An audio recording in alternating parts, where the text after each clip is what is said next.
Legend of the Great Sage Chapter 609 to Chapter 666. What wind is that? Xianxia's heart was in turmoil. She actually had a way to deal with the hell snake. This way, it would be even more difficult to kill her. You can actually feel it. As expected of my disciple. In the boundless hell realm, there is a hell called hot wind. This is Master's trump card. Don't tell anyone else, or else I'll let you have a taste of the power of the hot wind hell. Using the power of the hell realm to cultivate is not your creation, but what the legalists are best at. That means you. In her shock, Xianxia even forgot to call her master. She recalled what she had said, I haven't had a taste of the venomous snake hell. In that case, she had also tasted the pain of the hell's punishment like herself. This made sense. That was why she could remain unmoved under the bite of the venomous snake. Otherwise, it was impossible for someone who had never experienced such pain to remain so calm.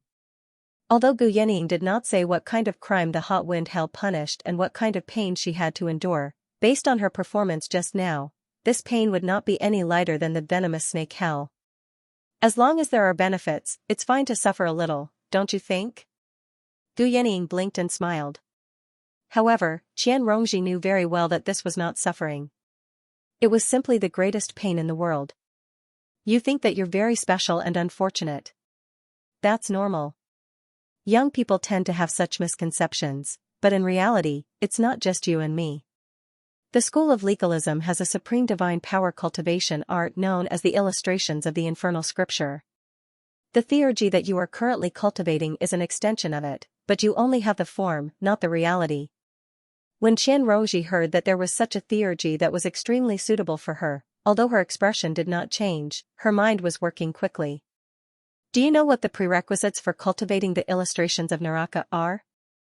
That's right. It's to draw the power of hell into your body, just like how you drew the venomous snake into your body. You have to endure extreme pain and torture to cross realms and find the true power of hell. It wasn't a simple matter either. Although it was unfortunate that you were able to obtain a hell viper, it was also an opportunity. Right now, your soul and divine will are far superior to that of ordinary foundation establishment cultivators. You've experienced it before, so of course you know it's not easy. However, you're not the only one with such determination. Since ancient times, there have been countless people with such great willpower. I am one of them. I don't understand. Why do you want to cultivate this technique? Xianxia was puzzled. From her point of view, Gu Yanning was a proud daughter of the heavens. She was born with everything. No matter what kind of resources or techniques she needed, she could get them just by opening her mouth. He had inherited half of the eagle god's bloodline, and his talent was astonishing. As long as he cultivated step by step, it would not be too difficult for him to overcome the third heavenly tribulation. Why did he have to cultivate such a self-harming technique? Once the power of hell entered her body, even if she could endure it, she would be tormented to the point where all the pleasures of life would disappear. Yet, she could still smile normally. It's because this technique is strong enough. Gu Yanning looked up at the sky. Her sharp eyes seemed to look into an extremely high place. If an eagle wants to fly high, other than its own strength, how can I give up on such a strong wind? Commander Gu, how can I give up on such a strong wind? Xianxia looked at her beautiful face. She finally had a trace of respect for this strange master of hers. She said calmly, Commander Gu, you clearly know that I'm not a good person. You clearly know that I'm not a good person, so why did you still take me as your disciple? Are you purely making fun of me? To the woman in front of him, any kind of acting or disguise was useless. Since she already knew about his past, he might as well cut through the layer of paper and make things clear. Gu Yanning lowered her head and lightly knocked on Xianxia's head with her jade fan. Why aren't you calling me master anymore? This made Xianxia feel extremely uncomfortable. Those who knew her true colors were either afraid of her or despised her. Why would they act so intimately? For a moment, she didn't know how to face her. She could only obediently call out, Master. Gu Yanning said seriously, I don't hate you. As a cultivator, you're more qualified than most of the people I've met. Just based on this, you're qualified to be my disciple. And you can indeed bring me a lot of fun. This disciple can only let master make fun of me. Qian Rongji silently said in his heart. Those who dared to make fun of me are all dead. From a human's point of view, you've already committed all the major crimes by killing your parents and brothers. But there's still one more, which is to kill your master. If there's a chance in the future, you might as well try it. Gu Yanning smiled and patted Qian Rongji's shoulder. In her big and round eyes, it seemed like she was already imagining how Qian Rongji would look like when her wings were fully grown and she bared her fangs at her. At that time, would she be swallowed by her, or would she tear her into pieces? When others accepted a disciple, they were eager to make their disciple swear an oath of eternal loyalty to them, but she did the exact opposite. To her, danger was an integral part of the game. The White Lotus Mother had been expelled from the world a long time ago, while the North Moon that should have posed the greatest threat had instead become an important ally. Qian Rongji smiled gently. If master has any orders, this disciple will do everything she can. Gu Yanning smiled extremely happily. Logically speaking, since you've accepted me as your master, I should give you a gift for our first meeting. However, this gift isn't too easy to obtain. I need to prepare it. As a result, a few days later, still in the waterside pavilion of Listening Wind, Gu Yanning took out the gift she had prepared. Disciple, what do you think this is? Qian Rongji shuddered, and all of her hairs stood on end. What Gu Yanning had taken out were several dozen sealed hell snakes. Even though she believed she could already endure the pain of being bitten by venomous snakes, the consequences of being entangled by them were still unimaginable. All she could do was grit her teeth and say reluctantly, "Thank you for your kindness, master. It really hasn't been easy for master to find so many hell snakes for you. Come and try it." Gu Yanning's gaze was earnest. Her smile was as innocent as a child's, which made Qian Rongji shiver even more. She actually wanted Qian Rongji to draw out several dozen hell snakes all at once, instead of drawing them out one by one in an orderly manner. Qian Rongji was unable to turn her down. In the moment before her consciousness was completely ruled by pain, she heard Gu Yanning say, "If you can survive, I'll pass on the illustrations of Naraka to you." Han Xiongji woke up from her dream and discovered that Li Qingshan was no longer by her side. She could not help but feel lost. She put on her clothes and stood up, arriving outside the dwelling. From afar, she saw him standing in the small lake between the mountains in the distance. The lake was as smooth as a mirror, without any ripples. Han Xiongji tidied up her clothes and came to the lakeside. "What are you doing here so early in the morning?" Li Qingshan smiled and said, "Early in the morning. You slept for the whole day." In the depths of the lake beneath his feet, a red shadow streaked across the bottom of the lake. He split his consciousness to control the doppelganger. He restrained all his aura and swam towards the mouth of the lake. With Han Xiongji's cultivation, it was naturally difficult for her to detect him. Han Xiongji looked at the sky. Just now, she discovered that it was already dusk. Thinking of last night's entanglement, she could not help but blush. She had really exhausted the last bit of energy in her body. It was not only because of the desire accumulated over the years of separation, but also because of indescribable anxiety and unease. What's wrong? You're not in a good mood. Are you still thinking about your father's discouraging words? Weren't you still very energetic last night? Li Qingshan came forward and gently embraced her in his arms, smiling ambiguously. At the same time, the clone sped up after leaving the small lake, entering a large river very soon. That was already one of the bodies of water that Li Qingshan had refined. The water god seal shone brightly, connecting with the various bodies of water once again. The mirror clone did not stop at all. Instead, it sped up again, swimming in the direction of the Clear River Prefecture. After being away for so long, he wondered how the night roamers under him were doing. He wondered how the sisters, Yi Liusu and Yi Liubua, were doing.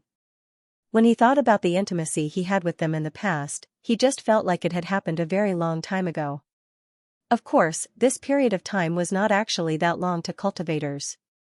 Although he had developed some romantic feelings in the past, he would only focus on what was right in front of him once he was separated. He rarely had any time to reminisce. Just like what Ma Bai had said, a person's energy would always be limited. Most of his time was spent on cultivation or gazing at the heavens. He could not afford to be too distracted by matters related to romantic feelings. You went too far last night. Han Xianxia rebuked and randomly pinched Li Qingshan's waist a few times. Towards the end of last night's revelry, she had completely submerged in her sea of desire, allowing him to do whatever he wanted. Li Qingshan laughed aloud. If you can't satisfy me, don't blame me for finding someone else. After the entanglement last night, he had not completely released his lust. Now that he held her, he was stirred up again. A certain part of his body immediately changed. Li Qingshan originally thought she would fly into a rage like she did in the past, forcing him to swear an oath that he would never have a second woman in his life. He never thought she would push him away. Go find your own pleasure in the parlor of clouds and rain. Don't bother me. I don't have the time to do something like that with you. You saved the great parlor head Chiu, so I guarantee you that she won't take any spiritual stones from you. You can choose any disciple under her. She might even be willing to accompany you personally. Li Qingshan did not know that Han Anjuan had forcefully ordered Han Tie to take on concubines as soon as Han Anhua's mourning period ended. As it was not a formal marriage, it did not violate the rule of 3 years of mourning. He wanted to produce as many children as he could so that the Han family could flourish. Li Qingshan instead became rather embarrassed. Don't overthink things. I was just momentarily angered. It's not like I'm actually interested in her. Men. Han Xianxia was filled with doubt. Li Qingshan's thoughts ran wild. Begonia was a beauty. If she insisted on repaying him with her body, it would probably be very difficult for him to turn her down. However, if he really had to talk about the most carefree and satisfying things like this, it would definitely be Helicoverpa rosa. Just as he thought about it, he took a punch to his stomach from Han Xianxia. Li Qingshan also acted like he was in pain sensibly.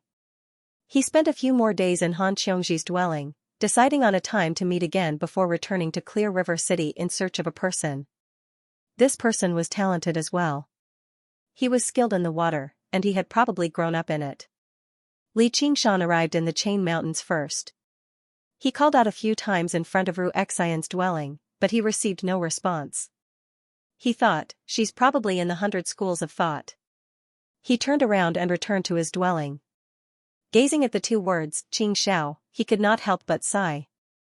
I wonder how little and is doing in the Chan Monastery of Devanaga? He had already returned to the Clear River Prefecture, but a part of his heart remained in the Chan Monastery of Devanaga. Thinking about the past and thinking about the future, he actually became rather overwhelmed with thoughts for a moment, unable to control himself. He let out a long breath and suppressed his emotions. Right now, she was definitely working hard to break through to the second heavenly tribulation, and he believed that it wouldn't be long before they met again. He also had to focus on cultivation, and he couldn't lose to her. He did not enter his dwelling either. Instead, he turned around and made his way to the 100 schools of thought. He took off on a cloud and arrived above the lake of dragons and snakes in the blink of an eye. Gazing at the rippling water, he felt at ease. He had already refined the lake of dragons and snakes. The entire region of water was like his home to him. As he hovered there in the sky, he raised his head slightly and closed his eyes. Rivers and lakes appeared in his mind. All of the water bodies he had refined were like blood vessels, and he could sense their existence. They surrounded him, and he could sense their warmth. When he opened his eyes again, they were filled with confidence. My 10 years of battle have not gone to waste after establishing such a foundation. With this as a foundation, I can definitely comprehend the true way of water and take my cultivation to the next level. The cloud dispersed, and he leapt down, moving faster and faster. The lake rushed towards his face, the wind whistled past his ears, and the light before him twisted. In the blink of an eye, he had already passed through the formation of dragons and snakes, choosing the direction of Benevolence Island. He repeatedly used the wave-treading form and took a few steps, landing gently in the center of Benevolence Island, on the tallest structure. The disciples of the School of Medicine all raised their heads. Their eyes were filled with admiration and envy. Most of them had joined the 100 schools of thought even longer than Li Qingshan. It could be said that they had personally witnessed this unlucky disciple of the School of Novels rise up like a comet, ascending to the position of Scarlet Hawk Commander. Commander Li, have you come for senior sister Ru Xian? A young disciple of the School of Medicine asked. Not bad. Is she here? Li Qingshan flew down and landed in front of the medical disciple. Senior apprentice sister Ru Xian is currently studying medical manuals with Master Hua Xi in preparation for the exhibition matches of the 9 prefectures. No one is to disturb them. Commander, I'm afraid you'll have to wait for a while. I'll go bring some tea over. The medical disciple hurriedly bowed. No need, I'll go take a look. Li Qingshan couldn't sense Ru Xian's aura. She must be in the middle of a formation, but he sniffed. Immediately, he smelled the trace of her aura and strode over. What did the medical disciple want to say? But in the blink of an eye, Li Qingshan had vanished from sight. He had circled around a rockery, passed through a garden, and arrived at the back of the hall, in front of a stone door. Feeling the obstruction of the formation, Li Qingshan shouted, Ru Xian, are you inside? I have something important to discuss with you. In his mind, studying medical manuals isn't anything important. I'm going to gift you a mid-grade magic cauldron. Hurry up and come out to greet me. After a while, there was no reply. Just as Li Qingshan was getting impatient, the stone door suddenly opened. He walked in, and the stone door closed with a loud bang. In front of him was a long passage. The walls emitted a milky white light, revealing every detail. Li Qingshan followed the passage all the way to the end and saw a vast space. There were many books placed on bookshelves. Inside the glass containers, there were all kinds of strange organs.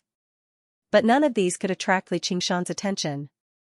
All of his attention was focused on Ru Xian, no, the naked man behind Ru Xian.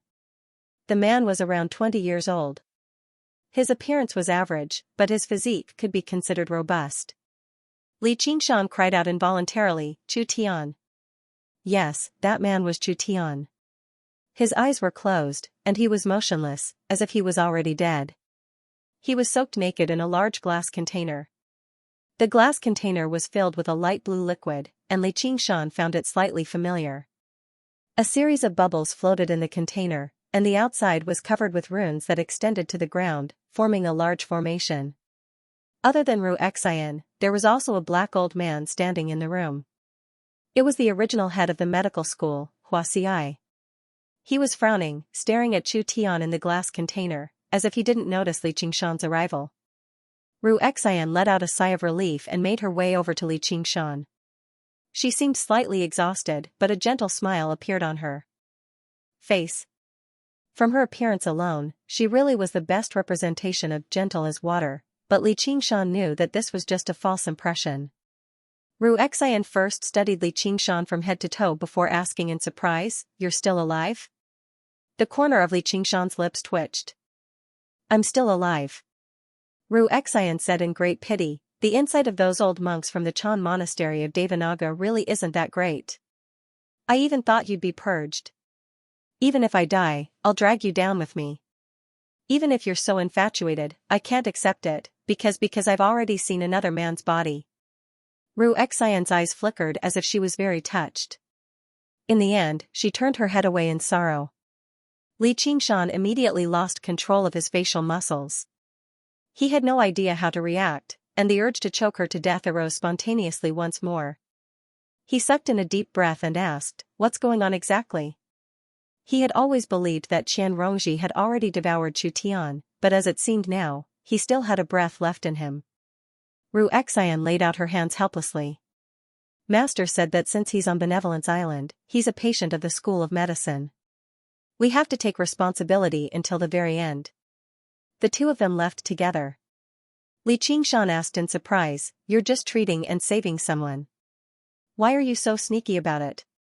Obviously it's because she's afraid that a certain person will come looking for trouble. She's already Great Commander Gu's disciple, and her future is bright. If she learns that there's still a chance for Chu Tian to be cured, she'll definitely come and visit him. Li Qingshan also deeply agreed. Based on Qian Rongji's current means, even if Chu Tian was alive and kicking, he probably wouldn't be her opponent, let alone a half-dead Chu Tian. He couldn't help but walk towards Chu Tian. You've been trying to save him all this time? Yes, we've thought of many ways. Spending so much effort to save an idiot, it's really not worth it. Just think of it as studying medicine. Moreover, if he can really wake up, he might not necessarily be an idiot. Maybe he'll suddenly become smarter than you. Do you notice the water inside? Don't you think it's a little familiar? This is water of recollection. You want him to regain his past life's memories? Li Qingshan suddenly remembered. He had a deep impression of the effects of water of recollection. But does this thing have such a great effect? Yes, we've increased the dosage, but I don't think it'll be of much use. I've looked up a lot of books, and there are many cases of celestials regaining their past life's memories, but that's only when their own cultivation has reached a certain level. It's like trying a dead horse as if it's alive. In any case, his consciousness has completely collapsed. If he can't find his past life's memories, even if he wakes up again, as you said, he'll become a real idiot, the kind that can't even eat, drink, and poop. Li Qingshan turned around and asked, can it succeed? Ru Xian shook her head. Who knows? Let's go, let's talk outside. Ignoring Huaxiai, she called out to Li Qingshan and walked out. Li Qingshan looked at Chu Tian for a while, waved goodbye, and was about to turn around and leave. Chu Tian's eyes suddenly opened, and he stared straight at Li Qingshan. His eyes were so persistent that they didn't blink even for a moment. Li Qingshan said loudly, hey, he's awake. Ru Xian had already walked into the passage, and without turning her head, she said, it's just an intermittent muscle reaction. Let's go, don't dawdle. Li Qingshan looked carefully. Chu Tian's eyes were lifeless, and after a while, they slowly closed again. He couldn't help but curl his lips and use his divine sense to say, although you've offended me quite a bit, and you deserve to end up like this, I still wish you can come back from the dead. Hee, I'm really a good person. It seems like I've already understood some of the true meaning of kindness is like water. Li Qingshan turned around and chased after Ru Xian, but he didn't know that this voice spread out in the depths of Chu Tian's sea of consciousness, stirring up a round of ripples in a pool of stagnant water. Huaxiai and Ru Xian had also tried to use this method to wake Chu Tian up, but it had never worked. The strength of Li Qingshan's divine sense was so strong that even golden core adepts might not be able to match it, and Ru Xian and Huaxiai were far inferior. Huaxiai looked at Chu Tian for a while and shook his head. He had used almost all the methods he could. Although the school of medicine had more methods, this was the most he could do with his cultivation. He was not a stubborn old man who was determined to save Chu Tian. As the saying goes, you can't cure an illness that can't be cured. He just had to do his best. The hall darkened, and Huaxiai also walked towards the exit. The milky white light on both sides of the path also gradually extinguished with his footsteps. In the end, only the water of recollection in the glassware was left, emitting a faint blue light. Chu Tian floated in it, still motionless. Of course, Huaxiai still didn't know that the treatment they had endured for so long wasn't completely useless. Li Qingshan and Ru Xian came to her alchemy room, and took out the jade melting furnace and threw it to her. Here. Ru Xian's eyes immediately lit up. For someone who was good at alchemy, this kind of furnace was practically a dream. This is the jade melting furnace. How did you know? Oh, you've also gone to the Arsenal of Arms in the county city to take a look. Li Qingshan remembered that the Arsenal of Arms was a shop, and this jade melting furnace was one of its products. Ru Xian was very good at alchemy, and in order to increase the efficiency of alchemy, she naturally did not neglect to check out the various pill furnaces that could be bought on the market. This jade melting furnace was the best pill furnace she could find, but its price was too high. Although she had helped Li Qingshan with alchemy and had accumulated a sum of resources over the years, those expensive pills weren't that easy to sell, especially since their raw materials were mostly spiritual herbs from underground. She didn't dare to sell them on a large scale. She played with the jade melting furnace in surprise. This is for me. Li Qingshan said, of course not, I'm just letting you see it, then I'll take it back. That's great. Ru Xian ignored his words, and revealed a happy smile like a child. Li Qingshan felt that it was worth it, and said with a smile, as long as you like it. Ru Xian stared at Li Qingshan, and suppressed her excitement, seriously organizing her words. filial your mother, give it back. Li Qingshan cursed and reached out to grab the jade melting furnace. How dare you take advantage of me at this time? Ru Xian turned around and coughed twice. She said in an old voice, good son, with this care, I feel much better from my headache. Li Qingshan grabbed her shoulder, and her shoulder flashed with light. A layer of flexible, blue light appeared. He actually lost his grip, and it slipped out of his grasp. Ru Xian's feet slipped and she slid 7 to 8 steps away. She scolded, you want to take back what you gave away? Is this what a man should do? Whether I'm a man or not, I don't need you to tell me. Li Qingshan reached out and grabbed. His palm gave off a spiritual light and it spun and expanded like a whirlpool. A strong suction force emerged. Ru Xian's body tilted and she held the jade melting furnace in one hand. She waved her sleeves behind her and a ribbon of blue light also spun into the center of the whirlpool. The whirlpool immediately collapsed. Li Qingshan cheered, good, now watch this move. In this small space, the two exchanged moves and each used their own methods. Li Qingshan displayed all his understanding of the Tao of water these days. He used the water spiritual force to create all kinds of changes. Whether it was entanglement or forceful attacks, they were all deftly resolved by Ru Xian. None of the bottles and jars in the alchemy room were damaged. Of course, this was also because Li Qingshan did not use his full strength. This was not a duel, he just wanted to see Ru Xian's understanding and methods of the Tao of water. The result did not disappoint Li Qingshan. If she transformed into a mermaid, she should be more profound. The two fought for a while in the alchemy room. In the end, Li Qingshan's reaction was faster. He trapped her and to prevent her from escaping, he wrapped one arm around her and grabbed the jade melting furnace with the other. He smiled, let's see where you can run now. Ru Xian suddenly shouted for them to stop. Li Qingshan was stunned for a moment. He realized that the two of them were a little too intimate.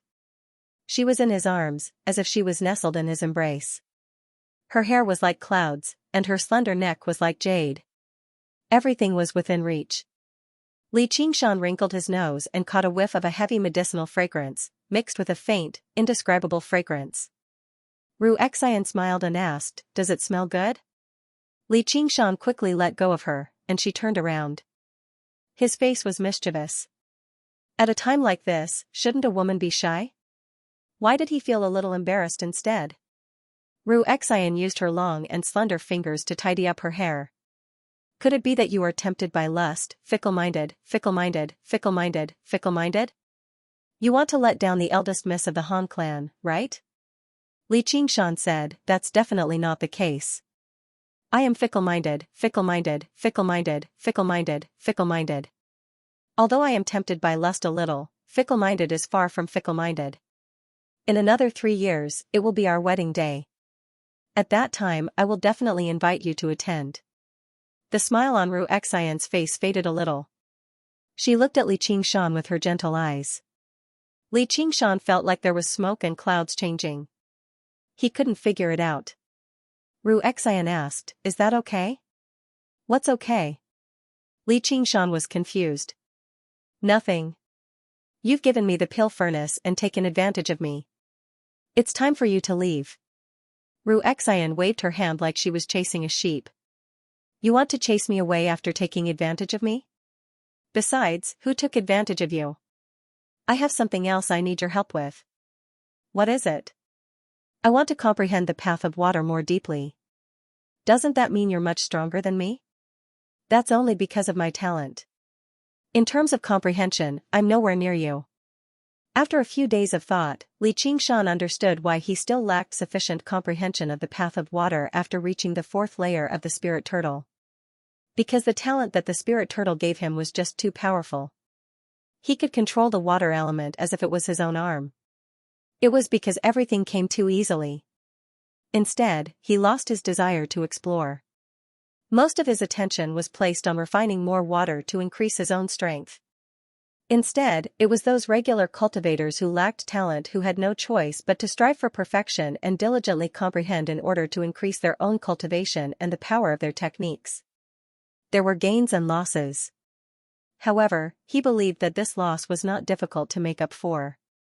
Ru Xian glanced at the jade melting cauldron in her hand. All right, for the sake of your filial piety.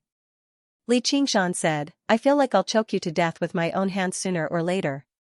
At this moment, Lu Chuanfeng's call rang out from outside the alchemy room. Qingshan, are you in there? If you are, answer me. I have something to discuss with you. Ru Xian said, it's probably about the exhibition matches of the 9 prefectures.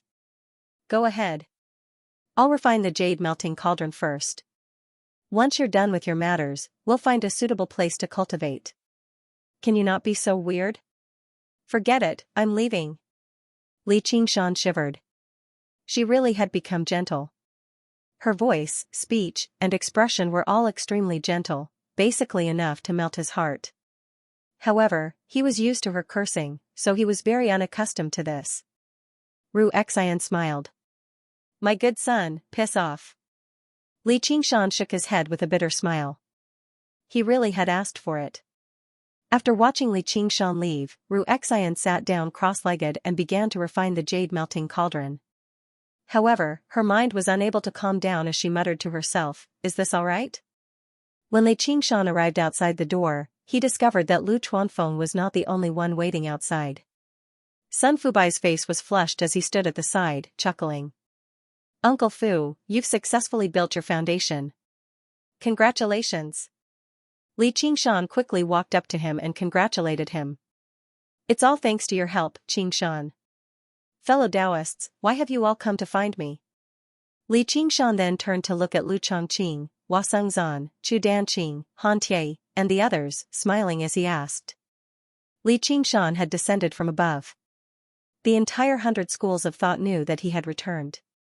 He was no longer the insignificant figure of the past anymore. Many matters required him.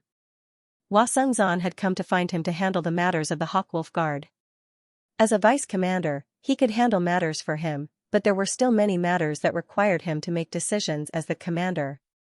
Lu Chongqing had come to find him to discuss how to deal with the exhibition matches of the 9 prefectures.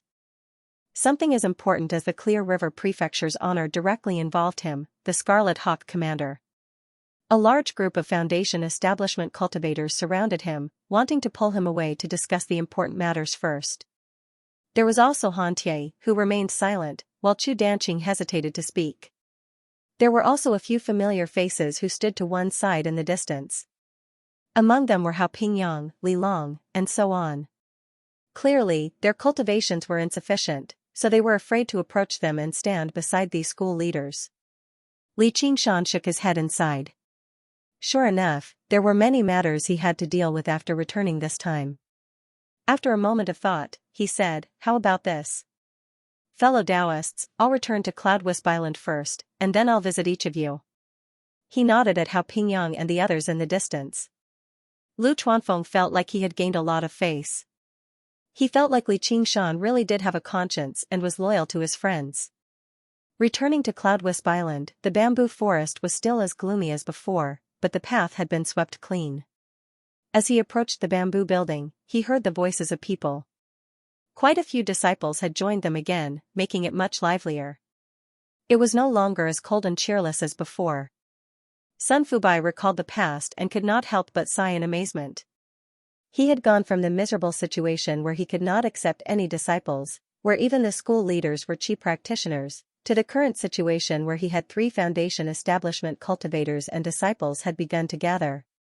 It was basically a world of difference. It's all because of you, Qingshan. Li Qingshan smiled. I've only come up with a few ideas. Why, you're the one who's managed things well. Lu Chuanfeng said, the entrance examination is right around the corner. When the time comes, we'll have a few more disciples online. It'll probably be even livelier. Li Qingshan said, really? I feel like it's already been quite some time since the last entrance examination. Due to the Marquis of Rui's death in battle, Lu Chongqing still ended up continuing his position as prefect. Under his command, the schools worked together to tidy up the 1,500 kilometers of Clear River Prefecture. The School of Moism repaired the destroyed cities and rebuilt the homes of the people. The School of Confucianism sent out disciples to serve as district prefects and restore governance. The school of legalism worked together with the school of the military to strengthen their attacks on the bandits and bandits. The school of agriculture distributed the seeds of various crops. These seeds had all been purified with spiritual qi, so the first year's harvest would be extremely startling. Afterwards, they sent out disciples of the school of agriculture to help with the planting and distribution of food, ensuring that there would be no starvation. The Clear River Prefecture had also emerged from the shadows of war. The people could live in peace and contentment again, so Lu Chongqing wanted to reopen the entrance examination and recruit disciples from all over the place to recover the strength he had lost in the war. Lu Chuanfeng said, "Yeah. We definitely have to make a name for ourselves in the exhibition matches of the 9 prefectures this time. Only then can we recruit even more disciples in the upcoming entrance examination. May I ask how the exhibition matches of the 9 prefectures will be conducted?" Sun Fubai said, "First, the schools will compete with their own methods. The school of the military will demonstrate military formations, the school of music will compete with instruments, and so on. As for us schools of novels, we'll obviously compete with our methods of turning fiction into reality. Afterwards, we'll compete in martial arts." Li Qingshan said, "May I ask how strong the schools of novels from the other prefectures are?" Lu Chuanfeng let out a heavy sigh. Originally, they were no different from us in the past. They were all miserable. There were a few prefectures where the schools of novels didn't even have a formal school leader. If it weren't for the fact that they were one of the 10 schools of the lower classes designated by the founding emperor, they would have been abolished a long time ago. However, in the past few years, they've all stolen our ideas, so the situation has improved again. On the other hand, the Cloudwisp Association's development has instead regressed after several years of war in the Clear River Prefecture. I really can't say we're guaranteed to win this battle. Li Qingshan smiled. You can say we're all in this together. It's not necessarily a bad thing for the School of Novels to recover its reputation. Sun Fubai said, "Yes. I've already contacted the various prefectures. I want to establish an association that covers the entire Rui Commandery. The wider the audience, the more we can unleash the power of the School of Novels to the limit. They're rather interested too. As a result, this battle is even more important. It's no longer just for the entrance examination. It'll also determine which prefecture can maintain a dominant position. If the books Li Qingshan had copied out right now could be published across the entire Rui Commandery, the rate at which they gathered the power of belief would definitely multiply. Due to the war, the population of the Clear River Prefecture had been drastically reduced, but the other 8 prefectures had not been affected too much. It would be an extremely vast market. But on the other hand, the schools of novels from the other prefectures would definitely want to expand their influence too. By then, the first book to be published would be a problem. If it was not handled properly, it could lead to a conflict, so the dominant position would be relatively important. As they spoke, the 3 of them arrived before the bamboo building. Li Qingshan said, "Then let's go in and properly plan." Chu Danqing paced back and forth anxiously in the room, occasionally pushing open the window to look in the direction of Cloudwisp Island and sighing. He was not such an impatient person, but this matter was too important. Other than Li Qingshan, there was no one else he could discuss it with. "Danqing, what has happened? Why are you so anxious?" Li Qingshan's voice suddenly rang out from behind. Chu Danqing turned around in surprise and joy, only to see Li Qingshan striding into the room. He sat down on the mat in front of the window rudely, leaning his arm against the small table. He discussed with Lu Chuanfeng and Sun Fubai for a while and proposed a few ideas before leaving Cloudwisp Island. He knew his own limitations. In terms of affection and understanding of the School of Novels, he was not as good as Lu Chuanfeng. In terms of meticulous thinking and handling of specific matters, he was not as good as Sun Fubai. He would not be of much help even if he stayed, so he might as well finish his business quickly and go learn the path of water from Ruexian. If there's anything I need to do, I promise to win. I'll leave everything else to you too. After saying this, Li Qingshan bid farewell and left. He first went to the school of painting, who was closer to him. "Qingshan, your cultivation has become even more profound." Chu Danqing praised as he sat down on the opposite side of the table. He wanted to pour some tea, but Li Qingshan had already picked up the teapot and filled his cup. He then drank it in one gulp and said with a smile, "Long time no see. You've learned to say such polite words." He still remembered Chu Donqing's ignorant appearance when they first met. Now that he had experienced the world, his naivety had faded. His frown made him seem even more mature. "I'm not being polite. Your cultivation. Never mind, let's not talk about this for now. I have. Sigh, I really don't know where to start."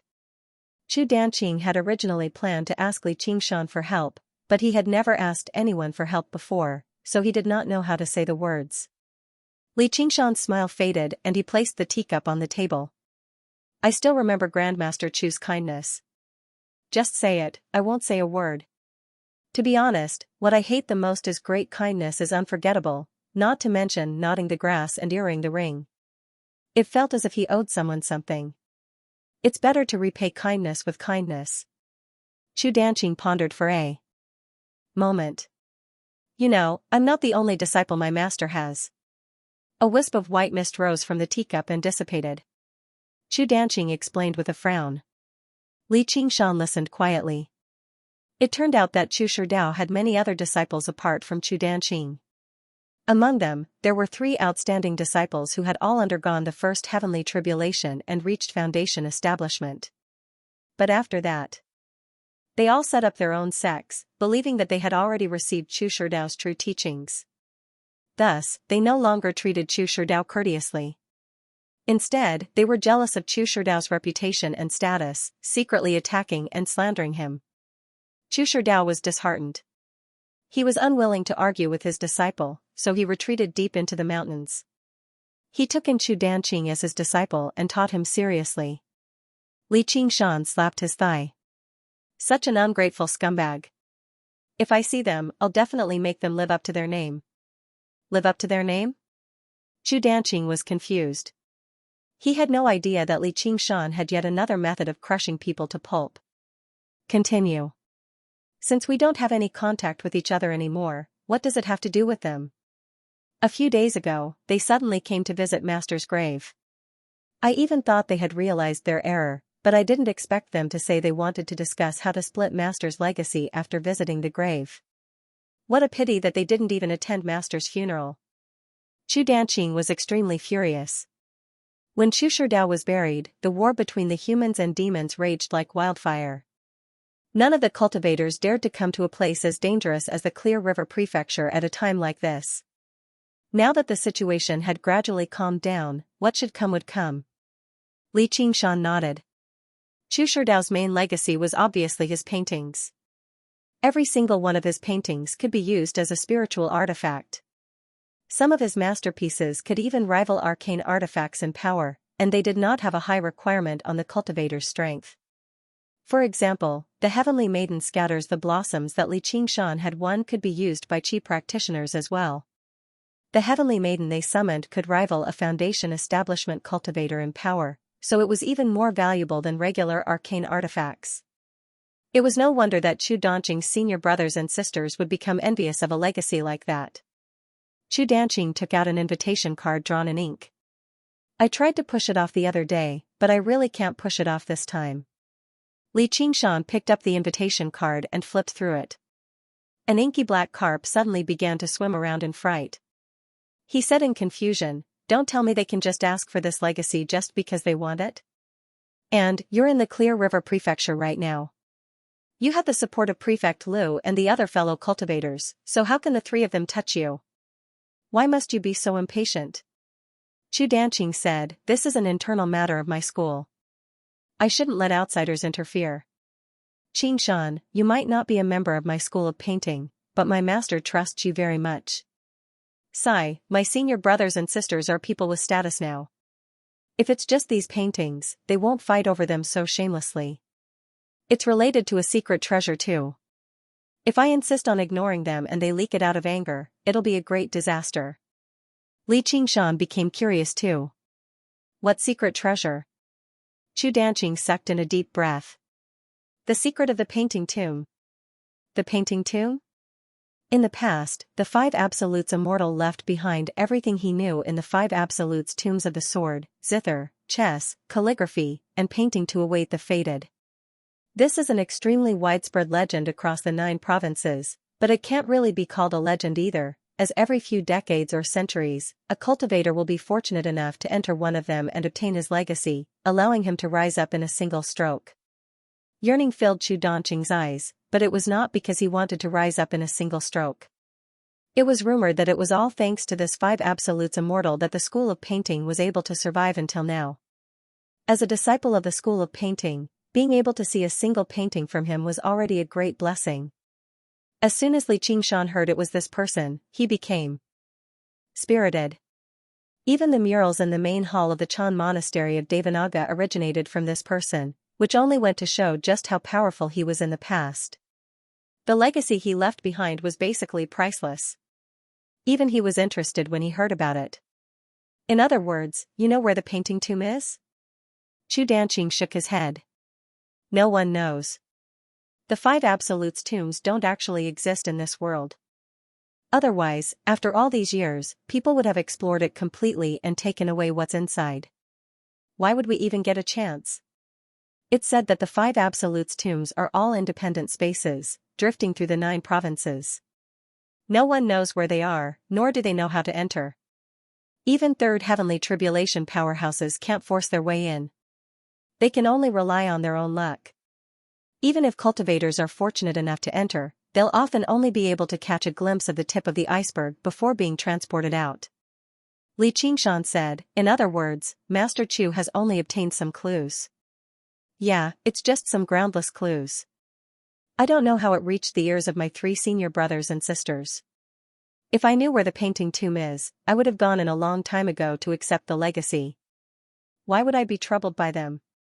Chu Dongqing smiled bitterly. Li Qingshan noticed that Chu Dongqing's expression was rather unnatural. Clearly, he was not telling the truth. Chu Dongqing's understanding of the painting tomb was definitely not limited to that, which made him slightly displeased. However, with some thought, he came to an understanding. With such a great fortune on the line, even brothers could fall out with each other. He was not related to Chu Dongqing at all, so he had to be vigilant. All he needed to do was help him deal with his senior brothers and sisters, and that would be repaying Chu Shidao's kindness. The rest was out of his hands. Right as he thought that, Chu Dongqing's voice directly rang out in his head. He said through soul sense, actually, I know when and where the painting tomb will appear again, as well as how to enter it. I'm afraid they have methods to eavesdrop, so I purposely told them. Li Qingshan could not help but laugh. Was this scheming or not? He felt much more comfortable and also transmitted, aren't you afraid that I'll turn against you and take away your opportunity? My master said that you're ruthless, but you're not someone who forsakes righteousness for the sake of profit. Also, the painting tomb is very big. Maybe we can enter it together to take a look. However, I can't guarantee anything. Chu Shidao smiled. He still had the naive look of the past and appeared even more honest. Li Qingshan slammed the invitation on the table. Since they want to discuss, then let's discuss it with them. Chu Dongqing said, even if I die, I won't let them take advantage of me. Li Qingshan left the school of painting. After a moment of thought, he went to the school of legalism to see Hua Sengzan. As soon as Hua Sengzan saw Li Qingshan, he remembered his other identity, the North Moon. However, he also remembered how he had saved his life. If it were not for him, peace would not have returned to the Clear River Prefecture, and he had just saved Begonia in the Marquis estate. Even if he had to repay him with his life, it was only right. As a result, he secretly made up his mind to never tell anyone about this. Qingshan, you've finally come. Let's go to the pavilion. Why are we going to the pavilion? Haitang told me to contact her as soon as you returned. She's holding a banquet in the pavilion to thank you. Sigh, in other words, it's just a formal thank you. What promise of marriage? It's all a lie. Li Qingshan sighed and sighed, but it was just a man's imagination at the end of the day. He was not actually disappointed. He smiled. If that's the case, let's invite a few more people. Let's have some fun. As a result, Li Qingshan invited Hao Pingyang, Li Long, and so on to the pavilion for a banquet. Apart from Han Tie, they all went with him happily. Watching Lu sighed and sighed. When Hua Qinglu learned about this, she also insisted on going. Li Qingshan obviously agreed to it. Thinking about how he had never been involved in anything ever since he became a commander, nor did he get close to his subordinates, he just called the Hawkwolf Guards of the Clear River Prefecture. With that, it became quite a disturbance. Even the various school leaders who had some ties with Li Qingshan in the past heard about this and joined in. In the end, they arrived at the pavilion together. There was already a large group of people. Standing in front of the pavilion again, he thought about the past few times. Both his identity and mental state were completely different now. The pavilion glowed with lanterns, illuminating the sky. Begonia had already come out personally to receive them. Begonia was surprised to see so many people. All she saw was Li Qingshan standing in front of everyone. Beside him were the reputable foundation establishment cultivators of the 100 schools of thought. They all seemed to treat him as their leader. Even Prefect Lu stood to one side. She sighed and sighed. After a few days, I'll naturally look at you in a different light. Begonia was also dressed splendidly. She bowed gracefully. I thank the commander for risking your life to save me. Your kindness is as vast as the ocean. I will never forget it. If you ever need me in the future, I will repay you. Li Qingshan and Chu Danqing exchanged glances. They could not help but laugh aloud. Begonia asked in confusion, why are you laughing, Commander? You've said the words I hate the most in a single breath. Li Qingshan waved his hand and laughed loudly. There's no need to mention the word thank you anymore. There's a saying that great kindness cannot be thanked with words. Since you're not willing to repay me with your body, it's useless even if I thank you 1,000 times more. The surroundings fell silent. Since when would a benefactor say things like great kindness cannot be thanked with words or repay me with my body? Begonia was even more taken aback. Her face reddened slightly as she gazed at Li Qingshan with mixed emotions. She thought, don't tell me he's interested in me? Could it be that he's interested in me? That's right, I thought myself to be smart, but I never thought that this would happen. If he didn't have feelings for me, why would he be willing to take such a huge risk to help me? Not only did he stop Edan, he even went as far as to form a death grudge with him. Sigh, he offended Edan for me. Who knows when he'll die to schemes and schemes. Even if I repay him with my body, it's only reasonable. However, I heard from Qingzan that he's already engaged to the young lady of the Han family? Begonia thought quickly. Li Qingshan had once risked his life for her sake. She could not let him lose face in front of everyone no matter what. Just as she was considering how to reply, she heard Li Qingshan follow up right away. There's no need to say anything more. Just serve up the fine alcohol and meat so that I can drink to my heart's content with everyone. Then we'll call it even. There's alcohol tonight, and we'll get drunk tonight. Once you really lose your teeth and become an old woman, even if you don't forget, what's the point? Everyone burst into laughter. Everyone knew that he had gone to the Marquis estate for the sake of Begonia and the powerful golden core cultivator from the Dragon Province. They had fallen out with him. If it were him, even if he didn't worry about food and drink day and night, he wouldn't be able to talk and laugh so easily. He secretly admired him. Only then did Begonia realize that she was thinking too much.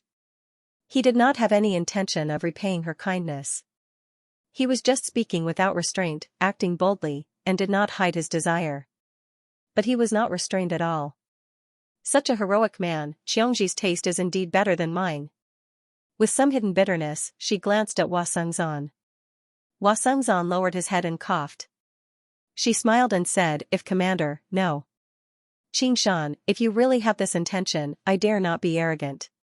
However, we need to get married legally and invite friends and relatives to be our witnesses before we can become dual cultivation companions. All the men present were envious. Begonia's name had spread far and wide. Everyone in the cultivation community of the 1,500 kilometers of the Clear River Prefecture knew about her. No one had ever been close to her. There were even people who felt that if they could obtain such benefits, even becoming enemies with Edan would not be unacceptable. Li Qingshan shook his head heavily. That won't do. Xianxia will definitely throw her life at me. Everyone laughed aloud again. Begonia smiled too. Then don't blame Me for refusing to devote myself to you. When she said that earlier, she regretted it slightly, but when she saw how Li Qingshan declined without the slightest hesitation, she could not help but feel rather disappointed. It was not that she was interested in Li Qingshan. It was purely a woman's instinct. It's not strange, it's not strange. Alcohol and meat are enough. Li Qingshan entered the parlor of clouds and rain with everyone. He glanced upstairs. When Qiu Haitang said that she could agree, he instantly felt a sense of hostility. However, when he rejected her in public, that hostility disappeared. There's a golden core cultivator hidden in the parlor of clouds and rain. I wonder what his origins are. Don't tell me Edan has come for revenge? As a result, he became a little more cautious. He immediately sent his mirror clone over, ready to provide support at a crucial moment. Edan probably would not take action in public. He would definitely take advantage of him being alone. No, there was no need for him to be alone at all. All he had to do was kill all the witnesses. He definitely possessed the strength and viciousness to do that. Once it really reached that point, he would no longer be able to disguise himself. All he could do was reveal himself and work with his clone to see if he could kill Edan on the spot. The banquet was still held on the top floor of the parlor of clouds and rain. Not only could they admire the flowers and the moon from there, but they could also see the lights of the entire prefectural city in the distance. Everyone took their seats, and Li Qingshan naturally sat at the head of the table. After all, this banquet was held by Qiu Haitang to thank him. If it was in the past, Qiu Haitang would have done her duty as the host and toasted to the various patriarchs so that the guests and the host could enjoy themselves. But today, she sat together with Li Qingshan and specially poured wine to accompany him. Li Qingshan did not hold back either. He emptied the wine as soon as it was poured. Although he would not mess around, it was extremely gratifying to have a beauty with such a devilish figure and enchanting bearing to urge him to drink softly. It also made others envious. As expected, Begonia did not mention a single word of thanks. She only told him about when they first met. Back then, I still thought you were an ignorant country bumpkin. I never thought. You never thought there would be a time when you'd drink with me, right? Li Qingshan clinked his cup with her with a smile. The unpleasant experiences of the past seemed like amusing stories now. Although Begonia did not try to suck up to him, she still lowered her head submissively. It was not just because she owed Li Qingshan a debt of gratitude, but also because of his extraordinary strength. His young age, which should have been looked down upon, had now become more and more obvious. When they became familiar with each other, Begonia was also a little tipsy.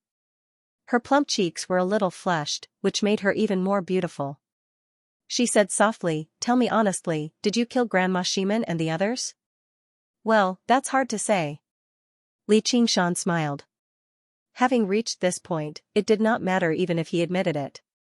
As the Scarlet Hawk commander, he had defeated the stronger Qi practitioners in the past despite being the weaker party, killing a few Qi practitioners who dared to oppress him. Not only was that not a bad thing, but it was an honor instead. But in an instant, he felt the hostility appear again, but it quickly disappeared. "Forget it, I knew you wouldn't want to say it. Anyway, they won't make much of a difference." Begonia did not care. She had even borrowed Li Qingshan's strength to kill Wei Zhongyuan, who had ulterior motives towards her. The lives of a few small Qi practitioners were really nothing. After a few rounds of toasting and getting drunk, Lu Chongqing took the opportunity to propose a toast and walked forward, saying, "Qingshan, I haven't discussed the exhibition matches of the 9 prefectures with you." Li Qingshan said, "What's there to discuss? Lord Prefectural Magistrate, feel free to arrange it. If there's anything you need me to fight, I promise to win." This was not Li Qingshan boasting.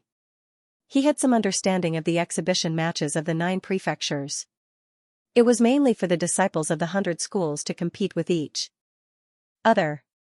At most, it would be foundation-building cultivators. How could he lose? Lu Chongqing shook his head in his heart. He felt that Li Qingshan was a little arrogant and did not know the immensity of heaven and earth. The 100 schools of thought of the various prefectures were brimming with talents and powerful people. With his cultivation at mid-foundation establishment, how could he say he was certain of victory? He had also heard a rough outline of Li Qingshan's battle against the fire devourers. He had a geographical advantage in that battle, and he had almost lost, only managing to salvage the situation after much difficulty. He did not feel like Li Qingshan was particularly powerful.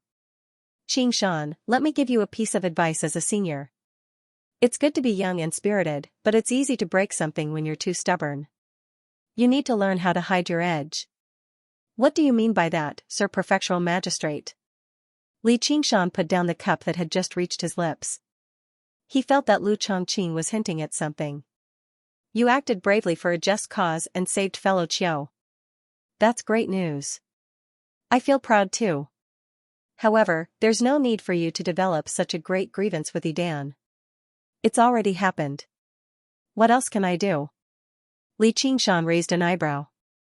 There's a saying that it's better to squash enmity than keep it alive. Considering how he's managed to cultivate to his current realm of cultivation, he's not someone who's completely unreasonable. If you can ask Commander Gu to step in and apologize to him, it might be a little embarrassing for you, but it'll save you from a great disaster. Sigh, he's the prince's trusted aide after all. Lu Chongqing said sincerely, but it was not just for Li Qingshan's sake. Now that the exhibition matches of the 9 prefectures were right around the corner, and the Clear River Prefecture had just gone through war, they were already in an extremely disadvantageous position. Now that Li Qingshan had offended the important figures by Prince Xiqing's side, it made their situation even worse. Yidan only needed to pull some strings, and he could make them face great trouble. Begonia also said in concern, what Prefect Lu said makes sense. A true man knows when to yield and when to stand tall. Once you undergo the second heavenly tribulation, you'll definitely be able to relax. I know you're a righteous, upright man. Li Qingshan laughed aloud, attracting everyone's attention. Actually, just now, while Lu Chongqing had not spoken loudly, all of them were people with sharp ears and eyes. They all heard him clearly, wanting to see how Li Qingshan would respond. However, they never expected him to laugh aloud. Qingshan thanks the two of you for your kindness. Prefect Lu is experienced in the ways of the world, so why don't you think about it? If a Qi practitioner insulted you in public, would you be able to tolerate it? Sect Master Qiu, you've seen Yidan in person. Do you think he's a broad-minded person? Lu Chongqing and Begonia were both speechless. Lu Chongqing seemed amiable, but that was only to Li Qingshan. Normally, he governed the Clear River Prefecture, and he could be described as decisive when it came to killing. If someone dared to insult him in public, he would definitely kill them in a single stroke. Even if he could not kill them immediately, he probably would not spare them. He let out a heavy sigh. Begonia also felt like it was completely impossible for a vicious, barbaric bastard like Yidan to let go of his hatred. It's all because of me.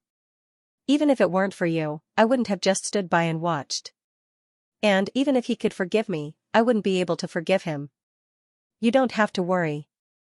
That old dog alone can't take my life. Li Qingshan squinted his eyes, and killing intent flickered. Little bastard, how dare you insult my master? There was an explosive bellow, and a few cultivators in black descended from above, dispersing the song and dance. They rested their hands on their weapons as they stared at Li Qingshan murderously. Begonia recognized them. These people happened to be the ones sitting behind Yidan in the Marquis estate. As it turned out, they were Yidan's disciples. The music stopped, and the cultivators all stood up. The atmosphere on the top floor immediately became tense. Only Li Qingshan remained seated, drinking by himself. He said, "So it's a group of puppies led by that old dog. Esteemed guests have arrived. I've failed to welcome you from afar. Hai Tang, why don't you take the esteemed guests to their seats?"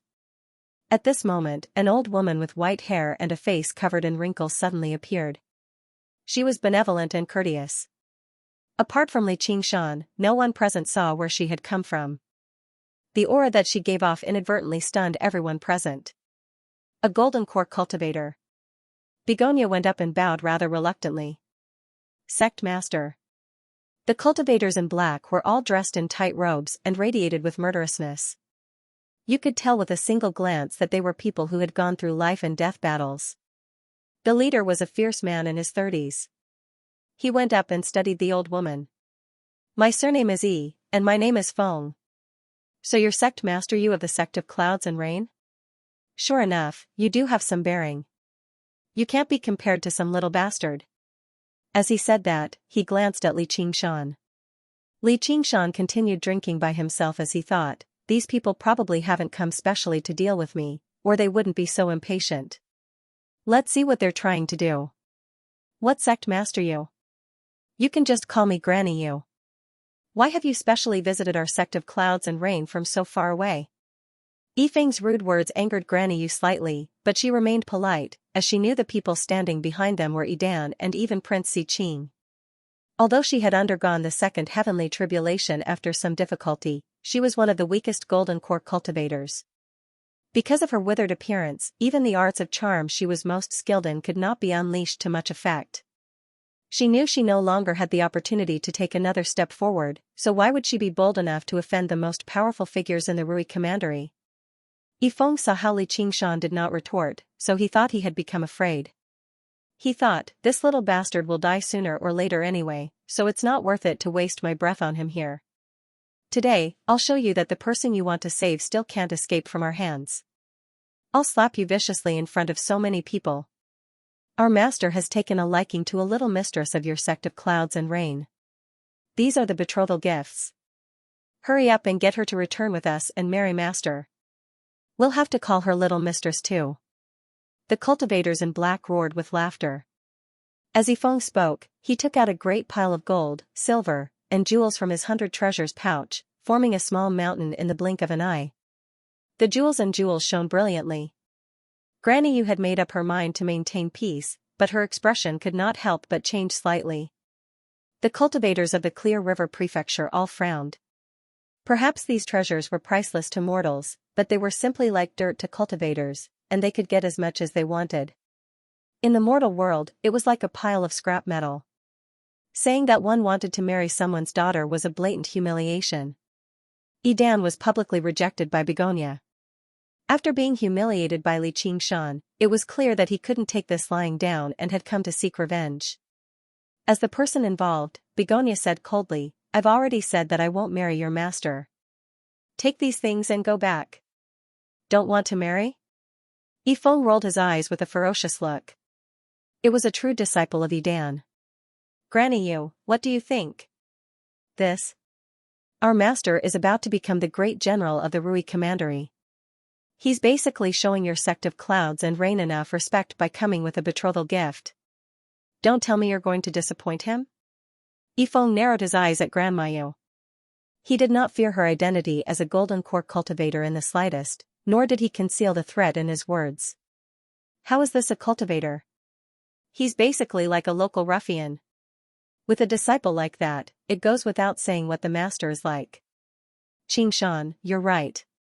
I was far too naive. Lu Chongqing frowned deeply and communicated to Li Qingshan secretly. The school of Confucianism had always placed great importance on etiquette, so they could not tolerate people like this the most. Li Qingshan smiled and said nothing. Who said cultivators should be cultured and refined? Polite. And courteous. Those demonic cultivators who rampaged through the 9 provinces in the past. Just how many of the things they did were utterly devoid of conscience? Utterly devoid of humanity? Cultivation was about understanding one's own nature. No one was born a virtuous person. From a certain perspective, people like Idan basically followed their own natures. As for me, I'll obviously follow my own natures and slaughter all of these eyesores. How would I dare? Granny Yu personally believed she was a good talker, but against such a vicious and stubborn person, she dared not say anything. There was nothing she could do at all. Granny Yu, the rise and fall of the sect of clouds and rain all depends on you. You can't bear to part with this disciple right now, but she won't be the only one you'll have to part with in the future. Are you going to agree or not? Yifeng took another step closer, actually suppressing a golden core cultivator as a foundation establishment cultivator. He was not completely relying on his master's authority. He was also a late foundation establishment cultivator. Although he was an entire major realm of cultivation away from golden core, Granny Yu's forte had never been in open confrontations. She spent her entire life scheming and plotting against others. There were very few times when she actually clashed with others. Not only was she old now, but she was also old and frail. Yifeng was in his prime. Who knew how many battles of life and death he had experienced in the arena, and he was equipped with arcane artifacts. If they actually fought, he was confident he would not lose to this old bastard. Sigh, I'll agree then. Sure enough, Granny Yu did not have the slightest bit of stubbornness. She cherished her life more and more. She had finally become a golden core cultivator after so much difficulty, so how could she be willing to die under Edan's wrath? With that, not only did everyone sigh, but Begonia even cried out, "Sect Master! Hai Tang, how has our sect of clouds and rain treated you?" Granny Yu said gently. She was as benevolent as an old grandmother, basically radiating with a benevolent glow. Silently, she used her arts of charm. The second heavenly tribulation was not for nothing after all. She basically used it silently. Even Begonia, who was skilled at this, failed to notice it. Only Li Qingshan's eyes turned cold. Begonia lowered her head. The kindness the sect of clouds and rain has shown me is as great as the mountains and as deep as the ocean. If it weren't for the sect of clouds and rain, I would have sunk into the fiery pits of brothels a long time ago. My youth would fade away, and my appearance would wither away. I might even be dead already. Granny Yu said, "Right now, you're not doing this for me, but for the entire sect of clouds and rain. Your cultivation has stagnated because you don't have a dual cultivation partner to balance your yin and yang. If you marry Great General Yifeng, you'll have endless resources to enjoy, and your cultivation will definitely advance drastically. I'm only holding the position temporarily right now, but I'll still have to return the sect of clouds and rain to you in the future." Begonia stammered as her expression changed. Clearly, she was undergoing an intense battle inside. The surroundings were so quiet that it was possible to hear a pin drop. Not a single person present said anything. The sect of clouds and rain was not part of the 100 schools of thought, so they did not have much of a relationship with them. And this was an internal matter of the sect of clouds and rain. Since even the sect master had said something like that, could they still fend off a golden core cultivator? Not to mention that there was still a colossal figure like Edan behind them. Begonia looked at Hua Sengzan instinctively. Although she had already let go of him, he was still the man she had once been infatuated with for many years after all. Hua Sengzan straightened his back and hesitated a few times. He glanced at Hua Qinglu before lowering his head in the end, avoiding Begonia's gaze. If he were alone, he would stand by Begonia's side even if he had to risk his life. However, he was not alone. He represented the entire Hua family. If he offended Edan, it was very likely for it to lead to an unimaginable disaster for the Hua family. By then, his younger sister and even his father and mother would all be dragged into it. If he did this for a woman, then he would be far too selfish. As he enjoyed the power and resources that came with the clan, he would also have responsibilities and obligations. However, he could not help but ask himself, if Gu Yening were in the same position, what would he do? There was no other answer. He would definitely stand forward regardless of the consequences. Begonia was gloomy. She was greatly disappointed.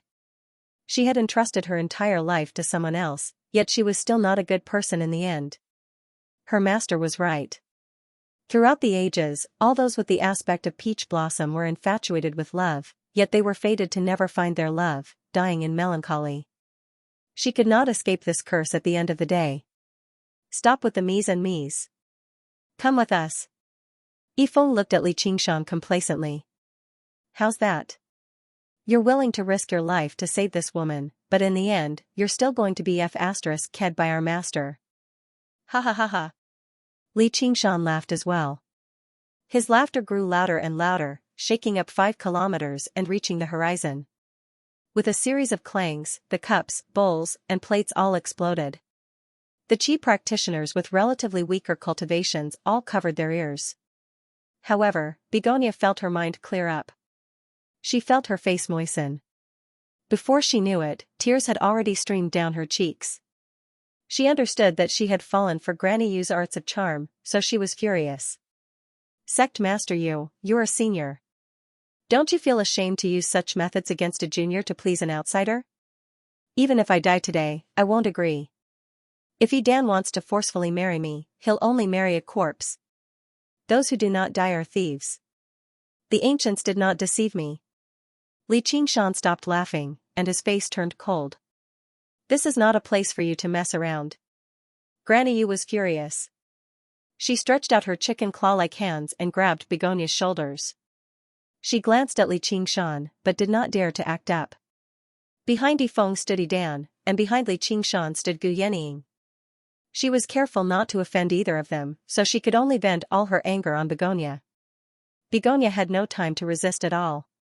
She immediately felt her entire body go limp, and she felt bitter in her heart. She felt that no one in the world could help her anymore. Even if Li Qingshan was willing to risk his life for her, how could he defeat a golden core cultivator?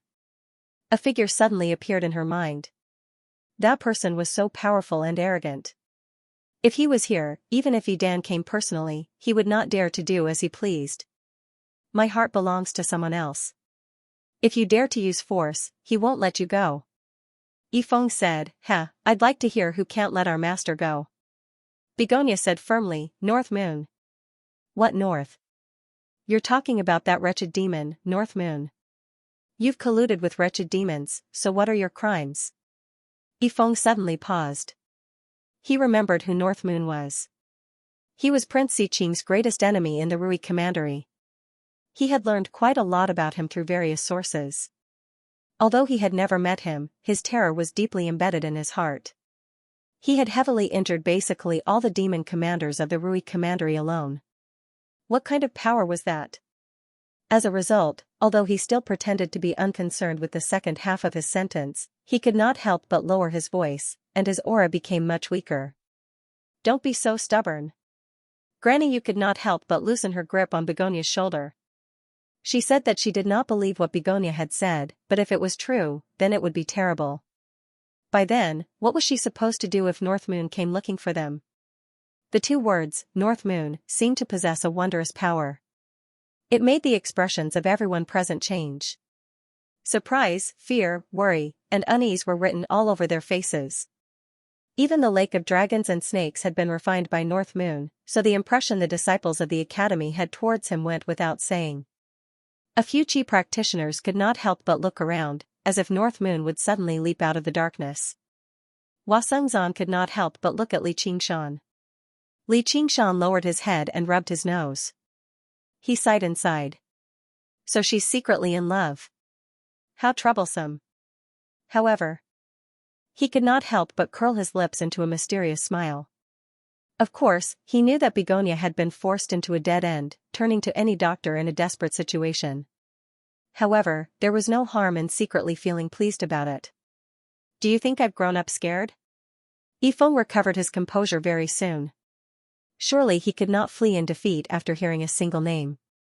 If that happened, there would be no need for North Moon to do anything. Yidan would be able to slaughter him. Thinking about it, even if Begonia was telling the truth, distant water could not put out a nearby fire. As long as he handed her over to Yidan, what happened next would no longer be under his control. Begonia used this opportunity to break free from Granny Yu's chicken claws and took out a jade pendant, raising it high into the air.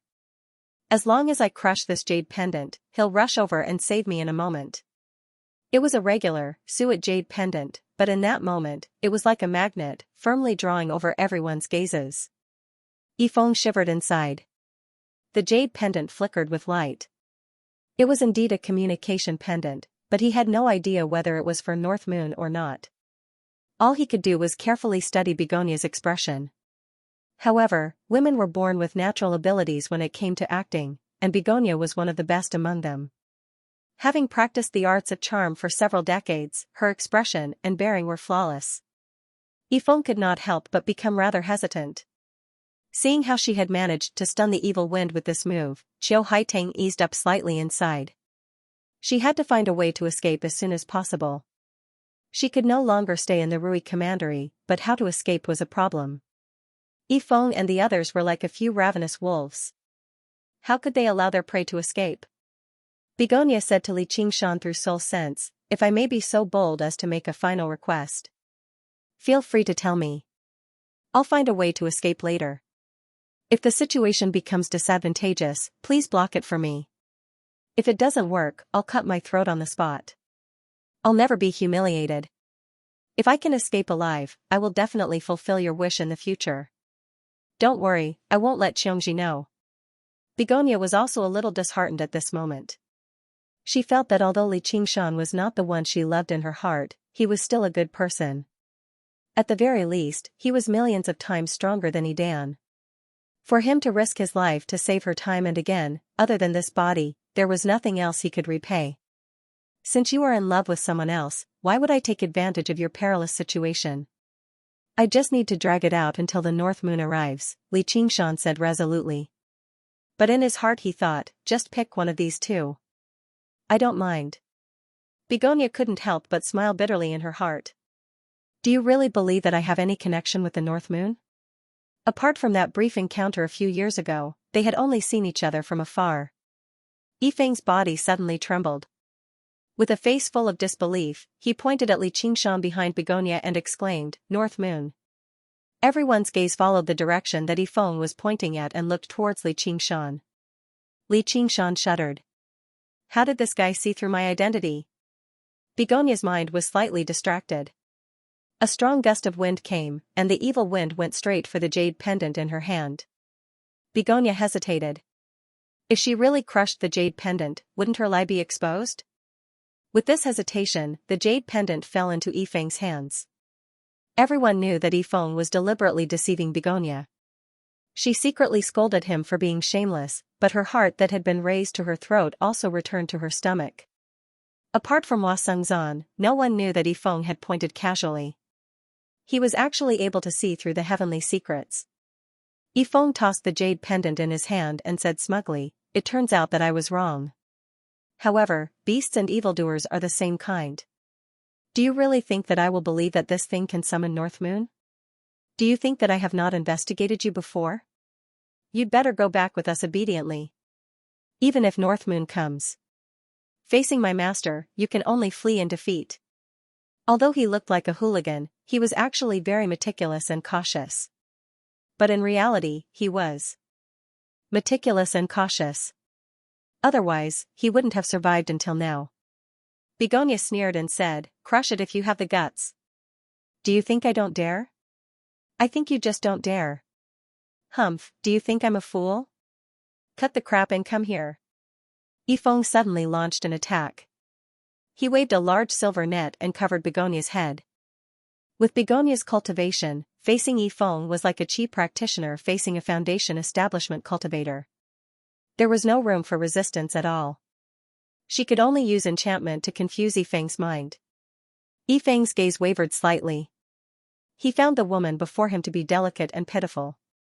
He actually could not bring himself to lay his hands on her. However, his willpower was far greater than regular foundation establishment cultivators. He bit the tip of his tongue and immediately returned to his senses. A waterspout whistled over. Li Qingshan had finally taken action. Yifeng looked down on him. Two cultivators in black leapt out from behind him and struck the waterspout viciously. Although their cultivations were not as great as Yifeng's, they were still foundation establishment cultivators. However, they shuddered the moment they touched the waterspout. They felt an irrepressible, tremendous power, and it was endless, stacking on top of one another. They could not help but stagger backwards, creating a deep pit with each step. In the blink of an eye, they had retreated to Yifeng. They were all shocked.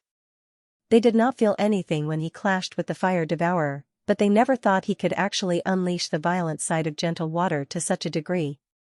Seeing how their companions could not hold on anymore, two more cultivators in black took action, pressing their hands against their backs again. Their teamwork was flawless. They faced Li Qingshan alone with the strength of the four of them. Li Qingshan suddenly remembered how Xian had destroyed his waterspout. He raised his arms, and the waterspout spun rapidly. However, he used the exact opposite method, making it explode with its greatest power. Boom! The four cultivators in black staggered backwards. Li Qingshan cut right to the chase, throwing a punch at Yifeng. He still managed to gain the upper hand despite fighting five alone. This was no longer just because of his strength and abilities, but also because of his invincible, fierce bearing. Everyone could not help but cheer. The Hawkwolf guards cheered the loudest. "You little bastard!" Yifeng cursed furiously as he drew his blade to receive him. Li Qingshan's bearing suddenly withdrew, and all of the light gathered towards his right hand, turning into an extremely resplendent droplet of water. With a flick of his finger, the droplet of water shot over, piercing through Yifeng's protective light and landing on the jade tablet with great precision. The jade tablet immediately shattered. Ocean wielding? The water drop stance. He condensed the boundless power of the ocean into a droplet of water, unleashing startling power. Li Qingshan had studied this move a long time ago, but he had always been unable to grasp its main points. Today, he had a flash of inspiration and improvised it on the spot. Originally, there should have been an 80 to 90% chance of failure, but he just happened to succeed.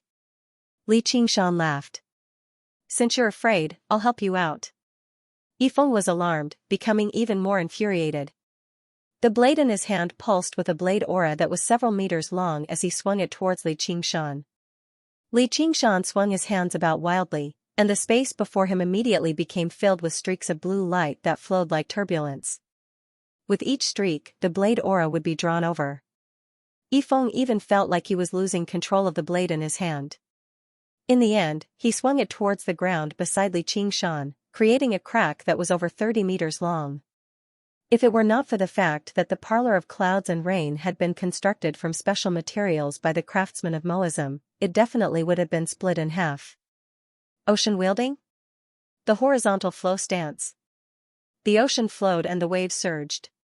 The more vicious and powerful the enemy's attacks were, the more difficult it would be for him to control it. Trapped in the turbulence, he could not help but lose sight of his original target. By the time the four cultivators in black arrived together, Li Qingshan had already pulled back. As he advanced and retreated, he did not hesitate at all. He easily shattered Yifeng's jade pendant, leading to another round of cheers. Yifeng raised his hand and stopped his junior brothers. This little bastard's techniques were startling, and he possessed the identity of a Scarlet Hawk commander. They could not kill him here today, nor could they. Right now, the matter at hand was whether the North Moon would come or not now that the jade pendant had shattered. This was also the question on everyone's minds. Li Qingshan smiled at Begonia, which made Begonia smile bitterly inside. "Why don't you just come up with a way to take me out?" However, she did not dare to show it on her face. Instead, she sneered. "Just you wait." Yifeng laughed madly. "Do you really think I'll be afraid of a mere wretched demon? You've used him time and time again to scare me." However, he could not help but seem a little cowardly on the inside. "If you're not afraid, then just wait here with me for a while." Having reached this point, all Begonia could do was endure it with no other choice. She obviously knew that even if she waited another decade or so, the North Moon would not come. "I have matters to attend to. How can I waste my time here with you?" Yifeng made his way towards Begonia. There was a flash before him, and Li Qingshan's large body stood in front of Begonia to protect her. Yifeng knew that it was impossible for him to take down Li Qingshan so quickly. He said to Granny Yu, "Sect Master Yu, this is an internal matter of your sect of Clouds and Rain. How can you allow an outsider to interfere?" "Hai Tang, stop being so stubborn," Granny Yu said sternly. Just when she was about to strike, Li Qingshan stood with his arms crossed and said indifferently, "When the North Moon comes later and asks what happened here, I don't mind telling him." Granny Yu immediately cowered. Yifeng said, "You're a mighty Scarlet Hawk commander, yet you're actually colluding with a wretched demon. If this woman is lying, then so be it, but if she's telling the truth, then you're an accomplice protecting the wretched demon." Li Qingshan sneered. "Go sue me if you can." Yifeng ground his teeth in hatred, but there was nothing he could do. The status of a Hawkwolf guard was special. In the Rui Commandery, no one had the right to judge him apart from Gu Yenying. However, everyone knew that this Commander Gu was colluding with the wretched demon more than any other cultivator in the Rui Commandery. "You really are a stupid animal. You've been led around by a woman's lies. I'll be waiting right here, waiting for the North Moon to come." Yifeng made up his mind and cast aside all of his worries. He was certain that this was Begonia's stalling tactic. He refused to believe that the North Moon would actually come. Time passed slowly. A crescent moon hung silently in the sky. The rooftop was frighteningly quiet. Some people's foreheads became covered in sweat. They wanted to leave early, but they were afraid of being mocked. Let alone the others, even the mighty prefect, Lu Chongqing, felt uneasy. Even if the North Moon came, he should not slaughter the innocent. The night breeze drifted through the prefectural city of Clear River. There was a hubbub of voices, and lantern lights shone resplendently, surging in all directions. The rooftop was like a dark, isolated island that floated on the ocean, trembling gently as it waited for the arrival of an unpredictable tsunami. In the beginning, Begonia felt extremely nervous, but as she gazed at the lights in the distance, her mind gradually settled down. Who knew how many times she had seen this sight since she was young, but this was the second time she found it so beautiful. She remembered the first time. She was still a little girl in simple clothes, lying on the edge of the rooftop. Her face was filled with amazement, and her eyes shone. She refused to believe that such a bustling and beautiful sight existed in the world. Today was probably the day they parted forever. In that moment, the memories of the past flooded her head before drifting away with the night wind. The little girl rapidly grew up like a willow twig. Until now. She smiled faintly, letting go of life and death. Instead, she remained calm, standing among everyone like a goddess, cold and inviolable.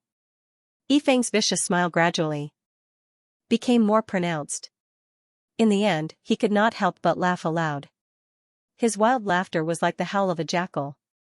He spread his arms and spun around. Tell me, where's that wretched demon? Didn't you say he'd come to save you a moment later? Why haven't I seen a single trace of him after so long? Then he arrived before Begonia. Don't tell me you're lying to us? Come on, just admit it. Oi, you little bastard, how does it feel to be tricked by a woman? Everyone eased up as well. They all discussed, why would North Moon come? She's just putting up a front at the end of the day. Whatever, the matters of the sect of clouds and rain have nothing to do with us. She's embarrassed commanderly though. Granny Yu was even more displeased. Children sure know how to make trouble. Commander Li, this is a matter of our sect of clouds and rain, so please move aside. Li Qingshan suddenly pointed behind Yifeng and called out, North Moon. Yifeng was taken aback. He squinted his eyes. Do you think I'm a child? And you're still trying to use something like that? Suddenly, he discovered that the terrace had become extremely quiet. Everyone's gazes followed the direction Li Qingshan was pointing in. Afterwards, they all froze there as if they had been struck by a freezing curse. Their expressions twisted and changed, becoming panic, fear, trembling. Granny Yu was like an old hen that had been startled. She shrank back and seemed even shorter. Yifeng slowly turned around. Under the crescent moon, a peerlessly handsome man with scarlet hair and eyes stood. Standing at the edge of the rooftop, the moonlight seemed to be dyed red. Behind him was a resplendent sea of lanterns. His long hair and clothes fluttered in the night wind. Silently, the tsunami arrived. The North Moon had arrived. Yifeng felt all the blood in his body churning. His heart turned cold in an instant. His mouth was wide open, but no sound came out. Hey, woman, why did you call me? North Moon scanned the rooftop with his scarlet eyes. Finally, his gaze fell on Begonia. When the cultivators met that pair of red eyes, they could not help but shrink back. With a whoosh, they retreated a large circle. It was as though North Moon's eyes contained some invisible witchcraft. North Moon. Begonia took a step forward. She didn't know how to answer. She had already made up her mind to die, but the savior that she had spouted nonsense suddenly fell from the sky, causing her to be in a daze. She even suspected that there was something wrong with her memories from several years ago. In the eyes of others, it was naturally a woman who had seen the lover of her dreams. She was so excited that she could not control herself. The cultivators in black all looked horrified. Yifeng's back was dripping with cold sweat. He forced himself to calm down. This battle had to be won by wits, not by force. He had to restrain Begonia as soon as possible, so that the evildoer would hesitate to attack. He glanced around. The heavens were really helping him. Li Qingshan had stepped aside at some point. Qiu Haiteng stood there alone, as delicate as a crabapple flower. He hurriedly sent a mental message to his companions. Just one move. He could restrain her. Just as he was accumulating power, a hot wind brushed past his face. Yi Feng's eyes widened. He felt as though time had stopped around him. Only one person was not affected. North Moon swept past him like he was taking a stroll in the park and came to Begonia's side. I can't win. I definitely can't win. I can't even escape. Yi Feng groaned in his heart. North Moon naturally wrapped his arm around Begonia's exceptionally slender waist. Why aren't you saying anything? He glanced at the pile of gold, silver, and jewelry. What's going on with these things? Begonia's delicate body stiffened. Her cherry lips parted slightly as she looked at North Moon. The memories from a few years ago became incomparably vivid. It was as though he had directly jumped out of her memory. However, she could not read anything from those crimson eyes. However, at this point, she had to act even if she did not want to. She simply leaned on him and said in a coquettish tone, "These people want to force me to marry Yidan. These gold and silver are all my betrothal gifts." She rambled on about the cause and effect of the matter, especially describing the scene of Yi Feng scolding North Moon as a demon. She said things like, "I'm not afraid of that demon even if he comes, and I have to flee at the sight of my master," in a vivid manner. Although she did not lie, she inevitably added details to make Yi Feng and the others seem even more detestable. With every sentence that Begonia said, Yi Feng and the others trembled all over. Every sentence was simply heart-wrenching. Begonia's eyes flashed with the joy of revenge. No matter what North Moon had come for, after hearing these words, these people would not be able to escape death. North Moon listened silently and could not help but laugh. "Oh, this is very interesting." Half jokingly, he reached out and caressed Begonia's plump cheeks. He said gently, "I've made you suffer. This is all a misunderstanding. We have no intention of becoming enemies with you. Our master is Great General Yidan, and we have long admired you. We never thought fellow Qiu would actually have a partner, so we thought she was just bluffing. If we have offended you in any way, please forgive us, fellow Qiu." Yi Feng changed from his brash demeanor just now and actually behaved politely. He referred to North Moon as Sir before clasping his hands deeply towards Begonia in the end. He actually seemed extremely sincere, without the slightest hint of a scoundrel who spoke without restraint. Yeah, it's all a misunderstanding. I was just about to pass on the position of sect master to Haiteng and return to the depths of the mountains to cultivate in seclusion." Grandma Yu rubbed her hands together and smiled. Qiu Haiteng hadn't forgotten to bring her along when she was narrating the story. Grandma Yu didn't dare to show the slightest bit of dissatisfaction. She smiled like a blooming flower, and when she looked at Qiu Haiteng, she even had a pitiful expression on her face as she silently used her bewitchment art. Begonia could not help but wonder, Granny Yu is already so old.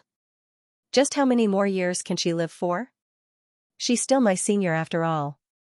It's all for the good of the sect of clouds and rain. Smack. There was a resounding slap. North Moon casually slapped Granny Yu across the face. Under the tremors of the ox demon, her protective layer of spiritual energy immediately shattered. Her head turned to one side, and her old face was thrown into the air. Over a dozen teeth flew out of her mouth. "Your smile is so hideous. Keep it to yourself," North Moon said impatiently. Granny Yu was surprised, furious, and fearful. She clutched her swollen face and became even more afraid of striking back, nor did she dare to smile anymore. She murmured, yes. Smack. There was another resounding slap. North Moon gave Granny Yu another backhand slap and waved his hand. "Forget it. You better just keep smiling. It'll only be uglier if you don't smile." Granny Yu became dizzy from the slap. Not a single tooth remained in her mouth. She stood there awkwardly. She did not know whether to laugh or cry. Begonia returned to her senses as well. She knew she had fallen for the arts of charm again. Originally, she was very annoyed, but when she saw Granny Yu's disheveled state, she could not help but burst out laughing. When she thought about how Granny Yu had swaggered around and forced her time and time again, she felt great pleasure. Smack. There was another slap. Even a person made of clay had a temper. Granny Yu was a mighty golden core cultivator after all. She said in surprise and fury, "Ui. If you like it, I'll slap you again." North Moon completely ignored Granny Yu and said to Begonia gently. He could not copy King Yu of Zhou and toy with his vassals, but casually slapping them a few times was still very easy. "There's no need." Begonia lowered her head and said softly. Her cheeks were slightly red. She knew that he was standing up for her. She could not tell if she was touched or something else, but she felt a little dizzy. Just a moment ago, she was being forced by Granny Yu, humiliated by Yi Feng, and treated coldly by everyone. Only Li Qingshan was willing to help her. As she thought of this, she could not help but look back. She saw Li Qingshan retreating far away, smiling and nodding at her. When she looked back again, everyone looked at her with eyes full of panic. They were afraid that if she pointed a finger at them, even if they were lucky enough to survive a few slaps, they would lose all face. Especially Yi Feng and the others. Their faces were ashen, and they were panicking like stray dogs. She then saw Hua Sengzan's extremely complicated expression. She smiled brightly, no longer worrying about him, and found that she was actually a little proud. "Humph, go think about your Gu Yenning. It's not like I don't have anyone who wants me." Begonia bit her lip and pulled on North Moon's collar. She pointed at Yi Feng and the others. "And them?" Yi Feng and the others cursed her in their hearts for being a bitch, but they smiled dryly. "If you won't let us go, our Master Dan and Prince Xiqing will not let you go. Why do you have to go so far for a misunderstanding?" North Moon waved his hand.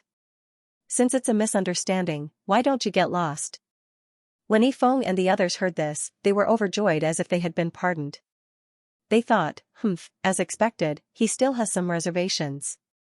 This evildoer will die a horrible death in the future. They wanted to say a few tough words, but they did not dare to. They cupped their hands and turned to leave. Begonia was a little unwilling, but she did not forget that they were acting now. If they did not agree with each other and made him unhappy, it would not be worth it. Wait. Yi Feng and the others had already arrived at the edge of the rooftop. If they took a few more steps forward, they would be returning to the sea, and they would be entering the mountains. However, Northman's wretched voice rang out from behind. He gulped and turned around. "Sir, do you have any other orders? You forgot to bring betrothal gifts." North Moon glanced at the gold, silver, and jewelry.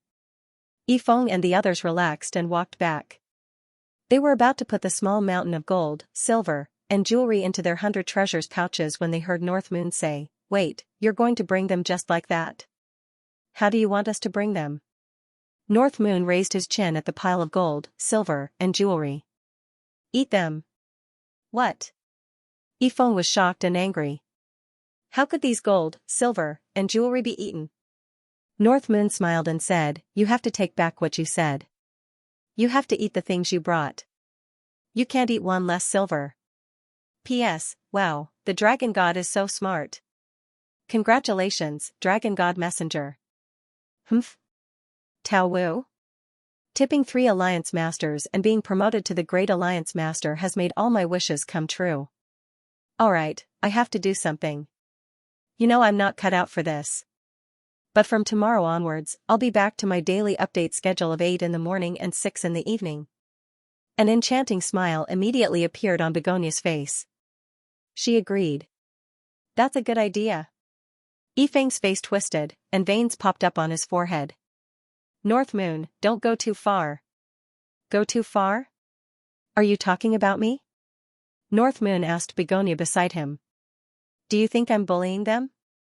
Of course not. Then I'll bully them a little more seriously. Eat it.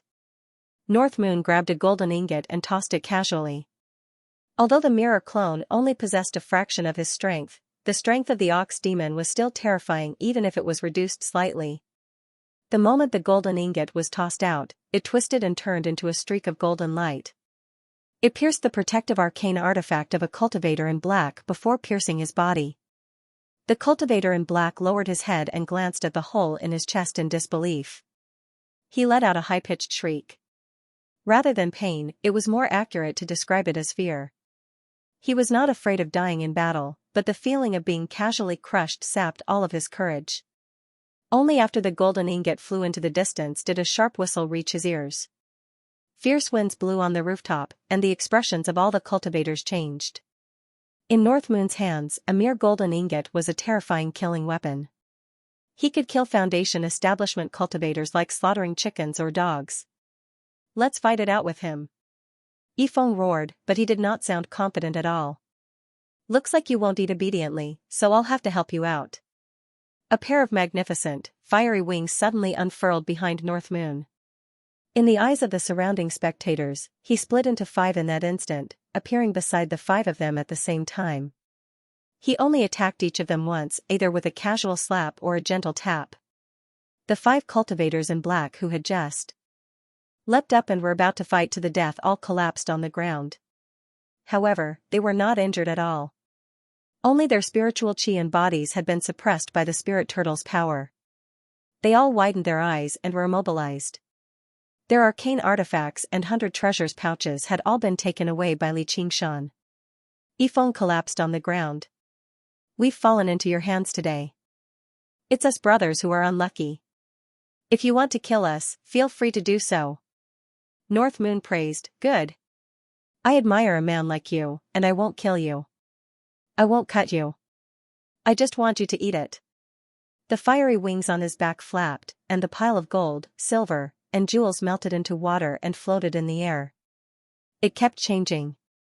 Northmoon moved his fingers, and 5 streams of scorching gold and silver water surged toward Yifeng and the other 4.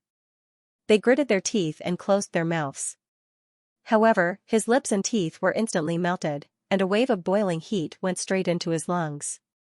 This pile of gold, silver, and jewelry that they had used to humiliate Begonia had instead become a talisman that hastened their deaths. Although their bodies were strong and their vitality was strong, they couldn't use spiritual energy, so how could they resist the scorching gold and silver water? Their strong bodies only prolonged the pain. With a sizzling sound, white smoke rose, and after a while, a burnt smell could be smelled. The gold and silver water burned through the lungs. It flowed through their bodies. Li Qingshan blew again, and the gold and silver water immediately cooled and solidified, turning them into 5 gold and silver people. None of the cultivators present dared to breathe loudly after witnessing the cruelty of the fiendish demons. However, many were cheering in their hearts. You guys are so arrogant and look down on us. You deserve to die a horrible death. Northmoon turned to Begonia and said, have you calmed down? Actually, he was trying to calm his anger. A bunch of bastards, little bastards, and so on and so forth. Now you know how important it is to keep your mouth shut. I'll kill you little dogs, and then I'll go kill that old doggy Dan. Begonia was very touched. It's gone. Should I kill this one? Northmoon pointed at her, and Granny Yu leapt up like she had been scalded. She called out, spare me, Sir Northmoon. Lord Northmoon, spare me. Begonia finally could not bear to do it. She did not know if the effects of the charm technique were still lingering, but she bit her lip and shook her head lightly. Just let her go. Grandma Yu was overjoyed. Northmoon appeared in front of her in a flash, grabbing her by the throat. With a light squeeze, an old head flew into the air as she screamed, I'll take you down with me. She wanted to detonate the golden core, but Northmoon's other hand had already reached into her abdomen and dug out the golden core. Then he took her 100 treasures pouch and shoved her corpse into the 100 treasures pouch along the way. He had saved up a little so that he could give Shaoan as a gift in the future.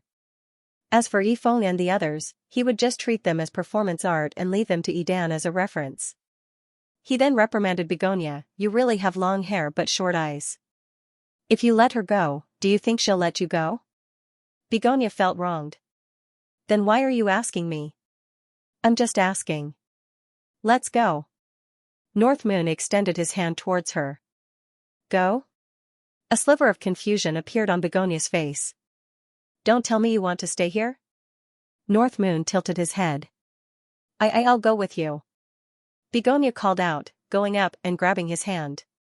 North Moon took advantage of the situation to wrap his arm around her waist and take off into the air. She looked back, only to see the rooftop rapidly grow further and further away. Everyone's faces blurred very quickly. All she saw was Xianxia waving at her from afar. The resplendent sea of lanterns of the Clear River Prefecture gradually grew further away too, all the way until they reached the sky. The wind whistled past her ears. She turned around and looked at the side of his face. "Where are you taking me?" Her voice was so gentle that even she was surprised. "You'll know once we get there." "What are you going to do to me?" "What do you want me to do to you?" North Moon could not help but smile. Begonia found the smile to be rather familiar, but it was concealed by the inherent malevolence of demons, so she was unable to guess his true identity no matter how hard she tried.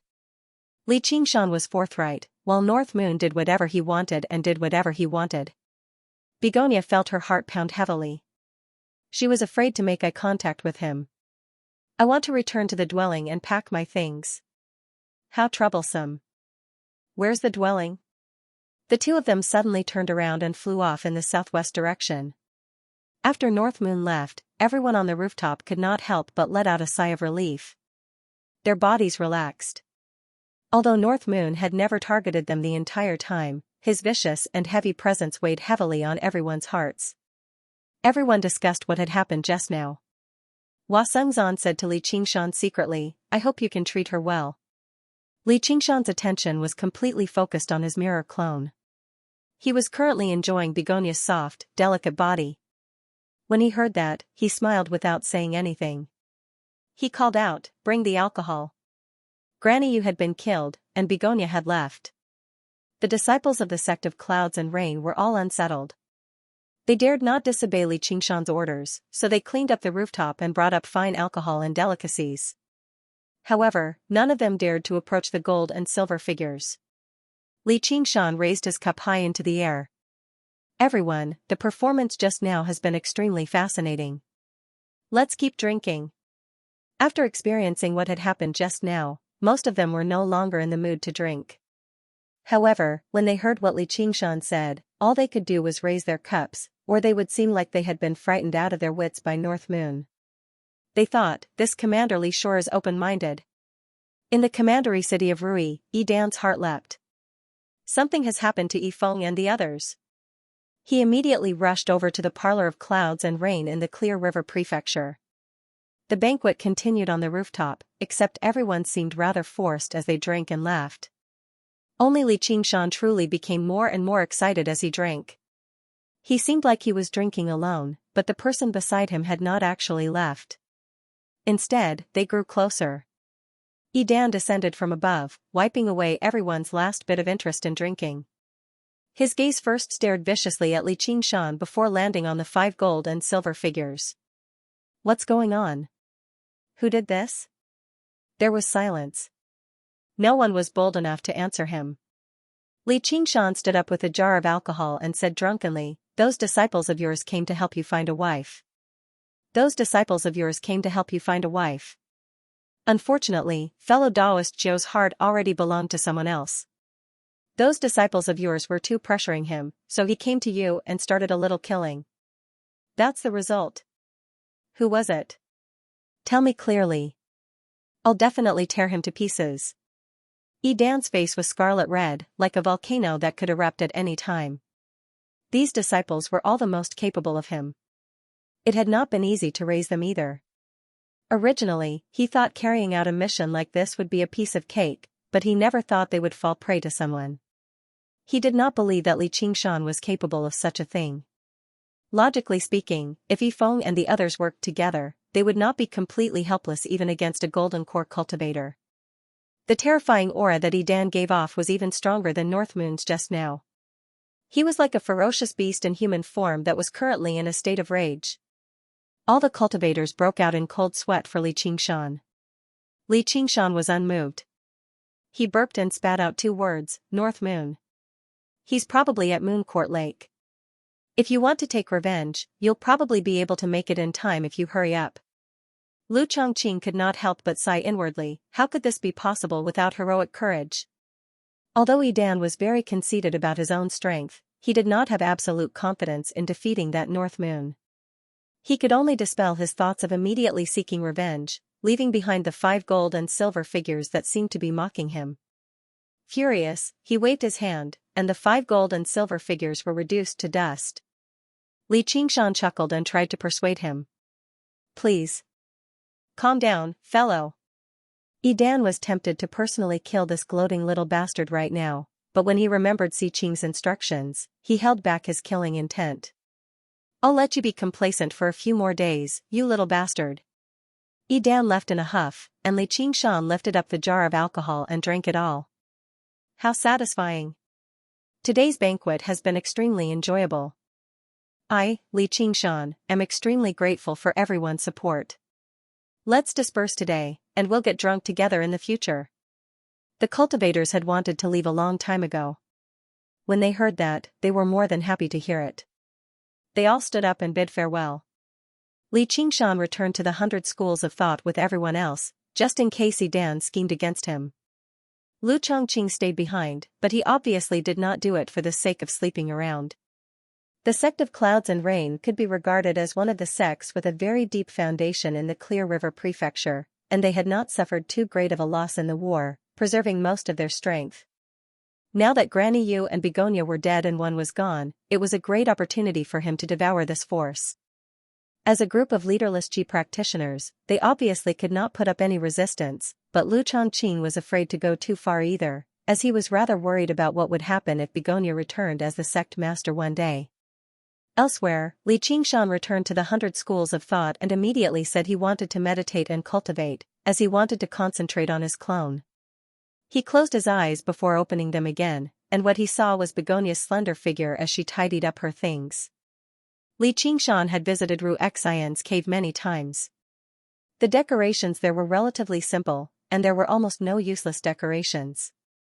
There were still traces of stone carvings on the walls, and the tables and chairs were all made directly from stone.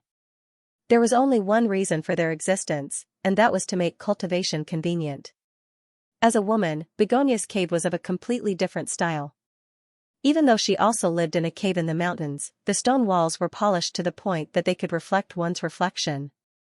Everywhere was decorated with complex and beautiful patterns, and the faint fragrance of flowers wafted through the air.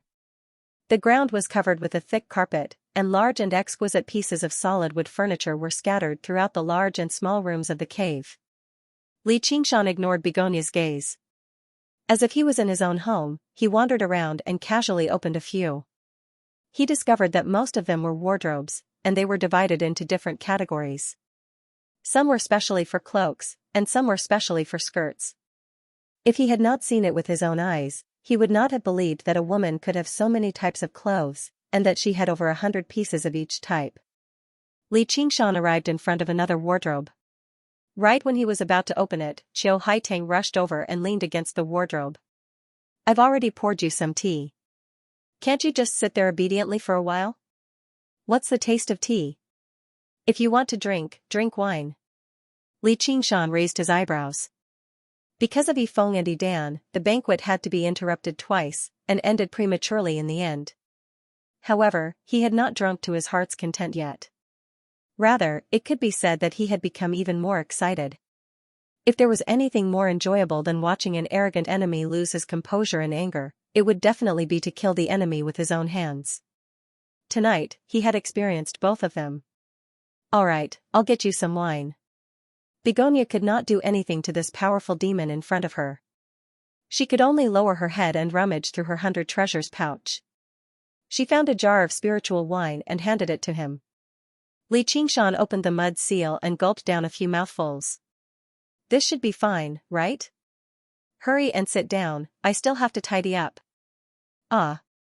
Begonia felt her waist tighten, and she could not help but fall into his arms. Her proud breasts were pressed tightly against his chest. Even though they were separated by a few layers of muslin, it was difficult to hide the wonderful feeling of softness and elasticity. Li Qingshan waved his finger and the wardrobe opened. He couldn't help but laugh out loud. Inside the wardrobe were pieces of underwear. No wonder Begonia was so nervous. Let me go.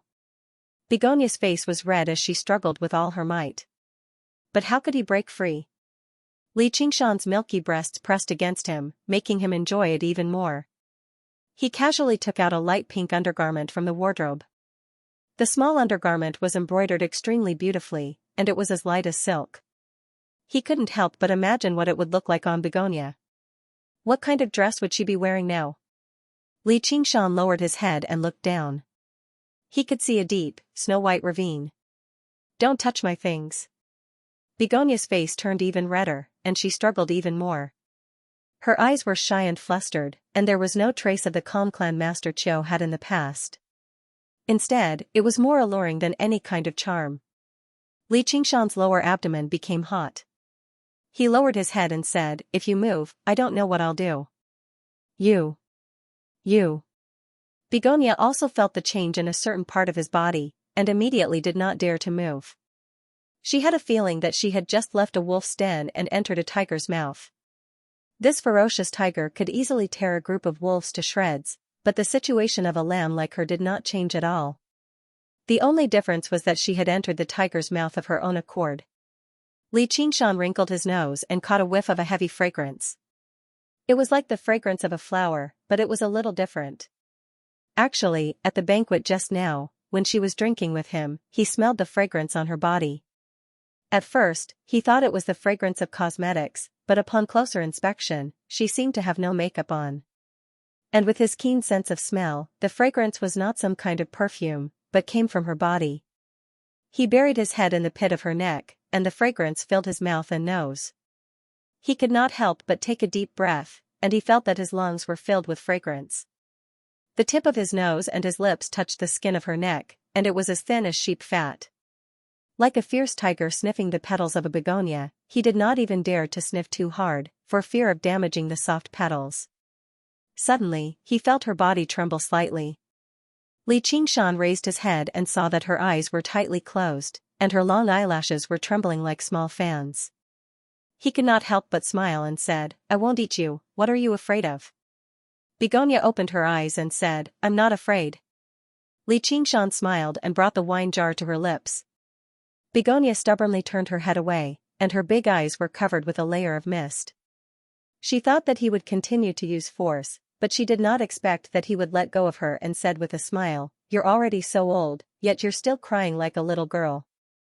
I originally thought that you were a good monster, but I did not expect you to be so detestable. You're practically no different from that Edan." Begonia covered her neck with one hand, and her face was red. She thought of the first time they met. At that time, she was also on the brink of despair, and he had descended from the sky to save her. He was not stingy with his words to ease her emotions, but it was nothing like this. At least it's better than Edan. Hurry up and pack your things, Li Qingshan said with a smile. He casually stuffed the undergarments into his bosom, and carried the wine jar and continued to wander around. The building of this cave was extremely large. He walked up the stairs, passed through the moon gate, and arrived in front of the door of a room at the very top. He pushed open the door, and a silver moonlight filled the entire room. When he raised his head, he could see the stars and moon in the sky.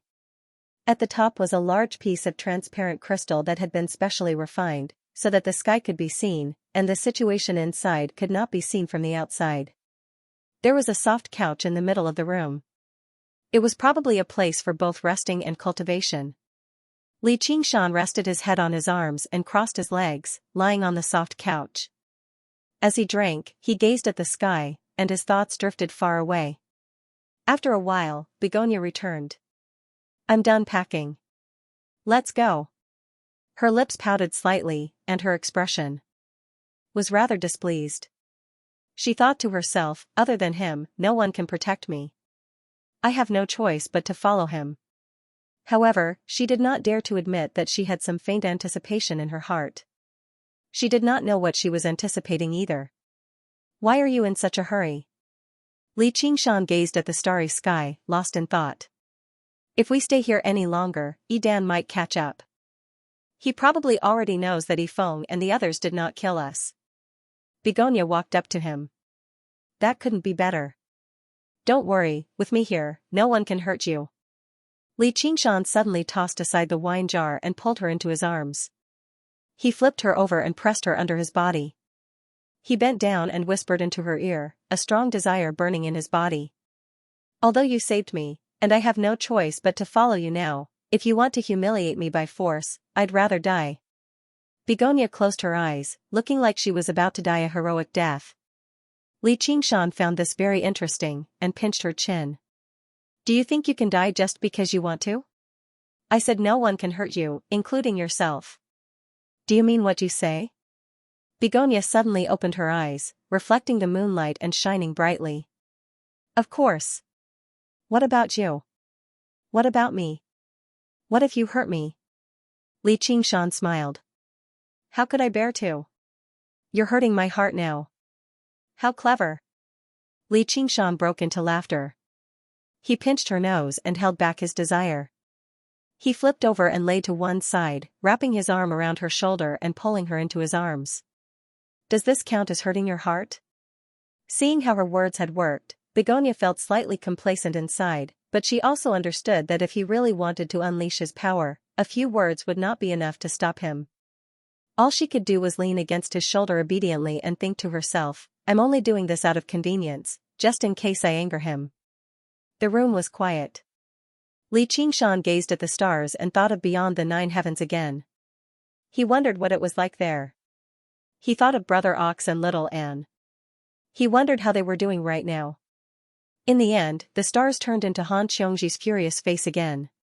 He thought, Qiongji, oh Qiongji. You've allowed me to visit the parlor of clouds and rain anyway. I just found the sect master to accompany me. In the end, his thoughts returned to the present. Yidan and Si Qing were both powerful enemies. He had to increase his cultivation as soon as possible. He would spend half a day at most dealing with the matter of the 100 schools of thought before going to find Ru Xian and practice the way of water.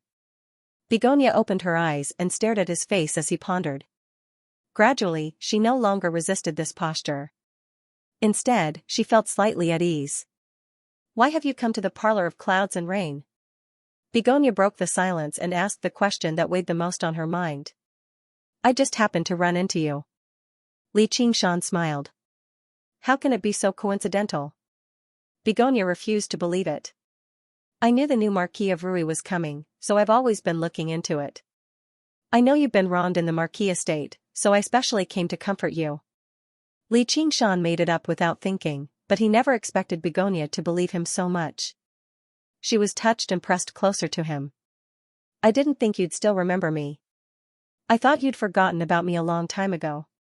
Li Qingshan snickered inside and said tenderly, though, it looks like you've already found someone else, so all I can do is watch over you silently in the darkness. Find someone else? When? Begonia widened her eyes like she had been wronged.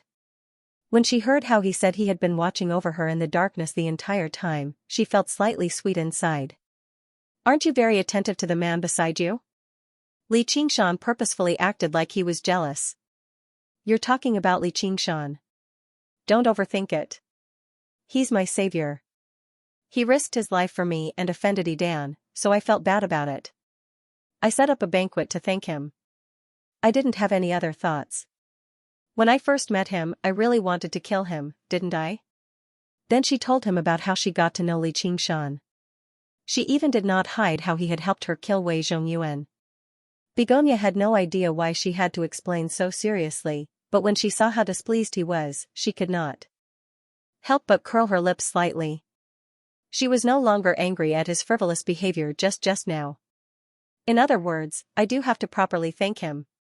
Li Qingshan was originally joking, but when he heard that, he felt rather strange. He could tell that Begonia really did not have any other thoughts towards Li Qingshan. Instead, she felt some affection for him, the North Moon, who she had only met a few times. Logically speaking, saving her was a piece of cake for North Moon, but Li Qingshan had truly risked his life. Li Qingshan could not help but sigh. The thoughts of women sure were unpredictable. Actually, this was normal.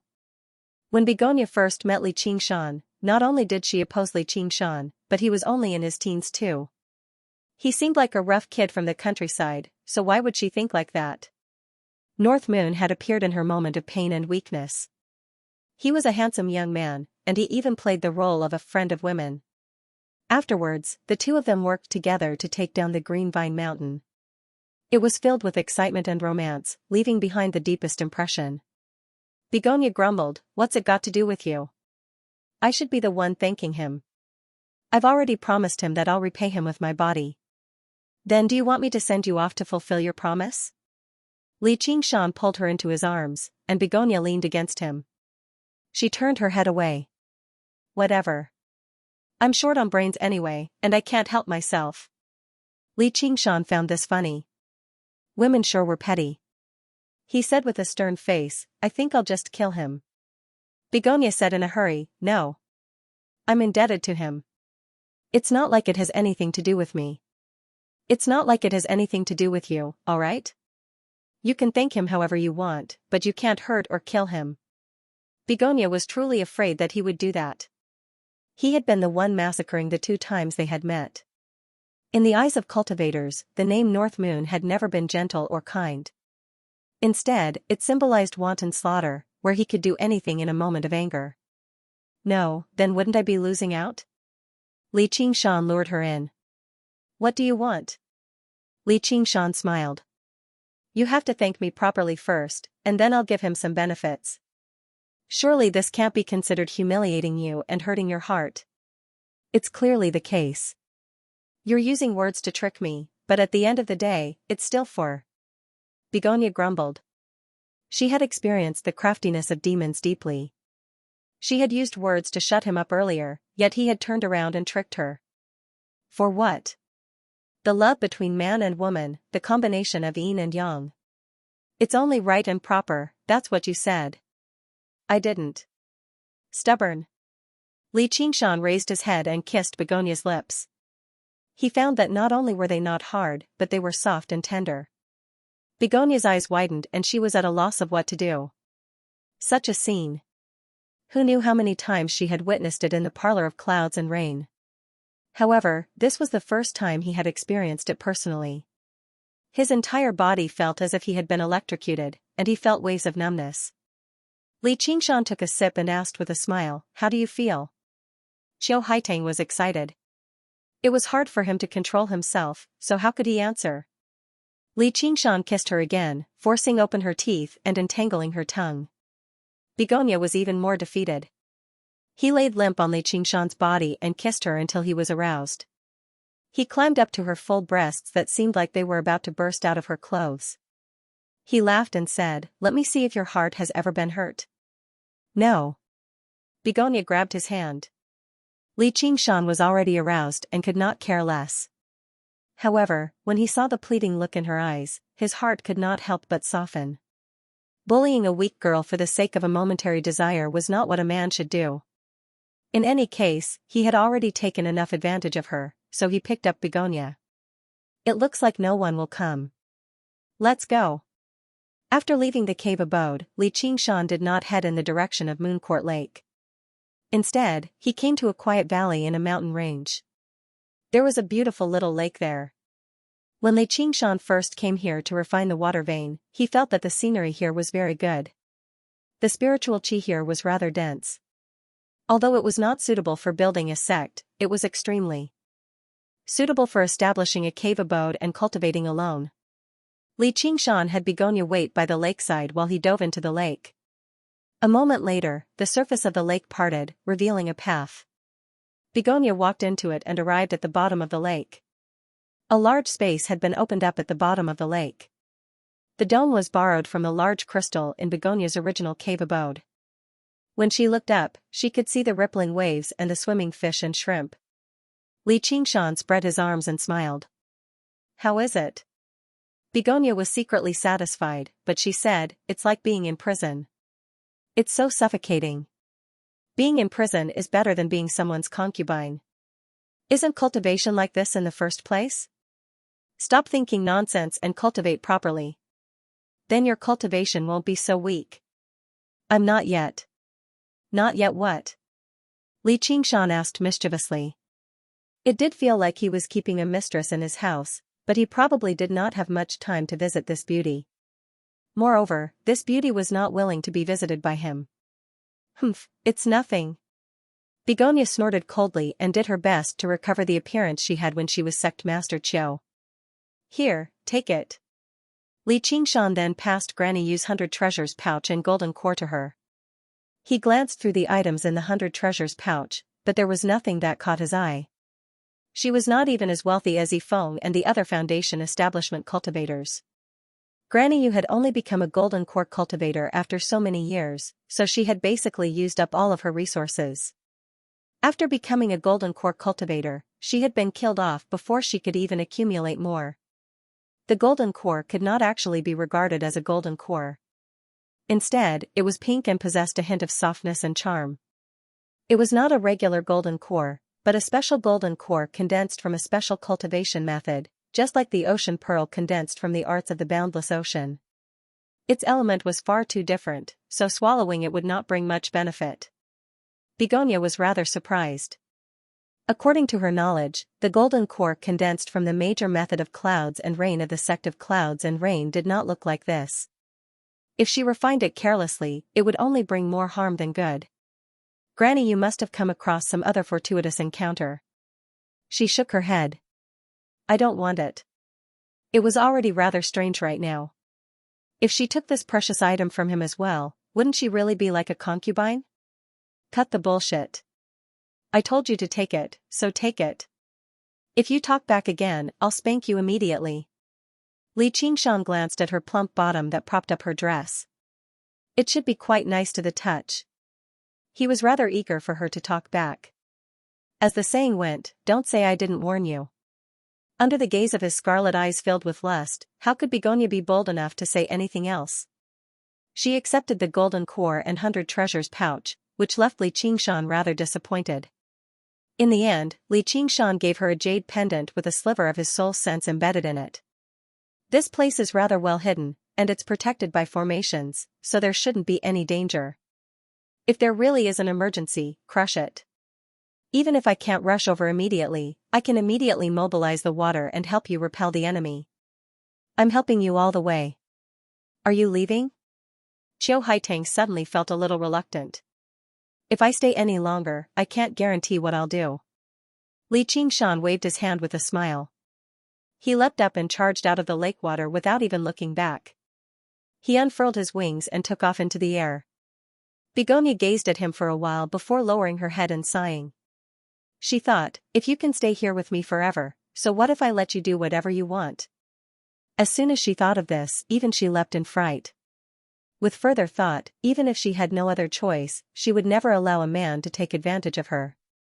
Moreover, she did not feel any resentment or blame after that. All she could blame was him for leaving too decisively and too heartless. She did not want to think too much about it. She cast down the formations first before fixing up her new home at the bottom of the lake. She nodded in satisfaction. Although it was a little small, she no longer had to worry about the matters of the sect of clouds and rain, and no one would disturb her. Just like what he had said, it was a good place to cultivate in peace. Sigh, why am I thinking about him again? He might not even come back in the future. She could not help but sigh and sighed, but another voice immediately leapt out, he didn't succeed today, so he'll definitely come again. Men, no, male demon. So what if he comes? With his nature of doing as he pleases, how could he possibly be restrained by a mere woman? You're a little too lacking in confidence in yourself. Didn't he specially come to see you? He's even jealous because of you. He saved you from disaster twice. Fate has brought you together. The two voices continued to argue. Begonia lowered her head and looked at Granny Yu's 100 treasures pouch. What's this? A pink jade slip had appeared in her hand. Jade slips like this were mostly used to record cultivation methods. The last thing Li Qingshan lacked were cultivation methods, so he obviously did not care about it. Begonia recalled Granny Yu's wondrous golden core. She closed her eyes and focused, sending her soul sense into it. Quite a while later, she opened her eyes and sighed in amazement. As it turned out, this cultivation method was called the heart-dying art. It was even more profound and wondrous than the major method of clouds and rain. The foundation of the major method of clouds and rain was still dual cultivation. The arts of charm were only an extension of it. Both men and women could practice it. However, this heart-dyeing art could only be cultivated by women, and it possessed the ability to charm in itself. Rouge was originally a cosmetic that mortal women applied to their cheeks and lips to enhance their beauty. However, for a naturally beautiful woman like Begonia, even without any cosmetics, her lips would still be as red as vermilion, and her face would be as beautiful as a spring flower. Rouge was actually dispensable. As the name suggested, this heart-dyeing art was like applying rouge to one's heart, increasing a woman's charm from the very foundation. The deeper one cultivated, the greater the charm. Even without deliberately using enchantment, one could still fall head over heels. The golden core that was condensed was called the rouge heart. Without dual cultivation, Begonia's greatest problem was solved. She was unwilling to easily give up her body for another, so she had never had a dual cultivation partner. With this cultivation method, she would not have to worry about that. It's no wonder Granny Yu managed to undergo the tribulation in secluded cultivation despite her age. Turns out it's all because of this cultivation method. However, Granny Yu was just too old, so she could no longer unleash much of her charm. She also faced Li Qingshan, who practiced the spirit turtle's method of sea suppression, so she still failed to escape death in the end. To Begonia's great surprise, there were also a few techniques with wondrous effects recorded in the heart-dyeing art. With a gentle brush of soft hands, the enemy's body would become limp and immobilized, while once rouge makeup was used, no matter if the enemy was male or female, no matter how vicious they would not be able to harm you. Begonia believed that this was how she had fallen for it. She had never been a soft-hearted person. She had known Wei Zhongyuan for many years, yet she had still killed him as she pleased. Yet, when she was forced to such a degree by Granny Yu, who she was not familiar with, she could not help but speak up for her at a crucial moment. As for the technique that interested Begonia the most, it was called Yearning Stains the Red Thread. It used her virginity as a medium, and it could only be used once in a person's life. It could make a man fall in love with her for the rest of his life, infatuated with her and never tired of yearning. Even tempered steel would become soft. Even if he was not a lover, he would become one. Did little Hua fall victim to Gu Yanying's technique? Begonia shook her head and dismissed this absurd thought. Not only did this technique require a man to be infatuated with her for the rest of his life, but it also required a woman to be infatuated with him. If she stopped thinking about him, the red thread would fade, and she would have wasted her only opportunity for nothing. She sank into her thoughts. Again.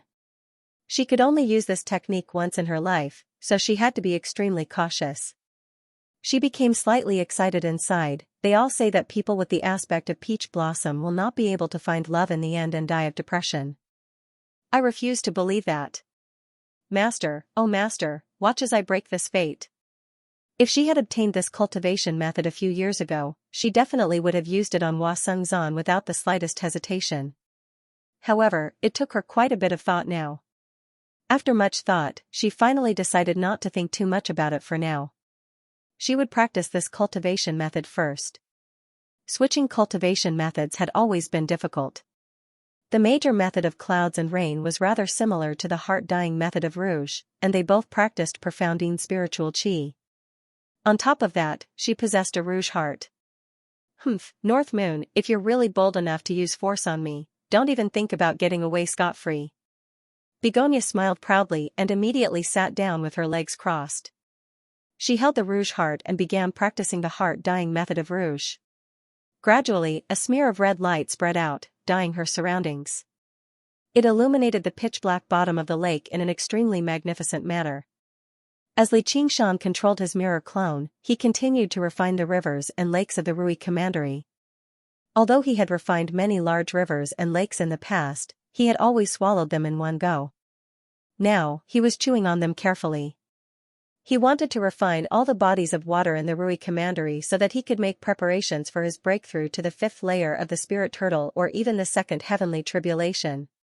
On the other side, he spent half a day dealing with most of the matters regarding the 100 schools of thought. Then he went to the School of Medicine's Benevolence Island in search of Ru Xian. In the alchemy room, Ru Xian had already refined the jade melting cauldron. She was currently refining a cauldron of pills as she frowned slightly. He looked a little uneasy. When he suddenly heard Li Qingshan calling him from outside the door, he got up and opened the door. A smile immediately appeared on his face. Congratulations, fellow Daoist, you've taken in another beautiful woman. From now on, you'll only be envious of Mandarin ducks and not immortals. It was rare for Li Qingshan to hear that she didn't say anything harsh this time, but the ridicule on her face was simply undisguised. He couldn't help but laugh. Yes, you don't know, that figure, that voice. Ru Xian interrupted, then what are you doing here? Don't make me keep explaining. Didn't we agree on this? Tisk, looks like you didn't succeed. I'm not as lecherous as you think. Li Qingshan was not boasting. If he really was lustful by nature, then just how many women were there among the night roamers for him to enjoy?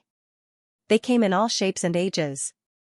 Even a harem of 3,000 paled in comparison. As long as the night roamers prospered and developed, he could switch to a different one every day, all the way until the end of time. That would be too stupid. Ru Xian could not help but admit this. Even the minor chi practitioners of the 100 schools of thought would often go drinking with prostitutes. It was completely normal for them to have a few concubines outside. Li Qingshan could already be regarded as relatively disciplined in this aspect. Let's go, you lecherous man. Ru Xian stowed the jade-melting cauldron away. She no longer had to watch over the cauldron at all times. Where are we going? A place to cultivate, obviously. Ru Xian took off, and Li Qingshan followed closely behind. They left the 100 schools of thought. They arrived in the sky. Ru Xian closed her eyes as if she was sensing something. A while later, she chose a direction. They flew towards the south. In the distance, Li Qingshan saw a black curtain of clouds on the horizon. Rain as thin as a cow's hair drifted down from the hazy sky, moving with the wind. It was like white mist, silently nourishing everything on the ground. Ru Xian descended from above and landed on a plain. The verdant grass reached all the way to her waist. So you were looking for a place where it rained? Li Qingshan landed close behind her. This is the first lesson. Ru Xian extended her right hand, and the rain in the surroundings swirled and danced, gathering in her palm and turning into a white ball of water. That's easy. Li Qingshan raised his hand, and all the rainwater within a radius of 300 meters was suddenly sucked away, forming a semicircular hole without any rainwater. It gathered into a huge ball of water in his hand. As long as he wanted to, sucking away all the rainwater within 5 kilometers was nothing difficult. In terms of control over water, even as a mere folk, Ru Xian paled in comparison to him. Fool, it's not like this, look carefully. Ru Xian handed the white ball of water in her hand to Li Qingshan. Li Qingshan found that every drop of rainwater was dancing, but they did not merge with each other. In the seemingly chaotic dance, there was not a single collision.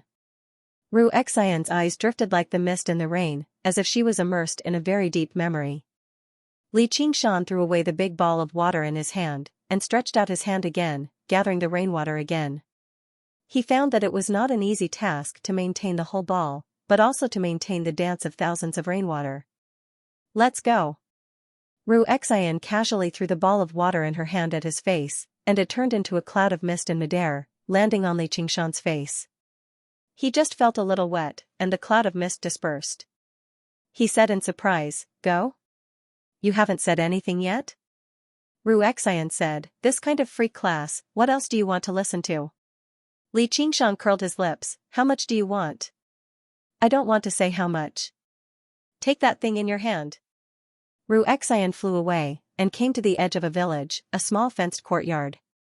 A yellow dog that guarded the yard barked at her, and when she glared at it, it immediately whimpered and went back to its kennel with its tail between its legs. Then she pointed at a water tank in the corner, and with the same stare at Li Qingshan, she said, "Put your head in." "What kind of cultivation is this?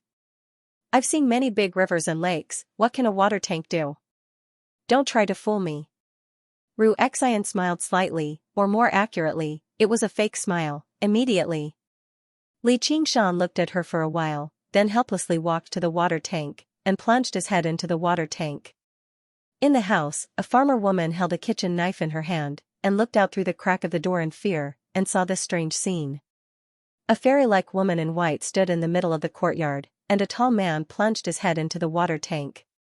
After a long time, Xian knocked on the water tank, and said with a smile, "Let's go." Still without any explanation. Xianxia ran around with Xian, and saw all kinds of water, from wells to puddles, from small streams to deep pools. Except for the water ball that was in Xianxia's hand at the beginning. It felt a bit like cultivation, but at other times, it was completely performance art, or more like he was being played. For example, the well that he jumped into turned out to be a dry well. He said, "There's no water here." Xian said, "No water is right." Then she sealed the well cover, and it was sealed for a whole day. Xianxia sat at the bottom of the well. He even had the intention to kill. If someone else were bold enough to trick him like this, he would have punched them in the head a long time ago. However, Xian's various requests really were similar to performance art. They seemed very silly and pointless, but they also seemed to carry a very deep meaning. For the sake of cultivation, Xianxia could only endure. He felt it. Xian seemed to be in a rather bad mood. She did not even crack a joke. Her face was sunken and cloudy. Only when he finished cultivating, or in other words, when he was fooled successfully, would she crack a smile, like the sky had cleared up. Of course, he was not the kind of infatuated man who was willing to do all kinds of stupid things to make a beauty smile. All of this was for cultivation. Yes, that's right. Even if he felt that the smile was good, it was nothing more than friendship. Several days later, under the dripping eaves of a broken temple on a barren mountain, Xian just sat on the stone steps, holding her cheek, staring at the cloudy sky, for a long time without saying a word. And Xianxia sat beside her, looking at the water droplets. Like millions of their predecessors, they fell into the dents on the bluestone slabs. Smashed to pieces. What was the meaning of this behavior, she still didn't say. Xianxia listened to the sound of the rain, and his mood gradually calmed down. He recalled the various kinds of water he encountered in the past few days. The water trapped in the vat silently seeped through every crack. The bottom of the dry well revealed a moist breath. The deep and dark pool could not be seen at a glance. And the turbid and shallow puddle clearly reflected the sky and her face. Xian suddenly stood up and stretched. "Well, it's almost time to go back." "What is the meaning of all this?" Xianxia couldn't help but ask. "How do I know?" Xian spread out her hands. "So, you admit that you have been fooling me these days?" Xianxia approached her with a bad look. "Do you know what you mean to me?" "Huh?" Xianxia was startled and stopped. "Just like I don't know what I mean to you. Water has no shape, and law has no fixed law. I can only let you see and feel. As for the meaning, you can only ask yourself, and it depends on your hand." Xianxia looked at the water ball in his hand. Under Xian's request, he had been maintaining it for the past few days. Unknowingly, it had become stable. Although there was still a gap between him and Xian, it had improved a lot. "Seems like you have a point." Xian was silent for a moment. "These words, I didn't say it, my mother told me." "Your mother? Did she also let you plunge your head into a bathtub, or lock you in a dry well?" What Xianxia really wanted to ask was not this question, but looking at Xian's expression, he couldn't bring himself to ask it. How could my mother fool me? Xian had a look of "Are you an idiot?" on her face. Xianxia rolled his eyes, then smiled in relief. This guy had finally returned to normal. Xian suddenly took out a neatly folded 1,000-mile sound transmission talisman and listened attentively for a moment. "Master is calling me." "Hey, Chu Tian is awake." "Then I have to see." Xianxia smiled. He also knew that cultivation was not an overnight success. Since he had seen what he needed to see, the next step was to comprehend and find the meaning. The two flew together into the sky. As they passed through the clouds, Xianxia suddenly said, "If you don't tell me, of course I don't know what I mean to you. And if you want to know what you mean to me, you can ask me directly. People are not water, people can understand each other." Above the clouds, the sun shone brightly, the blue sky was blue, and the pure white sea of clouds rose and fell continuously to the horizon. Xian was slightly startled, then smiled brightly, maybe. In the underground library of Benevolence Island, Chu Tian floated amidst the faint light emitted by the water of recollection, like a soaked sponge. His chaotic sea of consciousness was like a pool of stagnant water. Bubbles rose and rippled as he was forcefully stirred up. Suddenly, Chu Tian's eyes opened once more. He stared at the darkness before him, no longer empty and numb. Another flash of inspiration appeared. Where is this place? Bang! He struggled to punch the glass, then a second, a third. His fist was soon a bloody mess, blood permeating the light blue water of recollection. Crack! Cracks appeared on the glass. He punched harder and harder, causing the cracks to spread. Finally, with a crash, the glass shattered and the water of recollection flowed out. He fell to the ground.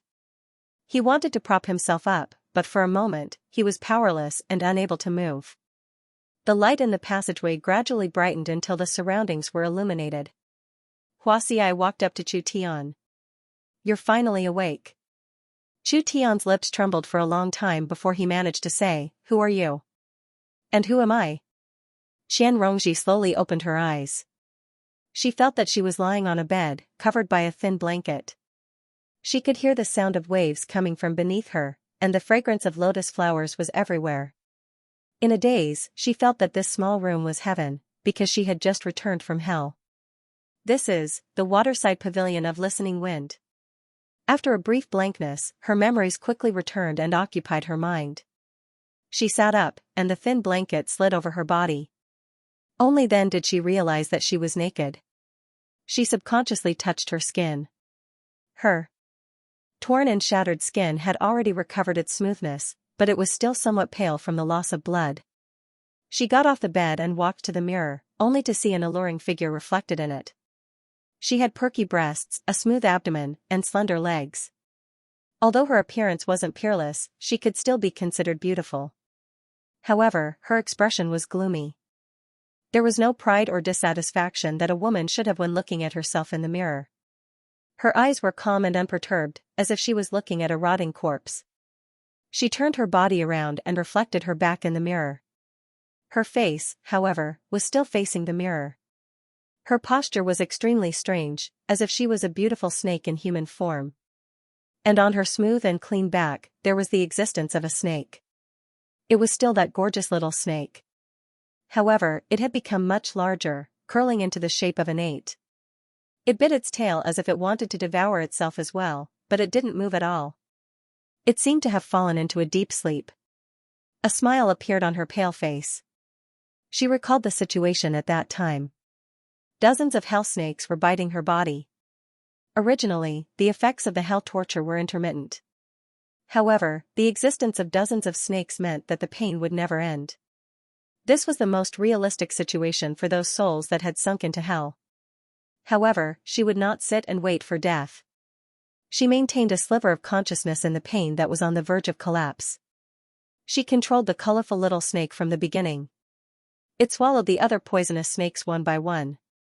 In the end, that gorgeous little snake treated its own tail as another poisonous snake and tried to devour it with all its might.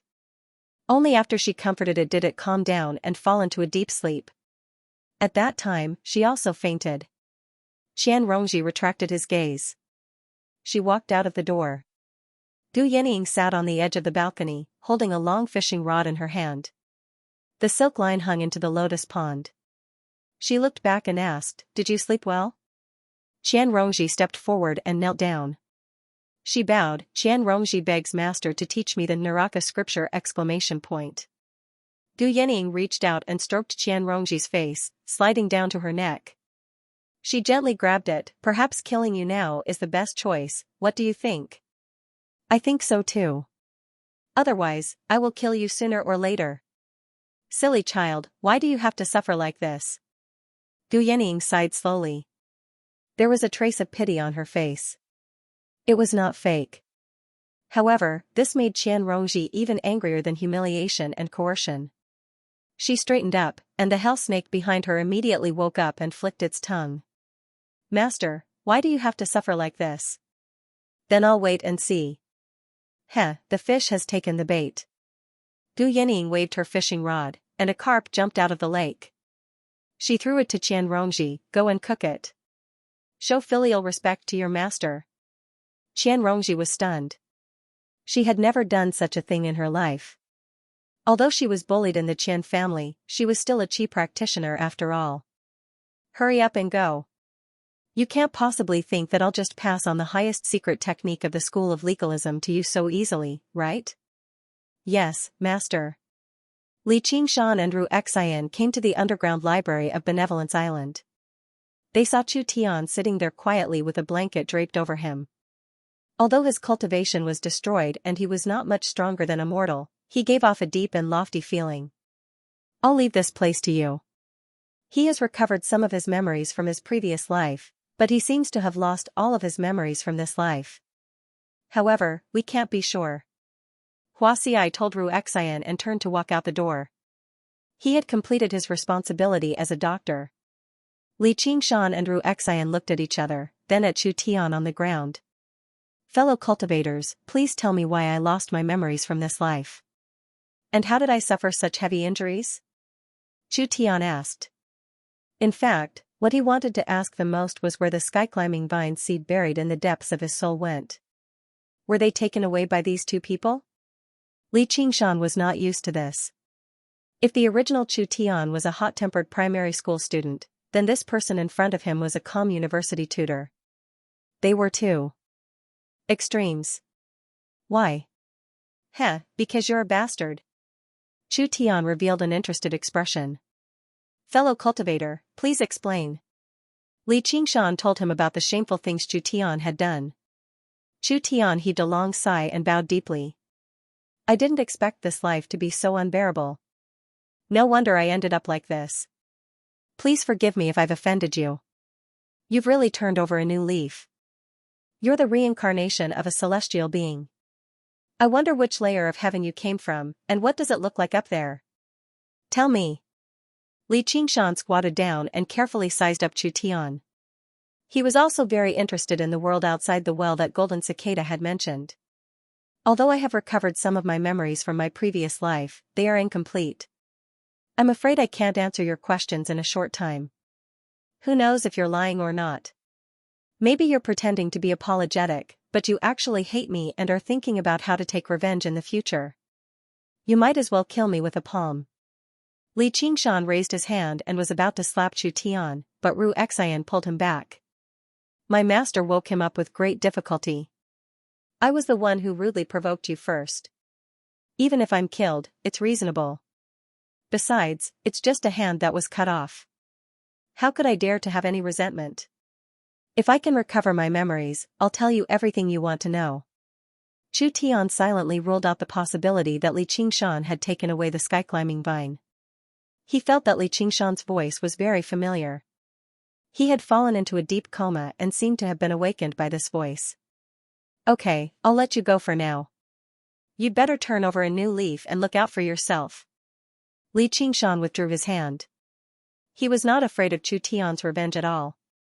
So what if Chu Tian was the reincarnation of a celestial being?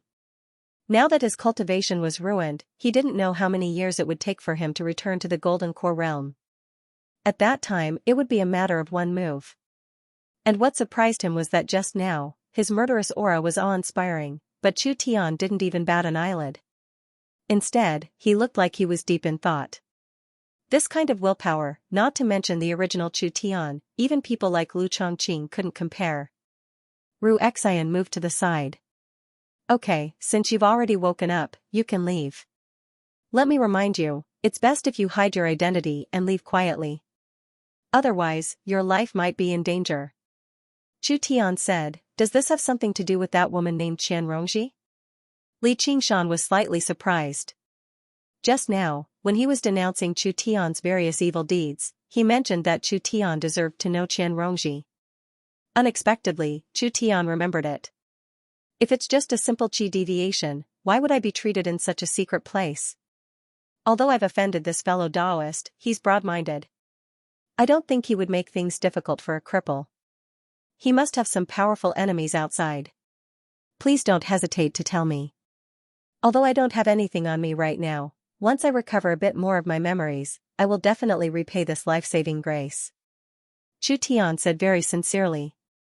In his heart, he was already cursing the original Chu Tian. As his reincarnation, his talent and perception far surpassed ordinary people, and he also had a strange treasure like the heaven-climbing vine. But in 20 years, he had only passed one heavenly tribulation. He was simply a waste. His character was so bad that he didn't even bother to pay attention to his savior, leaving him to fend for himself. Fortunately, he was very lucky and did not die from this unexpected disaster. He even recovered some of his previous life's memories in advance, so he did not have to worry about the memories of the two lives. It could be considered as a blessing in disguise. The most important thing now was to understand his current situation and what kind of world he was in. Only then could he slowly recover. Ru Xian talked about Chu Tian's background and basic interpersonal relationships in the 100 schools of thought. From an objective point of view, she supplemented Li Qingshan's story. She also mentioned that Qian Rongji came to visit him. In the end, she agreed to let Chu Tian stay here to recuperate and left him some food and books. After Li Qingshan and Ru Xian left, Chu Tian said softly, "Qian Rongji." When Li Qingshan lambasted him for his various evil deeds and even threatened his life, he could maintain his composure. But every time he heard the name Qian Rongji, his mood would involuntarily become agitated, and he would feel a deep hatred. He had lost all his memories, but this thought could still be preserved. His hatred was so deep that even he felt surprised. It seems that the heaven-climbing vine was most likely taken by Qian Rongji.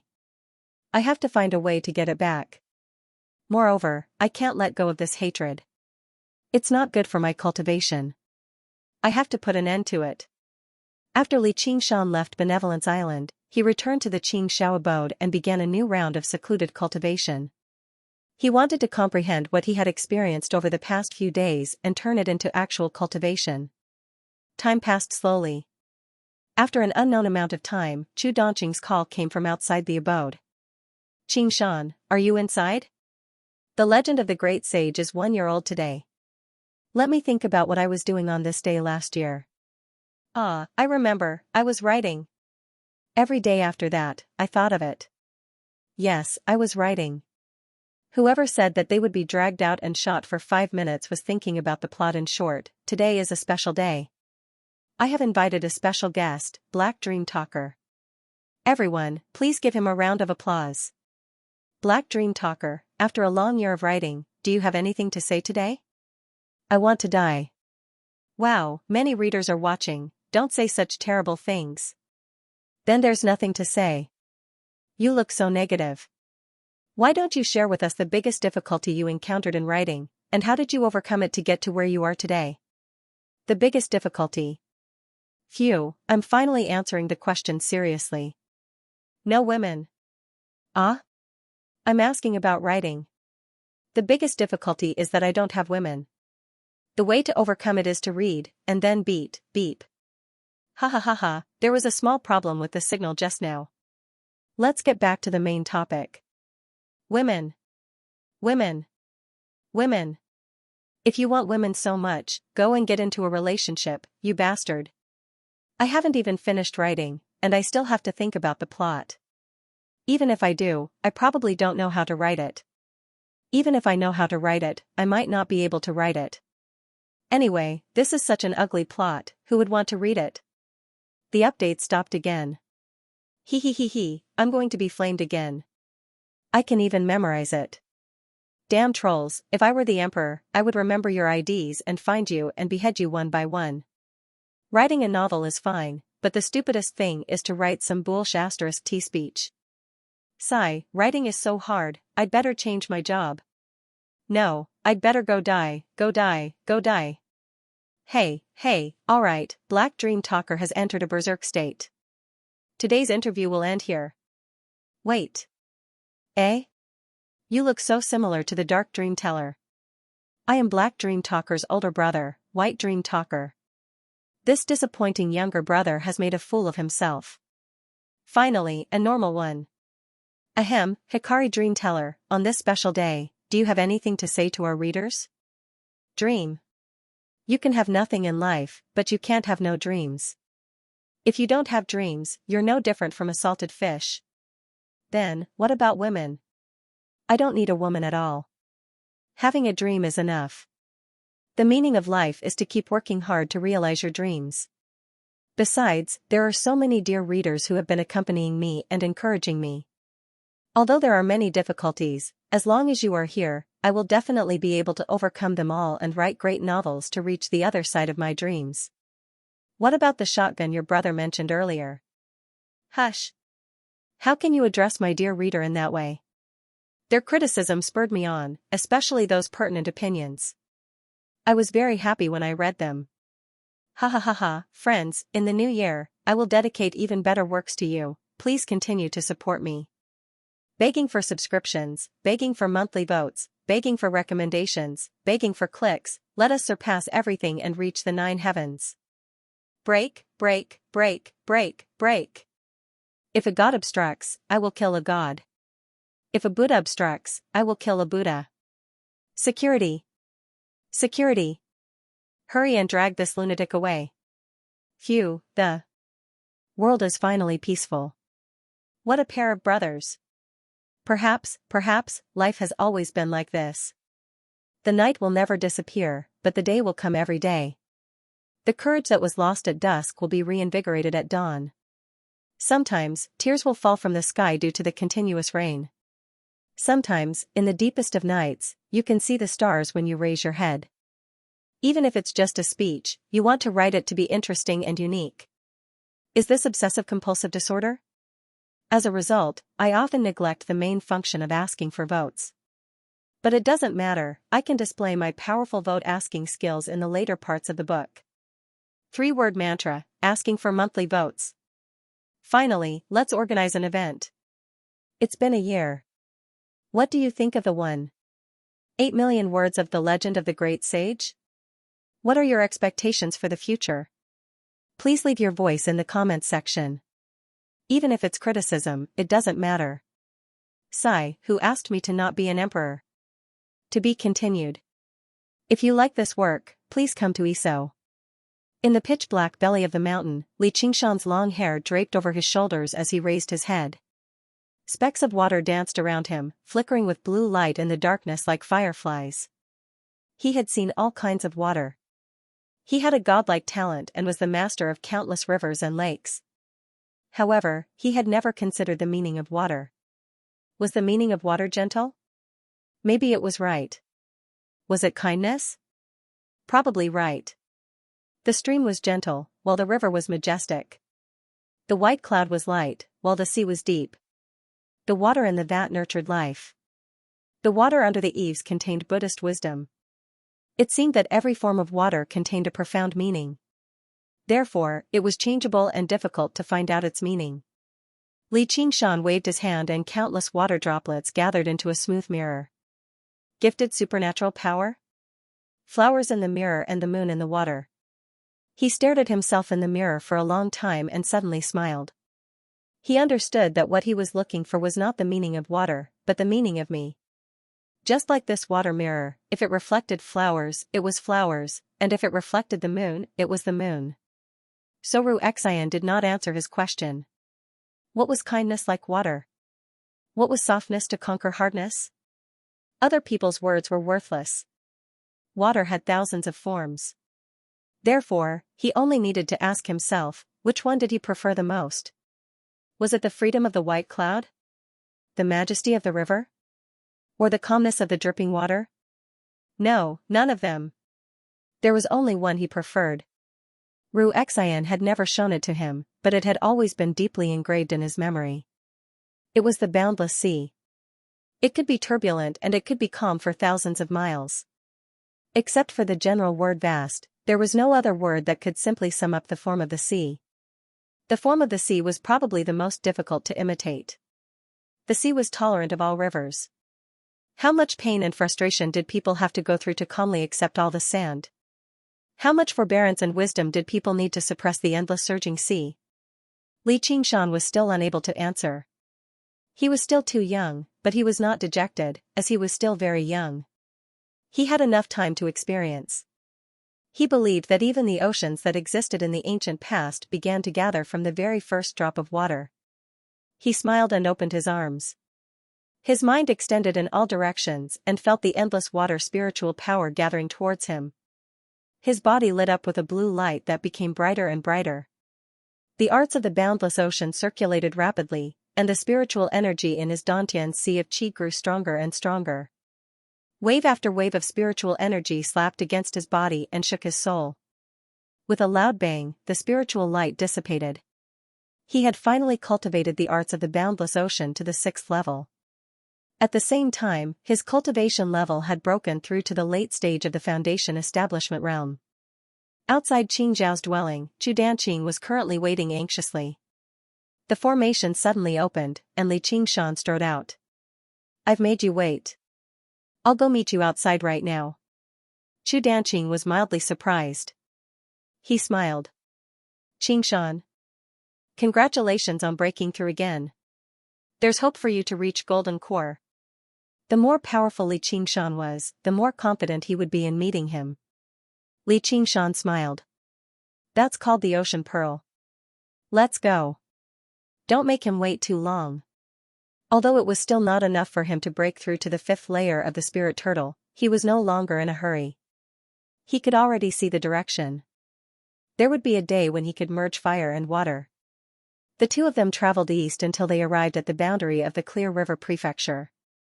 The lone peaks stood like huge pillars, pointing at the sky like sharp swords. White clouds drifted through them. It was a dangerous and beautiful landscape. "Look, it's right there." Chu Danqing pointed at the tallest peak among the peaks. It was surrounded by cliffs. Even apes would struggle to climb it. Only birds could fly over it. However, there were 2 men and a woman sitting at the top of the mountain, overlooking the mountains as they sipped tea and drank alcohol. They were all graceful like immortals. "Little junior brother, you're late." "Who's this?" The 3 of them made their way over from afar. The oldest male cultivator asked. He seemed to be in his 40s or 50s, and his bearing was the most mature and level-headed. No one could tell that he was someone who would betray his master. "First senior brother, this is my friend, as well as the Scarlet Hawk commander of the Clear River Prefecture, Li Qingshan," Chu Danqing introduced. "Friend? We're gathering together, yet you've called an outsider over. What's the meaning of this?" The female cultivator squinted her eyes and studied Li Qingshan. She found the name to be rather familiar. She was in her 30s, thin and beautiful. She wore a dark palace dress, and she truly was a beauty. However, her cheekbones were rather high, which made her seem rather mean. Chu Danqing said in a manner that was neither servile nor overbearing, "Second senior sister, before master passed away, he told me that if my seniors came looking for me, Commander Li must accompany them and uphold justice." "Li Qingshan? Are you the Commander Li who defeated the other folk in the Marquis estate? I've heard a lot about you. Now that I've seen you today, you really are extraordinarily valiant. However, I'm afraid it's inconvenient for you to participate in the matters of our sect today, Commander. My master is advanced in age, so his mind is a little muddled. Please don't take offense." In the end, the 3rd senior brother was amiable. His round face carried a smile the entire time, but he seemed a little like a street person. He spoke politely, but he also wanted to get Li Qingshan to leave. With his reminder, the 1st senior brother and 2nd senior sister both shivered. "I was wondering why it sounds so familiar. Turns out it's that mad tiger." The news of the clash between Gu Yening and Si Qing in the Marquis estate spread like wildfire. Li Qingshan's reputation rose as a result, but the main reason for his fame was not because he defeated the fire devourer Zhu Lai and helped Gu Yening win the crucial battle. Instead, it was because he had publicly cursed Yi Dan. With such reckless, crazy actions, he became known as the Mad Tiger. As the 3 of them studied Li Qingshan studied the 3 of them too. The strongest was the 1st senior brother, who was at late foundation establishment, while the 2nd senior sister and 3rd senior brother were both at mid-foundation establishment. They really could not pose much of a threat. Chu Sherdao was quite good at teaching his disciples, but unfortunately, he only taught them how to draw and not how to conduct themselves. Chu Danqing wanted to introduce the three of them to Li Qingshan, but Li Qingshan interrupted him. Even if you tell me, I can't be bothered to remember it. If the three of you have something to say, just say it. I'll make my own judgment. What he hated the most was these empty courtesies, let alone with three scumbags like them. The first senior brother and second senior sister were slightly angered. Only the third senior brother maintained his smile, but it was rather forced. The second senior sister said, "Commander Li, you sure don't hold back." Li Qingshan turned around and arrived on the edge of the cliff, gazing at the scenery of the mountain. Chu Danqing said, "Senior brothers and sisters, just say what you have to say. Little junior brother, there's nothing we can do to be envious of master's doting on you. All we can do is cultivate diligently and not embarrass master. If anyone mentions us, don't call them Great Master Chu. Don't think that we're coveting master's belongings. You can keep them for yourself, but if master has any last words, you have to tell us." The first senior brother's words were reasonable. If an outsider heard it, they would think that Chu Danqing was taking advantage of master's doting on him. Not only did he swallow the inheritance, but he also deliberately refused to tell master's last words. However, Chu Danqing knew that the so-called last words and explanation were all referring to the secret of the painting tomb. Before he could answer, the second senior sister said, "What the first senior brother said is reasonable, but there's one thing I don't agree with.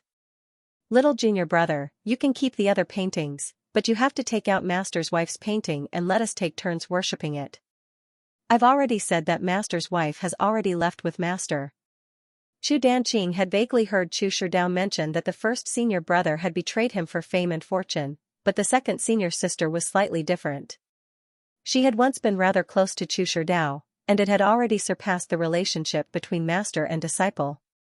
However, in Chu Sherdao's eyes, there was only that painting, so jealousy turned into hatred. Even with the temptation of the painting tomb, she did not forget about the painting and wanted to vent her anger. A painting will commit suicide. Who do you think will believe such an absurd lie? Unless you want to keep it for yourself to enjoy. You're shameless. Chu Danqing was so angry that he could not speak. "I'm shameless. Can't I talk about what you did? I don't want to hear any last words. Hand over the painting, and I'll leave now. Do you want to keep it as a family treasure, and pass it on to your descendants after you're done using it?" "What a great idea." Li Qingshan frowned. He slid and instantly appeared in front of the second senior sister. He raised his right hand and gave her a solid slap on the face. His actions were like moving clouds and flowing water, indescribably smooth and natural. After cultivating to the late stage of foundation establishment, the strength of his human cultivation had also greatly improved. With his magic tools, he was already standing at the peak of foundation establishment cultivators. The second senior sister was only in the middle stage of foundation establishment, and the painter was not good at close combat. She could not react at all. Although she also had spiritual power to protect her body, she was instantly defeated by the endless water spiritual power in Li Qingshan's hand. She covered her face and glared at Li Qingshan in shock and anger. "You actually dare?" There was also a faint trace of fear. "He's only in the late stage of foundation establishment, which is only a small realm higher than me. How can he be so powerful? It's already a light punishment to speak nonsense. If you dare to speak nonsense again, do you believe that I won't keep you as a family treasure? After I'm done using you, I'll pass it on to my descendants." The second senior sister waved her hand and scrolls flew out and unfolded behind her. Many ferocious ghost beasts were drawn on them, ready to come out at any moment. The eldest senior brother and third senior brother also hurriedly activated their spiritual tools and magic tools to protect themselves. They also took out the scrolls. The strength that Li Qingshan displayed shocked them. The eldest senior brother said, "It seems that the commander insists on interfering in this matter." The third senior brother said, "Don't you know that right and wrong are caused by talking too much, and all troubles are caused by standing up for others?" Li Qingshan sneered. "That's right. Do you still dare to fight me?" Suddenly, the surrounding light and shadows twisted and changed. Wild beasts leaped out of thin air and roared angrily, echoing between the mountains. 100 Beasts Formation. Chu Danqing cried out. This 100 Beasts formation required 100 paintings, and each painting was an extremely ordinary jackal, wolf, tiger, leopard, pig, dog, cow, and sheep. However, the strength of each beast was equivalent to the early stage of foundation. Establishment, and the formation they formed was even more shocking. Since the formation was activated so quickly, it was obvious that it was set up in advance to deal with him. The second senior sister flew into the sky and shouted sternly, "Li Qingshan, die.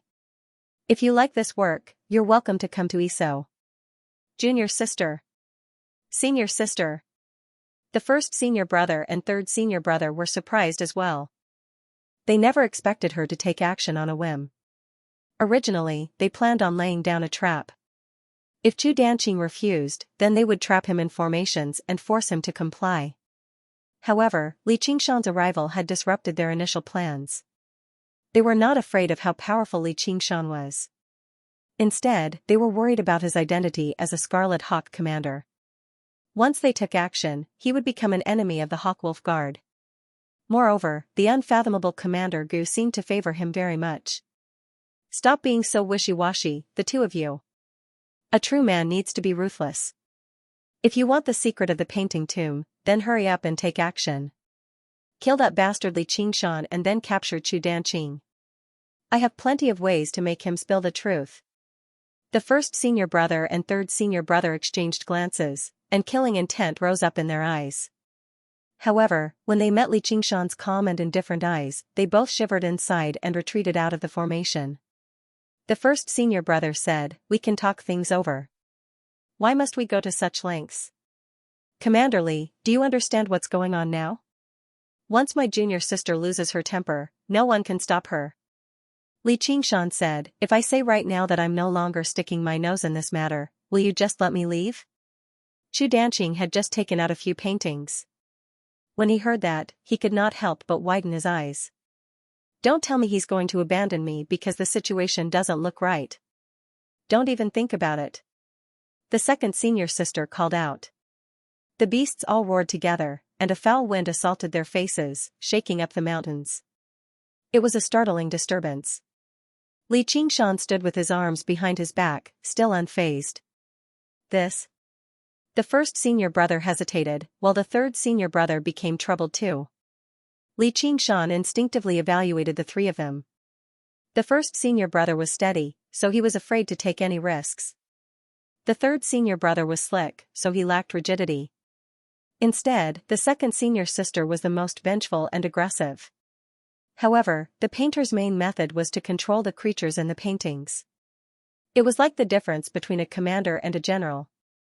Rationality was more important than bravery, so big senior brother and third senior brother were stronger. When it was time to attack, they should be killed first. Second senior sister continued to instigate, "He knows of the existence of the painting tomb, so we must not let him leave this place alive. Otherwise, even if we obtain the secret of the painting tomb, we will still attract trouble. Even if this matter is leaked, we can still rely on Prince Xiqing and say that he was the one who attacked first." Eldest senior brother and third senior brother were finally persuaded.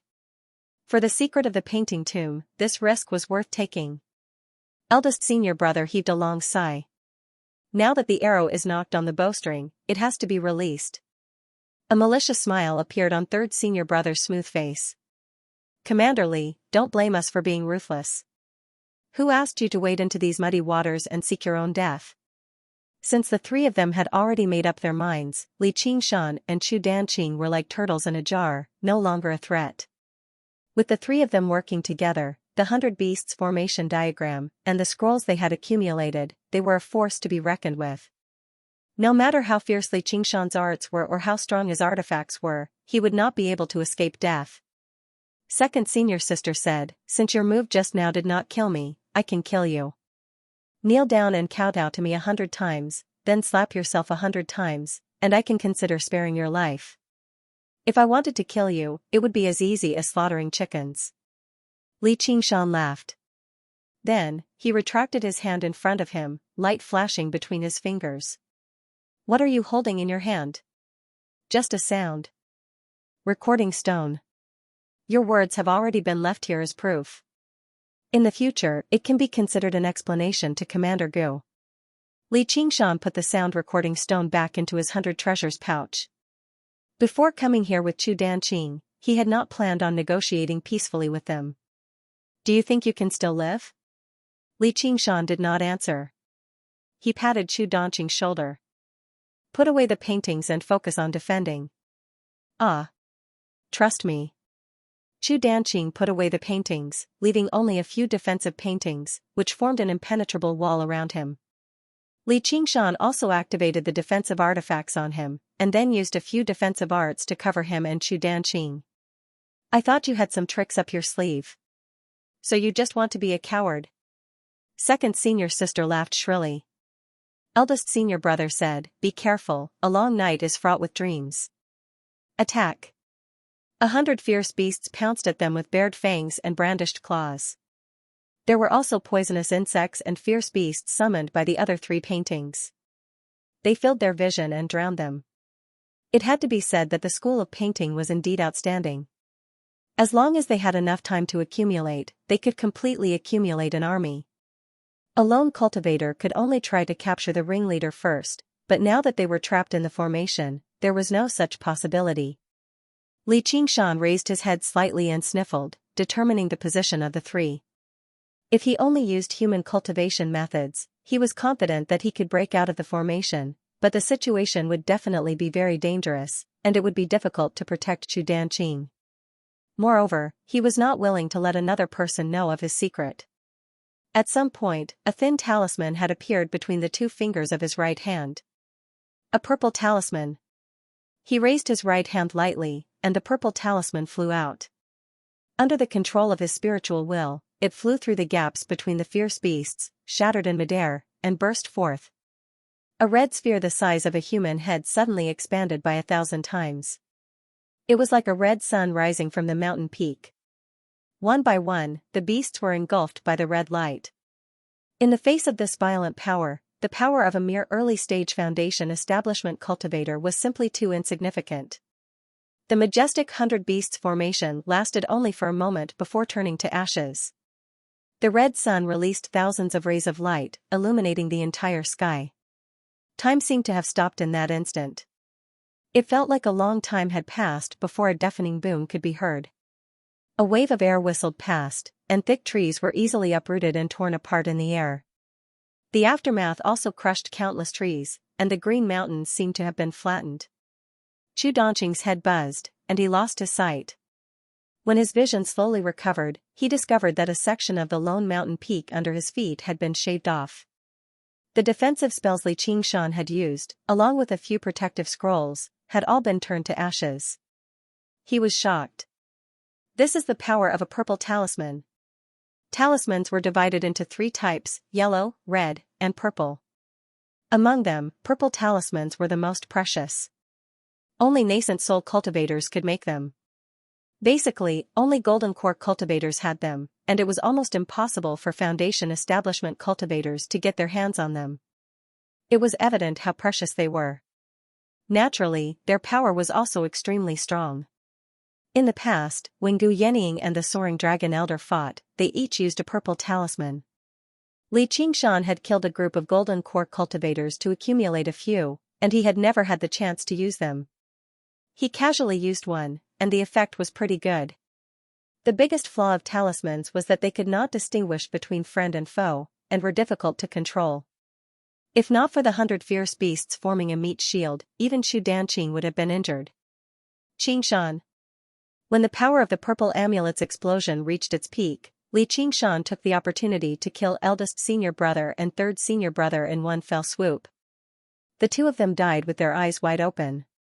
Their last thought was, how could he have a purple amulet? Even if they drew hundreds of paintings, they would not be able to compare to this small amulet. One was made by a foundation building cultivator, while the other was made by a nascent soul cultivator. The difference between the 2 was like heaven and earth. Li Qingshan turned around to look for second senior sister, only to see a green light streaking across the sky and flying towards the north. Second senior sister activated the 100 miles escape amulet and quickly fled. Her ears were still buzzing, and her mind had not yet calmed down from the shock. No wonder he was so fearless. The power of the purple amulet is simply too terrifying. If not for the fact that she was the furthest away from the mountain and was not Li Qingshan's first target, she would have been killed on the spot before she could even activate the 100 miles escape amulet. You want to leave? Waves surged under Li Qingshan's feet. With a light step, he chased after second senior sister like an arrow released from a bow. Second senior sister flew hundreds of miles away and suddenly spat out a mouthful of blood. Although she was only affected by the aftershock, the purple amulet still injured her. She felt like her whole body was going to be torn apart. I can't stop. I have to leave quickly. I have to move to another place to hide before he catches up. Otherwise, if he follows the trail and finds me, I won't be able to escape death. She restrained her breath and supported her body. She randomly chose a direction and was about to fly away. Looking back, her pupils suddenly shrank and she turned pale with fright. How is this possible? Li Qingshan's figure suddenly leaped out of the horizon and aggressively attacked. How can he be so fast? That's right, he even has a purple amulet. He definitely doesn't lack escape amulets. Damn it. Second senior sister guessed wrong this time. Li Qingshan did not deliberately accumulate escape amulets. He only flapped his wind and fire wings a few times after he left Xu Danqing's sight. She gritted her teeth, took out another escape amulet, and turned into a ray of light and flew away. This bitch has a lot of escape amulets. Huh? Why did she stop? Li Qingshan saw the ray of light fly out of his sight. It turned out that the 100-mile escape talisman was hard to come by, and the one second senior sister used was just the 10-mile escape talisman. In a battle of magical powers of this level, it did not have much significance. Second senior sister stopped running as if she had accepted her fate. Li Qingshan walked over the water and arrived before the second senior sister. Why aren't you running anymore? Li Qingshan, what do I have to do for you to spare me? It wasn't that second senior sister didn't want to escape, but that she had used the escape talisman continuously while she was injured. Her internal injuries were acting up, and her true qi was in chaos. She was on the verge of qi deviation. Kneel down and kowtow to me 100 times, then slap me 100 times, and I'll consider it. Although he had said that he wanted to emulate the magnanimity of the sea, Li Qingshan could not help but admit that he was still very lacking. He was very vengeful. You. Second senior sister looked at Li Qingshan. There was not even a trace of ferocity on his face. This kind of battle where the strong bullied the weak could not stimulate his passion and fighting spirit. He even found it a little boring. What about me? Li Qingshan extended his hand and spread his fingers, reaching towards her left breast. However, he obviously did not have any lecherous thoughts, as in the next moment, his fingers would pierce through her rather thin chest and dig out a bloody heart. The tiger demon digs out the heart had always been his favorite move. Second senior sister saw the corner of his mouth curl up slightly. His eyes seemed to flash with a red light, and a murderous aura went straight to her heart. She recalled the scene when eldest senior brother and third junior brother were killed. He will kill me without hesitation, like slaughtering a chicken or a dog. Fear overwhelmed everything. Second senior sister's legs went soft, and she really knelt down with her head on the ground.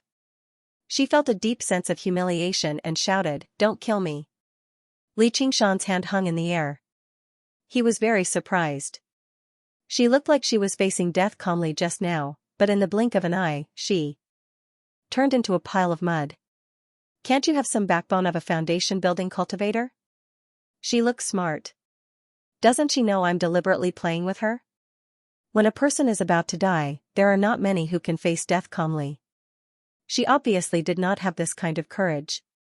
Even if she knew Li Qingshan was playing with her words just now, she was like a drowning person. Even if there was a life-saving straw, she would desperately grab it. Even if she could live a little longer, it would be good. Li Qingshan smiled. Since you've already said something, I'll think about it. Second senior sister clenched her teeth. Her mouth was full of the taste of blood. She slowly raised her head and kowtowed. She thought to herself, Li Qingshan, if I escape today, I'll definitely cut you into 1,000 pieces in the future.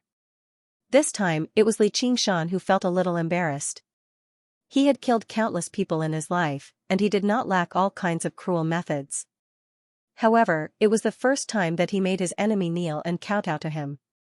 If it was a man who was so disgusting, he would immediately kick him. But since it was a beautiful female cultivator with an extraordinary temperament, he could endure it a little. I'm giving her a taste of her own medicine. But she can't really think that I'll let her go after she kowtowed a few times and slapped herself a few times, right? Second senior sister kowtowed a few times, and the last bit of her courage disappeared without a trace. She repeatedly cried, Commander Li, I was confused for a moment. Please spare my life. I won't dare to do it again. Wait until you finish what you have to do. Li Qingshan laughed. His devil heart faintly stirred. After the second senior sister kowtowed, she slapped herself left and right. Li Qingshan ordered again, raise your head. Second senior sister raised her head.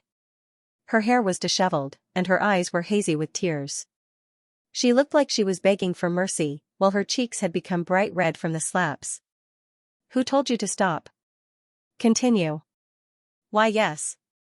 The demonic nature in Li Qingshan's heart burned brightly. His gaze began to burn intensely and invasively, almost piercing through her palace dress.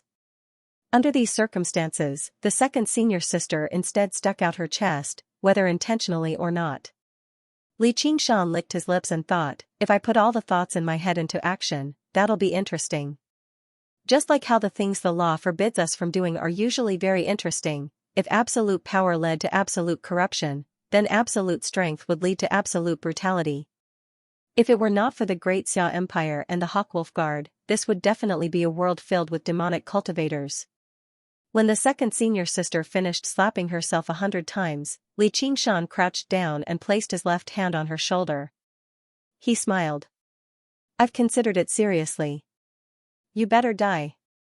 She held a bloody heart in her right hand. The second senior sister lowered her head, and a bloody hole appeared in her chest. Her expression twisted madly as she extended her hands and grabbed Li Qingshan's shoulders. She said hoarsely, Li Qingshan, I curse you. I curse you to die a horrible death. Perhaps I really will die a horrible death one day, but at least when I die, I won't kowtow to others or slap myself. Thank you for putting on such a good show for me before you die. Li Qingshan casually removed her 100 treasures pouch. The reason why he did not do whatever he wanted with his demonic nature was not because he had suddenly found his conscience. Instead, it was because Chu Danqing had appeared on the horizon and was currently hurrying over. With how soft-hearted brat Chu is, he'll probably feel sorry for her when he sees how pitiful and disheveled she is. Once she kowtows a few more times and slaps herself a few more times, he might even plead for mercy for her. If I kill her then, I'll come off as too cruel, so I'll just kill her off. Though, I suddenly miss Helicoverpa Rosa a little. I'll go visit her again when I have the time. Chu Danqing approached her, and sure enough, he let out a long sigh. He saw the second senior sister kneeling on the ground with her cheeks bright red. He could not help but say, Qingshan, you could have just killed her in a single strike. Why must you? I'm not that senseless. She was the one who strongly requested me to spare her. Stop being so wishy-washy. You've dealt with a problem, so let's go drink and celebrate. Li Qingshan did not take offense. He patted Chu Danqing's shoulder with a smile. Everyone had their own temperament. If Chu Danqing was not the kind of person who would sympathize with his enemies, he would not have been so honest with him. He was in a good mood after settling another grudge. Chu Danqing silently collected the corpse of the second senior sister. Alas, it was not my wish to kill my fellow disciples. They conspired against me, so they deserved it. Qingshan, if it were not for you this time, I'm afraid I would not have been able to escape from their hands. Does anyone else know about the secret of the painting tomb? Li Qingshan asked again. This is of great importance. They probably won't tell anyone else. Besides, even if someone knows, as long as they don't plot against me, how can I silence them for a secret? Chu Danqing saw that Li Qingshan's body was brimming with murderous intent. He was afraid that Li Qingshan's murderous nature had been aroused and he would start a massacre. He would not even let the relatives and disciples of these 3 senior brothers and sisters off. What are you thinking? I'm the dignified Scarlet Eagle commander. How could I do such a thing? I'm just asking so that I can be prepared in advance. Just now, Li Qingshan really did have the thought of getting rid of future troubles, but it was just a thought. In the end, this was still Chu Danqing's matter. Since Chu Danqing had already said so, why should he do anything unnecessary? The 2 of them returned to the 100 schools of thought. The news that Li Qingshan had broken through to the late stage of foundation establishment spread like wildfire, once again shocking the 100 schools of thought. Such a cultivation speed was simply shocking. It turned out that he was not just talking nonsense when he said that he would break through to the golden elixir realm before the age of 30. Li Qingshan dealt with a group of people who came to congratulate him and called Huasengzan, Han Tie, and the others. They sat on the ground in the bamboo forest of Cloudy Island and drank together. Li Qingshan raised his cup and said, "Last time, there were too many idlers waiting, and Yifeng and those bastards came to cause trouble, so we couldn't drink to our heart's content. Today, we won't go back until we're drunk." After 3 rounds of drinking, Li Qingshan had already drunk a few jars. Seeing that Huasengzan wanted to say something but stopped, he pulled him to the lakeside. "You're worried about her, right? Is she okay?" "Don't worry, I've already arranged for her to be in a safe place. If you want to know, I can tell you." "Don't worry, I haven't done anything yet. If I really do something, it'll really be too late," Li Qingshan said with a chuckle. "There's no need. I have too many responsibilities, and I'm too weak. Please help me pass on a message. Just say, I've let her down. In my next life, I'm willing to be an ox or a horse to repay her affection," Huasengzan said apologetically. "What are you guys talking about sneaking around here?" Chu Danqing walked out of the bamboo forest with a flushed face. His alcohol tolerance had improved quite a bit compared to before. He also felt very carefree tonight. After killing his 3 senior brothers and sisters, he felt sorry for them, but in the end, excitement and joy prevailed. Chu Sherdao living in seclusion in the forest had a lot to do with these 3 traitorous disciples. It could be considered as cleaning up the family. "Of course I'm talking about your favorite woman. Come on, let's go back and continue drinking." Li Qingshan laughed and glossed over it. He put his arm around the 2's shoulders and returned to the clearing in the forest. The moonlight danced in the secluded bamboo forest. Han Tie pressed a wine jar with one hand and sat in front of a rock. His expression was cold and serious as he silently drank cup after cup of wine. The sound of the zither was quiet. Qingshan sat in front of the table and played the zither. Her fingers played slowly and lightly, and the sound of the zither was endless like a clear stream, making people forget about their worries. After a period of hard cultivation, she finally succeeded in building her foundation and became the head of the Lu clan. Mind Enlightenment held the prayer beads and listened attentively, but he was drinking water. Everyone present was a young foundation-building cultivator. Seniors like Lu Chongqing consciously did not participate. When they saw Li Qingshan and the others return, they all greeted them. They paid special attention to Li Qingshan. Although everyone present was a talent, they were still very far away from the Golden Core realm. It was not even certain if they could survive the second heavenly tribulation. He was the only one who had truly touched the edge of the Golden Core realm, and at such a young age. Originally, he was the youngest among them, but everyone seemed to regard him as their leader. Although they were still reserved and did not flatter him, they all wanted to befriend him. "You've been gone for a while, so you've missed a great part of the song. Do you want me to play it again?" Qingshan smiled as she pressed the zither. Although she said you, her eyes were fixed on Li Qingshan.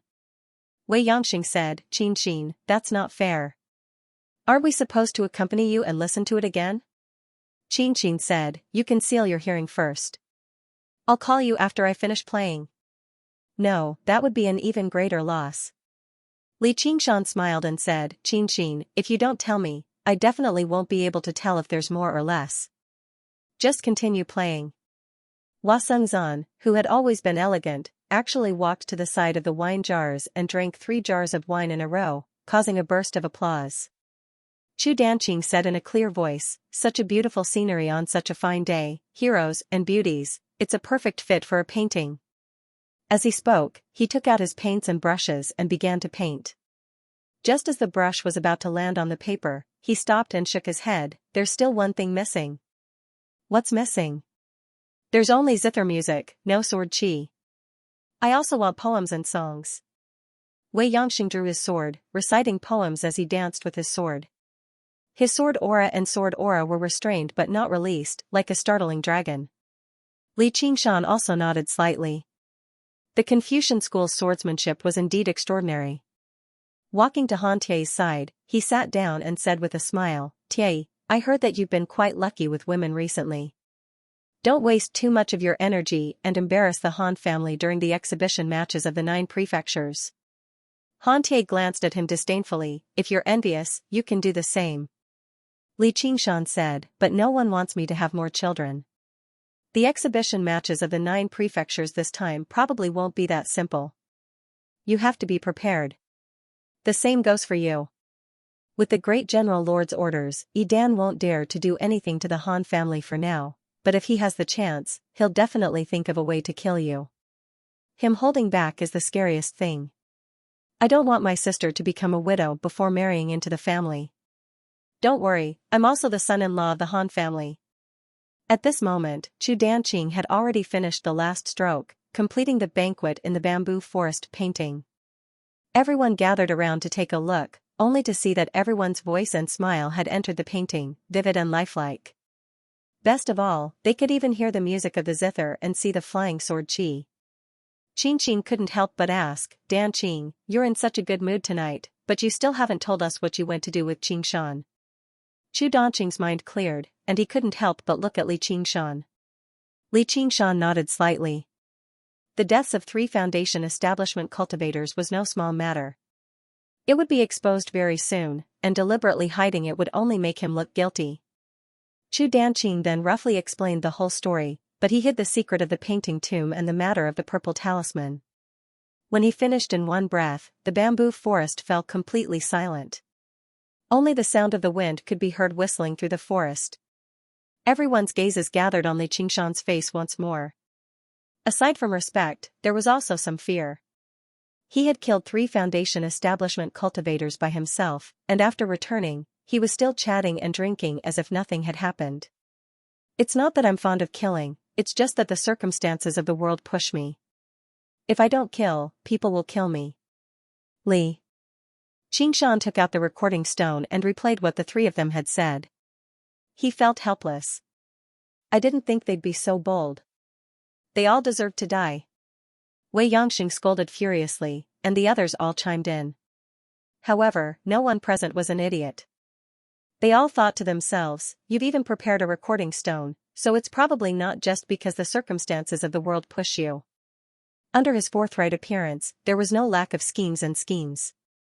As it seemed, he had his own reasons for being bold enough to oppose Dan in public. However, if he had such a powerful friend, then it would be for the best. "Danqing, why didn't you ask us to go with you and support you?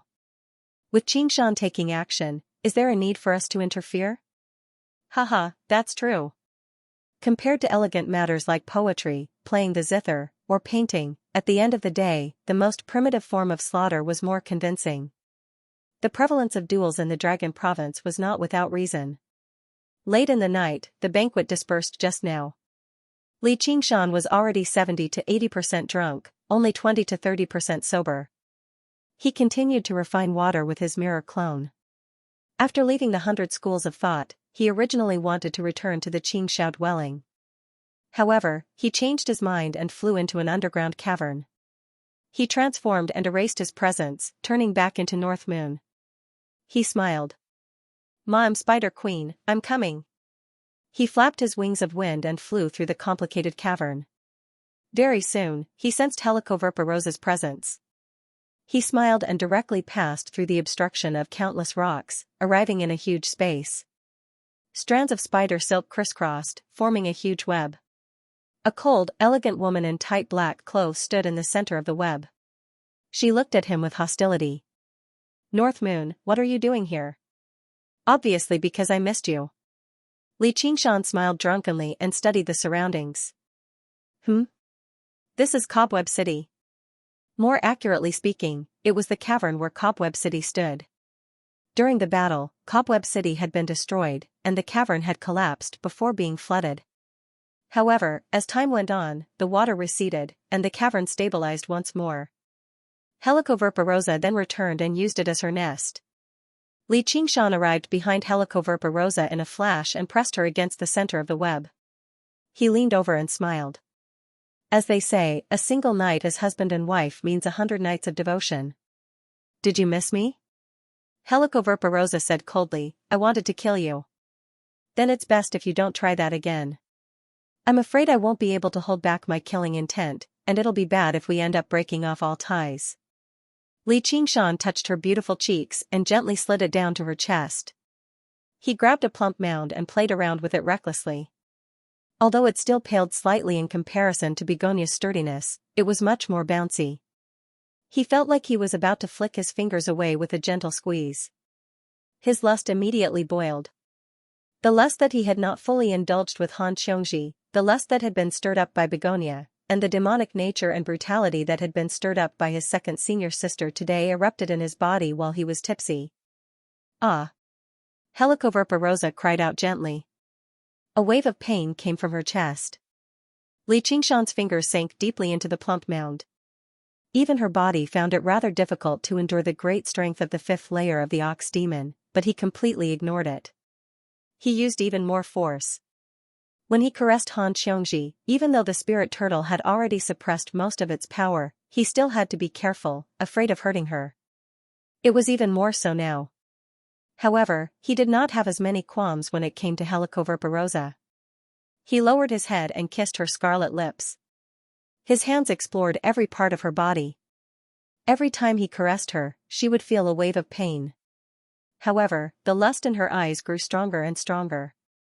A while later, Li Qingshan raised his head and asked, Do you want me to rip your clothes off, or do you want to take them off yourself? Helicoverpa spread her arms.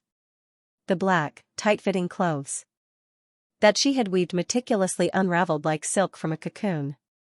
Her smooth, white body was completely revealed before Li Qingshan. 2 dark red spots trembled slightly on her snowy peaks. Her slender legs crossed each other. It was an extremely enchanting sight. After Li Qingshan had violently conquered her body, she could no longer search for offerings freely like before she killed him. Her body was also filled with lust. As a demon, she was not very good at suppressing her lust. Moreover, it was in her nature to submit to the strong. Regardless of whether he still had hatred or dissatisfaction in his heart, he had already proven his great strength, so he had this authority. Furthermore, he was the only male who had authority at the moment. North Moon, I will definitely kill you with my own hands. Right now. Ah. Before Helicoverpa could even finish speaking, Li Qingshan had already started a new round of conquest. After a while, Li Qingshan stretched in satisfaction. He had completely sobered up. Helicoverpa fell into a deep sleep at the side. Although this place is nice, it's not my home after all. After resting, I can continue cultivating. At this moment, he suddenly felt a strong sense of danger. He immediately raised his guard. It's the spirit turtle's warning. Someone wants to deal with me. Could it be that Helicoverpa has come up with another move to trick me? I won't let her off this time. Li Qingshan waited for a while, but there was no movement around him. No, that's not right. It's from the mirror clone's side. In that instant, he completely focused his mind on the mirror clone 500 kilometers away. The mirror clone was currently controlling the water god's seal to refine a river. Although he still could not see the enemy, he could vaguely feel an invisible net looming over him. To be able to make the spirit turtle feel such a strong sense of danger, the enemy could not be compared to the 3 fools of the school of painting. It happened to be early in the morning right now. A thin mist drifted over the surface of the water, and the air was clear and transparent. Everything seemed so peaceful. However, the sense of danger in Li Qingshan's heart did not decrease at all. Instead, it grew heavier and heavier. The enemy must have used a method to conceal their figures and auras. Li Qingshan made up his mind immediately and stopped refining the water. He completely erased his aura before swimming upstream and changing his position. He was like a spirit turtle diving into the abyss of the ocean, completely vanishing without a trace. No matter how sharp the soul sense of the enemy was, they would struggle to lock onto his location. Afterwards, he used his senses to search for the enemy. Sure enough, his sudden disappearance threw the enemy into some confusion. Although he still did not leak out a single aura, the momentary waver in their minds gave the spirit turtle a clear direction for its senses. The spirit turtle suppresses the seas. There are 3 enemies, and they're all people I've interacted with in the past. Oh, so it's them.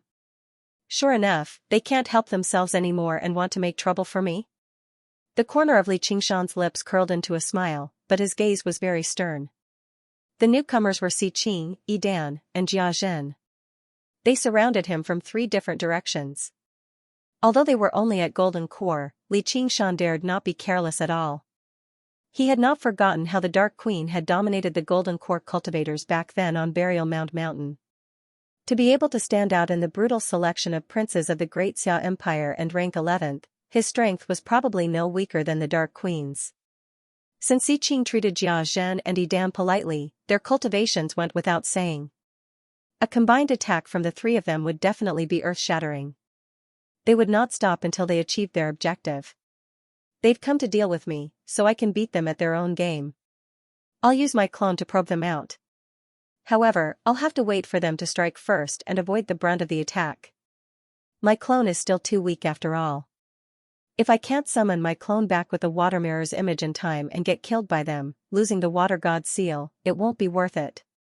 Xiqing's wolf-like eyes kept sweeping across the ground, but he couldn't find any trace of North Moon. This made him even more excited, and the corners of his lips curled up. This North Moon is indeed as troublesome as the rumors say. Apart from duels, the game he loved the most in his life was hunting. Unfortunately, it was very difficult for him to find suitable prey with his current strength unless he went to a place of wilderness like the Mist Province for training. If it wasn't for the risk of being devoured by the prey, then hunting was just a meaningless slaughter. North Moon, on the other hand, had reignited his interest. The more cunning and ferocious the prey, the more interesting the hunt. North Moon, I will take your head with my own hands and make it my most precious collection. Jia Zhen's face sank. Ever since he arrived in the Rui Commandery, he had begun making preparations to kill North Moon, from the innate abilities he used in every battle to the limits of his speed when he flapped his wings, to the methods he used in attack and defense, to the analysis of his personality and so on. Finally, he came up with a perfect hunting plan, but a problem arose from the very first step. He was unable to divine him at all, so he was unable to find his precise location. Although Mooncourt Lake seemed to be his dwelling, through his investigations, it was only the residence of a group of night roamers, and it was protected by many formations. It was very difficult for him to launch a surprise attack. At their realm of cultivation, defeating an opponent was easy, but killing them was far too difficult. If they could not kill him in a single strike, then there would be endless trouble in the future. They were instead better off maintaining the current situation. In the end, they had to rely on the great cauldron of the Marquis estate to observe the situation of the water being refined in real time, and only then did they find his location. However, he actually seemed to sense it, hiding at the final moment. Old Jia, what do we do now? Yidan asked Jia Zhen through his soul sense. The impression he had left on Li Qingshan and the others was filled with a violent aura. North Moon bore a grudge against him for killing his disciple and stealing his wife. In particular, he had raised Yifeng single-handedly, where even his surname was derived from him. He was even closer to him than his own son. A blood feud like this was enough to drive a regular person mad and make them do everything in their power to seek revenge. But at a time like this, he actually behaved extraordinarily calmly. There was not the slightest restlessness in his eyes, and his body was relaxed and at ease. His usual behavior was not necessarily an excellent disguise. If anyone really treated him as a brute, they would definitely pay a heavy price. Wait. North Moon is rather arrogant. As long as we wait until he runs out of patience and provokes us first, we'll strike at the same time. All right. Xiqing and Yidan both nodded in agreement. The sun rose bit by bit. Both sides stood in a silent standoff when they could not see each other at all, waiting for the other to show an opening first. The sun rose to the highest point in the sky, scattering scorching sunlight on the ground. Water vapor rose into the air. Helicoverpa woke up afterwards and saw North Moon sitting to one side, staring straight ahead as if he was looking at an extremely distant place. "What are you doing?" "You're awake. The new Marquis of Rui is currently bringing his 2 lackeys to deal with my clone. I'm trying to compete with them in patience." Li Qingshan casually pulled Helicoverpa into his arms. His lust had already faded, but the feel was still very good. Helicoverpa was very unaccustomed to his gentle caresses. She sneered. "What, even you have times when you're afraid?" Smack. Li Qingshan slapped her plump bottom without holding back. "This isn't fear. This is temporary forbearance. Back then, didn't I still have to call you Ma Spider Queen and let you amuse me? Now, haven't I become your master? I've become your man. You won't be smug for too long." Helicoverpa eyes were filled with viciousness. Her words seemed to be dripping with venom, enough to strike fear into people's hearts. Li Qingshan smiled gently and said in thought, "The new Marquis of Rui is a prince from the Dragon Province. He has a group of soul nascence cultivators standing behind him. On the other hand, I've fallen. Out with the crown prince of the demons of the Green Province, MOU. The Dragon King of the Sea probably won't support me. If I want to kill him, I don't just need the power to defeat him. I also need to be fearless of his background." Helicoverpa said maliciously, "If you can kill him, I'll admit you're my man." Li Qingshan laughed aloud and pinched her chin. "You can deny it all you want. All I want is your body anyway. I'm not interested in your heart, so you better keep it for yourself. Instead, I'd say your indignant yet powerless appearance is what I love the most." Afterwards, Helicoverpa revealed his favorite expression. Time passed bit by bit. Li Qingshan teased the Spider Queen, but he did not find it boring. He would not be afraid even if he were to waste time with his clone until the end of time. Suddenly, he came to a realization. This was the spirit turtle's method of battle. Although he was a coward, no one could do anything to him. As for him, he could use his long lifespan to destroy all of his enemies through time.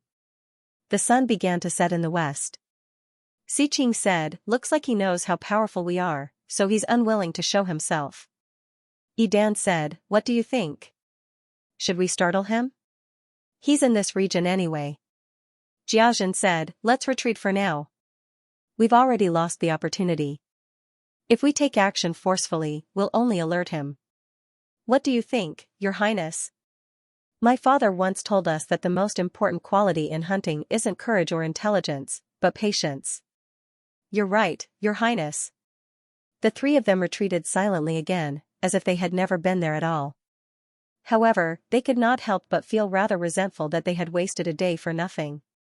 "You've come uninvited and left without saying goodbye. Why don't you tell me about it?" Soon after the 3 of them left, a voice rang out from behind them. That bastard North Moon flapped his wings, smiling at them with his arms crossed. Xiqing said, "I've long heard of the North Moon's great name. Now that I've tried it today, it really does live up to its name." Jiazhen and Yidan silently flanked him again. "Then I'd advise you to stop trying it, just in case there's some misunderstanding. Or do you really have to fight to the death?" Li Qingshan flapped his wings and retreated 5 kilometers. His smile remained the same, but he was extremely vigilant inside. He had already prepared the water mirror's image, ready to summon his clone the moment they struck. Jiazhen's heart skipped a beat.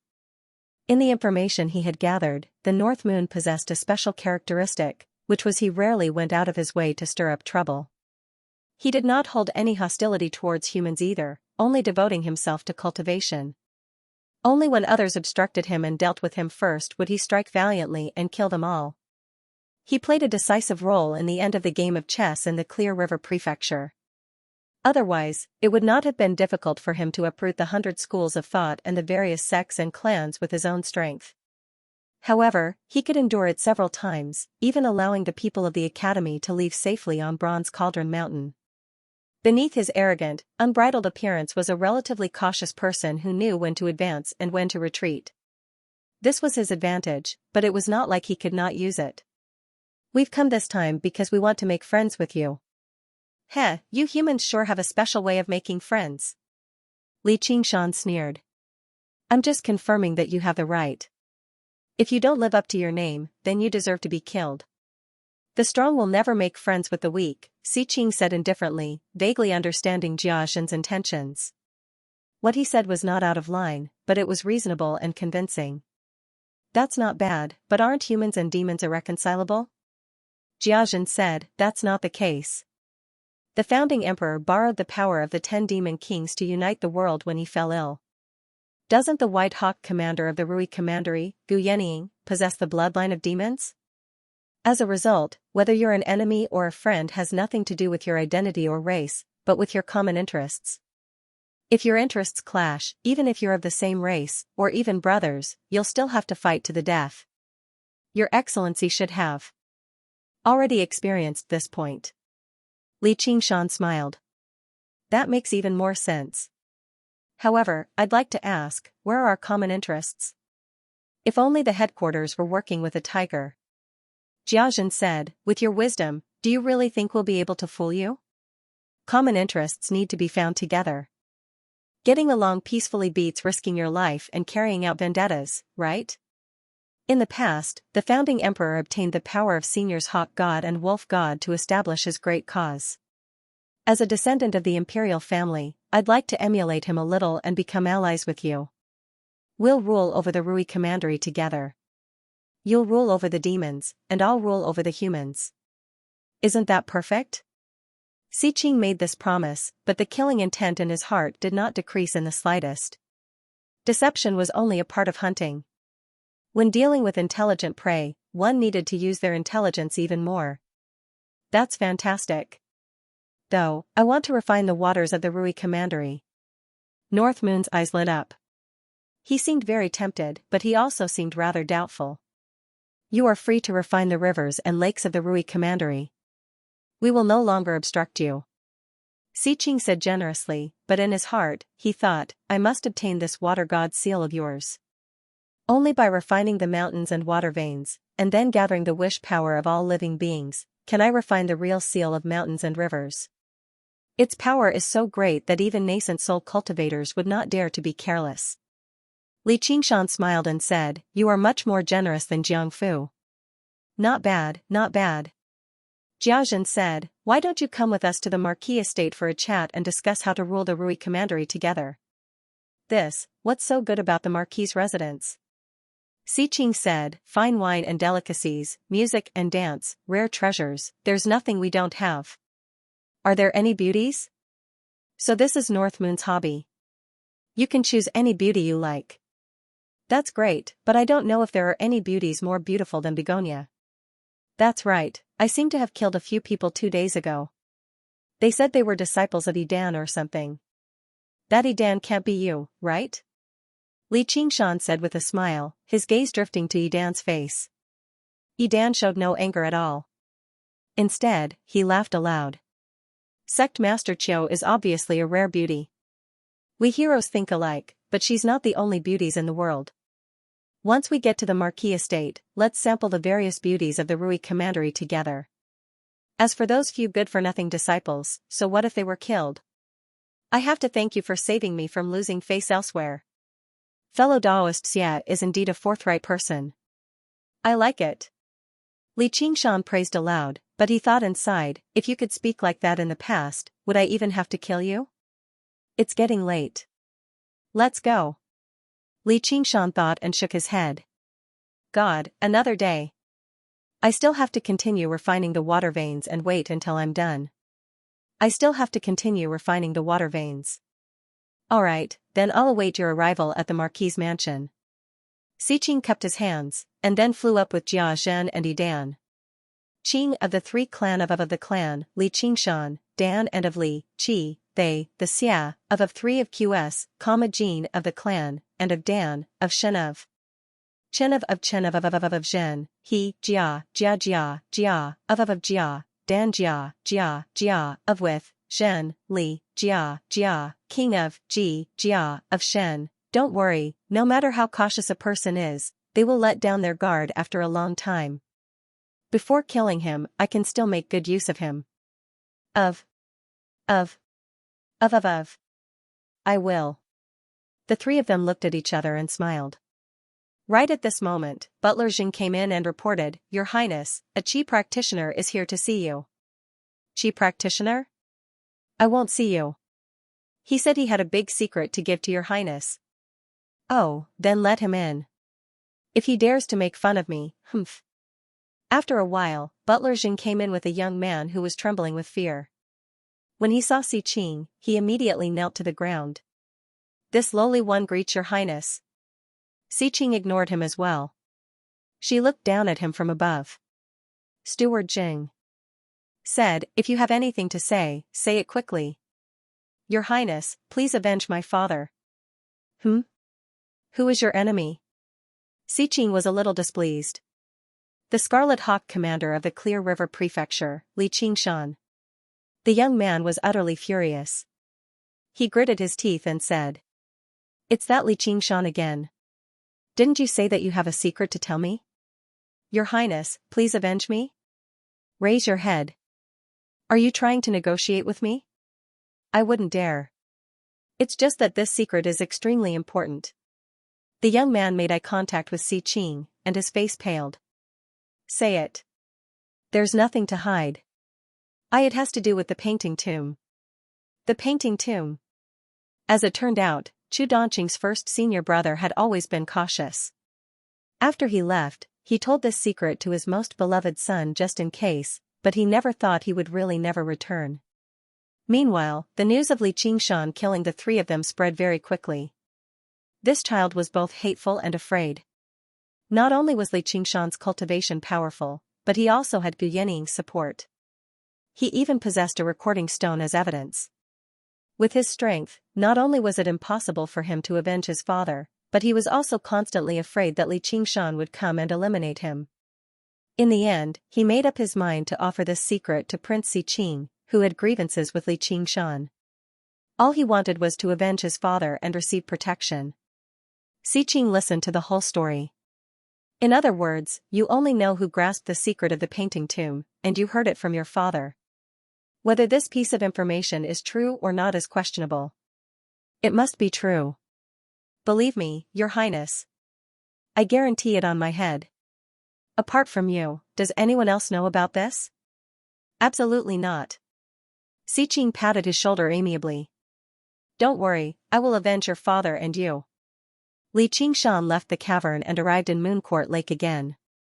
With a wave of his right hand, the water before him condensed into a mirror. A while later, his mirror clone emerged. Li Qingshan took back the water god's seal and began to circulate the arts of the boundless ocean. After breaking through to the sixth layer, his dantian could hold even more spiritual energy, just like how he could hold even more water after expanding a pool. This required the consumption of a large number of medicinal pellets in order to cultivate. However, after reaching this realm, the requirements for medicinal pellets had also become higher. Low-grade medicinal pellets such as qi-gathering pellets were already harmful, but high-grade medicinal pellets were not easy to obtain. Unless it was someone with a background like Gu Yenying or Si Qing, most cultivators would have to spend a large amount of time and effort to absorb and refine spiritual energy bit by bit in order to cultivate. Right now, however, Li Qingshan was using the power of countless rivers and lakes to cultivate, saving him a great deal of time and effort. Li Qingshan's eyes were tightly shut as he sat with his legs crossed. Specks of spiritual light shone from the water god's seal, fusing into his body and seeping into his dantian. After being refined, it turned into surging waves of pure spiritual energy.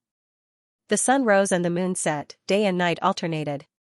Time flew by, and the water spiritual energy finally filled his entire dantian. It could no longer hold any more.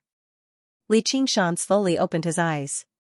Although his foundation was still unstable and his mental cultivation was insufficient, in terms of spiritual energy alone, he had already reached the peak of foundation establishment. But in terms of spiritual power, he had already reached the peak of the foundation building realm and could almost see the door to the golden core realm. The sun shone brightly in the clear sky. On a platform 100 feet high in the Marquis of Rui's estate, Xiqing held a cup of alcohol in one hand and placed his other hand on the railing, gazing into the distance. One after another, the flying dragon ships hovered in the air. Streaks of light flew over from the horizon. The entrance to the Marquis' estate was packed with people. They were all cultivators from various parts of the Rui commandery. They had come to congratulate him on becoming the Marquis of Rui and to participate in or observe the upcoming exhibition matches of the 9 prefectures. Xiqing turned around and let out a long laugh with his jackal-like voice. Thank you all for rushing over from various places. Xiqing will drink first as a sign of respect.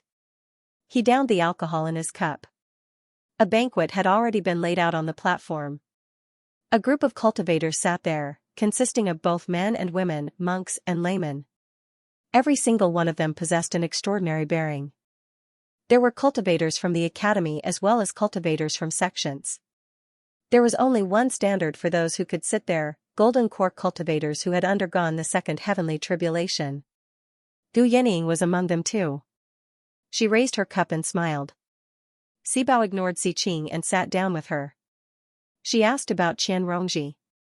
How is she? Is she participating in the exhibition matches of the 9 prefectures this time? Everyone raised their cups and congratulated Xiqing again. Only then did Gu Yening say to Sibao, "Oh, her? She's cultivating right now." At this moment, Qianrongji rowed a skiff in the waterside pavilion of listening wind, drifting through the sea of flowers. A gentle breeze blew by, and the sea of flowers rose and fell. The fragrance of flowers permeated the surroundings. It was like a paradise. However, her face did not ease up at all. She scanned through the sea of flowers as she cursed Gu Yening furiously inside. All of this was because Gu Yening had said before she left, "I want to eat lotus seed soup." Qianrongji was forced to search through the sea of flowers. Originally, finding lotus flowers in such a vast expanse should have been an extremely simple matter, but this space remained in spring and summer the entire time, so the lotus flowers bloomed all the time. As for lotus seeds, they would only ripen in autumn and winter after the lotus flowers had withered. Moreover, this sea of flowers was both real and illusory. Sometimes, when he saw a lotus flower, he would stretch out his hand and touch nothing. He couldn't even fly in the sky and use his divine sense to explore. He could only slowly row the boat and search. She had been searching for a few hours and had not even collected a single lotus seed, but she could not give up just like that. She recalled how Gu Yening hadn't taught her the slightest bit of the path of cultivation during her stay in the waterside pavilion of listening wind. Instead, she'd ordered her to do all sorts of chores. She couldn't even cultivate normally. It was as if they were intentionally making fun of her, causing her to be trapped here for the rest of her life as a slave and unable to soar in the world. In that case, she would have to think of a way to leave this place as soon as possible. However, Gu Yening's final words dispelled this thought. Your performance over the past few days has satisfied me. This will be the final test. If you can complete it, I will pass on to you the illustrations of Naraka scripture. If you can't, I will expel you from the school. You can go wherever you want. Qianrongji could only continue her search patiently. Her mind gradually calmed down, and the thick fragrance of flowers seemed to have seeped into her body. The hell snake fell into a deep slumber once more, no longer joyfully feasting on her pain. She truly did not feel pain anymore. It was not just the pain brought on by the hell snake, but also the anxiety, fury, jealousy, and hatred. All of them had been pacified. She had almost forgotten that living in this world was such a relaxing and joyful thing. She stood at the bow of the boat in a daze. When she looked back, the waterside pavilion of listening wind had already disappeared. She was completely lost in this sea of flowers. Her past memories came flooding back. Her mother was washing clothes nearby, exhorting her, "Be careful."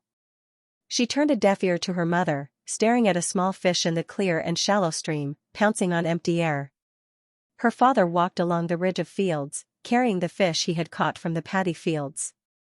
She skipped behind him. The boy next door had secretly given her some soft candy. Later on, he had even come to visit her, his face full of awkwardness and disappointment. Had these things really happened? Then why had she forgotten about them? She vaguely understood that they had a great connection to this sea of flowers, but were these memories real? Or perhaps they were just illusions created by this strange sea of flowers. She did not dare to be certain. However, the rims of her eyes became somewhat moist, and she felt a strange sourness in her heart. This feeling was not painful, but rather like tears of happiness. Although bitter, it was also sweet. In a daze, she saw a lotus flower in the distance wither at a speed visible to the naked eye. In the blink of an eye, all that was left was a solitary lotus pod. Even the dark green stem had turned yellow and withered, as if it had used up all of its vitality in the long flowering period. Unable to support the weight of the lotus pod fell into the lake with a plop. Xianxia had no time to think about it. She jumped into the water to fish up the lotus pod. Because it was obscured by the endless lotus leaves, the lake was dark and gloomy. Moreover, it was unexpectedly deep. Flower stems stretched out from the pitch-black bottom of the lake, making it seem like an underwater forest. However, this could not obstruct her vision. She saw with her own eyes where the lotus pod had fallen. Like a swimming fish, she circled around the flower stems and arrived there to fish up the lotus pod. However, the moment her fingertips touched the mud, her entire body trembled and her pupils dilated. Flower stalks burrowed out of the mud and quickly grew. The power was so great that her entire body was lifted up. She rose up and soon broke through the surface of the lake. Lotus flowers bloomed one after another. She suddenly understood. Sitting cross-legged at the bow of the boat, she closed her eyes and took a deep breath, allowing the fragrance of the flowers to completely permeate her lungs. Beside her, the lotus flowers began to wither. She allowed the lotus pods to fall into the deep lake water and stretch out from the mud. They bloomed once again, multiplying from 1 to 10, and from 10 to 100. They filled the surface of the lake and surrounded the boat. Layer upon layer, they completely drowned her. Among them, faint sobs could be heard, which then turned into hysterical cries. On the high platform, Gu Yannying's heart stirred. Her lips curled into a faint smile. At this moment, a gust of wind blew over the high platform, fluttering her clothes and long hair. All the cultivators present, including the monks who had become monks, could not help but be moved by her beauty. They secretly praised her. She truly was the daughter of the hawk god after all. Xiqing said, "Yannying, I heard recently that your subordinate, Li Qingshan, has done something major again.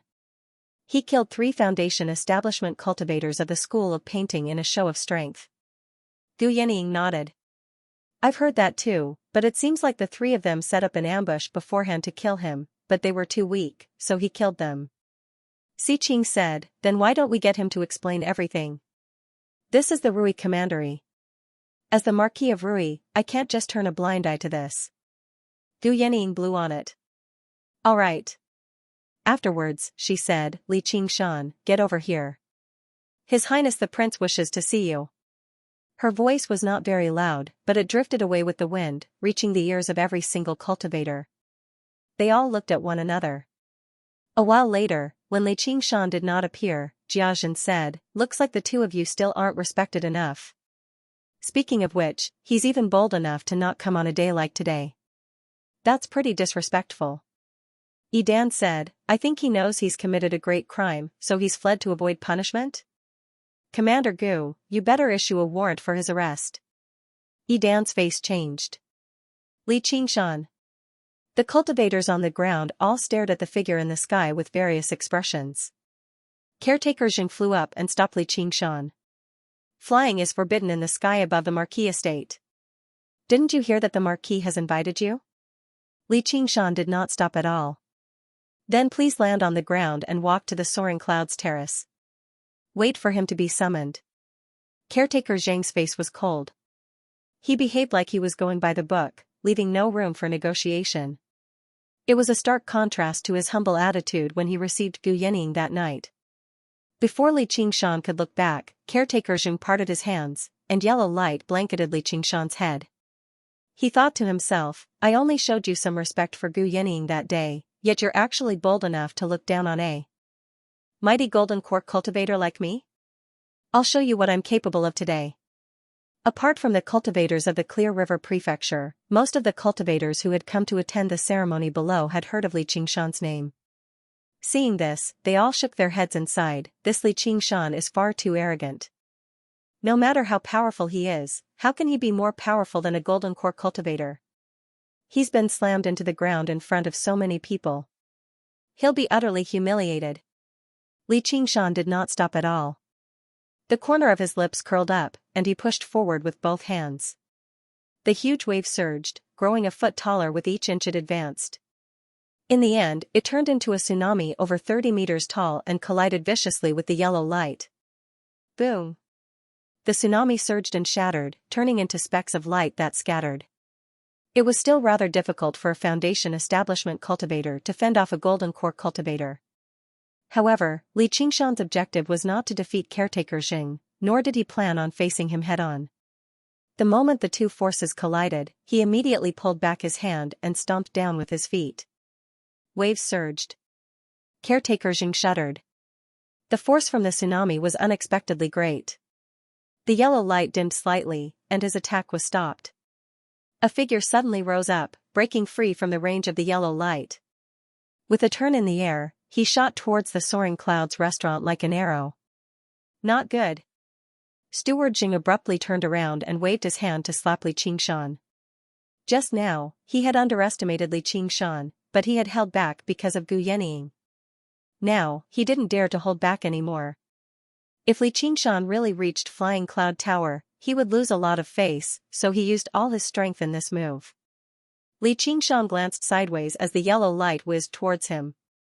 From the ground, the yellow light seemed like a huge fly swatter, while Li Qingshan was the tiny fly. The cultivators of the Clear River Prefecture all cried out, "Dodge!" If one was hit, they would definitely be severely injured. If it was an ordinary Foundation establishment cultivator, they might even be killed on the spot. A golden core cultivator had an overwhelming power over a Foundation establishment cultivator. Li Qingshan turned around in the air and spread his hands, unleashing the vast ocean flow again. A region of turbulence formed in a radius of several meters, but the power within the yellow light was far too great. All of the turbulence collapsed wherever it passed by. It was unable to divert the enemy's power at all. Child's play. Caretaker Xing sneered and used a little more force. With a bang, Li Qingshan was sent flying. What? Caretaker Xing's expression changed immediately, as Li Qingshan had not been sent flying horizontally.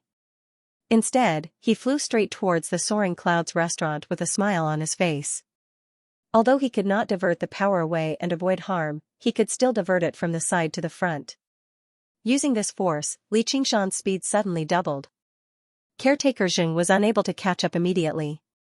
All he could do was watch as Li Qingshan flew towards the Soaring Clouds restaurant. Right when he was about to collide with the restaurant, his hands moved gently like willows in the spring, producing an extremely gentle force. He drifted upwards, leaping over the railing and sliding towards the center of the platform. Then, he turned around and stabilized himself, facing Gu Yenying and Si Qing. He exhaled deeply and clasped his hands. Subordinate Li Qingshan greets Commander Gu and Your Highness.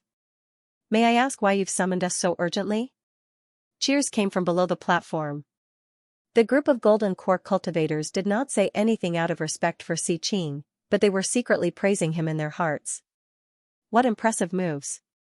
He achieved his goal despite being obstructed by a golden core cultivator, and it's rare for him to do so with such ease. No wonder Commander Gu trusts him so much at such a young age. Your Highness. Caretaker Xing chased up to the balcony. His originally amiable face was now somewhat flustered and exasperated. Old Xing, go and entertain the guests. Caretaker Xing glared at Li Qingshan's back. Brat, don't be arrogant. I'll make you die a horrible death. In this exhibition matches of the 9 prefectures. Gu Yenying smiled. His Highness has a few questions to ask you. Just answer them truthfully. Li Qingshan, your cultivation is progressing very quickly. Si Qing studied Li Qingshan up and down. He was filled with indescribable surprise. How long had it been since they last met, yet he had already gone from mid-Foundation establishment to late Foundation establishment. If he had always been close to breaking through the bottleneck, then there would have been nothing strange about it.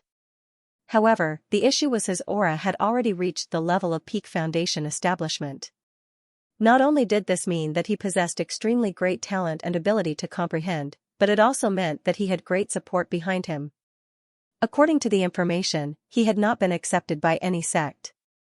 As it seemed, Gu Yanning really did value this kid.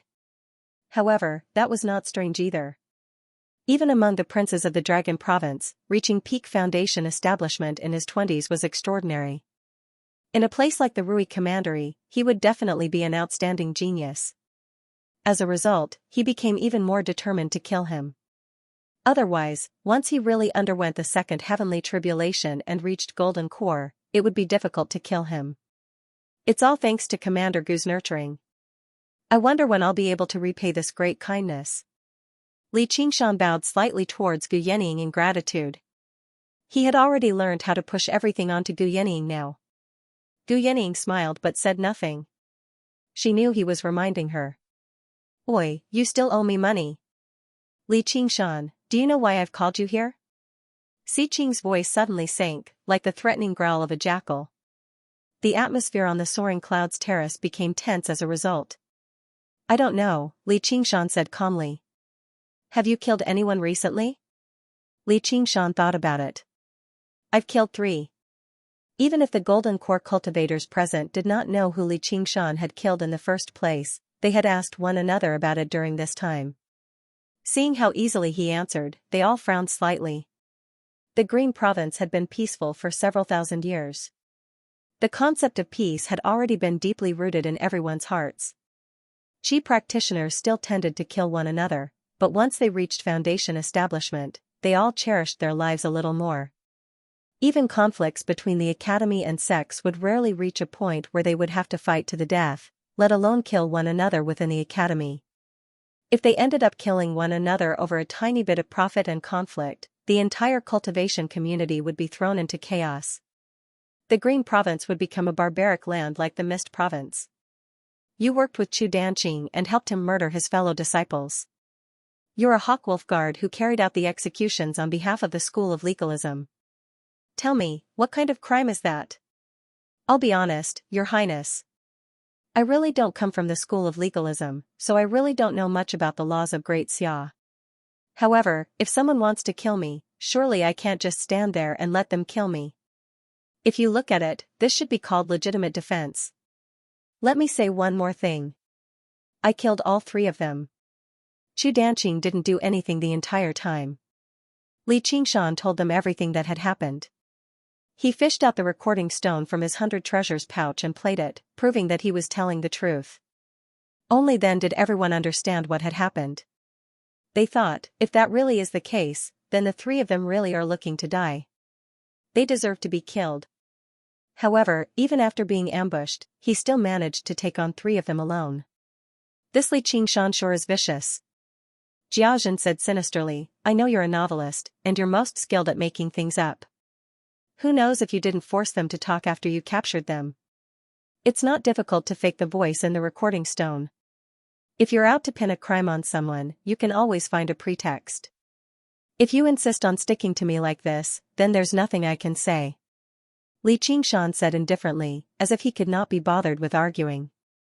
With Gu Yanning here anyway, it was impossible for the 3 of them to take the blame for him with just a few words without any concrete evidence.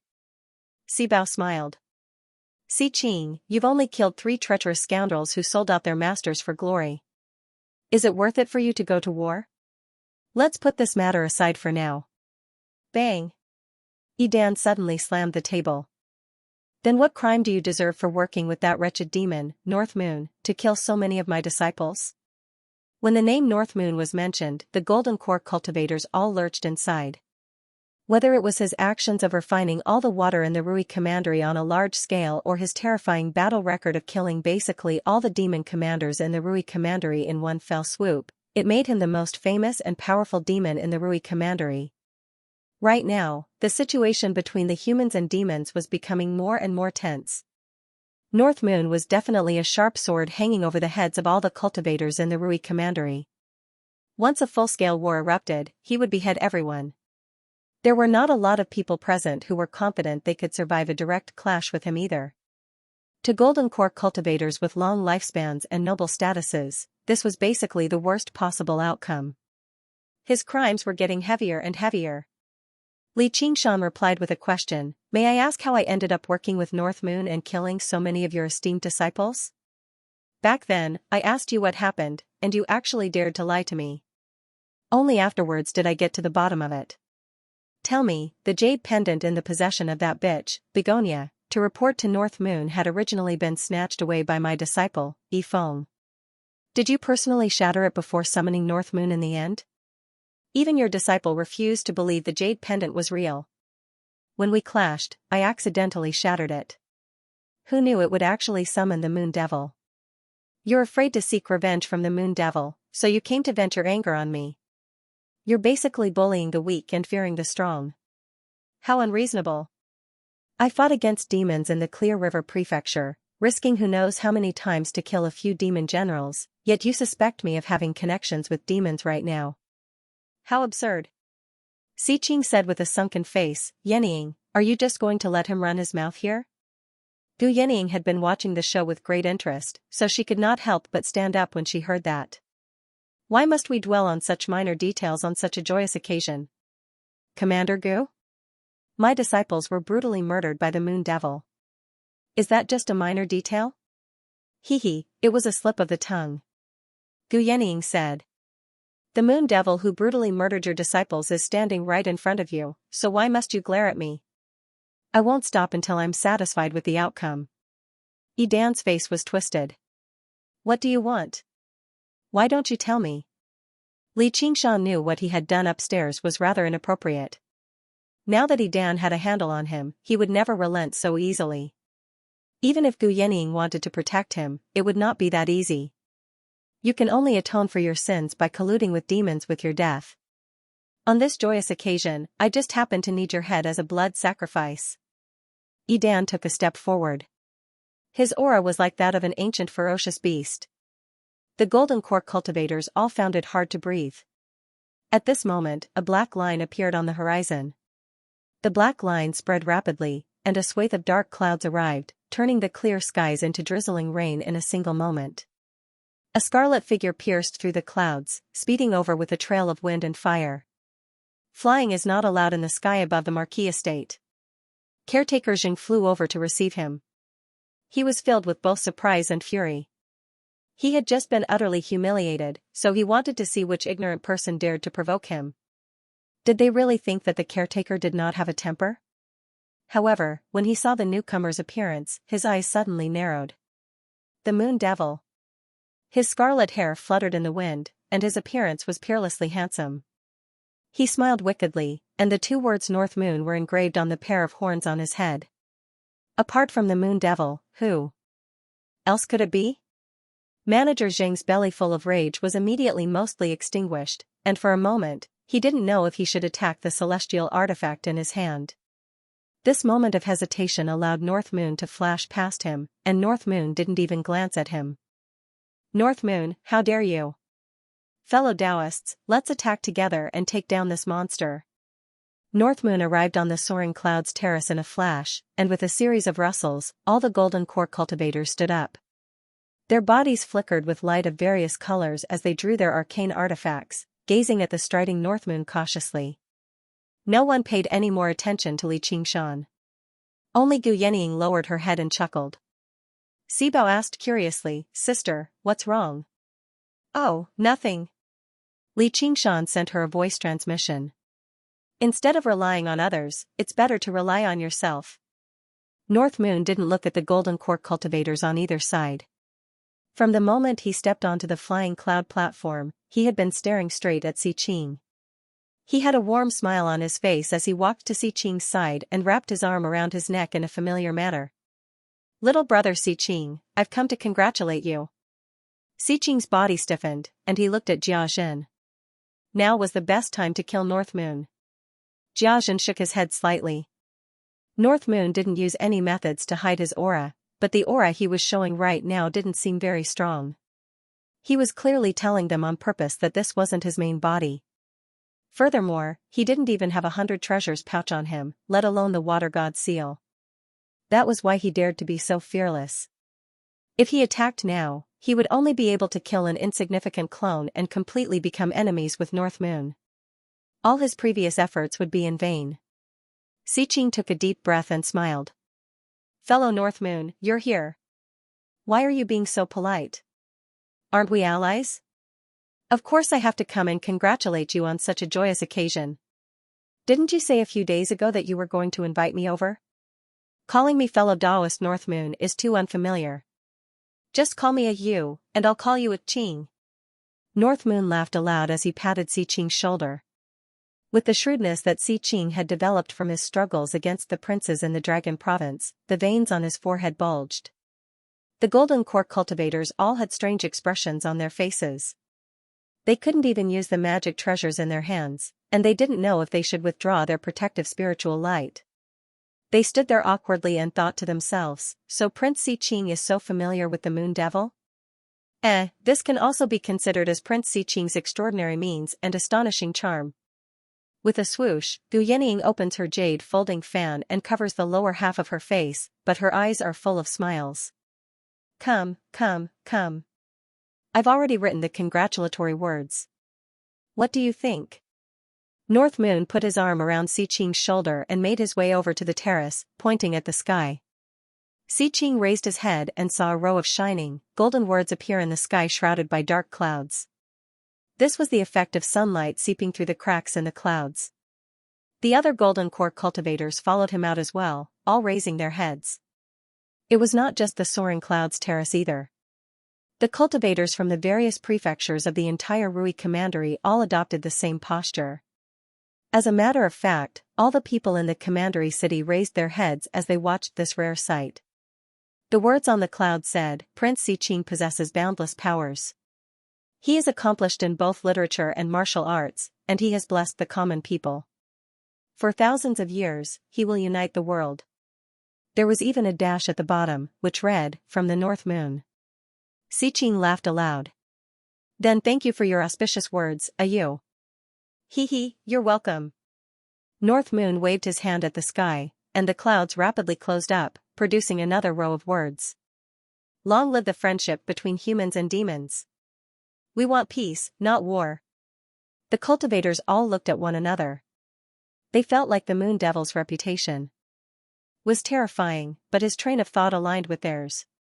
Speaking of which, ever since the North Moon heavily injured the demon commanders that day, the demons of the Rui Commandery had quietened down a lot.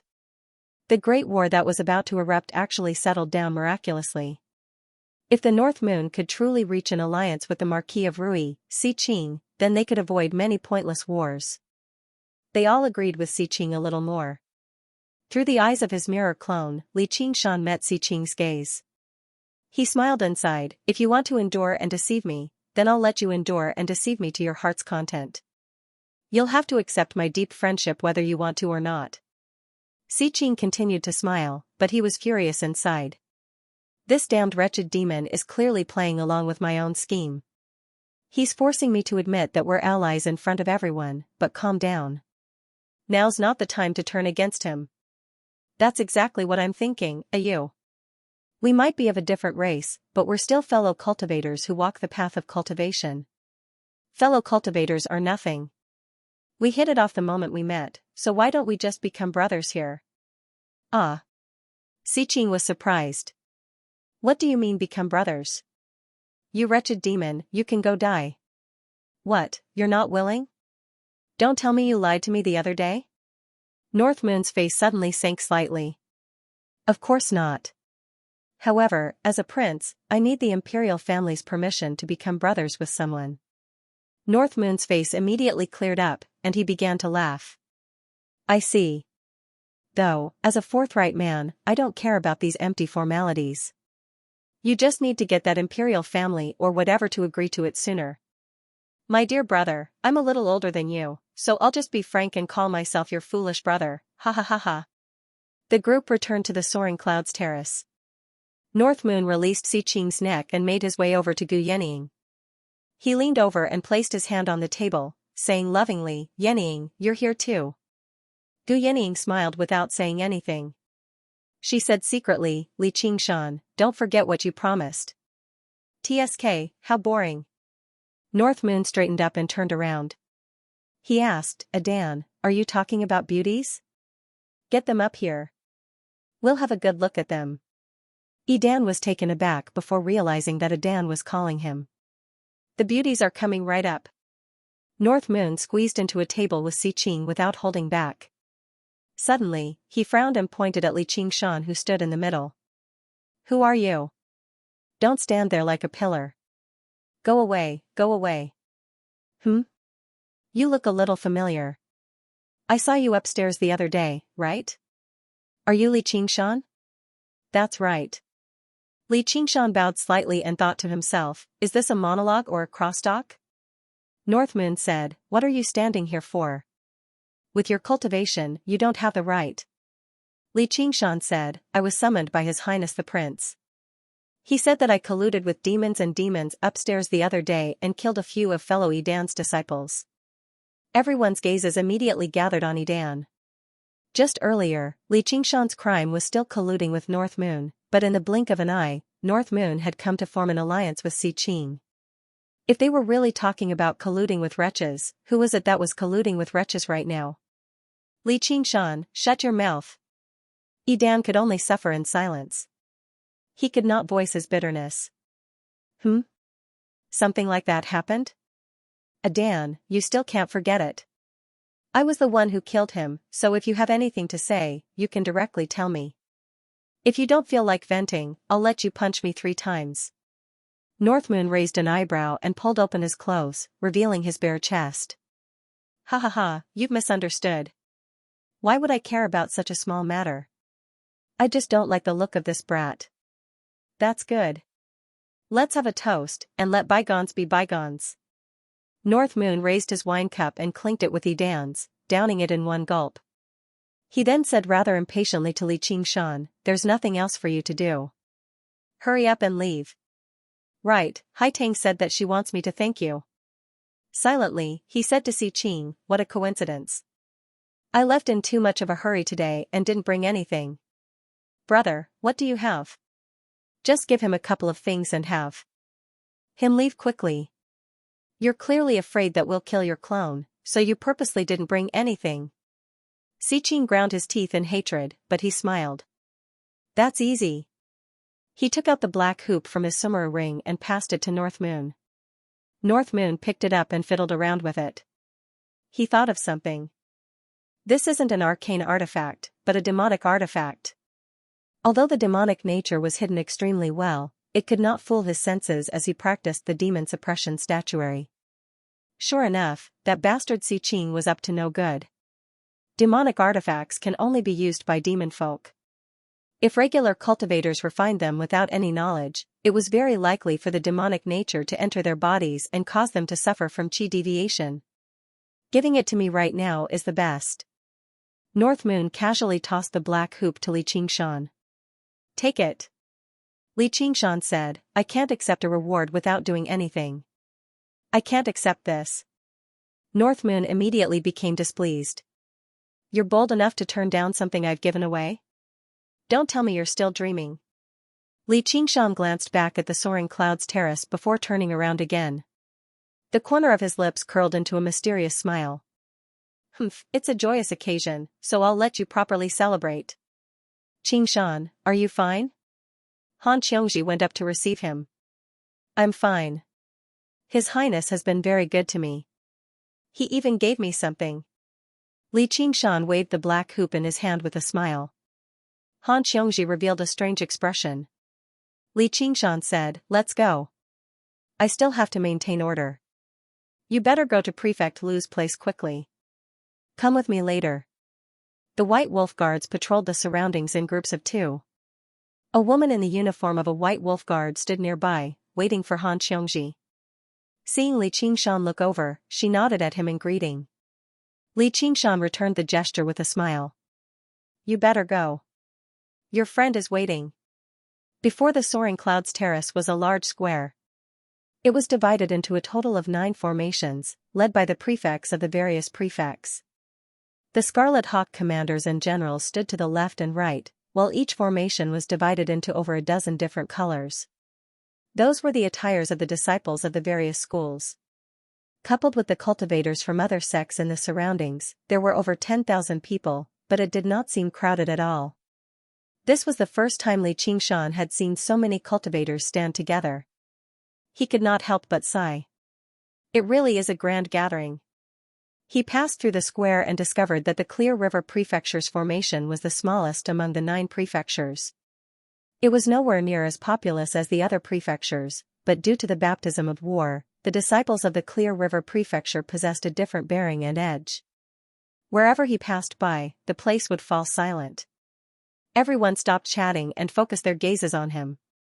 At first glance, he did not seem particularly striking. His bronze face still seemed very young, but due to the hardships he had gone through, he possessed a sense of steadiness beyond his age. However, his features were still distinct, making him seem resolute and almost unruly. He was tall and sturdy, and he walked with composure. His expression was not as arrogant as he was rumored to be. His head was slightly lowered as if he was in thought. But as his eyes wandered, everyone could feel that he did not take them seriously. He was like a fierce tiger quietly walking in the forest, with a natural contempt. The leaders of the various prefectures were rather worried. With this person present in the Clear River Prefecture, the final display of martial arts probably won't be very optimistic. This was especially so for the heads of the School of Novels. They were thinking hard about how to limit this person's power during the School of Novels martial arts exhibition. What the ordinary disciples thought was that a few years ago, he was just a nameless pawn without any background. If he could do something, it might not mean that they couldn't. This ignited their lofty ambitions. Xianxia, your Qingshan is almost at the peak of the foundation establishment realm, right? His cultivation speed is truly astonishing. I heard that at that time, Junior. Martial's sister Han was the one who took the initiative to pursue him. Your foresight is truly admirable. Do you have any wonderful methods to teach me? Recently, my family has also been forcing me to get married. They are clearly looking down on me. Ding Min was troubled. After Han Xianxia became a White Wolf Guard, she had been the one to show her around, and the two of them had become good friends. She was also born in an aristocratic family. If she couldn't advance further in the cultivation world, she had the responsibility of breeding children for her family. How am I supposed to have any foresight? I just like him. Han Xianxia withdrew her gaze from Li Qingshan and smiled valiantly. Big sis Ding, you know my personality. If I fancy someone, I won't care about anything else. That's your good fortune. I really envy Qian Rongji. She's actually been accepted as a disciple by Commander Gu. Commander values your Qingshan very much, so why don't I get him to beg Commander Gu to accept you as a disciple as well? It's not like he's teaching 1 or 2 anyway. I hate begging people the most, and I don't want him begging people for me either. What a stubborn fool. Li Qingshan arrived at the Clear River Prefecture's formation and nodded at Chu Danqing, expressing that he was fine. Afterwards, he stood beside Lu Chongqing and waited quietly for the ceremony to begin. The others saw how he was in thought and in no mood to talk, so they were afraid to disturb him, which made him rather happy. He focused all of his attention on his clone. In response to North Moon's enthusiastic request, Xiqing arranged for singers and dancers to perform. He had no interest in these things, but Jiangfu had kept quite a lot of them in the Marquis estate. When he inherited the position of Marquis of Rui, he had taken over all of them, so he could just barely make up the numbers. North Moon continued to sit with Xiqing, crossing his legs without the slightest care for his image. He casually picked up Xiqing's cup of alcohol and drank it. He did not use his chopsticks, directly grabbing it with his hand. As he drank, he watched attentively. His gaze never left the beauties of the dancers as if he wanted to devour them in a single gulp. Although Xiqing was displeased, from his behavior, exchanging glances with Jia Zhen and Yidan, there was a sense of delight from his scheme succeeding. Whether they were humans or demons, they could be controlled as long as they had desires. Gu Yinying smiled and sighed, this kid's acting like he's the real deal.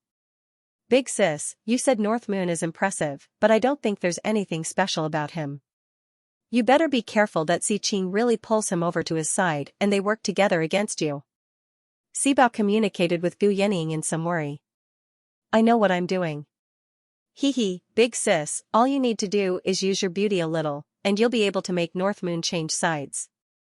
You're underestimating him too much. Edan smiled at North Moon. What do you think of these women? Do any of them catch your eye? The women aren't bad, but the songs they sing are soft and weak. It makes me want to sleep.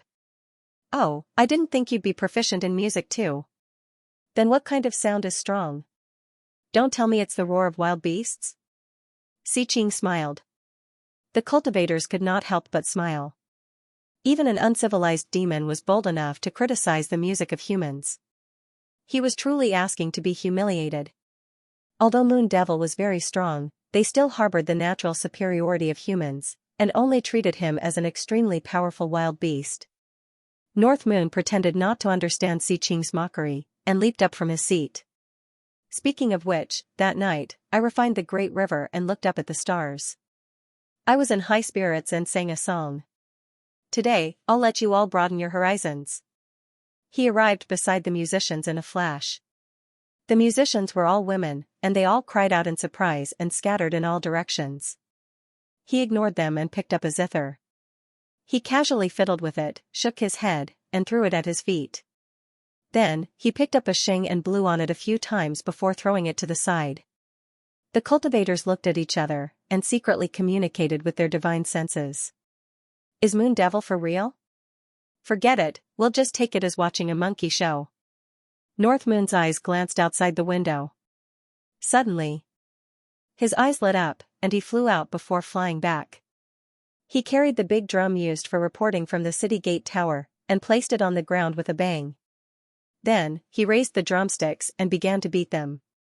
Rapid drumbeats suddenly rang out. North Moon sang loudly. The great river flows eastward. The stars in the sky join the Big Dipper. Hee, join the Big Dipper. A bowl of wine for friends in life and death. When this shout came out, it reverberated through the clouds, and the sound traveled for 5 kilometers. Not only were Xiqing and the others dumbfounded, even Gu Yening felt like she was shocked. On the square below the soaring clouds terrace, everyone stopped talking and raised their heads.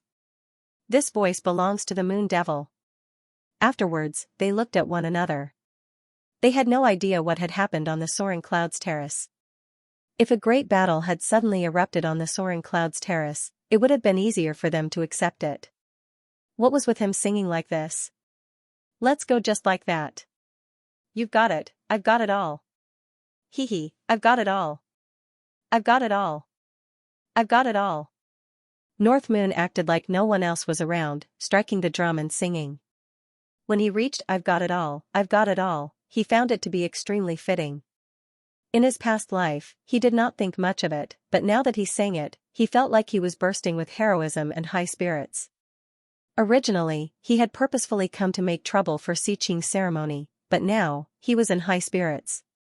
With a shake of his clothes, he bared his upper body and struck the drum loudly. His scarlet hair blazed like fire. Although the crowd felt that this singing was completely out of tune, it was closer to the tune of a northern folk song. It had a kind of free and unrestrained passion that broke the shackles. It was not unpleasant to the ears. Even if they were not used to this rough singing, they could not help but be taken aback by the aura of his body. Surrounded by enemies, he sang to his heart's content. His enemies were all worried, afraid to act rashly. Above and below the terrace, the entire cultivation community of the Rui Commandery listened attentively. How delightful was that? When I see injustice, I roar. When I need to strike, I strike. Charging through the 9 provinces in a flurry.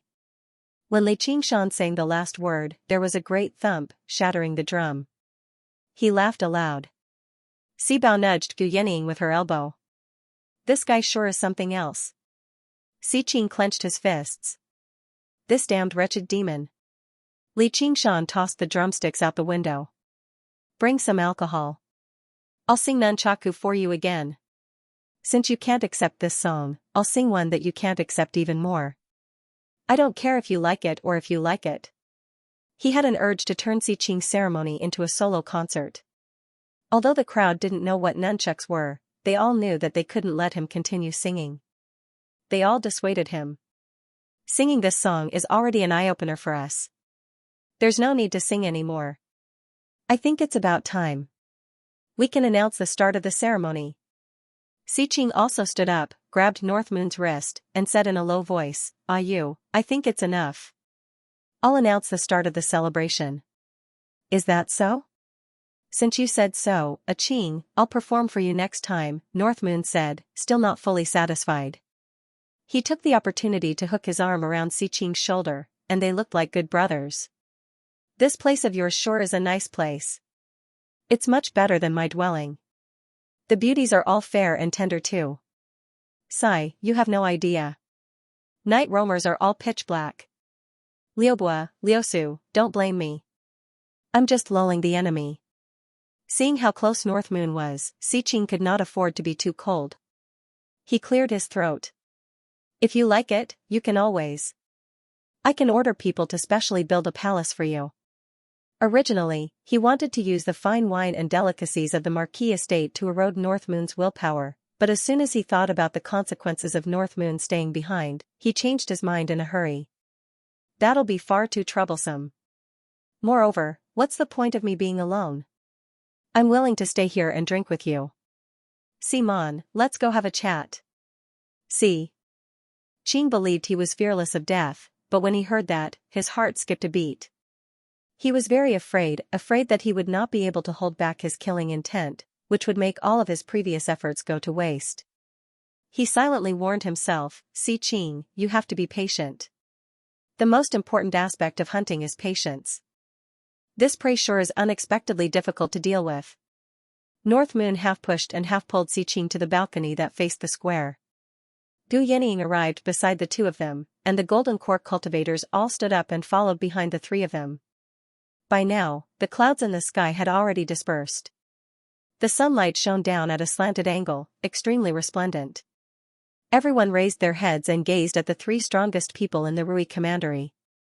More accurately, they were a human, a demon, and a half-human, half-demon. Xiqing began his speech with his unique voice of a jackal. To his relief, Northmoon did not interrupt him casually and embarrass him in front of so many people, or he really would have lost his temper. All he did was smile foolishly, wrapping his arm around his neck the entire time and sticking to him. Li Qingshan discovered that the speeches of the leaders of the world were all filled with clichés, expressing their gratitude for everyone's arrival. Afterwards, they would toss around idioms like working together or working together like they were free. In the end, they would announce the official beginning of the ceremony. Banners hung down from the 9 soaring dragon ships. They were the congratulatory speeches from the various prefectures. This bearing won't do at all. Northmoon shook his head in disdain. It's all their kind intentions. It obviously can't compare to our friendship. The corner of Xiqing's eye twitched. Everyone who came today has sent a congratulatory gift. Only a wretched demon like you didn't send anything at all. You even gave one of mine to that Li Qingshan. Afterwards, there was a grand performance similar to the opening ceremony. The banquet was moved to the balcony too. Northmoon sat down with Xiqing without any hesitation. Xiqing forced a smile. You've come from afar. Go rest up. Get those beauties to serve you. I'm not tired. The performances here are quite interesting. Xiqing gritted his teeth. First up will be the competition between the schools of miscellany. I'll get someone to accompany you. Didn't I tell you already? I don't have 100 treasures pouch with me. That's easy. If there's anything you like, feel free to buy it first. Northmoon was furious. Am I the kind of person who takes advantage of my friends? Then, just treat it as me lending it to you. That's more like it. What about you? I'm staying here to watch over the place. Then forget it. I'll stay here to accompany you. Come, let's drink. King evildoer, can't you get the hell away from me? Xiqing roared in his heart. He helplessly raised his wine cup. That's fine too. The grand celebration continued all the way until dusk. Just now, it ended. Thousands of fireworks rose into the sky, exploding with a bang, transforming into thousands of different shapes and forms. They were far more colorful than the fireworks Li Qingshan had seen in his previous life. They complemented the sunset, creating a magnificent sight. This was naturally the work of the school of Moism. Li Qingshan and Han Xiongji stood side by side as they watched. Han Xiongji turned her head and watched as his face was reflected in a myriad of colors. It flickered between bright and dark, as if he had been smeared with colorful rouge and powder. Sometimes, he looked a little comical, and other times, he looked a little mysterious and even terrifying. Li Qingshan sensed her gaze. He turned his head and asked, "What are you thinking about?" "Nothing." Han Xiongji grabbed his hand. When the sunset completely disappeared from the west, the fireworks also became sparse. Xi Qing stood up on the soaring cloud platform and loudly announced the official start of the exhibition matches of the 9 prefectures. According to the usual practice, the first to compete would be the School of Miscellany. Li Qingshan turned his head around and discovered that the 9 miscellaneous goods stores had already formed a circle at some point in time. As you can see, I haven't been in a good state recently. Not only is it because of all the disturbances in my life, but it's also because I've reached a bottleneck in writing this book. It's not that I'm not forcing myself, but the results aren't satisfactory. This method of writing 1 chapter a day is actually the most painful for me. The feeling of writing 2,000 words a day is really much more tiring than writing 6,000 words a day. Many readers will have questions about the pace and progress of this book. The progress of the plot is already so slow, and I'm writing at such a slow pace. When will I finish writing it? Actually, there's no need to worry too much. After finishing this volume, the next part will be the story that I've been planning for a long time. It's more or less the motivation for me to write this book. A new journey, each fate, reunion and separation, etc. The pace will all be faster. I hope that when the time comes, the updates will also be faster. This is probably the so-called darkness before dawn. I need to be patient. I also do my best to keep myself calm and not be overly anxious. I'll just treat these 2 days as a break for myself. I believe that dawn will come soon. The competition between the schools of miscellany was extremely interesting. It was not a battle of martial arts, but a competition to see who could sell the most items and earn the most spiritual stones.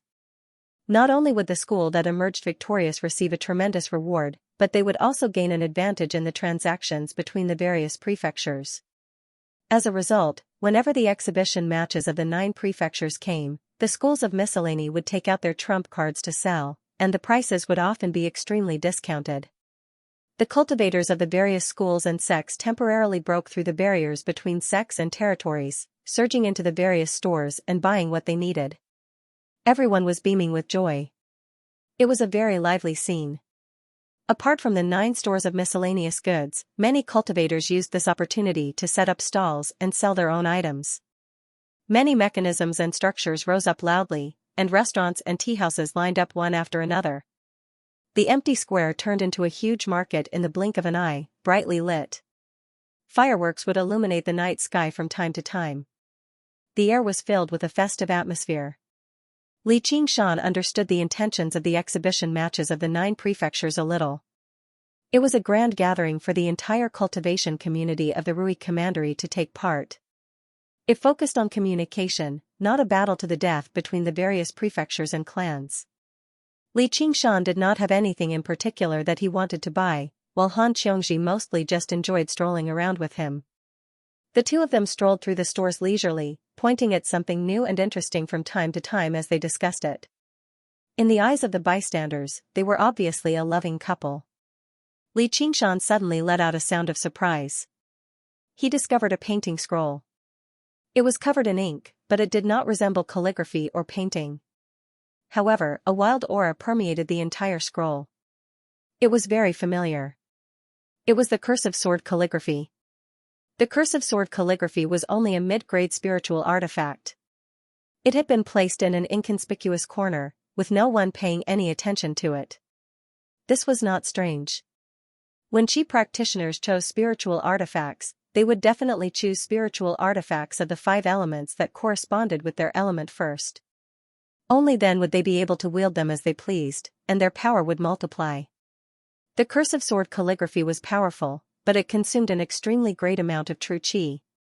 The profound sword style it had could not be comprehended by just anyone. It was definitely not the best choice for cultivators. Han Xiongji said, "This seems to be a set with the scroll in your hand." "Not bad."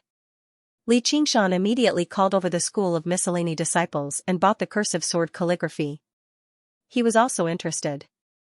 "Let's go take a look at the other shops."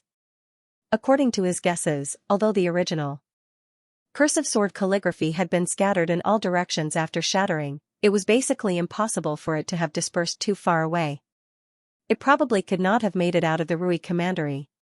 Furthermore, the remnant scrolls were not actually suitable for ordinary cultivators. Even if they obtained them by chance, they would not particularly cherish them. They would most likely be willing to exchange them for a suitable spiritual artifact. As time passed, it was not surprising that they would eventually gather in the grocery store. If he took this opportunity to look around, he might be able to find something.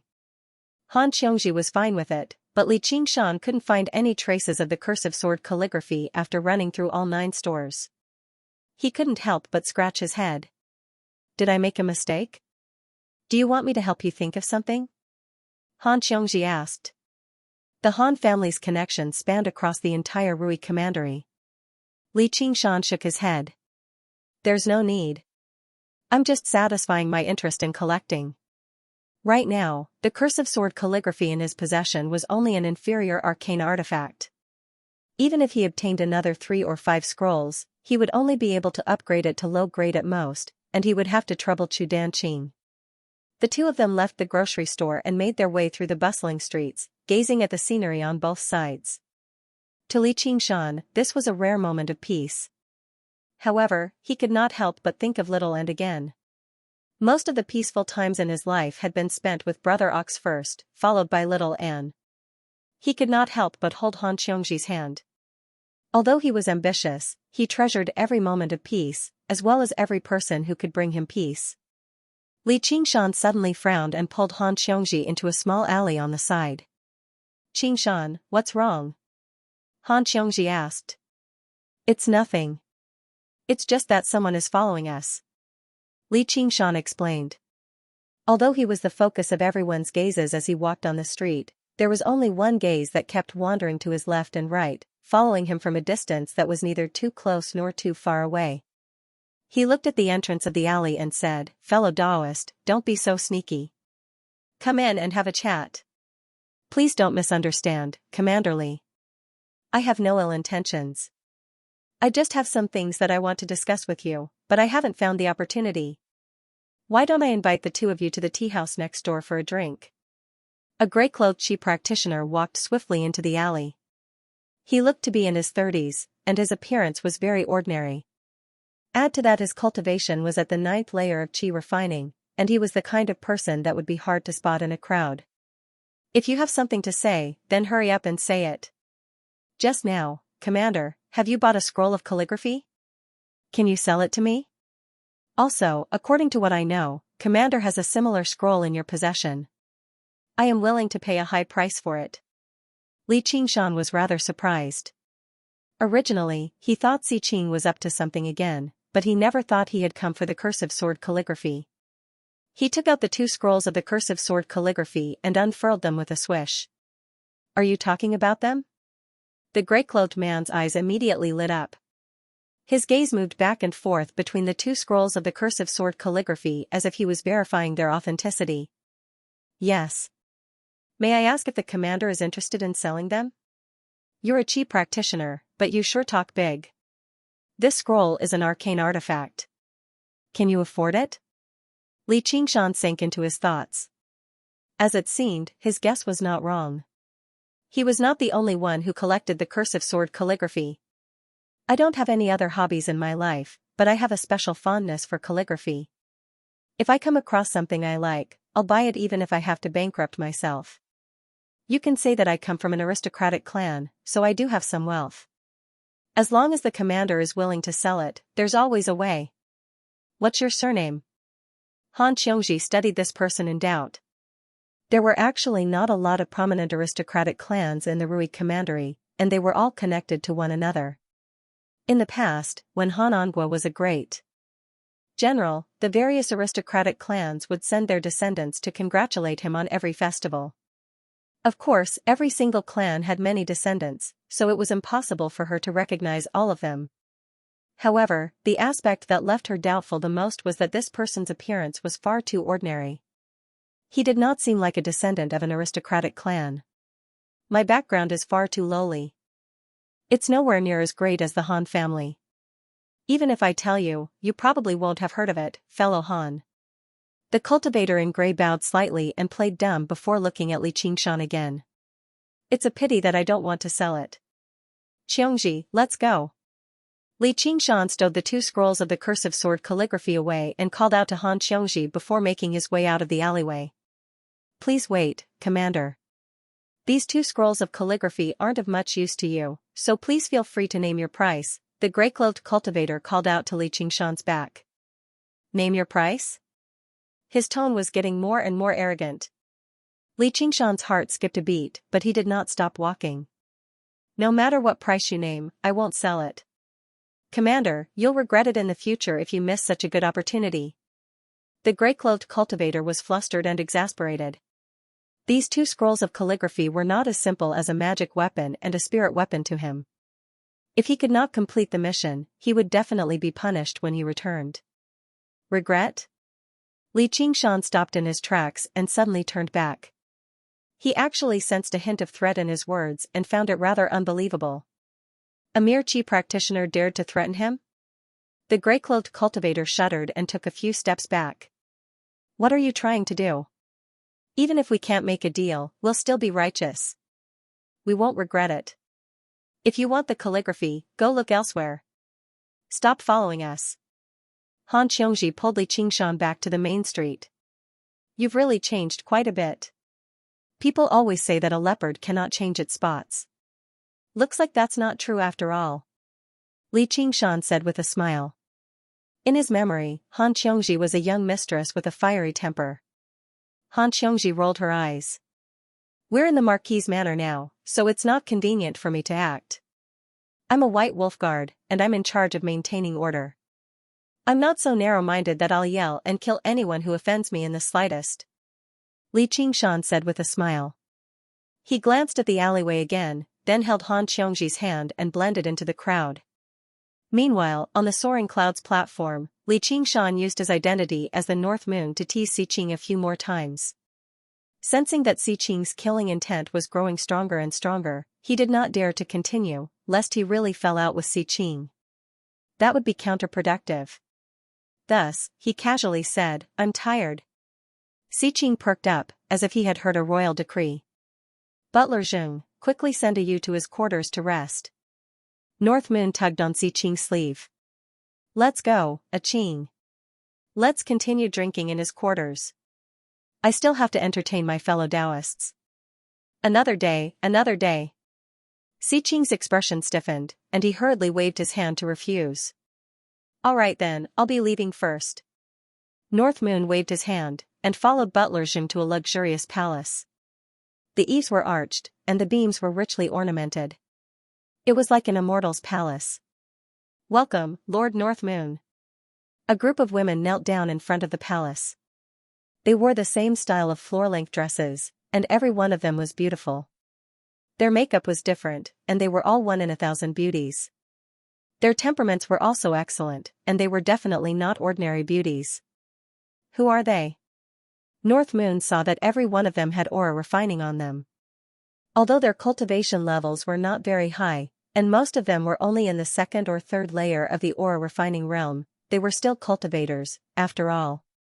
Moreover, the woman in the lead had even opened up her sea of aura and reached the 6th layer of the aura refining realm. They're all maids in this palace, and they're here to serve you. Your luck with women is really enviable.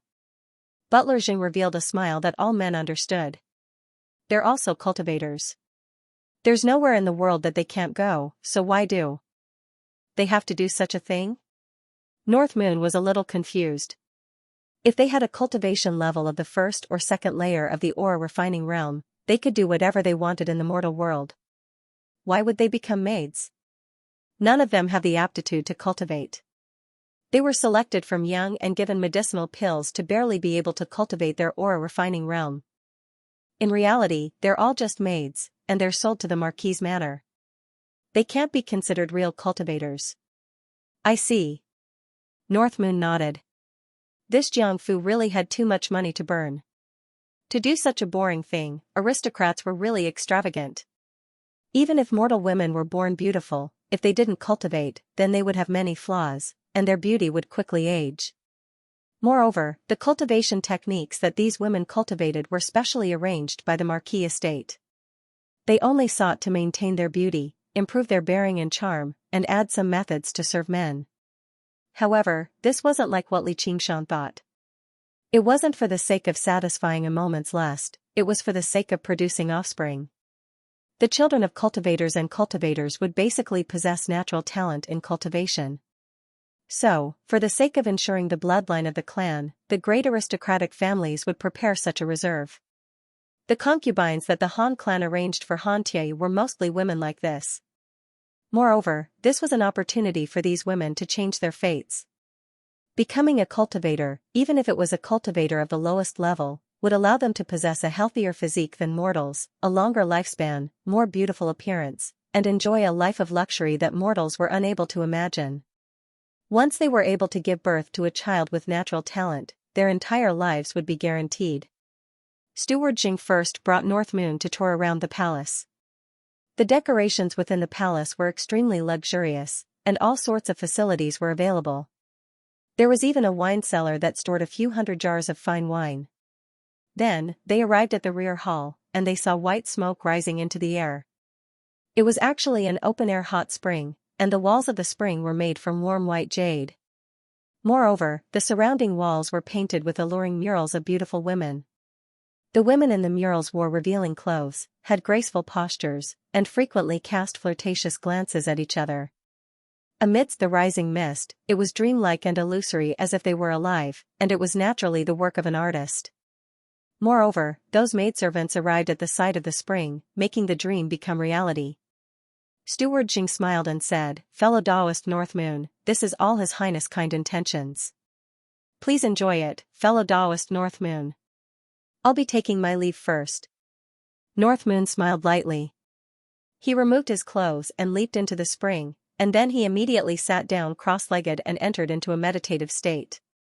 This caused those women to look at each other, and they didn't know what to do. When Xiqing heard Steward Jing's report, he slammed the table heavily, and then he let out a long sigh. This monster was able to rise in such a short period of time. As expected, it isn't something that can be shaken by wine and beauty. Dripping water wears through a stone, and a rope saws through a tree. "We can't be impatient," said Jia Zhen as he waved his fan. "Not in a hurry? I think he's clearly using his doppelganger to toy with me today. Do I have to endure him forever? But it's not as if he's not showing his goodwill and probing. As time passes, we will eventually let down our guard. Right now, the most important thing is to refine the azure field.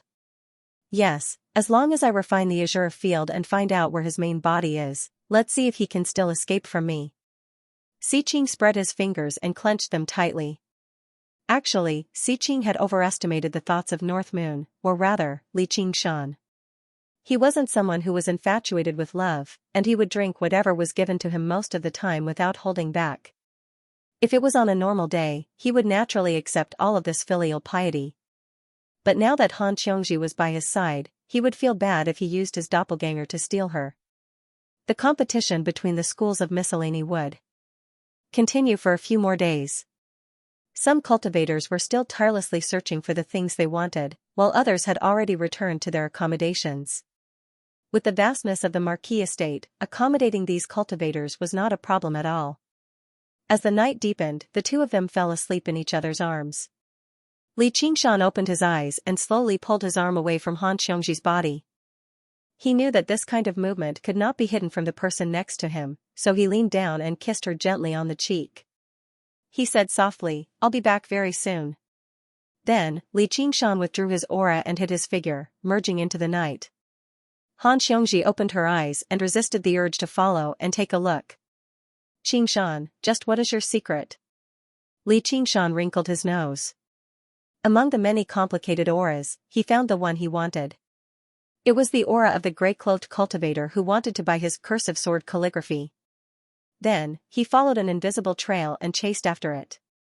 It was not that he was so narrow-minded that he would hold a grudge and want to take revenge after being slightly offended. Instead, he recalled a small matter from a few years ago from today. It happened below the Green Vine Mountain, and it was also for the sake of the cursive sword calligraphy. He was hunted down by a masked man in black, who wanted to kill him. Was there some sort of connection between the two? Many guards of the Marquis estate and the Hawkwolf Guard patrolled the surroundings, not sparing a single corner. There were also many warning formations operating secretly, maintaining a tight security on the inside. Li Qingshan moved through the buildings like there was no one around. As a signature technique among water element techniques, the invisibility technique was extremely effective when used by Li Qingshan with his current cultivation and talent. Even without external items like the glazed mirror of invisibility or the illusory water sword of invisibility, he could still fool regular Foundation establishment cultivators. With the senses of the spirit turtle, avoiding these warning formations was not a problem at all. He arrived before a tall building, and the smell vanished into a room on the 5th floor. Li Qingshan arrived silently and listened carefully, but he heard nothing at all. He could not sense any aura either. Clearly, there had been a formation cast down to block out probing. Li Qingshan pursed his lips and mobilized his soul sense, condensing it into a single point and silently penetrating the formation. Like piercing through the paper window with a needle, he could clearly hear the voices of people, and it was not just a single person. This seemed simple, but it required an extremely powerful soul sense. He practiced the 9 transformations of the demonic and divine. The 4 powerful wills that belonged to the ox demon, tiger demon, spirit turtle, and phoenix filled his sea of consciousness, constantly clashing with one another. Water and fire, god and demon, had refined his soul sense to an extremely powerful level. Even regular golden core cultivators paled in comparison. There were a total of 7 people in the room. Apart from one Foundation establishment cultivator, the others were all chi practitioners. Their attires were very ordinary, making it impossible to tell which sect they belonged to. It was as if they were purposefully keeping a low profile. The cultivator in gray knelt on the ground and begged the Foundation establishment cultivator, "Sir," he turned me down flatly. "There's nothing I can do." "Humph, Li Qingshan, you really are as arrogant as the rumors say. You really refuse a toast only to be forced to drink a forfeit." The Foundation establishment cultivator was a stern old man. He swung his sleeve viciously. Li Qingshan thought, why don't you take a look in the mirror and see what you're made of? You're already so old, yet you're only at mid-Foundation establishment. Let alone golden core, you don't even have much hope in reaching late Foundation establishment. Though, just what is this bastard relying on to make him so confident? The stern old man paced around with his hands behind his back. Niao Jiuxia seems to have vanished into thin air. He's nowhere to be found anymore. Even the whereabouts of the 2-3 Absolutes calligraphy are unknown. Li Qingshan must obtain those 2 scrolls in order to answer to that lord. You didn't complete your mission, so your punishment is unavoidable. Li Qingshan's heart shook. These guys were indeed connected.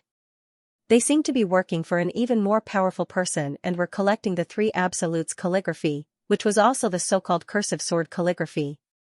That person was not only rich, but he was probably not weak either. This was why these guys were so arrogant, because they relied on their master's power. The 3 Absolutes calligraphy had been split into countless pieces.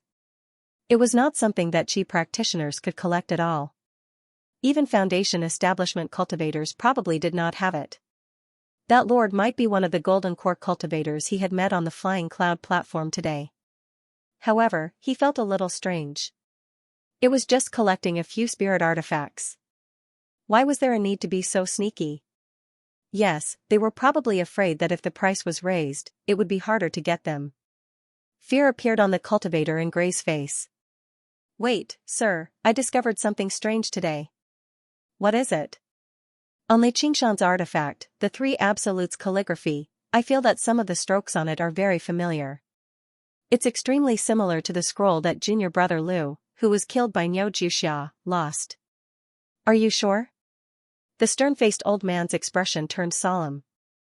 Although to outsiders, every three absolutes calligraphy looked the same and they were all written vertically and horizontally, there were actually many differences between each scroll. They had been doing this for a long time, so they could distinguish between them. A chi practitioner at the side also said, speaking of which, this is indeed strange.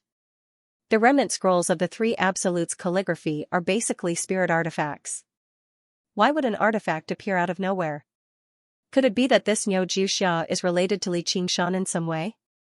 The stern-faced old man pondered for a moment. I'll report this to that lord and ask him to take action personally. I don't believe that we can't take care of a mere Li Qingshan. A sinister smile appeared on his face. Since you're not willing to let us do as we wish, don't blame us for cutting off your path of survival as a genius. The other chi practitioners also laughed. They were all itinerant cultivators and did not have much talent. No sect was willing to accept them, so they were gathered to work for the old man. They were instinctively jealous and disgusted of geniuses. Then come. A voice suddenly sounded in their ears at the same time. The door suddenly opened and then immediately closed, but there was no one in sight. There was only a slight breeze that swept through the room, as if the door had been blown open by this breeze. The stern-faced old man's hair stood on end as he felt a great life-threatening crisis. He retreated and was about to activate the defensive artifact on his body when he realized that he was still in the same place. Then, he rapidly fell down. He widened his eyes in disbelief and only then did he feel the sharp pain from his neck. He did not know when his neck had been neatly severed. His body took a few steps back, but his head was left in midair. Looking at the other chi practitioners, they were all frozen in place. Some even had blank expressions on their faces, not knowing what had happened. Li Qingshan used one of his innate abilities, the Tiger Demon's Breath. Against a Foundation establishment cultivator and a group of chi practitioners, he did not need to go through much trouble. He only needed to blow. After all, this was the Marquis's mansion. If he caused too much of a commotion and gave Si Qing and the others something to use against him, it would not be good. Thus, he directly killed them in one move. Before the head fell to the ground, it was wrapped up by a gust of wind and sent into Li Qingshan's 100 treasures pouch along with the corpse. After confirming that there was no trace of the smell of blood, Li Qingshan put away the 700 treasures pouches and quietly left the room. In the 100 treasure pouches of these unknown people, there were more than 10 three absolutes calligraphy fragments, greatly satisfying his desire to collect them. If he could reassemble these fragments. Li Qingshan originally wanted to return to Han Xiongji's side, but he immediately changed direction. Chu Danqing was meditating in his room when he heard 2 knocks on the door. He opened the door, but there was no one there. Li Qingshan's voice rang in his ears, "Come in and talk." The door closed again, and Li Qingshan's figure appeared. Chu Danqing asked curiously, "Qingshan, why aren't you accompanying Senior Marshal Sister Han? What are you doing here? I need your help with something."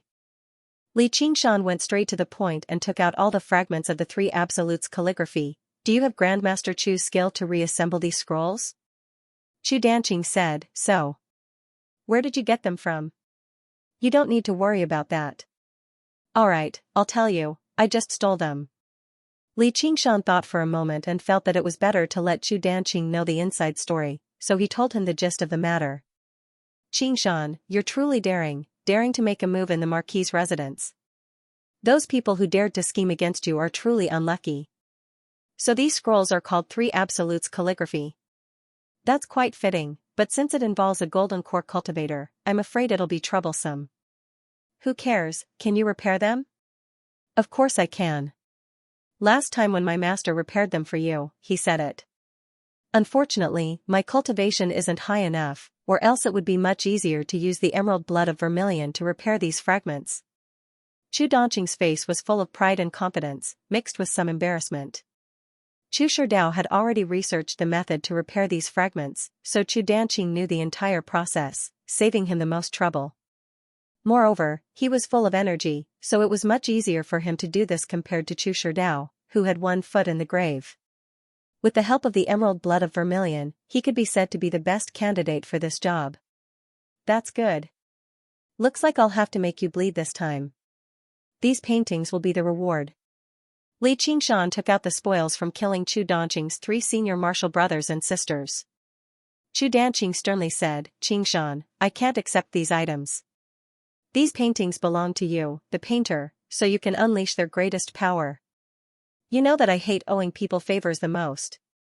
Li Qingshan placed the paintings on the table without any explanation. Being able to study the works of the 5 absolutes immortal will be of great help to my art. This is already the greatest reward I can offer. Chu Danqing refused to accept it no matter what. If Li Qingshan insisted on paying him, he would rather not do the job. Li Qingshan didn't like to be pestered. All right then. I didn't expect you to be so stubborn. Chu Danqing smiled and said, It's not because of you, Qingshan, that you're so persistent. Actually, I was thinking that one day, when my painting skills reach a certain level, I'll paint a painting just for you. Li Qingshan shook his head and smiled. I'm not a beauty. What's there to paint? Painters love to paint beauties, but I want to paint the heroes of the world. Then, I'll build a hero's platform so that future generations can admire them. Chu Danqing's eyes shone. I believe that day will come. Li Qingshan smiled. Unfortunately, I'm not a hero. Li Qingshan turned invisible again and quietly returned to his residence. He went to Han Xiongji's side. She was lying on her side with her eyes closed. She seemed to be asleep. Li Qingshan lay beside her and gently embraced her from behind. He naturally covered her and whispered into her ear. What? Don't you want to ask where I went? You'll tell me if you want to, Han Xiongji said with her eyes closed. She didn't respond to his caress. Li Qingshan forcefully turned her around, and only then was she forced to open her eyes. She pursed her lips and said nothing. However, Li Qingshan clearly read her thoughts.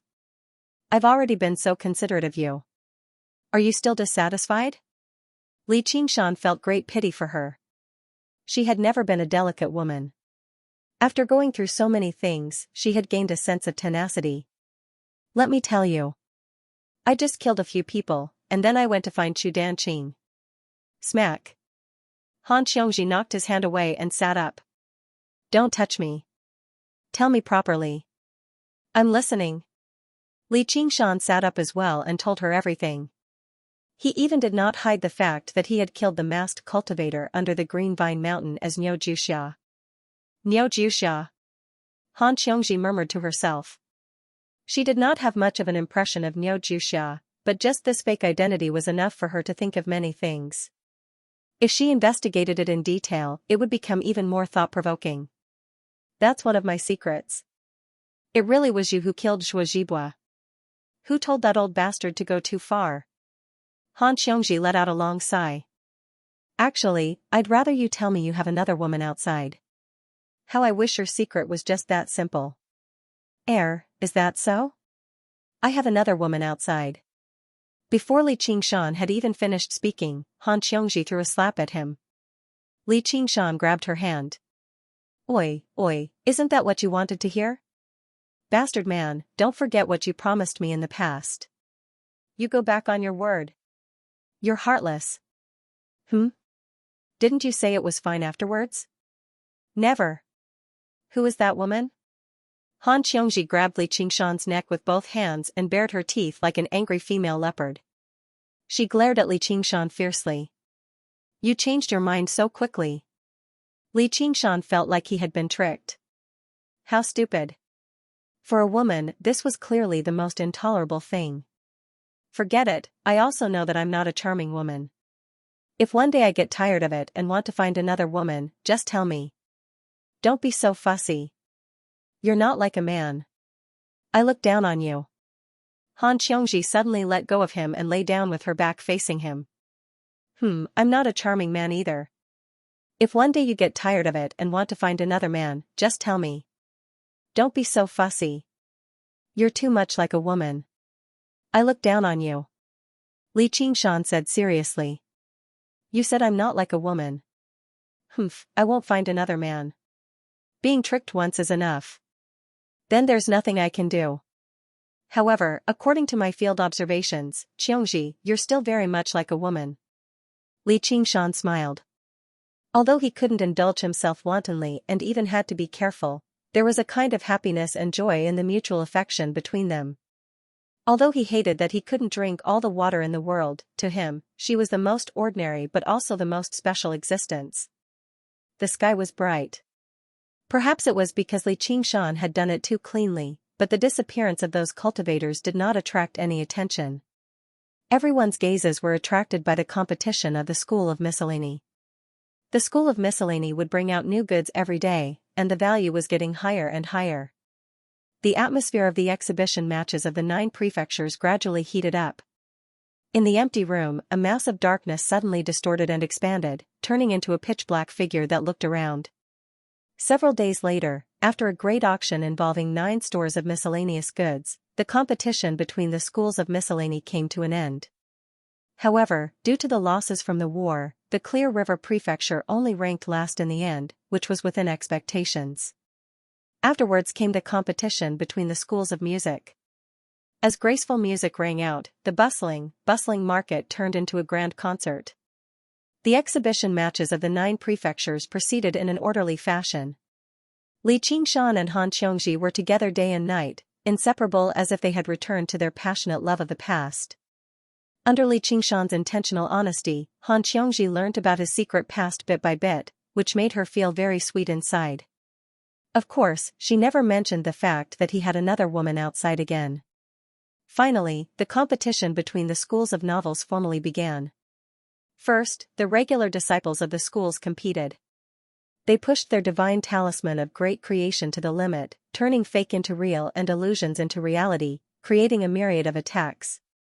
The spectating cultivators could not help but sigh in amazement.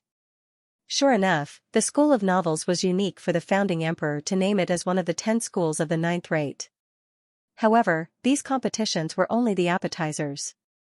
Once the competition between the disciples ended, it was time for the foundation establishment cultivators to take the stage.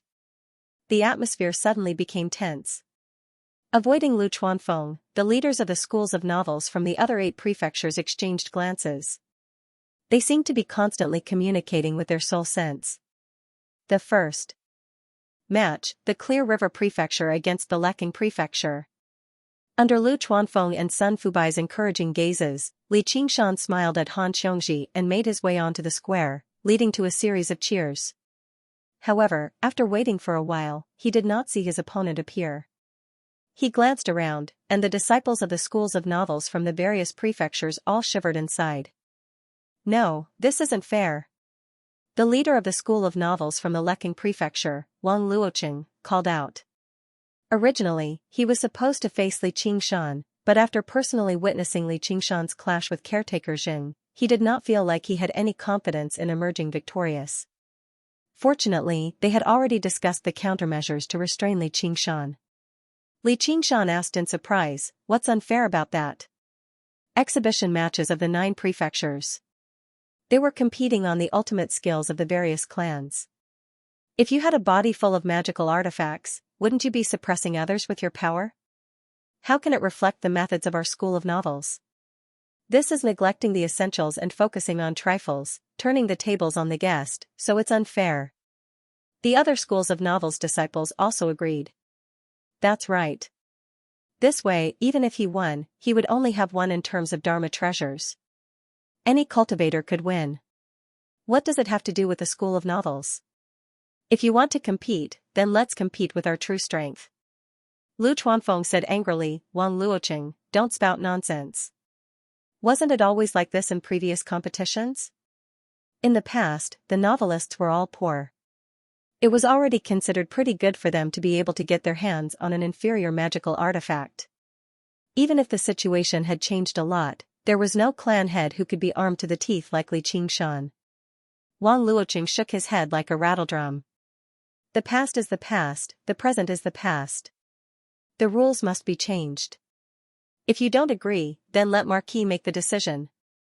The schools of novels disciples from the other prefectures all called out, let Marquis make the decision. Let Marquis make the decision. Lu Chuanfeng still wanted to argue. Li Qingshan waved his hand. Alright, then I won't use arcane artifacts. As he said that, he stowed away all the arcane artifacts on him. That should be fine, right? Even if Si Qing found out about this, the kid wouldn't side with him. Did he even need arcane artifacts against a bunch of repulsive people like you? It's still unfair. Your cultivation is at late foundation establishment, which is the highest among us in the first place. You're skilled in water techniques too. If we fight, you can easily emerge victorious even without the divine talisman of great creation, which goes against the purpose of the exhibition matches of the 9 prefectures. Seeing how Li Qingshan agreed so readily, Wang Luoqing rejoiced slightly inside. He continued with his request. That's for your arrogance. How dare you offend the Marquis? Aren't you at our mercy now? The schools of novels disciples of the Clear River Prefecture were all furious. Since when were there battles between cultivators where techniques could not even be used? Li Qingshan said, alright, then I won't use any techniques. It's not just techniques. Apart from techniques from the School of Novels, you can't use any other battle skills or techniques. Alright. Li Qingshan agreed again.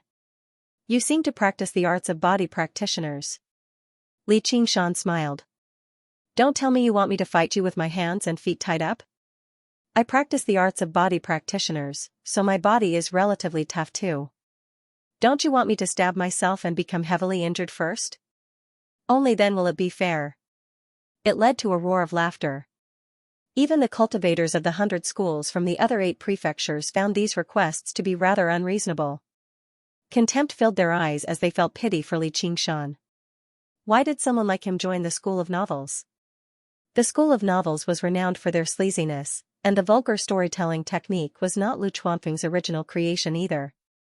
In the various 100 schools of thought, it was not well received. As for the School of Novels of the Clear River Prefecture, it was mainly because of Li Qingshan that the schools of novels of the other prefectures had managed to pull themselves together. Although the schools of novels of the other prefectures had learnt the ways of management from the Cloud Wisp Association and increased their own strength, their status was still not that great. Some disciples of the School of Novels instead showed signs of developing the vulgar storytelling technique. They even emulated Li Qingshan's partnership with the School of Painting, hiring disciples of the School of Painting at a high price and inventing a divine skill like the Copta serial painting. After all, only children liked to read fairy tales, while this was something suitable for both young and old.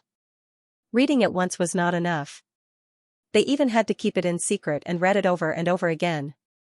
When they got excited, they were tempted to substitute the main character and crawl into the book and have a go at it. Sure enough, they received a tremendous amount of power of belief, but their reputation obviously became even worse. If you're willing, then we obviously have no objections.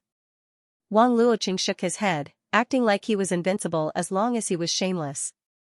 After tasting the benefits of the Cloud Wisp Association, he could already see a vast path of cultivation opening up to him. In order to occupy a leading position in the Greater Cloud Wisp Association, he had to restrict this Li Qingshan to the point of death. Li Qingshan was amused by this. This bastard really did resemble Lu Chuanfeng in the past.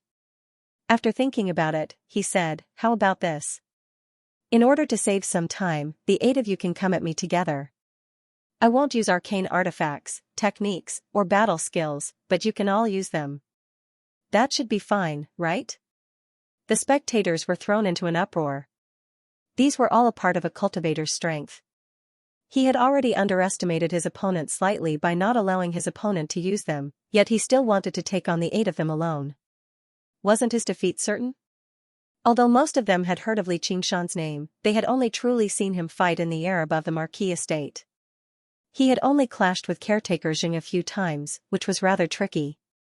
If it were not for the power of his arcane artifacts and his ingenious battle skills, it would have been impossible for him to achieve that. Qingshan, you mustn't. Lu Chuanfeng even tried to stop him loudly. Li Qingshan turned a deaf ear to him, while Sun Fubai said, Junior brother, Qingshan has his own plans.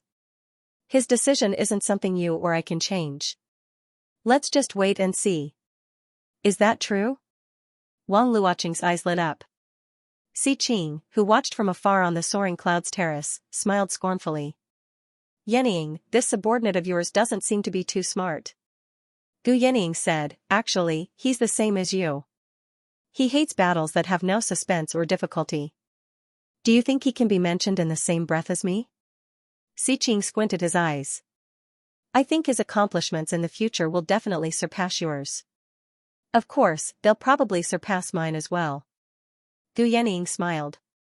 Probably not a lot of people understood better than her just what kind of situation he had started from and just what level he had reached.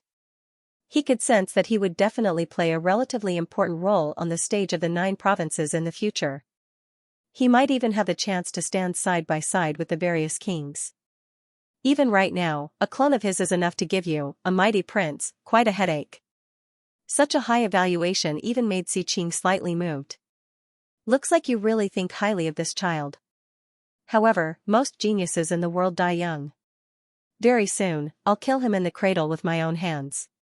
A genius that dies young is not a genius. Returning to the field, Li Qingshan said proudly, of course. Let's not waste any more time. Come quickly. Wang Luoqing and the 7 other school leaders reached an agreement. Let's take down this Li Qingshan first. Immediately, the 8 foundation establishment cultivators stood up and drew their own spiritual or arcane artifacts, surrounding Li Qingshan tightly. They were all hostile, only lacking vicious grins to express their complacency. Boos rang out from the surroundings, but they turned a deaf ear to them. Shamelessness was not something that could be trained in a day. There were also people who were worried that such an unfair battle would cause Lu Chuanfeng to lose, so they shouted, School leader Lu, don't forget our initial agreement. At this moment, Lu Chuanfeng could only choose to trust Li Qingshan completely. With a dark expression, he said, I won't forget. Li Qingshan, I've heard of your name for a long time. Thank you for thinking of a way to revitalize our school of novels. However, there's a saying from the ancients, arrogance leads to madness. You might not realize it yourself, but this is what happens to mad people. I advise you to quickly wake up. No matter how strong you are, you're just a tiger with its claws and teeth pulled out. It's better for you to surrender obediently, lest you hurt the harmony of the school of novels. Wang Luoqing smiled, trying to use words to sway Li Qingshan's will. Li Qingshan also smiled. It's fine. Even if I can't win, I can still make sure you can't. Wang Luoqing's expression changed slightly. If Li Qingshan really attacked him crazily, he would inevitably be injured. Then, he would be at a great disadvantage in the upcoming competition with the other prefectures. So that was what he had in mind. He couldn't help but feel a little regretful. Why did I stand out and say so much nonsense? He smiled shamefully and said, don't misunderstand. What happened just now was the result of everyone's discussion. It wasn't my decision alone, so you don't have to blame it all on me. Is that so? I wonder who came up with such a brilliant plan. I'll have to thank him properly. Li Qingshan's gaze swept across the faces of the other 7 people. They either puffed out their chests and raised their heads to show their innocence, or their eyes flickered, not daring to meet Li Qingshan's eyes. They were all afraid that Li Qingshan would fight like a cornered beast and target them crazily. Dang! The strong man struck the gong, the sound reverberating for 10 li. Let the sparring begin. Li Qingshan's body leaned forward, and with a boom, 2 deep pits were blasted open under his feet. He flew up and pounced toward Wang Luoqing. He was like a ferocious tiger released from its cage, unstoppable. It was true that he didn't use any spells or battle techniques, but his killing intent, which had been honed through hundreds of battles, was faster than any spells or battle techniques. He charged toward Wang Luoqing. Wang Luoqing had many hobbies in his life, such as walking dogs, cockfighting, drinking wine, and playing with women. He was good at many things, but not one of them was fighting. Intimidated by Li Qingshan's killing intent, his brain slowed down a little. He instinctively retreated, hoping that someone else could block him. However, the others didn't expect Li Qingshan to attack just like that, and with such momentum. Their reactions were also a little slow. After all, the school of novels wasn't known for being good at fighting. Because the power of will was hard to come by, they couldn't practice fighting like the other schools. They were more willing to transform into beauties and practice on the bed. Of course, some of them were really slow, while others wanted to let Li Qingshan and Wang Luoqing drag it out. In the end, both of them would be injured, and two competitors would be eliminated. As their eyes darted around, they realized that no one was a fool. Thus, the 8 of them surrounded and instantly turned into a one-on-one battle between Li Qingshan and Wang Luoqing. Wang Luoqing also realized that he had been betrayed. He cursed in his heart, "Those who write novels aren't good people." His stunned mind recovered a little, and he immediately activated the divine talisman of great creation, creating a huge door made of refined steel. It was a foot thick. At the same time, he quickly activated the protective spirit tool on him. As long as he could stop Li Qingshan for a moment, the others couldn't just stand by and watch. However, before Wang Luoqing could breathe a sigh of relief, there was a loud bang, and the huge door twisted inwards. Li Qingshan broke through it as if he had smashed through a paper door, his 5 fingers reaching out to grab Wang Luoqing's face. Only a few people saw clearly that in the instant Li Qingshan collided with the door, his hands pressed on it dozens of times in a complicated manner, destroying the structure of the door from its foundation. Wang Luoqing was shocked, and he let out a strange cry. A flying sword flew out of his sleeve, piercing toward Li Qingshan's chest. The sword shone with spiritual light, and it was also an artifact. Although it was the weakest inferior artifact, its power was not to be underestimated. Lu Chuanfeng couldn't help but stand up. His face was filled with anger and worry. Without a protective spell or artifact, how could he block the flying sword with just his own spirit force? However, Li Qingshan completely ignored the flying sword. He unleashed a vicious aura like he was determined to smash Wang Luoqing's head to pieces. Wang Luoqing was utterly shocked. He staggered backwards, but his mind was distracted. The glow on the flying sword immediately dimmed slightly, and it slowed down too. Li Qingshan smiled and flicked with his left hand. At the same time, his right hand turned into a fist and punched toward Wang Luoqing's chest. With a bang, the spiritual light scattered, and Wang Luoqing was sent flying while coughing up blood. His protective spiritual artifact had already been shattered. There was only a thin layer of protective spiritual light, so how could it block Li Qingshan's fist? Wang Luoqing was only in the early stage of the Foundation establishment realm, so he was 2 realms lower than Li Qingshan. His cultivation technique could not compare to the arts of the boundless ocean, not to mention the difference in body tempering. Li Qingshan didn't even use the ox demon's immense strength. In the end, he still held back 30% of his strength. Otherwise, it wouldn't be strange for him to have killed Wang Luoqing with a single punch. Wang Luoqing fell unconscious on the ground, and the medical disciples carried him away for treatment. Li Qingshan turned around and faced the remaining 7 people. He raised a finger and said, "1." Although they had gone through many battles of wits and courage, in the eyes of the bystanders, Li Qingshan had killed a Foundation establishment cultivator with a single pounce. As expected of his reputation.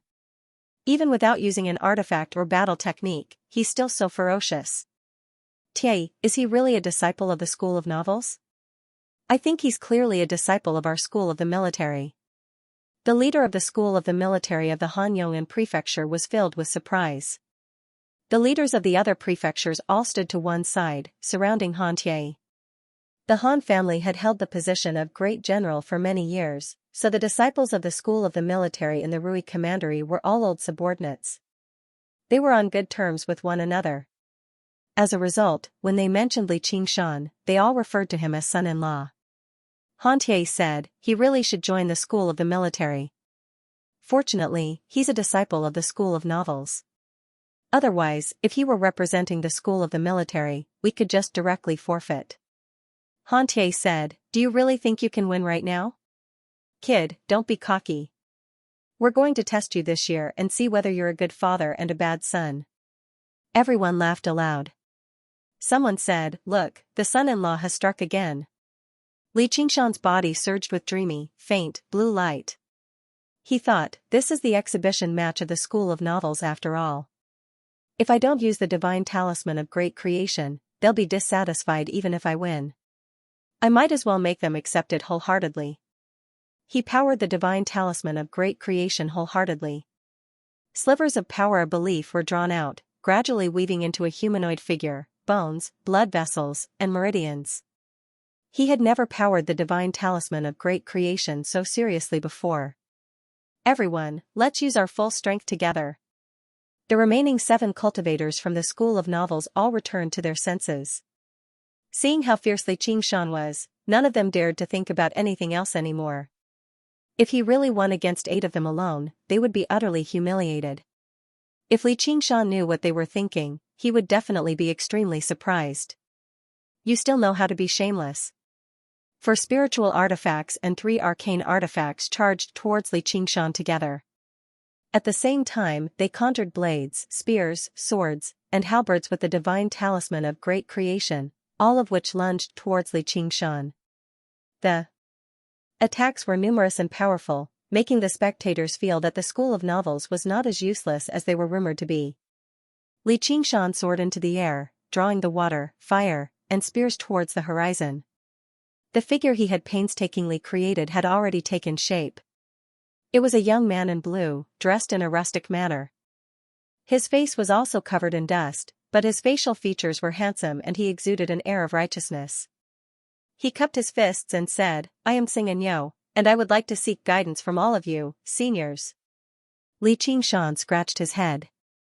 His original intention was to draw the attacks away and let Xianxia take the chance to launch a sneak attack. He hadn't expected Xianxia to be so open and aboveboard, just like what was written in the books. It seemed that the characters conjured by the School of Novels were no ordinary puppets. The higher the level of the divine talisman of great creation, the more intelligent the characters would be. Only by borrowing the coercive power of the divine talisman of great creation could they make them do things that went against their nature. No one had expected Xianxia to spend so much effort to conjure such a country bumpkin. One of the leaders of the School of Novels had specially studied Xianxia's works, and he shouted, Everyone, don't be careless, he is Zhang. Nonsense, all of you, die. Xianxia roared, interrupting him. He raised his hands high and said, Power of the Dragon Slayer, heavenly strike. His originally rustic and honest face was instantly beaming with joy, and his aura was blazing. The muscles all over his body bulged and tore through his clothes, fluttering about like butterflies. A huge silvery white sword appeared above his head, and a golden dragon coiled around the sword hilt. He swung it down with great force. The silvery white sword light lit up the heaven and earth, and the incomparably sharp sword chi whistled out, slashing toward the 7 people from the School of Novels. Xianxia was awe-inspiring, and his sword chi was like a rainbow. Wherever he went, the 7 cultivators all ran away. No one dared to block his blade. They all activated their divine talismans of great creation, conjuring all sorts of powerful figures and beasts to block him. However, they were all killed with a single strike of his sword. These fellows are really surprisingly weak. Xianxia could clearly feel that the Xianxia he had conjured, whether it was the sword technique or the way he fought, all of them had traces of his own understanding. Although words were unrestrained and could be used to write about how strong and intelligent a person was, the characters conjured were restricted by 2 factors. One was the amount of power of will, and the other was the author himself. No matter how mysterious the imagination was, it could not escape the limits of a person's thinking. If a novelist did not understand swordsmanship at all, then even if he wrote about a peerless swordsman, he would only be a swordsman idiot. No matter how real they looked, they were not real living beings. They were just projections of the novelist's own imagination. Just like how an omnipotent god could not create a rock that he could not lift, a novelist could not write a character that surpassed his thinking. They could be vivid and lifelike in the book, but once they were conjured using the divine talisman of great creation, their true form would be revealed. The 7 cultivators were facing such a problem. They lacked combat experience, so although the figures they conjured were all at the foundation establishment stage, their combat strength was terrible. Therefore, under the same situation where the divine talisman of great creation was activated, the Xianxia conjured by Xianxia had the upper hand even though it was 1 against 7. Xianxia did not want to waste any more time. He flew high into the sky, turned, and pounced down. The remaining 7 people did not even know the most basic coordination, let alone tacit understanding. They were scattered by Xianxia's charge. In Xianxia's eyes, they were full of openings. It was no different from challenging him one by one. Then, with a few punches and kicks, another 5 people were knocked out. 5. Li Qingshan stretched out his palm. He was about to finish off the remaining 2 in 1 go. I don't want to fight anymore, I don't want to fight anymore. You're good, okay? The remaining 2 people actually admitted defeat. Amidst the booing, they directly left the martial arts arena. Li Qingshan waved his hand, and Xianxia dissipated like mist. Because he had not been killed yet, he did not expend much power of will. Victory for the exhibition match between the School of Novels and Li Qingshan of the Clear River Prefecture. It's done. Lu Chuanfeng swung his fist viciously. With that, the Cloud Wisp Association could expand across the entire Rui Commandery. Sun Fubai stroked his beard and smiled. Gasps of admiration burst out from the surroundings. Although Wang Luoqing and the other 7's performance was somewhat unbearable under Li Qingshan's attacks, they were still 8 foundation-building cultivators after all. Not 8 cabbages. Moreover, he defeated them without using any magical tools or magical techniques. Moreover, he did it so easily. It was truly inconceivable. Du Yenying said to Si Qing, looks like he didn't achieve his goal. Did you anticipate this outcome? That's because his opponents are far too weak. Although they're all at Foundation establishment, they're on completely different levels. Even if their numbers are doubled, the outcome won't change. Even if a tiger loses its claws and teeth, it can't be defeated by a flock of sheep. He really is a genius worth paying attention to. Si Qing actually expressed his sincere admiration towards Li Qingshan. Du Yenying furrowed her brows slightly before easing them up. As it seemed, Si Qing had made up his mind to eliminate him. If he were not the North Moon, the matter really would be rather troublesome. Who would emerge victorious in the end in this fierce battle? She was not optimistic about Si Qing's chances, but she also did not think that Li Qingshan would be able to deal with Si Qing.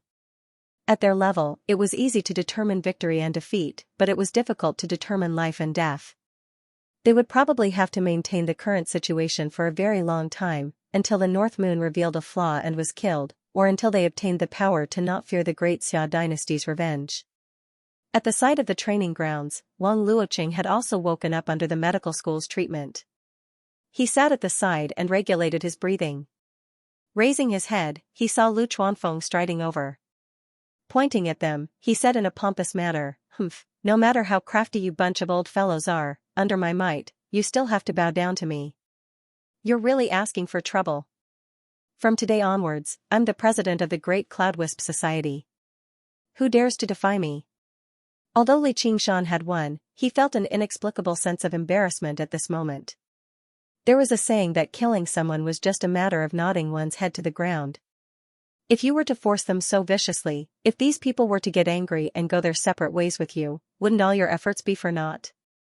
However, to his surprise, Wang Luoqing immediately stood up and said with a smile, "Yes, yes, yes. We overestimated ourselves. Such petty tricks naturally can't do anything to junior brother Li. And senior brother Lu, when you take charge of the Cloud Wisp Society in the future, I hope that senior brother Lu will take good care of us." The other defeated heads of the schools of novels also came up to congratulate their president, Lu Chuanfeng. Li Qingshan was stunned. These people who wrote novels really did not have any integrity at all. What he did not know was that this was mainly due to his efforts. Just now, Wang Luoqing was still feeling a lingering fear after the exchange. How would he dare to use force again? He was the type of person who would not submit without a beating. Time passed in a hurry, and the matches of the exhibition matches of the 9 prefectures went by. The mechanisms of Moism, the Dharma of Buddhism, the divination of the school of Yin Yang, and so on had all broadened everyone's horizons, allowing the cultivators of the sects to witness the heritage and strength of the 100 schools of thought. In the blink of an eye, a month had passed. The final match was the grand exhibition match of the school of the military. Although everyone had used their full strength, it was more like a friendly match than a battle to the death. In the end, Han Tie led the disciples of the school of the military to victory, which basically drew a perfect conclusion to the exhibition matches of the 9 prefectures this time. All they had to do was wait for Si Qing to make his final speech, and the grand gathering of the cultivation community of the Rui Commandery would come to an end.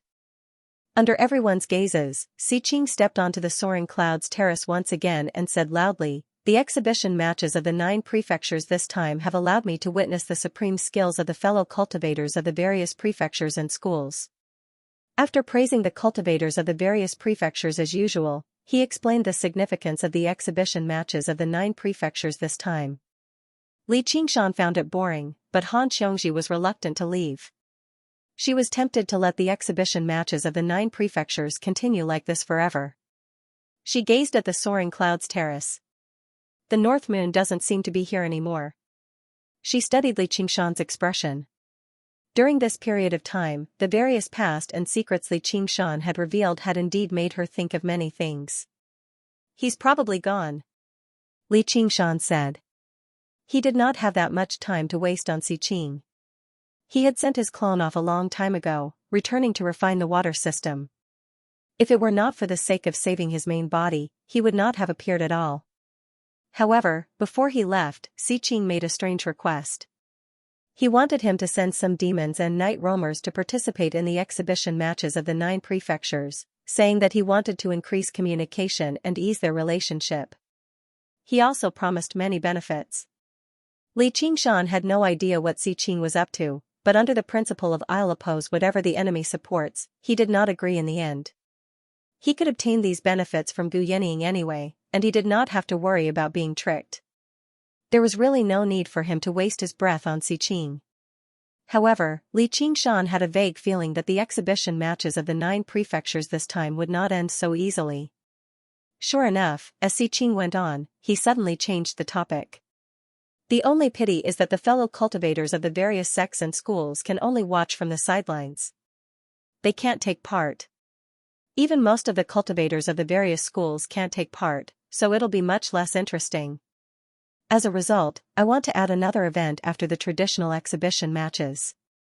That way, all cultivators can take part and benefit from it."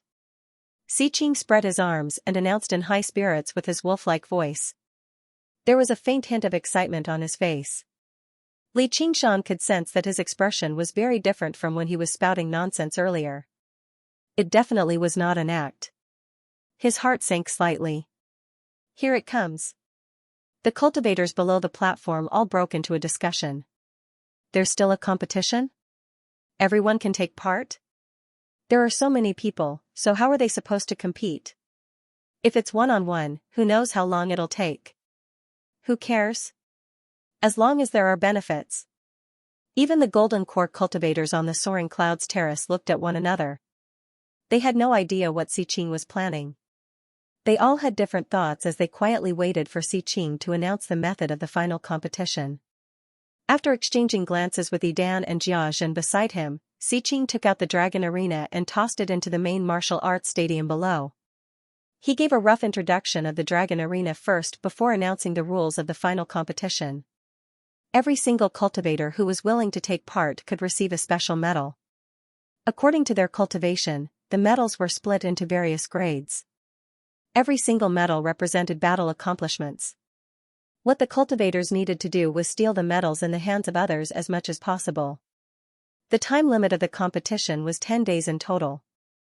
After 10 days, the dragon arena would reopen, and the cultivators would be able to exchange the medals in their hands for spiritual stones and other resources. A chaotic battle between 10,000 people. Li Qingshan understood Xiqing's thoughts.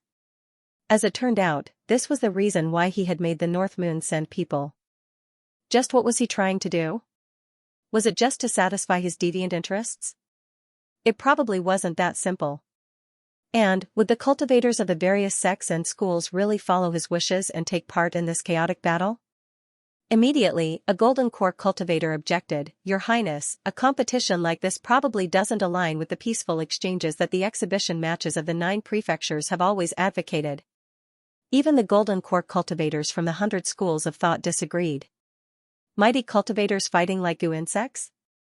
What kind of propriety is that? The other cultivators said nothing. Gu Yenying and Sibao exchanged glances. They could vaguely guess what Xiqing was trying to do. He wanted to refine the dragon arena into an azure field. The azure field was similar to the Gate of Hungry Ghosts. It was a secret treasure that connected to the Azure realm of the 6 realms of Sasra. To open the gate of hungry ghosts, he needed to choose a place where corpses accumulated like burial mountain and cast down formations meticulously. Only then could it be opened. In order to refine an Azure field, one needed to open up a large battlefield, allowing powerful cultivators to fight with all their might. The berserk killing intent and battle intent would merge with the will of the Azure realm, and the Azure field would descend upon the world. From the moment the Dragon Arena was built, it began to gather cultivators from everywhere, fighting and killing in there. Countless lives vanished in there, but the will to fight remained. Although the intensity of the battles was nowhere close to the level of the War of the 9 Provinces, later generations of cultivators could use secret techniques to store their killing and battle intent inside, constantly building it up. This process was relatively slow, but once it reached a certain level, it would change qualitatively, turning the Dragon Arena into an Azure field. The Dragon Arena was no longer just a large, expensive toy. Instead, it was an arcane treasure that could connect with the Azure realm and possessed various powers.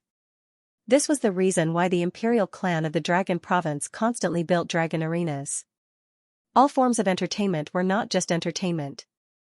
The great general of the Green Province, Wang Wugang, possessed an Azure field like that.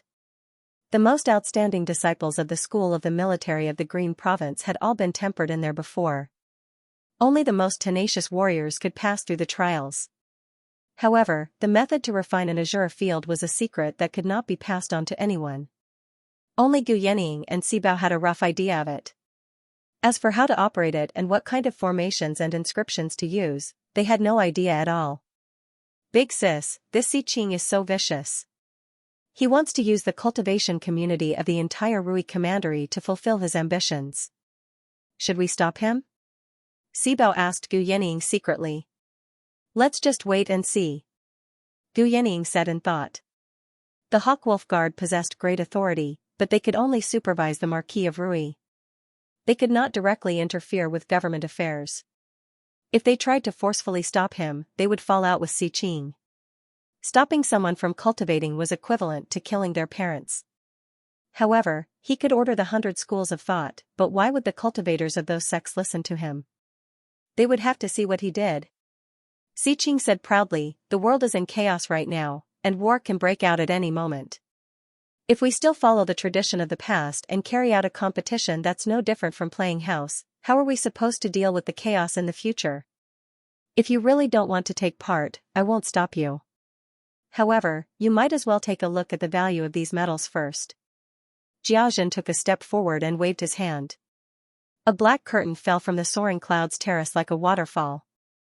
A few words were written on it, recording the value of the various metals in detail as well as the rules of the competition. The crowd below the soaring cloud platform was in an uproar. This was because the metals that ordinary chi practitioners received were worth thousands of spirit stones. The higher one's cultivation base was, the more valuable the metal would be. There was no need for him to kill anyone. As long as he could keep the metal in his hand, it would be a considerable income. As for a late-stage foundation establishment cultivator like Li Qingshan, the metal he received was enough to be exchanged for a magic tool. No one would be able to refuse such a good deal. The Golden Core Realm cultivators glanced at each other and said in their hearts, this Xianxia is really extravagant.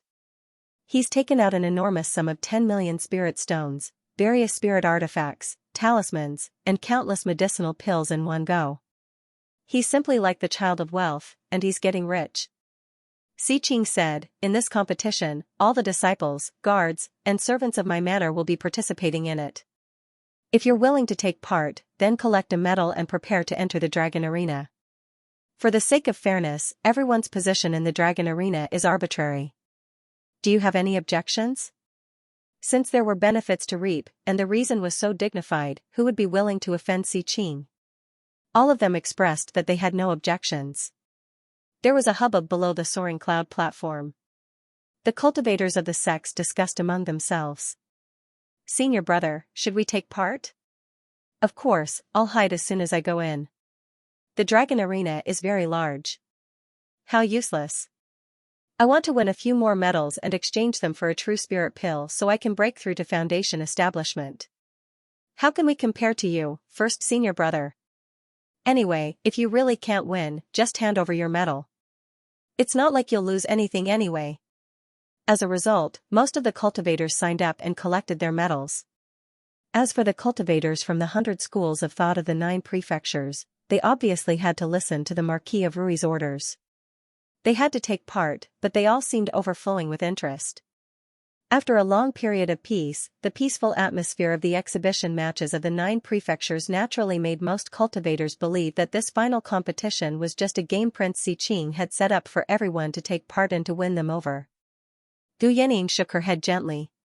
She knew this was already something that had to happen. Xiqing had gone all out, taking out tremendous amounts of resources, gaining the recognition of the cultivators. One was willing to fight, while the other was willing to endure. Intense battles like this had always been a tradition of the Dragon Province. Even if it was reported to the imperial court, they would only praise Xiqing's actions, not rebuke him. Li Qingshan raised his head and carefully read the words on the black curtain. It recorded the mode of operation of the Dragon Arena, as well as a few simple rules. There were a total of 41 fields in the Dragon Arena, and all of them had been activated. Flying in any direction would allow one to enter another field. This was equivalent to several hundred kilometers across. It was quite a large area. However, in order to prevent some people from avoiding battle passively, a few fields would vanish every day, and the cultivators in them would be transported to a nearby field. After losing their medals, they would still have to wait 10 days for the competition to end before they could leave the Dragon Arena. This was to give the cultivators who had lost their medals the opportunity to obtain other medals. Everything seemed very reasonable, but Li Qingshan's brows gradually furrowed. He could vaguely smell the heavy scent of blood. Xiqing must want to use this opportunity to finish me off. They've sent out all of their disciples and followers. There are no fewer than 20 Foundation establishment cultivators, and they've definitely prepared many powerful techniques to deal a fatal blow to me. Han Xiongji said, Qingshan, you have to be careful. Commander Gu has just ordered all the White Wolf Guards to continue maintaining order. Li Qingshan's brows eased up. He smiled. Don't worry. We'll probably have to go on a killing spree this time. Qingshan, let's come up with a plan. Lu Chongqing was stern. Having gone through the baptism of war, he dared not be careless about any battle. However, he did not believe the competition this time would be very dangerous. After all, they were all humans. Deciding a victor was enough. What mattered was how to assemble as quickly as possible so that they could obtain as many medals as possible. After a series of discussions, the gong rang out again, and the final competition formally began. Everyone entered the Dragon Arena. Before Li Qingshan entered the Dragon Arena, Chu Danqing suddenly rushed over and passed a scroll to him. You finished it so quickly. Li Qingshan said in surprise, but he saw that Chu Danqing's face was pale as if he was completely drained. Originally, I wanted to give it to you after I got back, but it'll probably be dangerous this time. Refine it again after you get in. This 3 absolutes calligraphy will definitely come in handy. Over the past month, Chu Danqing had been repairing the 3 absolutes calligraphy in his room apart from the competition between schools of painting. He had used up many of his jade blood of vermilion and gained a deeper understanding of its power. The wind and snow assaulted his face, and Li Qingshan appeared on a frozen mountain out of nowhere. Snow covered everything as far as the eye could see, drifting down like feathers. The mountain happened to be the very center of the battlefield, so it had an extremely open field of vision. Li Qingshan gazed at the surroundings and saw black specks appear on the snowy ground in the distance. There were around 200 people, and there were a few Foundation establishment cultivators among them. Although they had all concealed their auras, they could not fool Li Qingshan's senses. However, he did not recognize any of them. They're spread out even more densely than I imagined. An area of several dozen kilometers was indeed an extremely vast area for mortals, but for cultivators, it didn't seem that big. Even Qi practitioners would take less than half a day to explore the area, let alone Foundation establishment cultivators. Had it been a chaotic battle right from the beginning? As Li Qingshan observed, the Foundation establishment cultivators sensed his existence too. They all raised their heads and gazed over. When their gazes pierced through the wind and snow and saw the familiar figure, their expressions all changed. Li Qingshan. Afterwards, they all took off into the air without the slightest hesitation, flying off in all directions. They were afraid that he would catch up to them and take their medals if they were even half a step too slow. The vision of Qi practitioners was not as good, and they lacked sharp senses. Under the cover of the wind and snow, they could only see a few kilometers away at most. The Foundation establishment cultivators flew with streaks of light, which caused some panic. However, when they saw how the streaks of light did not fly towards them, they eased up again. Many Qi practitioners took out the medals in their hands, and their eyes shone with eagerness. As long as they could keep the medals for 10 days, everything would be fine. If they were lucky, they might even be able to collect a few more. The Qi warriors with relatively high cultivation bases began to quietly approach the weaker auras. Li Qingshan stood on the top of the mountain. He had no intentions of chasing after anyone. He was not particularly interested in collecting medals. His primary objective this time was to deal with the vengeful attacks from the disciples and followers of Si Qing's trio. He took out a glass ball that resembled a compass. The bright red arrow pointed in a certain direction steadily. This was a communication item that Lu Chongqing had given them.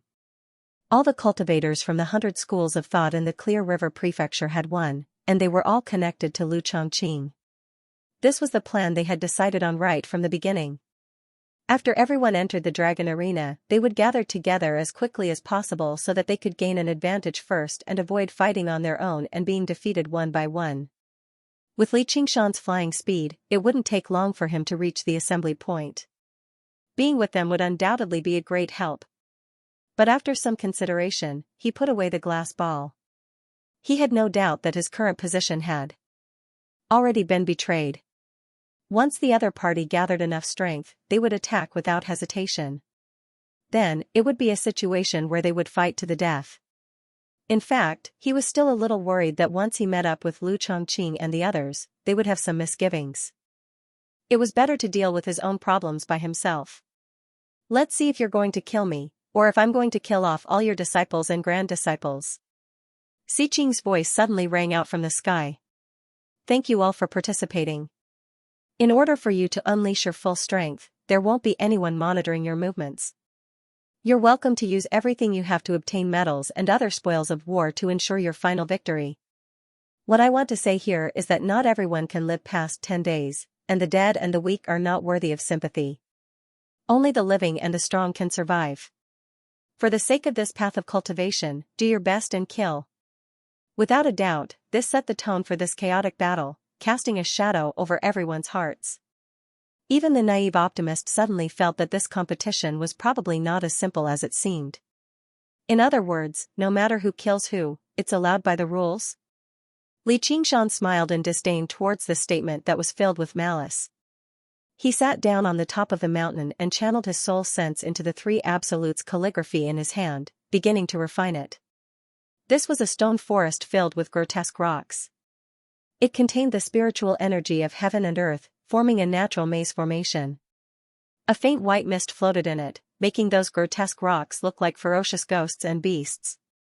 If a mortal were to enter it, it would be difficult for them to walk out even if they spent their entire lives. It originally existed on the border between the Dragon Province and the Harmony Province. Si Qing had gathered it and placed it in the Dragon Arena, and after being reinforced by a formation master, it became a special battlefield. A young disciple of the school of Yin currently held a compass, searching for a way out. He was not flustered at all. Instead, he smiled confidently. Apart from being skilled in divination, the school of Yin was also rather skilled in destroying formations, and he happened to be one of the best. Even the heavens are helping me. I can attack or retreat here. As long as I grasp the circulation pattern of this formation, I can use the terrain to my advantage. If my attack fails, I can retreat into the formation. Even Foundation establishment cultivators can't do anything to me if they don't understand the mysteries of this formation.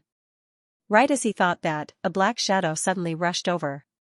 He dodged in a hurry, but it was already too late. The black shadow brushed past him, and when he turned around, all he saw was that the black shadow had already vanished into the forest of rocks. He was still shaken. He was not even certain whether it was a person or not. If it was a person, the black shadow was just far too small.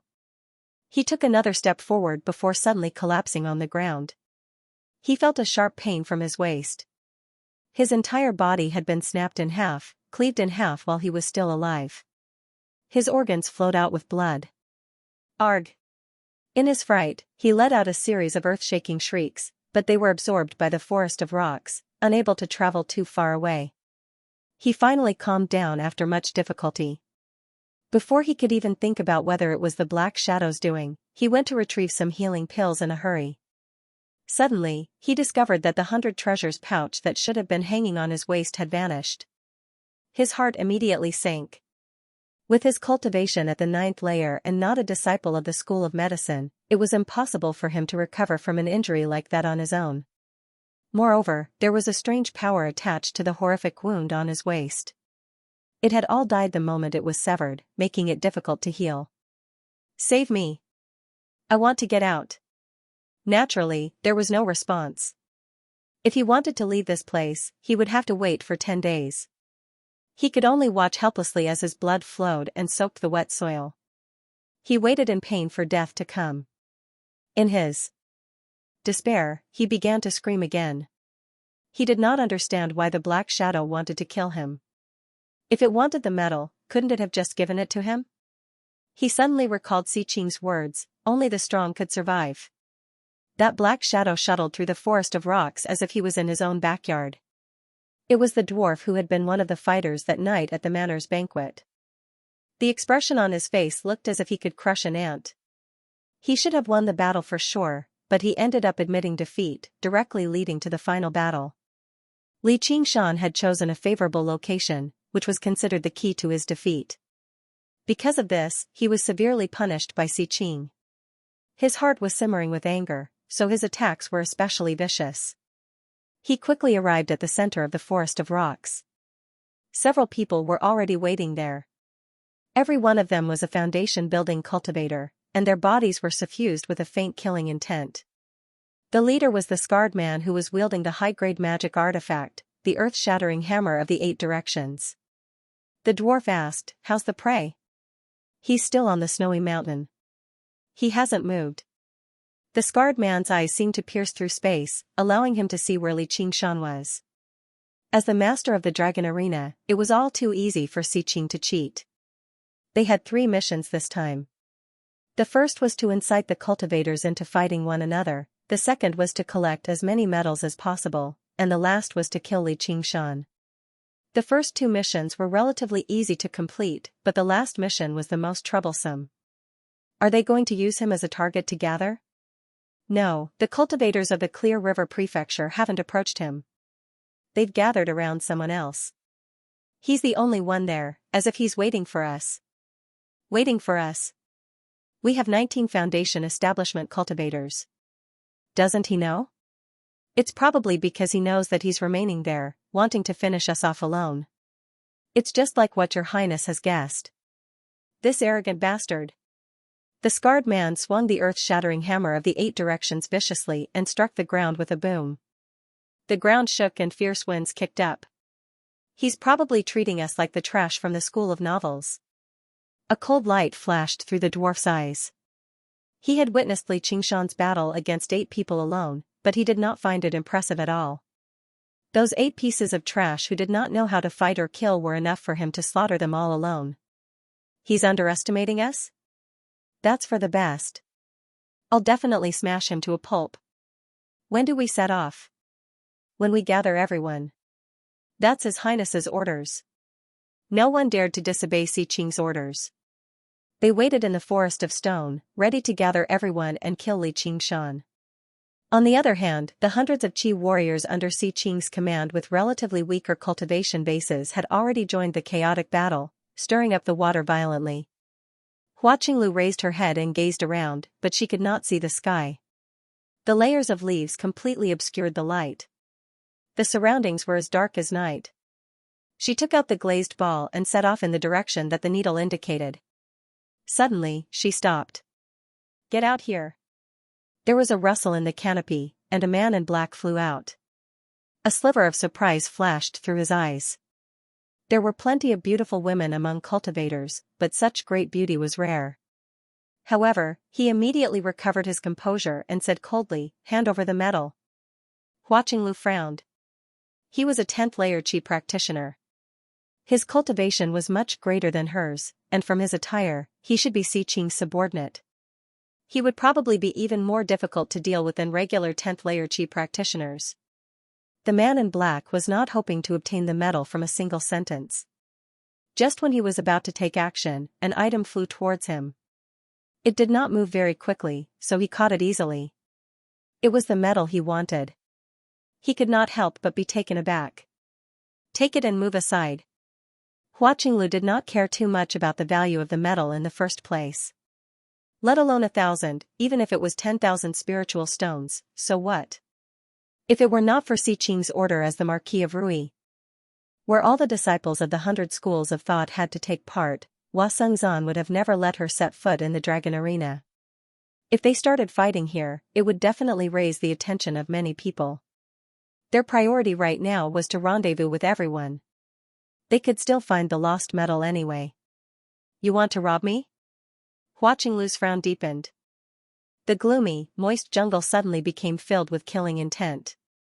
The tangled roots and the hanging aerial roots all came alive like snakes. He was a wood spirit cultivator. He smiled. "Who knows whether you're hiding a metal or not? I've only just entered, so where did a second metal come from?" Hua Qinglu was furious. She felt that something was amiss with the situation. If he were a regular cultivator, he would not have bothered her anymore after obtaining a metal. "Just in case, I want to check.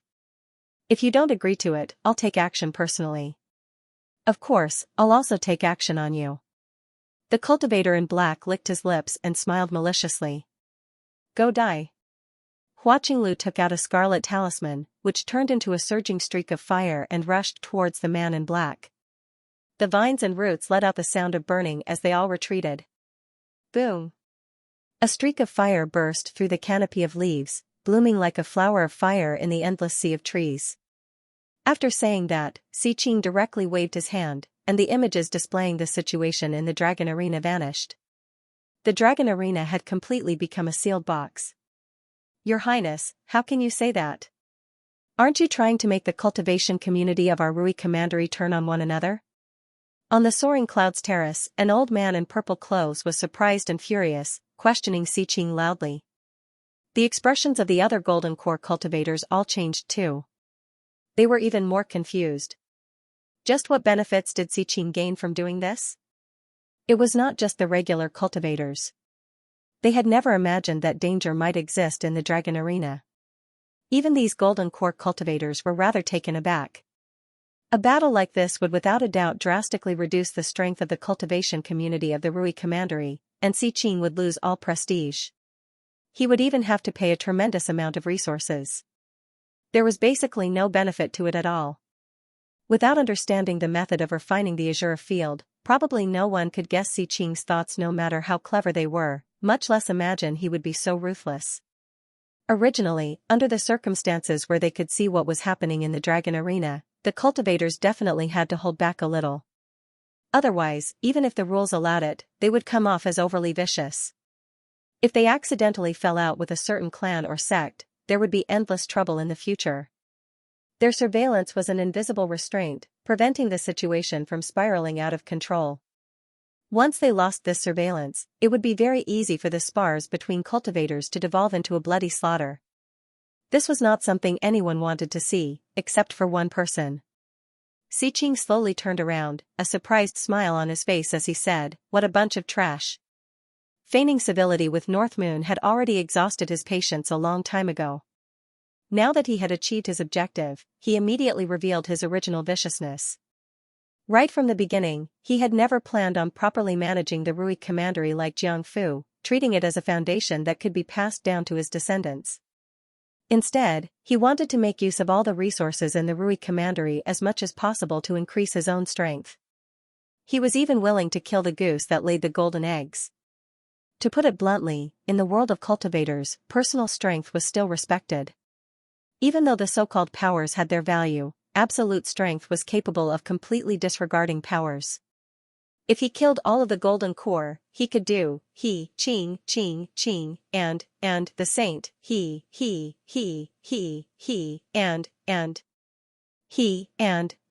and, with, and he, exclamation point. What did you say? Cultivators who were able to cultivate to the golden core realm were all extraordinarily talented. To reach this step amidst all kinds of praises, the word trash was simply too distant and unfamiliar. Xiqing waved his hand. I'm helping you train your disciples, yet you're spouting so much indecisive nonsense. If you're not trash, then what are you? Xiqing, you're a mighty prince, yet you've insulted us like this. Do you still want to continue being the Marquis of Rui? Open the dragon arena and let out all our disciples. The golden core cultivator finally reacted and felt a deep sense of anger. His body glowed faintly as he emitted an astonishing aura that soared into the sky. In the Battle of Burial Mound Mountain, the golden core cultivators who died in battle were all from the 100 schools of thought. The orthodox forces of the Great Xia dynasty suffered a heavy blow. If not for Gu Yannying's presence, the forces of the sect would have long taken the opportunity to expand. As a result, most of the golden core cultivators invited onto the Soaring Clouds terrace came from sections. The few golden core cultivators from the 100 schools of thought were all afraid of Prince Xiqing's identity. Not only were they unable to say anything, but if they actually began fighting, they could only stand on the Marquis of Rui's side. They all looked at Gu Yannying for help. As for the golden core cultivators from sects, they did not have so many concerns over Xiqing's identity. However, they were rather fearful of Gu Yannying. Gu Yannying had stayed in the Rui commandery for many years. Her influence was much greater than Xiqing's when he had just arrived. If she stood on Xiqing's side, Sibao definitely would not just stand by and watch, and the golden core cultivators from the 100 schools of thought would follow her lead. That way, their strengths would be roughly the same. Perhaps they could only forcefully swallow this bitter pill today. To Xiqing, Gu Yanning's attitude was extremely important. For a moment, everyone's gazes gathered on Gu Yanning.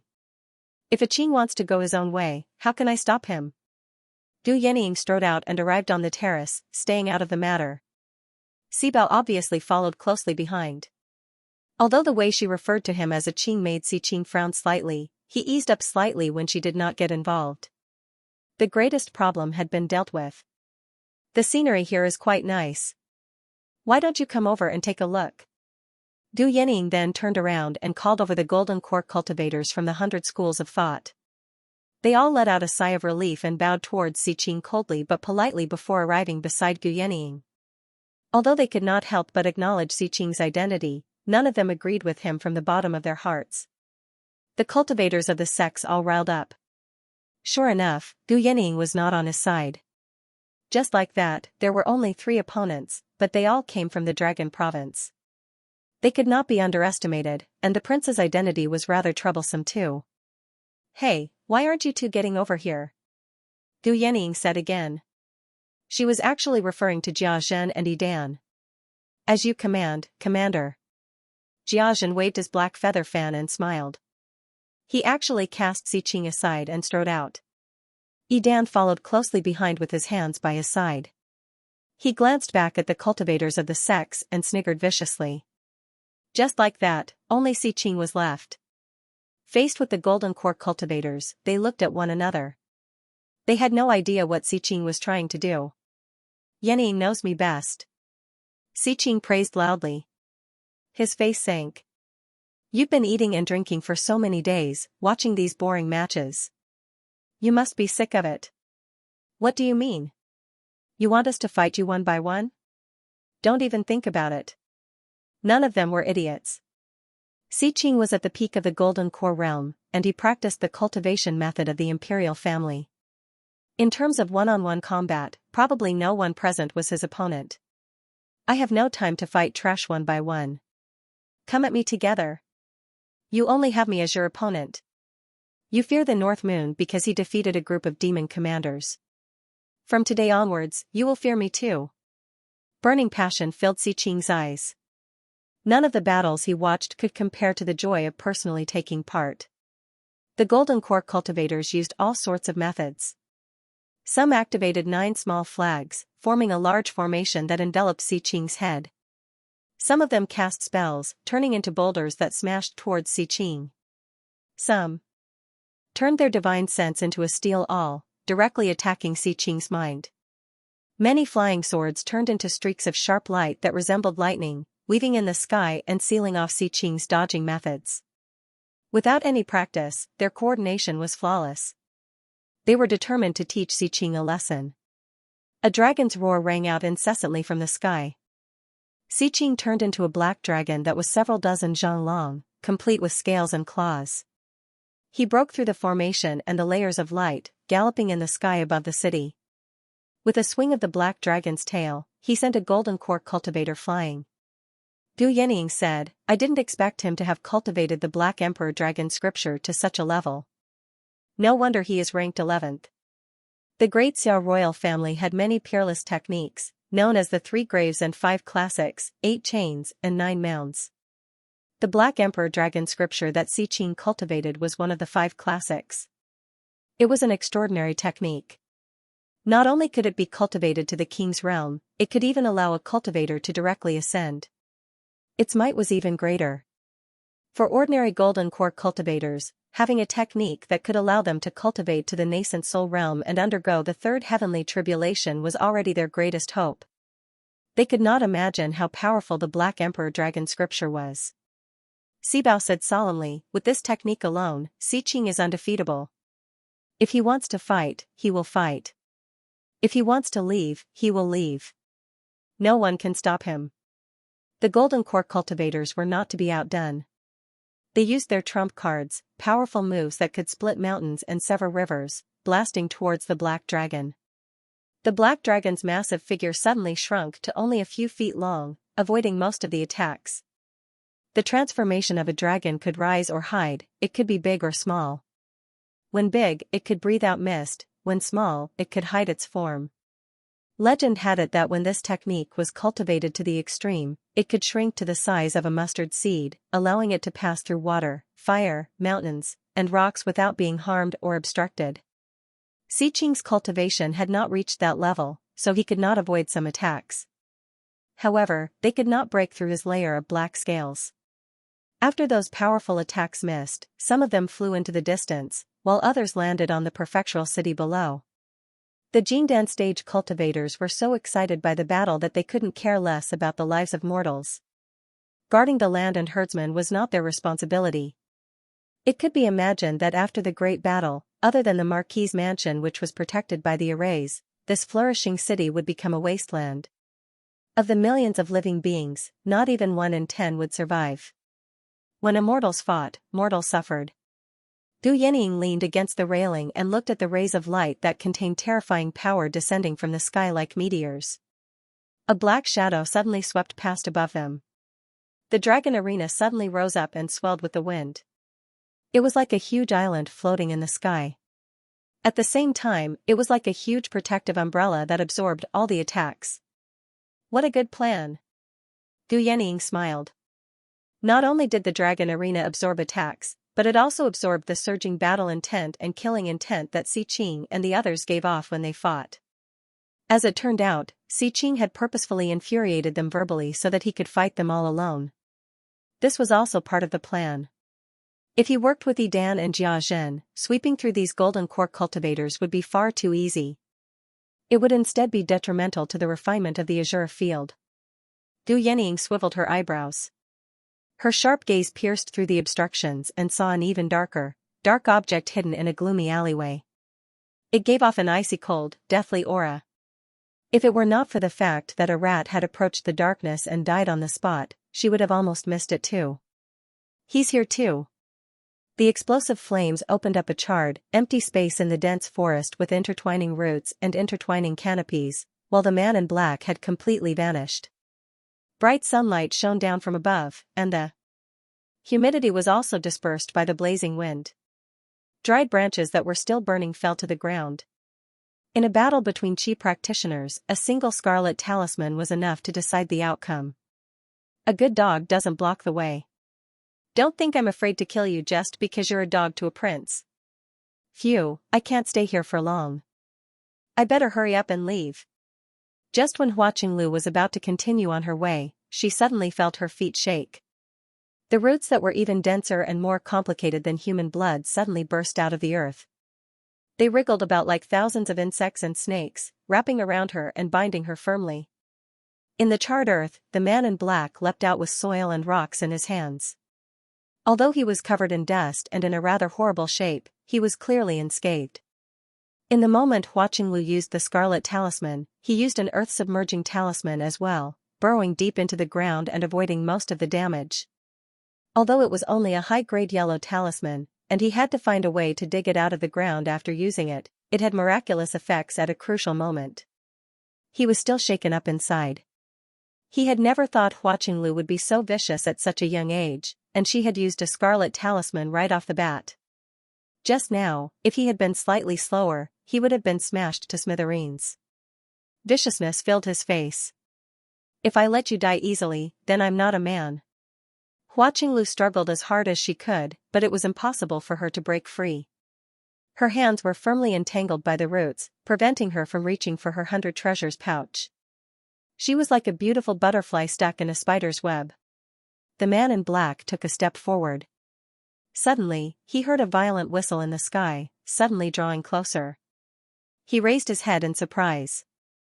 Li Qingshan sent his soul sense deep into the Three Absolutes calligraphy and saw a wondrous sight he had never seen before. Lines and lines hovered in the air like stars. He had refined many arcane artifacts before, but this was the first time he had encountered something like this. The Three Absolutes calligraphy really was no regular arcane artifact. It was worth looking forward to. On the snowy cliff, as he channeled spiritual qi into the Three Absolutes calligraphy, it shone with resplendent light, becoming brighter and brighter. Below the snowy mountain, the qi practitioners were locked in a fierce struggle. Blades and swords clashed as they fought fiercely. Even if someone noticed the faint light at the top of the snowy mountain, they would not be able to pay attention to it right now. A battle like this unfolded across the entire dragon arena. However, Xi Qing's words had thrown them into an uproar, but they did not immediately engage in a battle to the death like Xi Qing had hoped. They all held back when they struck out. After determining a victor, they would say, "I admire you," and they would say, "Thank you for going easy on me." Regardless of whether they were furious or not, they still maintained the principles of the cultivation community on the surface. As a matter of fact, many Foundation establishment cultivators refused to fight qi practitioners from other sects or schools out of consideration for their status. Even if they did fight, they would only take their medals. They would never rob or kill again.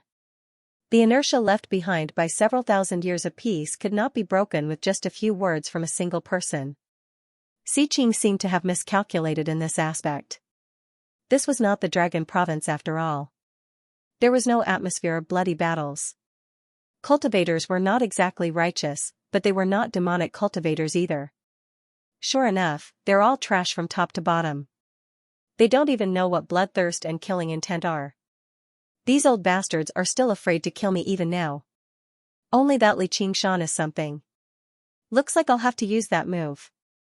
Xi Qing, who had turned into a black dragon and soared through the air, was about to engage in a fierce battle with the Golden Core cultivators, so he diverted his attention. In the dragon arena, there was a flash of blood-red light. The azure sky in the battlefields was dyed with a layer of blood red. The blood-red color was so thin that even if cultivators focused their attention, they would struggle to notice anything amiss. Li Qingshan suddenly opened his eyes and raised his head at the sky. All he saw were thick, frozen clouds and howling wind and snow. In that moment earlier, the tiger demon that had been suppressed by the spirit turtle and deposited in his sea of consciousness let out a deep growl. Boundless killing intent enveloped him, but the killing intent was far too thin and chaotic. It did not originate from a specific target, nor was it directed at him. What's that kid, Xi Qing, up to now? Thinking of that, Li Qingshan closed his eyes again and devoted his mind to the Three Absolutes calligraphy. He did not stop channeling spiritual qi during this process. The Three Absolutes calligraphy was like a whale sucking in water, greedily sucking away his spiritual qi until 30% of his sea of qi was empty. Just now, it had stopped. It shone with extremely resplendent light. Li Qingshan was slightly surprised. He was a peak Foundation establishment cultivator. His spiritual chi surpassed regular Foundation establishment cultivators, yet the Three Absolutes calligraphy was only a mid-grade spiritual artifact. There was no time to think too much. According to his past experience of refining the cursive sword calligraphy, a storm was about to arrive. Sure enough, in that moment, all of the spiritual chi was converted into sharp sword chi from the Three Absolutes calligraphy, flowing against the flow through his meridians and rampaging through his body wildly. At the same time, in the void world where all kinds of strokes were floating, the horizontal and vertical strokes suddenly became round and full like balloons filled with air. They were filled with an incomparably sharp sword intent and flew toward him. Li Qingshan seemed to see the Five Absolutes sword immortal wielding his brush as a sword and swinging it around after drinking. It was almost like an illusion, but he had no doubt that if he were struck by these strokes, his soul would definitely be severely damaged. If he were a regular Foundation establishment cultivator, they would be heavily injured even if they managed to survive an internal and external attack like this. His body shuddered and his muscles bulged, becoming 100 times tougher than rock. His tightly shut eyes immediately turned scarlet red. The sword chi rampaged through his body, but it was unable to break through the ox demon's mountainous body.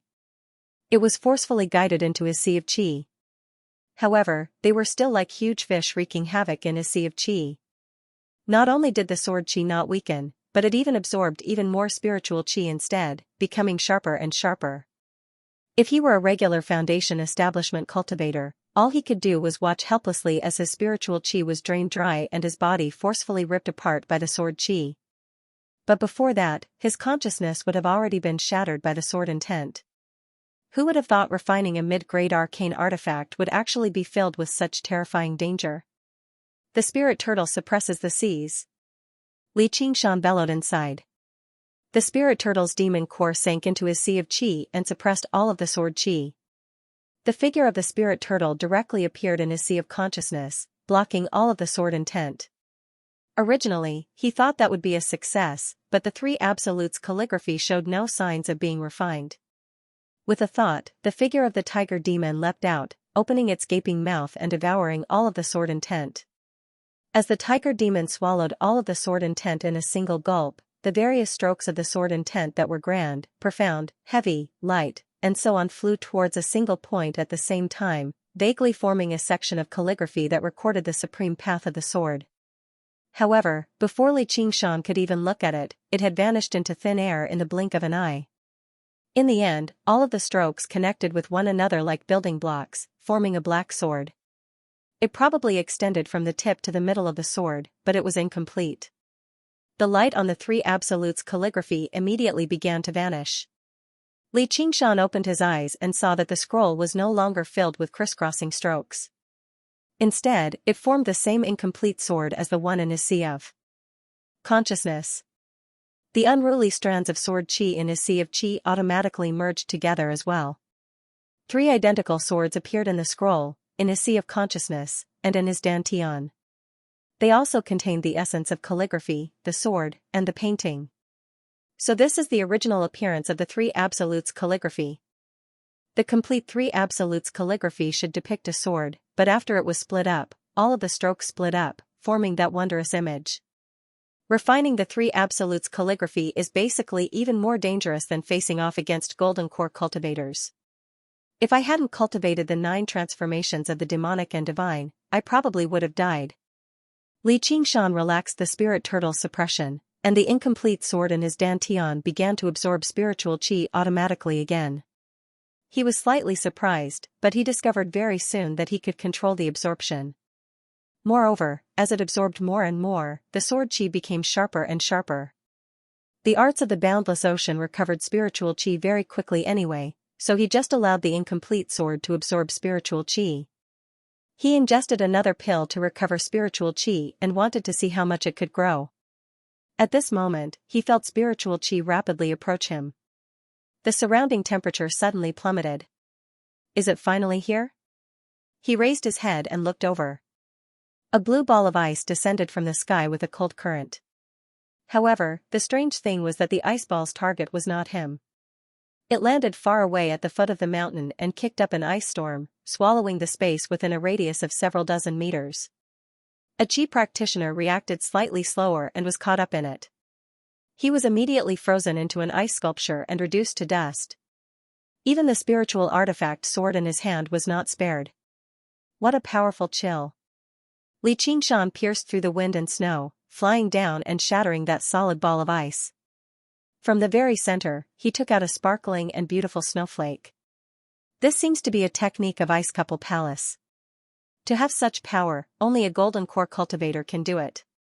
He vaguely recalled that he had once seen an ice-cold woman on the soaring cloud platform.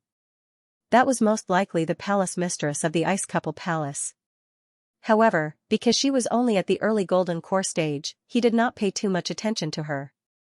What happened outside? Li Qingshan did not know anything about the Azure field, so he could not guess what was going on.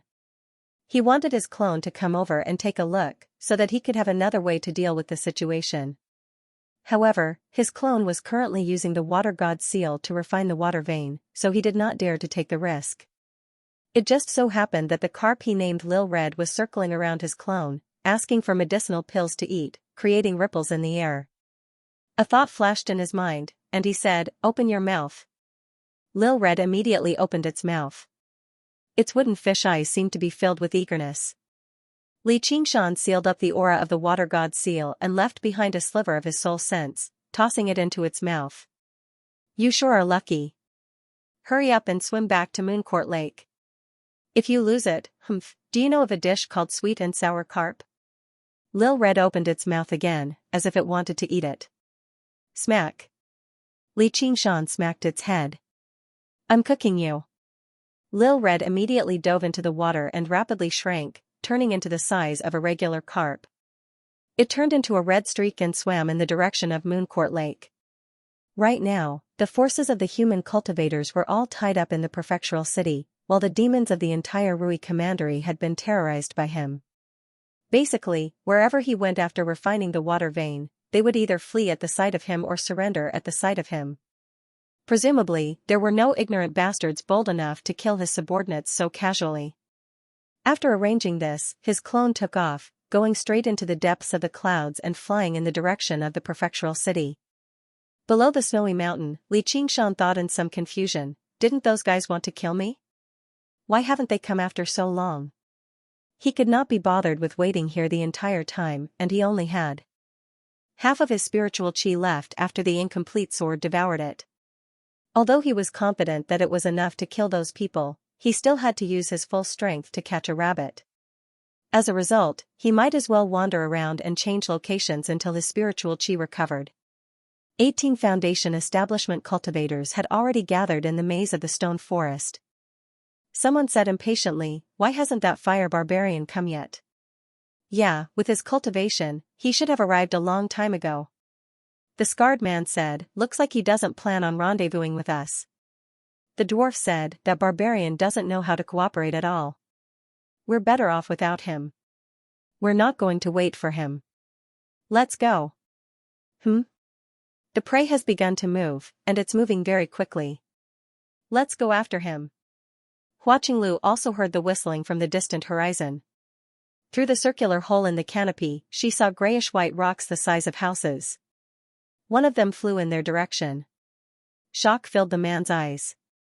He no longer paid any attention to Hua Qinglu, using another earth-submerging talisman to burrow deep into the ground.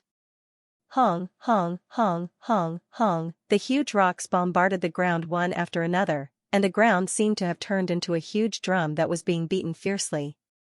Huge craters were formed, and a shock wave spread out in all directions. The power was not as simple as a huge rock falling from the sky, but it was also the powerful spirit energy of a golden core cultivator. Hua Qinglu was not unlucky enough to have a huge rock directly smashed into her head, but the rock only landed over 30 meters away. She felt her entire body shudder, and even her bones became numb. The shockwave swept over her like a hot knife through butter, sending her flying. Only a huge rock failed to hit the ground. Instead, it just happened to fly towards the great banyan tree in the center of the sea of trees. The sun vines wrapped around it and twisted it to pieces. Ouch! Hua Qinglu groaned and sat up from the pile of shattered wood. She felt her entire body ache. She removed the protective talisman around her neck. It had already been completely destroyed. If it were not for the fact that the protective talisman had automatically activated at a critical moment, she would have been doomed. The ground nearby moved, and the cultivator in black crawled out. He lay on the ground and vomited large mouthfuls of blood. He had used the same move, but he had made a huge miscalculation this time. If the shockwave was said to be a natural wave of air, then the tremor caused by the falling boulder contained the magical power of a Jindan stage cultivator. He was hiding underground, so his internal organs were shaken to the point of rupturing, and he suffered extremely serious internal injuries. Hua Qinglu immediately felt like her entire body was no longer in pain. She leapt up from the ground and used a flying blade, swinging it viciously at the man's head. "Haha, go die, bumpkin." The man in black rolled on the ground, and the flying dagger missed. He had already shoved a pill into his mouth. The flying dagger turned around and pressed forward again. Roar! He produced a beast-like roar, and his legs erupted with startling power. He lunged towards Hua Qinglu with a speed that completely exceeded Qi practitioners. He had ingested a pill that could unleash his potential. Pills like this would inevitably come with side effects, but he was forced to use it in a moment of life and death. If Hua Qinglu took out another scarlet talisman, his life would be in danger. He primarily cultivated the wood element, so he was skilled in nurturing his body. He could slowly recover afterwards. Hua Qinglu's lips parted slightly. She was taken aback. She no longer thought about killing the cultivator in black. She pushed off with her slender legs and rushed into the air. A pair of beautiful wings unfurled on her back, and she flew into the sky. The wings were forged from overlapping metal pieces. They were the crystallization of the school of Moism's mechanical arts. Then, she had painted them according to her preferences, so they seemed like real wings. Regular Qi practitioners lacked the ability to fly at high altitudes. As long as they reached a certain altitude, they would be invincible. Of course, the pair of wings was worth a lot as well. The moment she was about to fly out of the sea of trees, her ankle suddenly tightened. A jade-green vine wrapped around her. It was the man in black's spiritual artifact. He pulled her down forcefully. "Get down." "Arg!" Hua Qinglu cried out and fell out of the sky. A thick, powerful hand gripped her slender neck firmly. "Run!" The man in black smiled viciously. The veins on his face were clearly visible, which made him seem even more vicious and terrifying. There had always been a great disparity between their cultivation and experience. After ingesting the pill that could unleash his potential, the man in black gained an overwhelming advantage. "If you dare to kill me, my elder brother won't spare you." A sliver of pain appeared on Hua Qinglu's beautiful face, but her eyes remained stubborn. "Kill you? Don't worry, I can't bear to do that right now. Wait until I find a secret place, and then I'll slowly torture you. Don't we have 10 days? By the time your elder brother finds you, you'll already be a corpse, and you'll be completely naked." Hua Qinglu could not help but become afraid. If she really ended up like that, she would be better off dead right now. Was she really a cultivator? "Elder brother, where are you?" "Ahem, I don't have a real brother, but I do have a brother, brotherly." At this moment, the man in black heard a voice from behind. Hua Qinglu's eyes suddenly lit up. "Big brotherly." The black-clothed man suddenly turned his head and saw the speaker clearly. It was a burly young man who was looking at him as if he was a dead man. The black-clothed man's expression changed. "Li Qingshan, don't come any closer. If you come any closer, I'll..." He hadn't finished speaking when a flash appeared before his eyes and Li Qingshan had already arrived before him. Li Qingshan casually patted the black-clothed man's shoulder, and the black-clothed man instantly felt as if his bones had been pulled out and he fell weakly to the ground. Hua Qinglu also landed on the ground, almost collapsing. Li Qingshan supported her waist and asked in concern, "Are you fine?" Under the impact of the boulder just now, even though she had the protection of the amulet, she still couldn't avoid some injuries. However, in the tense battle, she had no time to take care of it. Now that she was finally free, she felt pain all over her body. Water spiritual energy permeated from Li Qingshan's hand, and only then did she feel much better. She coughed a few more times and rubbed her neck.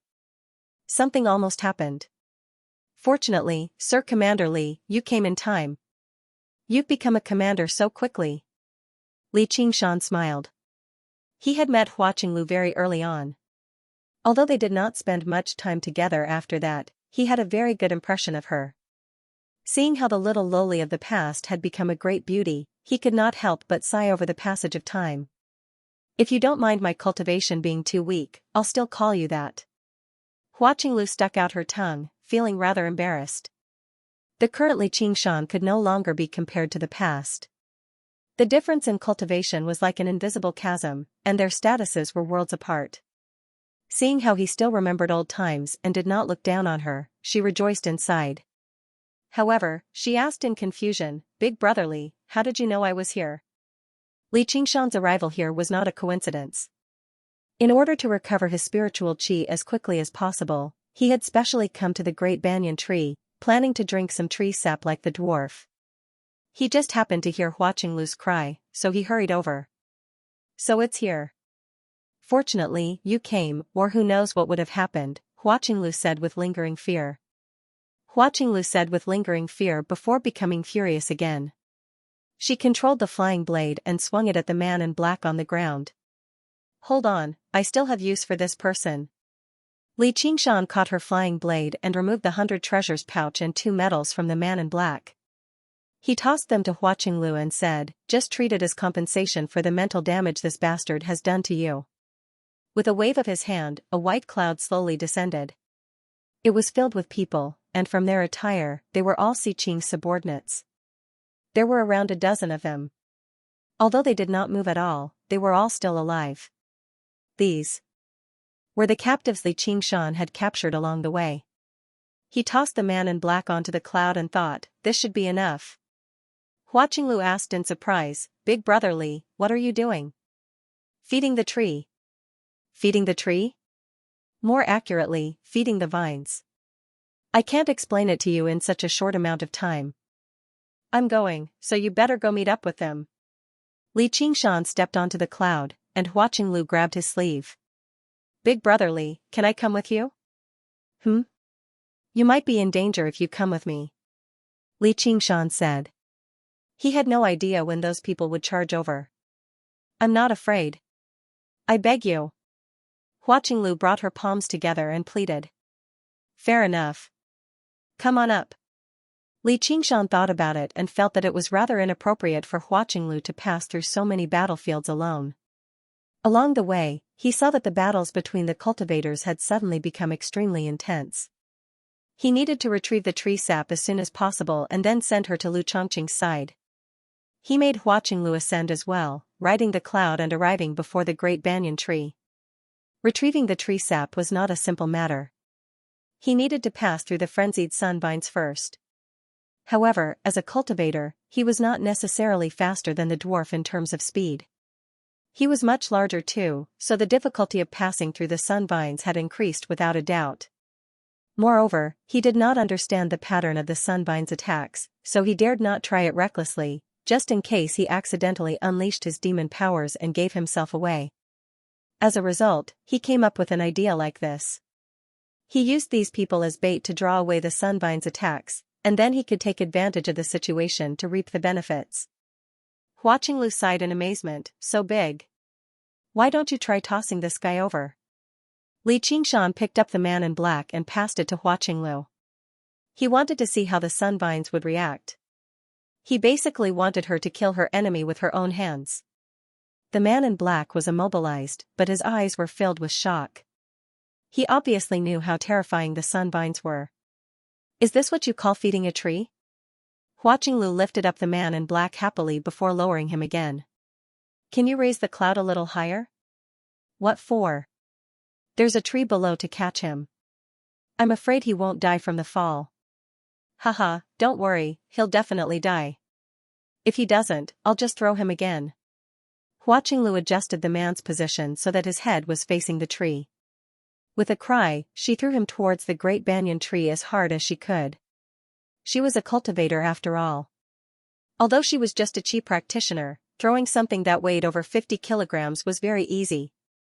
The man in black slammed his head into the tree. Swish! A sun vine as thick as an arm pierced through him and coiled around him a few times. In the blink of an eye, he was reduced to a dried-up corpse. Hua Qinglu covered her mouth. She never thought the vines would be so powerful, and just now, only the relatively thin sun vines moved. Meanwhile, the huge sun vines that coiled around the tree like dragons did not move at all, as if they could not be bothered with small prey like that. The effects aren't too ideal. Li Qingshan rubbed his chin in thought. Suddenly, with a flash of inspiration, he grabbed a captive and tossed him out as well. He threw him much slower than Hua Qinglu, while the captive flew into the air and let out a despairing howl. He circulated his true qi desperately in an attempt to flee in the opposite direction. When Li Qingshan tossed him out, he released the seal along the way. Immediately, over a dozen sun vines were alarmed. One of them was as thick as Hua Qinglu's waist. Of course, there was a limit to how thick it was, but it was still an improvement. I see. Li Qingshan smiled. With a step on the cloud, all of them were launched into the air. He struck out with his palms consecutively, sending them flying in different directions. At the same time, he released the seal in their bodies. They all knew they were done for, but with death at hand, all of them struggled as hard as they could, circulating their true qi with everything they had. Several hundred sun vines began to dance about madly. Just when Li Qingshan wanted to follow them closely, he suddenly heard a bellow from behind Li Qingshan. The bellow rang out from behind. The first word was still far away, but the final word was already 5 kilometers away. Li Qingshan suddenly looked back. It was the group of Foundation establishment cultivators from the Marquis estate charging over. When they saw Li Qingshan use their subordinates and disciples as live bait to feed the golden vines, their eyes were filled with fury. The dwarf used an escape talisman and flew towards Li Qingshan as a streak of light. He could tell what Li Qingshan was planning with a single glance. He would never let him obtain the tree sap to recover his spiritual qi. As long as he could keep him busy for a while, he would be able to block the great banyan tree and end his life. If he dared to force his way through, then all he needed to do was disturb the rhythm of the sun vines dance slightly, and he would not be able to return. He had learned this move during that duel. Li Qingshan had never expected them to come at such a perfect time. He frowned slightly, grabbed Hua Qinglu, and charged towards the great banyan tree. The dwarf was overjoyed. He cursed, "Idiot." Just as he was about to disturb the sun vines, he saw a strange sword suddenly appear in Li Qingshan's hand, swinging it at him from afar. The sword qi that had fused with 50% of Li Qingshan's spiritual qi traveled from his dantian to his arm, then to the traitorous demon sword. It became even sharper, whistling towards the dwarf. After swinging his sword, Li Qingshan charged towards the great banyan tree without even looking back. A few sun vines lashed towards him.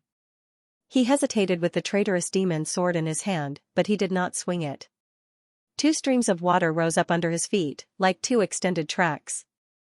He suddenly changed direction and slid to the side. Hua Qinglu heard the whistling of the sun vines before glancing at the group of almost 20 Foundation establishment cultivators in pursuit. Her heart leapt into her throat. Only now did she understand what he meant by there might be danger if she stayed with him. This was not just danger. It was basically a matter of life and death. Although he had erased his presence, over a dozen sun vines still shot over, completely sealing off the path ahead. All that was left was a hole the size of a skylight. A short dwarf would be able to pass through easily, but he would be in trouble. "Hold on to me." Hua Qinglu felt her waist tighten. She had been grabbed by his large hand, going from being held beside her to being held in front of her. His other hand passed over her perky bottom and wrapped around her legs. Before she could think of anything else, she hugged him tightly subconsciously, pressing her face against his chest. She was enveloped by his heavy, masculine scent. Li Qingshan took a step back, and waves surged under his feet. The two of them rushed out of the skylight-sized hole with their heads in front and their feet behind.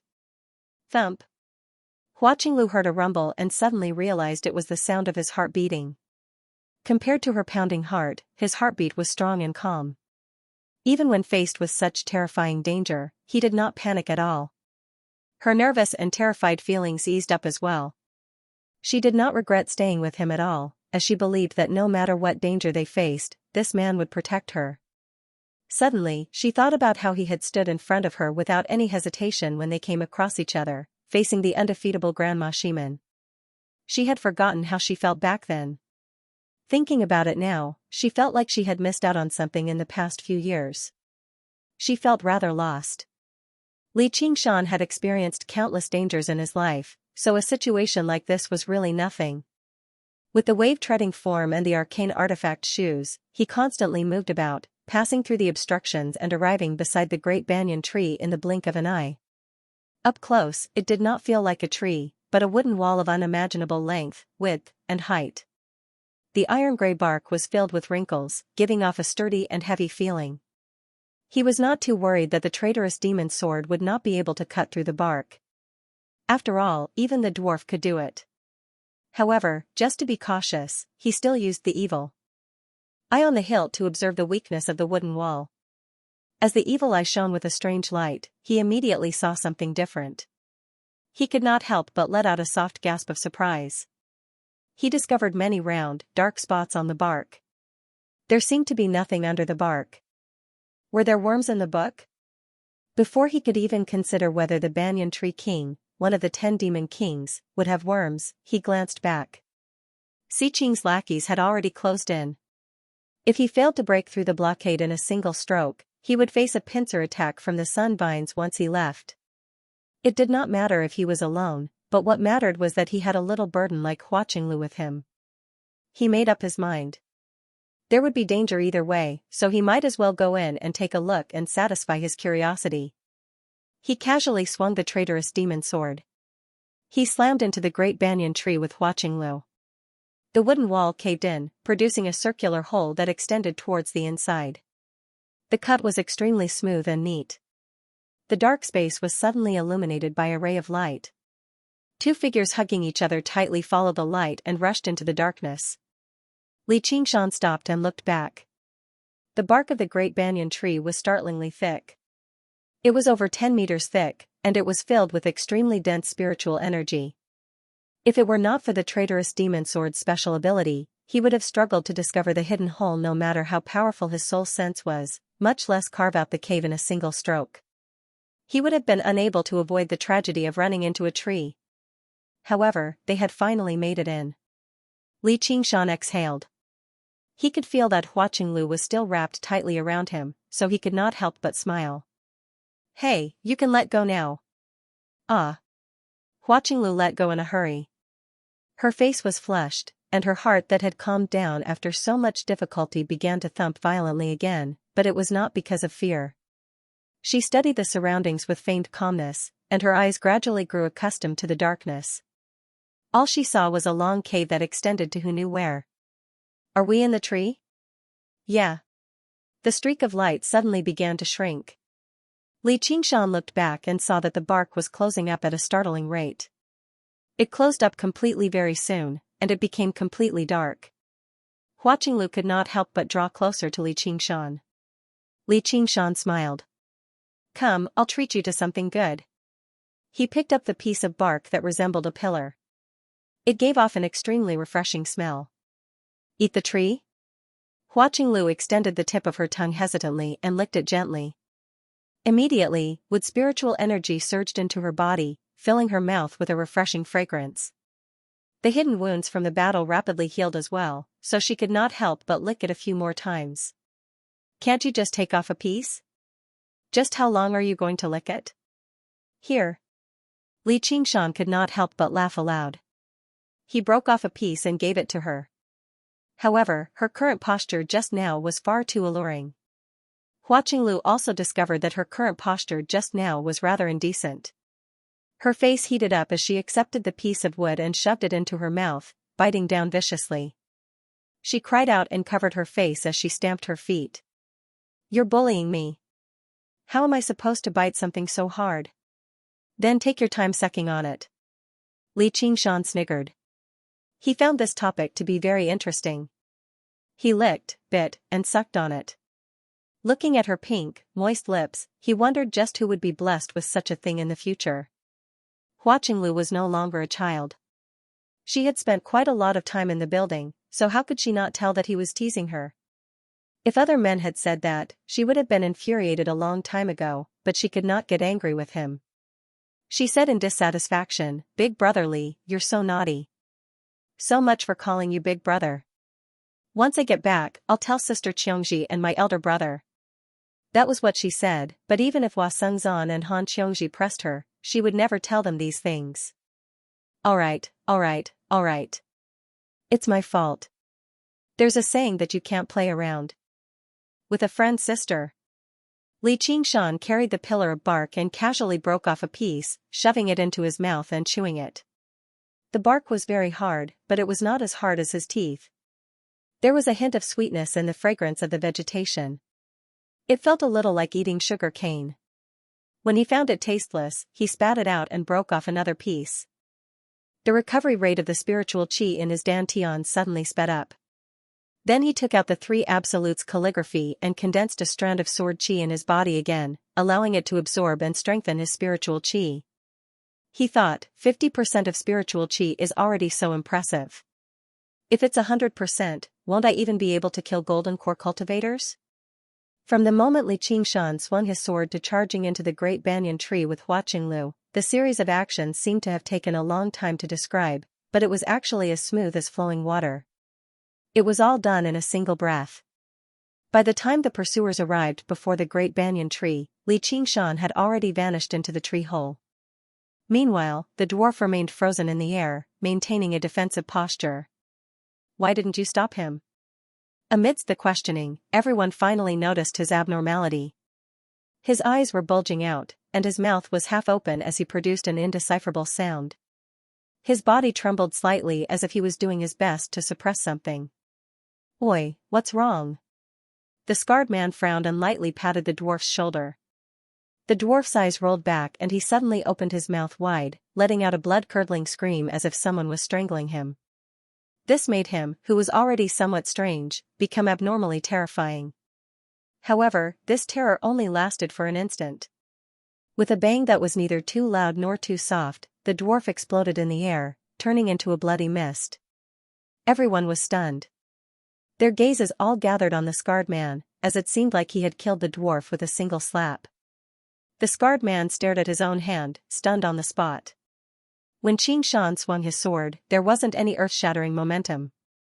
Only the dwarf could truly feel the terrifying sword intent contained within it. No one could have imagined that the dwarf would die under that sword.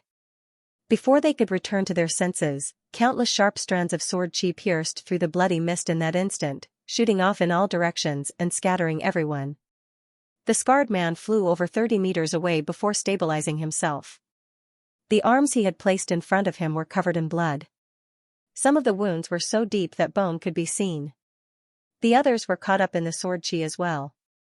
Although they all had protective arcane artifacts or spiritual artifacts, it had happened right in front of them, and they were all in shock. They could not activate them in time, so the sword qi easily cut through their protective spiritual energy and left behind sword wounds on their bodies. Although the wounds were not fatal, their morale took a huge hit. They looked at one another in shock. In just one exchange with Li Qingshan, one of the strongest dwarves had been killed in one move. His death had been inexplicable, and almost everyone had been injured. Although the dwarf's personality was somewhat strange, his strength was publicly acknowledged to be valiant. Not to mention facing a Foundation establishment cultivator, even if he faced an ordinary golden core cultivator, he would still be able to protect himself to a certain extent. In a situation where he had set up his defenses, it was still difficult for him to escape death. If Li Qingshan used this move against them, who could escape? Is he really a Foundation establishment cultivator? Could it be a golden core cultivator who has been hiding his strength? It had to be said that this guess was quite reliable. However, it was immediately refuted. Of course he's a Foundation establishment cultivator. If he was a golden core cultivator, he would have killed us all long ago. Why would he bother hiding? Then tell me, why is his attack so powerful? That person was speechless. Another person guessed, the thing he took out just now has a strange shape, could it be a magic treasure? Don't talk nonsense, how could a Foundation establishment cultivator be able to activate a magic treasure? That's right. Even a golden core cultivator wouldn't have one. The dozen or so people discussed animatedly, unable to hide the worry on their faces. The mission that they had thought to be extremely simple had suddenly become so troublesome. It was unexpected. The scarred brawny man growled, "All of you, shut up." This move of his looks ordinary, but he must have paid a huge price to use it. He can't use it consecutively, or else he would have killed us all with just one sword. Why would he need to run? His guess was indeed correct. The reason why Li Qingshan's sword could have such power was not solely because of the effect of sword qi. Otherwise, even if it had been infused with 50% of his spiritual energy, the most it would have been able to do was send the dwarf flying and heavily injure him. It would definitely not have been able to create such a sure kill effect. At that moment, he activated the ability of the traitorous demon sword and found an opening. Sword qi whistled through the air, burrowing into the dwarf's body. Like a rebel wildfire, it wreaked havoc. The dwarf mobilized his spiritual energy in an attempt to suppress it, but he encountered the same situation as Li Qingshan. Not only was the sword qi not suppressed, it instead devoured his spiritual energy and grew stronger. As a result, the dwarf froze in midair, desperately trying to maintain his tottering body. The slap from the scarred brawny man immediately broke the final balance. He could no longer suppress the sword qi, and it all burst out of his body. The sword qi only had such great power because it was infused with the spiritual energy of two people. However, after infusing with the dwarf's spiritual energy, it also lost the strange ability to devour spiritual energy to strengthen itself. Otherwise, at least 3 or 4 of these cultivators would have died. After swinging this sword, not only did Li Qingshan have to accumulate sword qi again, the demon heart that served as the eye on the hilt of the traitorous demon sword had also been expended quite a bit. However, the terrifying power of the combination of the 3 absolutes calligraphy and the traitorous demon sword had completely manifested itself, and it was possible for these 2 items to become even more powerful. Hearing the scarred man's words, these people were experienced in battle after all. They found it to be extremely reasonable, so they calmed down very quickly. Then what do we do now? We wait. No matter where he comes out, he'll be attacked by the sunvines first. If we trap him inside, he'll be dead for sure. What if he never comes out? Yeah, with how disadvantageous the situation is, I'd rather hide as well. We still have to collect medals. We can't waste all of our time on him. Before long, this battlefield will vanish, and he'll be forcefully teleported to a nearby battlefield. We'll be teleported with him, and we'll be gathered together," said the scarred man. Xi Qing had set down this rule to increase the intensity of the battle. Everyone smiled. They felt like the rules that His Highness Xi Qing had set down were truly ingenious. If Li Qingshan discovered in the blink of an eye that the great banyan tree that protected him had vanished, only to be surrounded by them, what would that be like? By then, before Li Qingshan could even swing his sword, they would unleash their killing moves together. It would be enough to kill him a dozen times over. Let's go in and take a look. It'll be best if we can find a safe place for you to hide. I'll finish them all off before coming back for you. Li Qingshan strode towards the depths of the cavern. It was no longer just out of curiosity. Instead, he could sense that the wood spiritual qi in the depths was extremely dense. Just a piece of bark was already so great. If he could dig out a piece of the tree heart, it might be even more nourishing. And he needed to recover his spiritual qi. He planned on nurturing the incomplete sword qi in his dantian to its full power. It's so dangerous, so why do we have to go out? Can't we just stay here? Hua Qinglu caught up to him in a hurry. She also understood that once Li Qingshan went out, he would be caught in a pincer attack. It would be extraordinarily dangerous. And, as soon as she thought about how she would be left alone in the pitch-black tree hole, she felt very uneasy. Haven't you seen the rules of the competition? With each passing day, many battlefields will vanish. We'll be directly teleported to a nearby battlefield, and it's very likely for us to be gathered together. By then, it'll be fine for me, but you can't just hide in my arms the entire time, right? Li Qingshan said as he walked. He saw how Hua Qinglu's beautiful face was dyed with worry, so he teased her again. Hua Qinglu was in no mood to respond to his joke. She wanted to say, it might not be such a coincidence. It's this battlefield. However, as the master of the dragon arena, Si Qing clearly would not stop until he killed Li Qingshan. It really might be such a coincidence.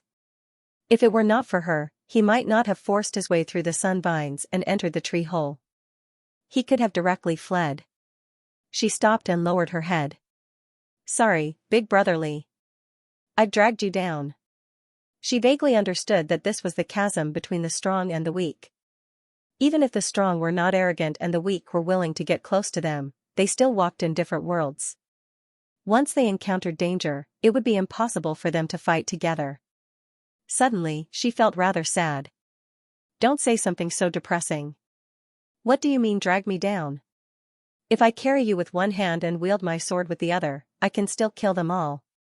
I'm just afraid you'll be scared out of your wits, which is why I held back my murderousness slightly and let them live a little longer. Li Qingshan smiled, purposefully acting like he was full of himself. Hua Qinglu smiled. I don't believe you. She knew Li Qingshan was very powerful, but that was close to 20 foundation establishment cultivators. Moreover, she had heard from Hua Sengzan that these cultivators from the Dragon Province were all extremely powerful. However, for some reason, she became rather fascinated by the scene Li Qingshan had described. She imagined him protecting her in his arms while blades and swords rained down from all directions, wielding his sword as he rampaged through the powerful enemies, while she listened to his heartbeat fearlessly and stared at his face. She shook her head and hurriedly dismissed the scene from her mind. Why am I thinking about this? He's engaged to Big Sister Han. And even if he's not engaged, so what? Li Qingshan saw her shake her head and thought she did not believe him. He smiled. Seeing is believing. Didn't I already kill that dwarf while holding you? Ah, you killed him? Hua Qinglu was astounded. She only saw the dwarf assume a defensive posture after Li Qingshan swung his sword. She never thought he would actually be killed in a single stroke. That's why you don't have to worry. Let's go. Li Qingshan patted her shoulder and made his way into the depths of the cavern. After taking a few steps, he looked back and said, Oh right, there's something else I forgot to tell you. Hua Qinglu was currently surprised by his strength. Seeing how serious he was as if he had something important to tell her, she dismissed her thoughts in a hurry and asked, What is it? Li Qingshan smiled. Girl, you've developed quite well. Big brother Li. Hua Qinglu crossed her arms before her chest. Her face was filled with embarrassment and annoyance. Haha, that's the last thing. The two of them rapidly advanced through the mountainous banyan tree through the tree hole that had been carved out by some unknown object. The cave did not lead directly to the heart of the tree. Instead, it constantly twisted and turned. Suddenly, there was a rustle in the darkness. In the beginning, it was extremely soft, but the further they advanced, the louder it became. It was sharp and ear-piercing. Big brother Li, what's that sound? Hua Qinglu frowned. Then let's go take a look. Hua Qinglu said with curiosity and excitement. What, you're not afraid anymore? Li Qingshan asked in confusion. Hee, don't I have you? Hua Qinglu grinned. Her teeth were like shellfish, and her nose wrinkled. She seemed rather childish, which made people want to pinch her cheeks. Li Qingshan thought about the time he met her by chance. Back then, she seemed to only be 13 or 14 years old. She ran away from home and even used a mechanical ship to flatten the island of cherishing flowers. She could be regarded as quite adventurous. As if he thought of something, he suddenly smiled. Oi, what are you smiling for? Hua Qinglu felt uneasy under his gaze. I remember when we first met. Compared to you, you were much more serious back then. Li Qingshan waved his hand with a smile, and a cloud rose up from beneath his feet, lifting them up. I've always been like this. Ah. With a swish, the cloud shot through the air, leaving behind a long trail. Hua Qinglu cried out. The fierce wind blew over, and she charged headfirst into the darkness. She grabbed Li Qingshan's hand before letting go in a hurry. Her cry turned into a soft cheer. Before long, the view before them suddenly widened. They had arrived in a huge cavern. Demon Qi filled the entire cavern, and there was a deafening crunch.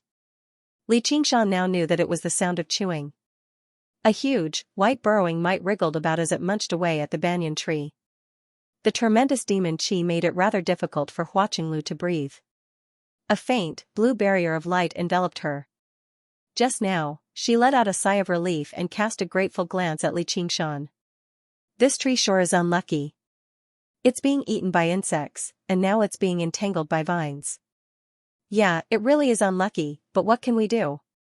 Li Qingshan's eyes narrowed, and his body tensed up, as he did not say that, nor did it come from the strange insect before him. It rang out from everywhere at the same time, echoing through the space. The voice was ancient and aged. Li Qingshan quickly calmed down and cupped his hands. I'm Li Qingshan. Who are you? Why don't you come out and meet me? The burrowing mite that was focused on eating the wood was also startled. It suddenly turned around. In fact, its head and tail looked almost the same. Only its ferocious mouthparts could be used as a basis for judgment. It kept opening and closing, dripping transparent saliva. A primal and cold murderous aura swept towards Li Qingshan. The burrowing mite's body shrank rapidly, a sign that it was about to attack. Li Qingshan had already made his judgment when he saw the burrowing mite. It was a demonic general, a carapace-type demonic general that was rather difficult to deal with. Yet, it only reacted after hearing Xianxia's words, which meant that its senses were very weak and its intelligence was very low. Even though it had survived a heavenly tribulation, it probably didn't even know how to shapeshift. Thus, Xianxia didn't think too much of it. The burrowing mite's shrunken body suddenly extended, and a thick, green liquid shot out from its mouthparts. A wall of water rose up out of nowhere, blocking the green liquid like a dam.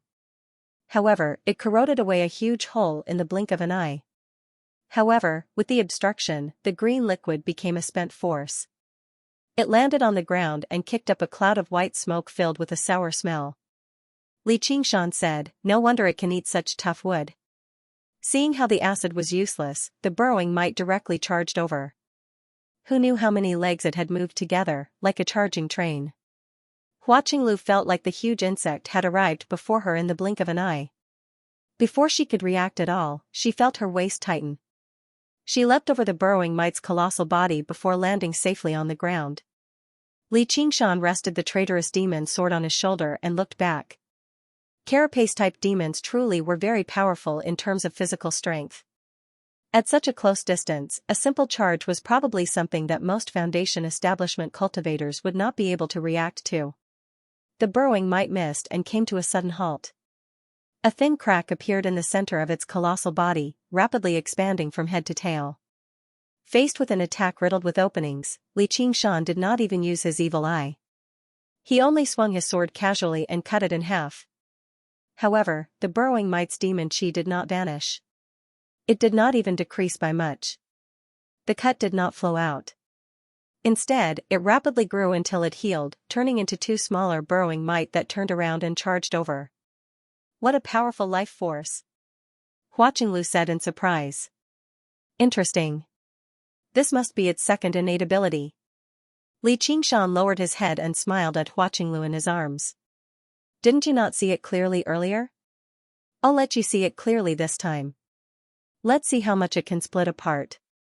Before Hua Qinglu could even reply, her body began to move with him. Her vision blurred. All she saw was the dance of the sword, leaving behind sharp slashes in her vision that lingered for a very long time. The colossal burrowing mite was constantly split into 4, then 8, and they surged over with their mouths opening and closing. In the blink of an eye, who knew how many burrowing mite there were around him, turning him into a sea of insects. Every single one of them was the size of a wild boar. They constantly wriggled about, still charging over tirelessly. After refining the new 3 absolutes calligraphy, Li Qingshan gained a new understanding of the path of the sword within it. Perhaps it was because of his constant cultivation, but his ability to comprehend was much better than before. He could use the burrowing mite to practice his sword style. He planned on massacring Si Qing's lackeys once he left this place. Every single swing of his sword contained countless variations. It could be heavy and forceful, or light and graceful, but it all merged into one, concealing everything. The burrowing mite that did not know how to dodge was the best target. With Hua Qinglu in his arms, he advanced and retreated through the surging sea of insects like he was taking a leisurely stroll. He was at ease, constantly splitting apart the sea of insects. At this moment, his eyes suddenly narrowed. He saw a burrowing mite the size of a porcupine rapidly fleeing towards the cave. Insects actually know how to flee. Looks like survival is the instinct of all creatures. Azure blue light surged from Li Qingshan's body, and he suddenly charged out of the sea of insects. He grabbed the burrowing mite and crushed it forcefully, but it did not explode. Instead, it split into even smaller burrowing mite. The countless burrowing mite behind him seemed to be alarmed at the same time. They all lunged over, exploding into balls of acid in the air with a series of bangs. Li Qingshan placed down Hua Qinglu and the traitorous demon sword and pushed backwards with his left hand without even looking back. At the same time, he grabbed a ping-pong ball-sized burrowing mite with his right hand. With a gentle squeeze, a milky white demon core appeared.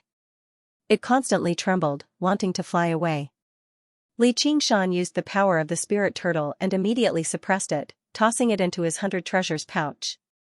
The thousands of burrowing mite dispersed, and the ancient voice rang out once more. "Oh my, don't let them escape.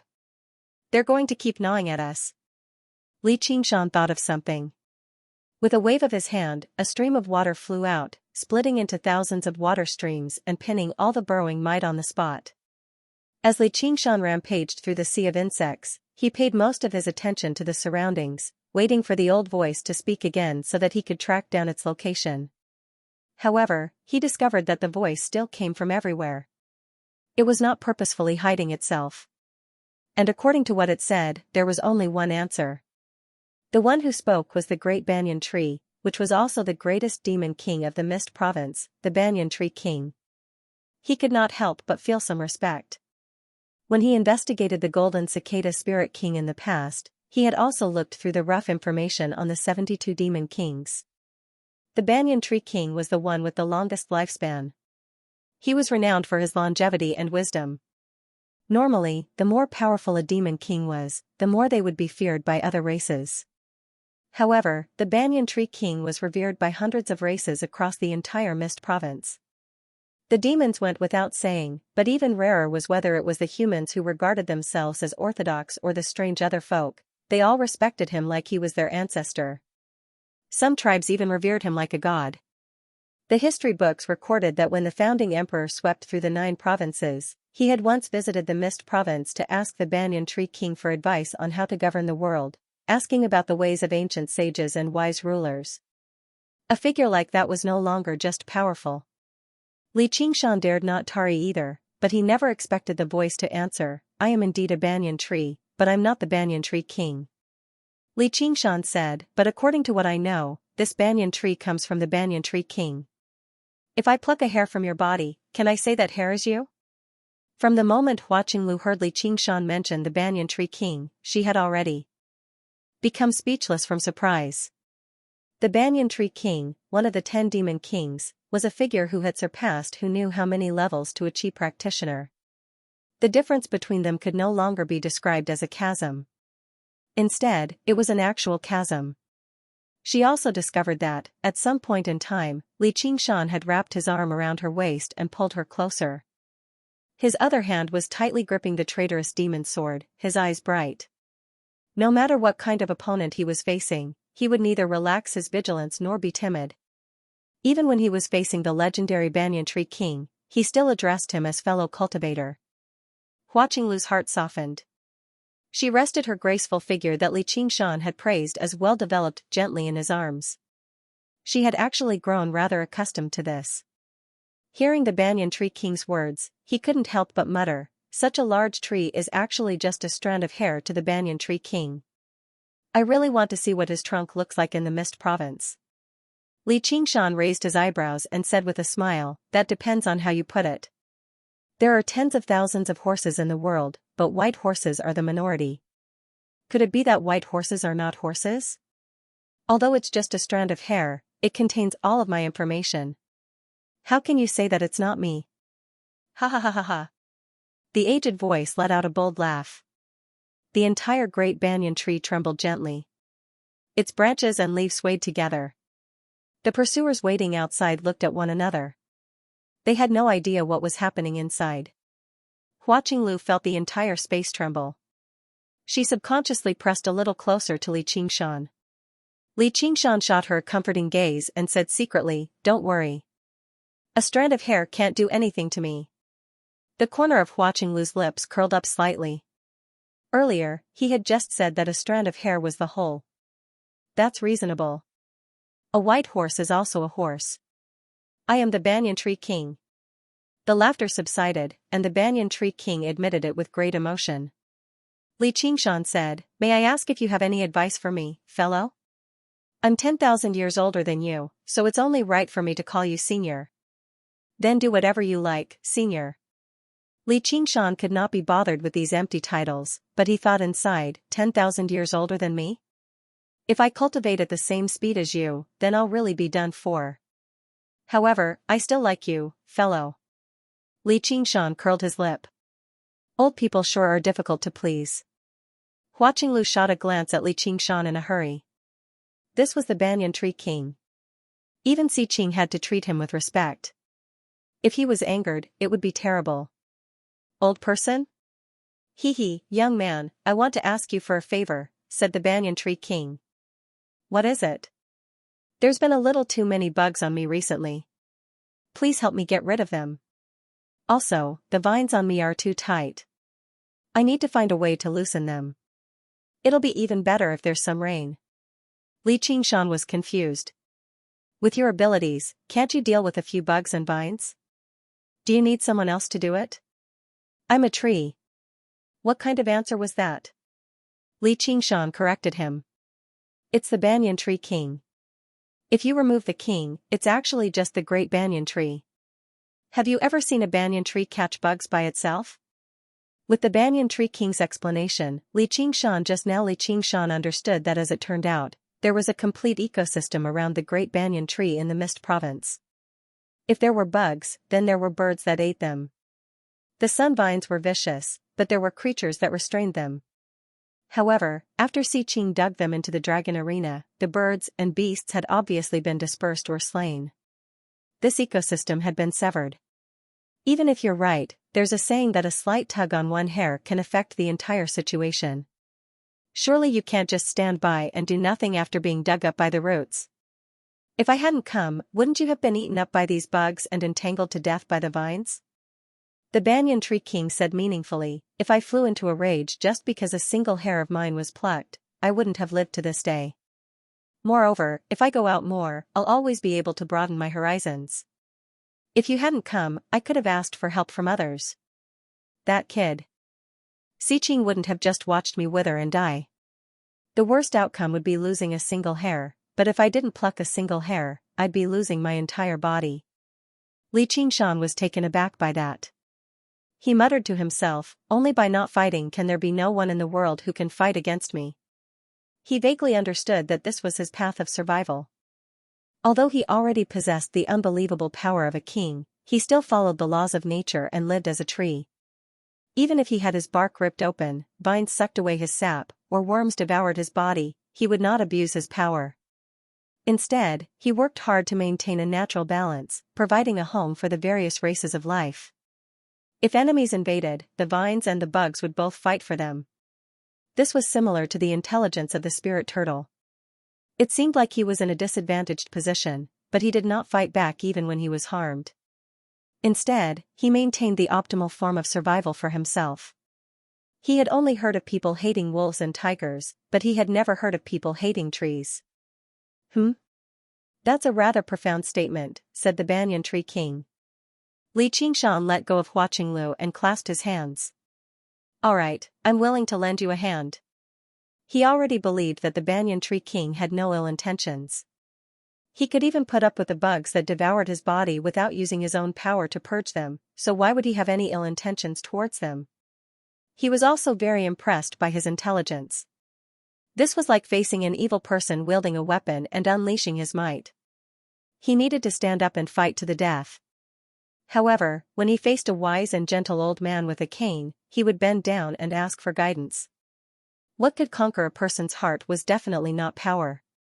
However, what Li Qingshan paid the most attention to was distinguishing between kindness and hatred. Since he had eaten his bark and drank his sap, he had to repay him. Moreover, he could obtain the demon core of burrowing mites. It was basically a guaranteed profit. He discovered that unknowingly, he had naturally become part of this ecosystem. The Banyan Tree King smiled. If you don't let me down, I have a small gift for you. Li Qingshan's eyes lit up. The Banyan Tree King's small gift must not be something useless. Although he knew it was unlikely, it would be great if he could get another phoenix feather. Then I'll thank you in advance. However, those insects are all hiding in the tree trunk. How am I supposed to find them? The trunk of the banyan tree was 100 times tougher than rock, and it was filled with dense spiritual chi. Soul senses struggled to penetrate it. Don't worry. I'll show you the way. On the wall to Li Qingshan's right, the wood suddenly twisted into a doorway, leading to where the burrowing mites were. I've never seen a banyan tree do that either. Li Qingshan joked, replying to the Banyan Tree King's words, have you ever seen a banyan tree catch insects by itself? I'm the Banyan Tree King. Li Qingshan smiled. It was impossible to survive without principles, but it was the same if one did not know how to be flexible. There was no fixed law. It was all for a better survival. Can you make this doorway a little bigger? Li Qingshan saw that the doorway was only a few feet wide. If it were a regular person who could not fly, they would probably only be able to crawl in. Kid, don't be too picky, said the Banyan Tree King. Opening a hole in his own body was clearly not something to be happy about. All Li Qingshan could do was say to Hua Qinglu, just stay here and wait for me for a while. I'll come back for you after I deal with the insects, or I might directly go outside. I'll get Senior Tree King to contact you when the time comes. Big Brother Li. I think we can squeeze together. Hua Qinglu pouted. She did not want to stay here alone. All right then. Don't say that Big Brother Li is taking advantage of you. Li Qingshan opened his arms with a smile. Blushing, Hua Qinglu could only throw herself into his arms. She wrapped her arms around his waist and mumbled to herself as if she was comforting herself, it's not like we'll miss this time anyway. The tip of Li Qingshan's nose was filled with a faint fragrance, as if it was a combination of the fragrance of 100 flowers. He had smelled this scent on Hua Sungzan before, so it must have something to do with his cultivation method. Just now he was in the middle of a battle and didn't have the time to carefully appreciate it. At this moment he felt that her waist was slender and soft, yet full and firm. It was indeed like a blooming flower that could be plucked. He lowered his head and smiled. Not bad indeed. Let's go. Hua Qinglu's face was burning red. She did not dare to raise her head to look at him, only urging him. All right. Li Qingshan saw how embarrassed she was and stopped teasing her. He conveniently shoved the burrowing mites that had been nailed to death into his 100 treasures pouch. This thing was a demon general after all, and it had devoured a large number of banyan trees. Its body was filled with spiritual chi, so it would be quite a pity to just throw it away. In other words, although it looks rather disgusting, it's rich in protein. It can provide us with a lot of nutrition. At the very worst, we can even feed it to millipedes. Jumping into the long tunnel, the blue water waves surged around. Rather than saying he was flying, it was more like he was slipping back and forth. The path was not a straight line. Sometimes, he would suddenly enter a worm's path and suddenly change directions. Just now they were in the middle of a battle, so Hua Qinglu did not feel anything. Now that she was focused on traveling, there was nothing else that could distract her. The smell of a man constantly wormed its way into her nose, while his hands on her waist and back seemed to gradually heat up. Through her thin clothes, she felt a burning sensation. She could not help but want to pull some distance away from him, but every time they sped and changed directions, she could not help but stick close to him, as if he was constantly rubbing her, just not using his hands. Her face was so red that it seemed like it was dripping blood. In the blink of an eye, they arrived in another cavern. A white burrowing mite that was even bigger than the previous one was gnawing at it with big mouthfuls. Li Qingshan swung the traitorous demon sword, and the demon heart on the hilt shone with an evil light. With a flash, a huge wound appeared on the burrowing mite. Before the burrowing mite could respond, Li Qingshan had already charged into the wound with the light. He extended his hand and scooped it before leaping out again. He held another demon core in his hand, directly suppressing it with the power of the spirit turtle. Having lost its demon core, the burrowing mite directly went from a demon general to a regular demonic beast. Its body rapidly shrank, reaching the size of a grown man in the end. Just when it was about to flee, a layer of blue light surged and enveloped the burrowing mite. With a series of cracking sounds, it froze into ice. White, cold air permeated the surroundings. The icebound technique. Although Li Qingshan did not cultivate the ice spiritual chi of the Ice Couple Palace, this technique was still enough to deal with a demonic beast. He wanted to shove it into his 100 treasures pouch as well, but he failed in the end. As it turned out, the burrowing mite had been frozen, but it was not dead. Li Qingshan took out a delicate bug pouch and placed it inside. He did not know how to refine goo, but a living insect that had once reached Demon General should be very valuable.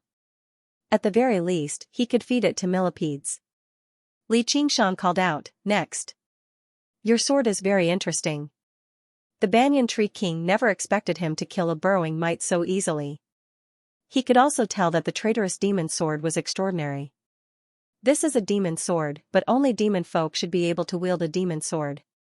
Is he a demon folk in hiding? What's even more extraordinary is the power he used to suppress the demon core instantly. Li Qingshan smiled. If I didn't have a diamond in the rough, how would I be bold enough to do something like that?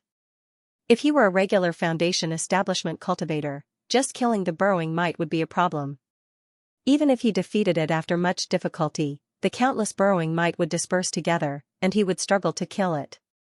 With the traitorous demon sword in hand, Li Qingshan saw through the location of the demon core with a single glance before suppressing it with the power of the spirit turtle. It seemed extremely easy.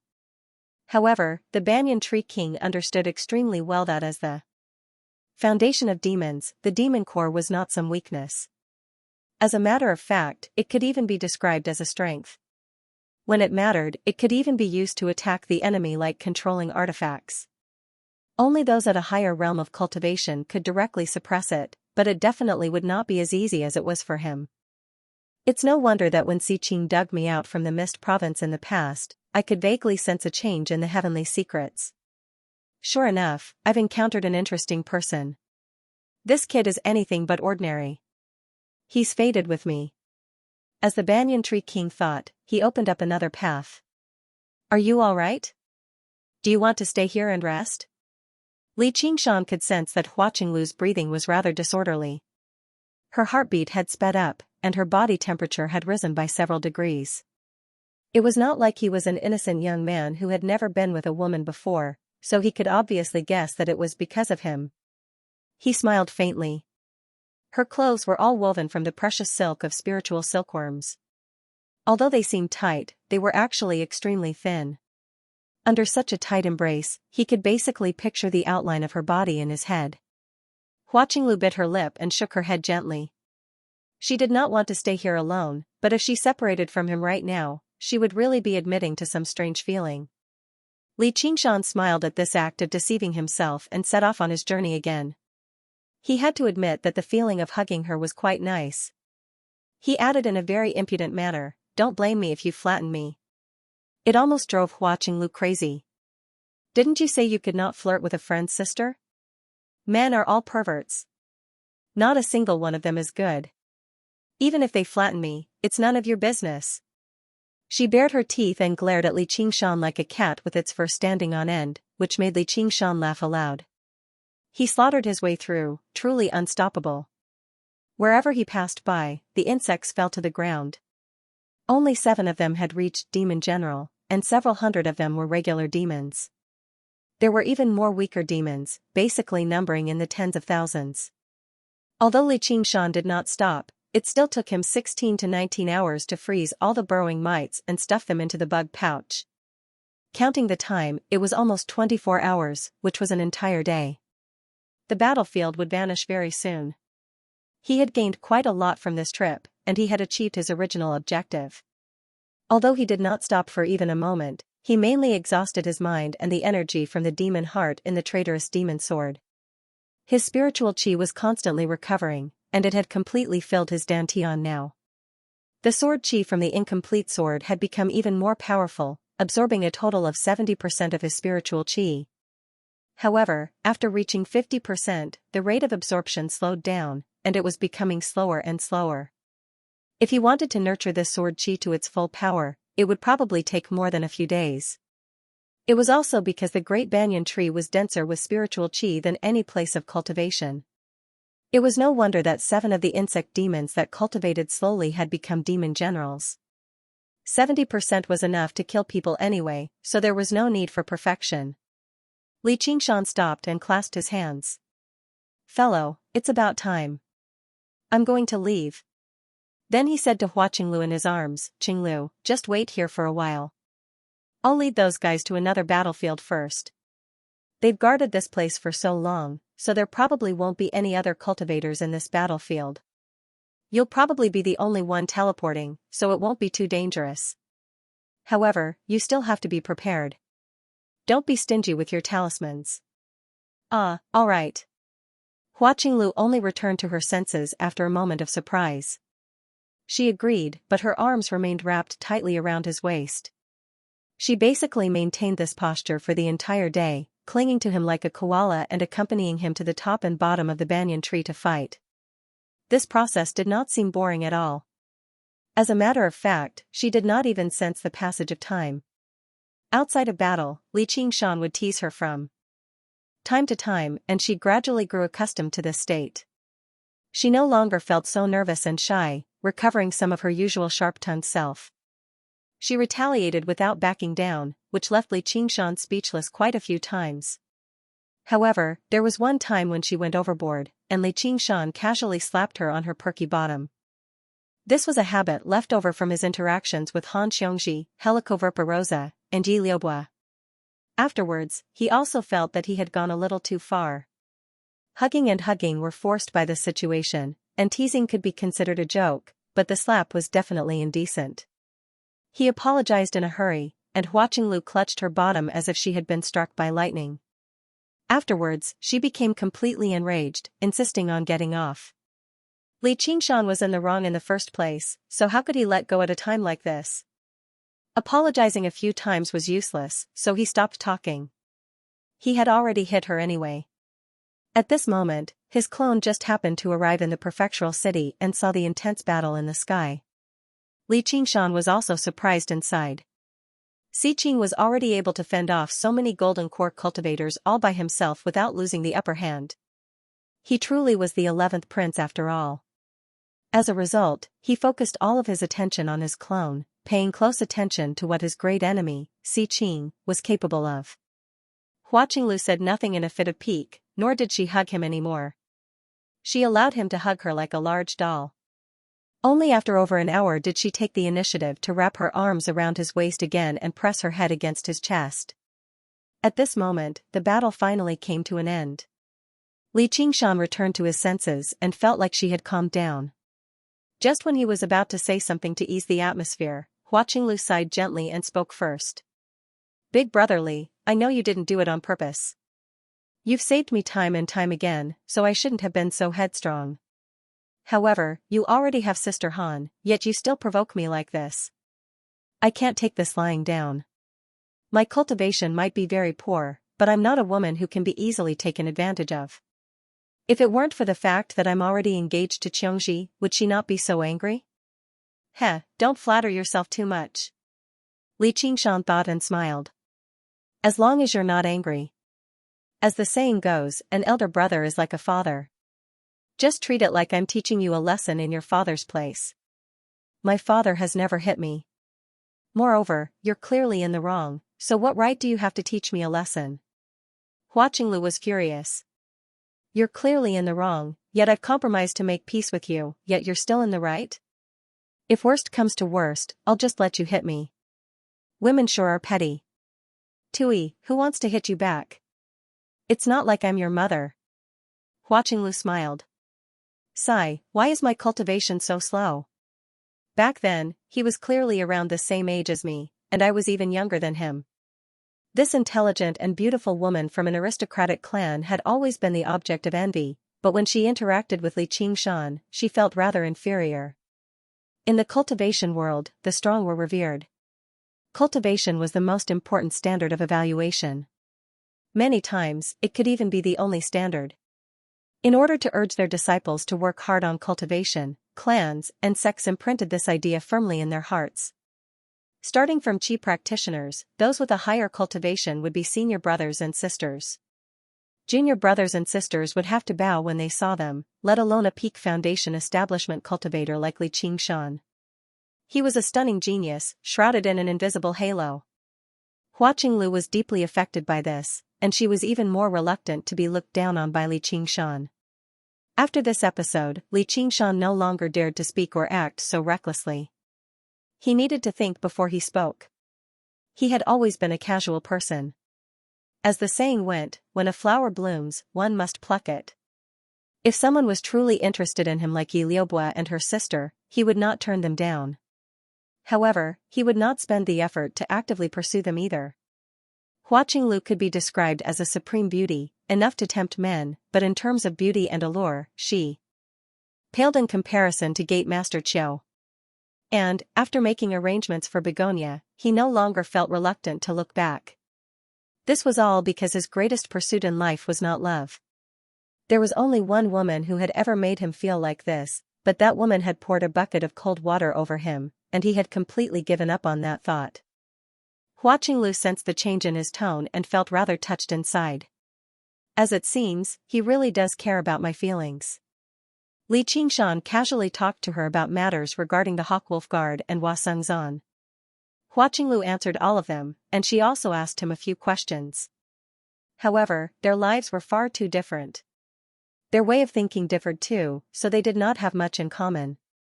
Li Qingshan was not eloquent, nor was he someone who knew how to make girls happy. He was just barely good at telling dirty jokes and acting like a hooligan. As a result, he could only skim over all the topics. The atmosphere was no longer as enthusiastic as just now. He could not be bothered with finding things to talk about either. He spent a little more attention on his clone, paying attention to the changes outside. He wanted to see whether he had an opportunity to steal the dragon arena and infuriate Si Qing. Just the thought of Si Qing's expression when he lost the dragon arena made him feel extremely delighted. Hua Qinglu saw how Li Qingshan had suddenly fallen silent, sinking into his thoughts and sniggering to himself. She asked, "Big brother Li, what are you laughing about?" Nothing." Li Qingshan was taken aback. Of course, he could not say that he was thinking of a way to kill His Highness Si Qing. Hua Qinglu felt like their relationship seemed to have become much more distant, which made her rather sad again. "You're brushing me off." Li Qingshan smiled. "Of course not. I'm just afraid you'll get angry if I say it." Hua Qinglu said, "Do I get angry that easily? If I say it, you have to guarantee that you won't get angry again." "I can't guarantee that." "Then how would I be bold enough to offend first young Miss Hua with my nonsense?" "Stop mocking me. As long as you don't touch me, I'm not such a petty person." Li Qingshan sniggered. "It feels nice. I wonder which man is fortunate enough to have that." Just now, his thoughts turned out to be reminiscing about the feeling of his buttocks. His smile was also a naked, perverted smile. Hua Qinglu ground her teeth. "It's not you anyway." Her resentful voice echoed through the dark cavern together with Li Qingshan's laughter. By the time Hua Qinglu returned to her senses, the journey had already reached its end. She was unable to describe whether it was long or short, but she had never spent so much time with a man in a row since young, let alone in such an intimate manner. They were so close that they seemed to have become a single entity. Separated, she actually felt a sense of loss. When she heard what he said, all she could think about was whether he would be in danger by himself, and she could not help but think of the worst-case scenario. What if he slipped up and was killed? Afterwards, she began to panic over her imagination, so she called out loudly.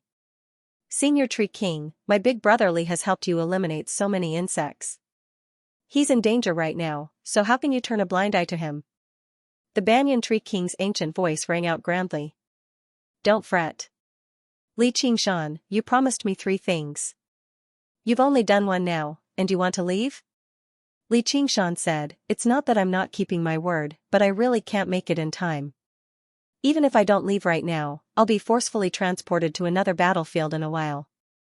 By then, it'll be troublesome." That kid Xiqing might be the master of this dragon arena, but not everything in this dragon arena can be decided by him. If you want to stay, you can obviously stay. Li Qingshan's eyes lit up. Although it was only a tiny bit, a king was still a king. As a result, he smiled. Really? Xiqing poached you over, so why does it seem like he's inviting a wolf into his house?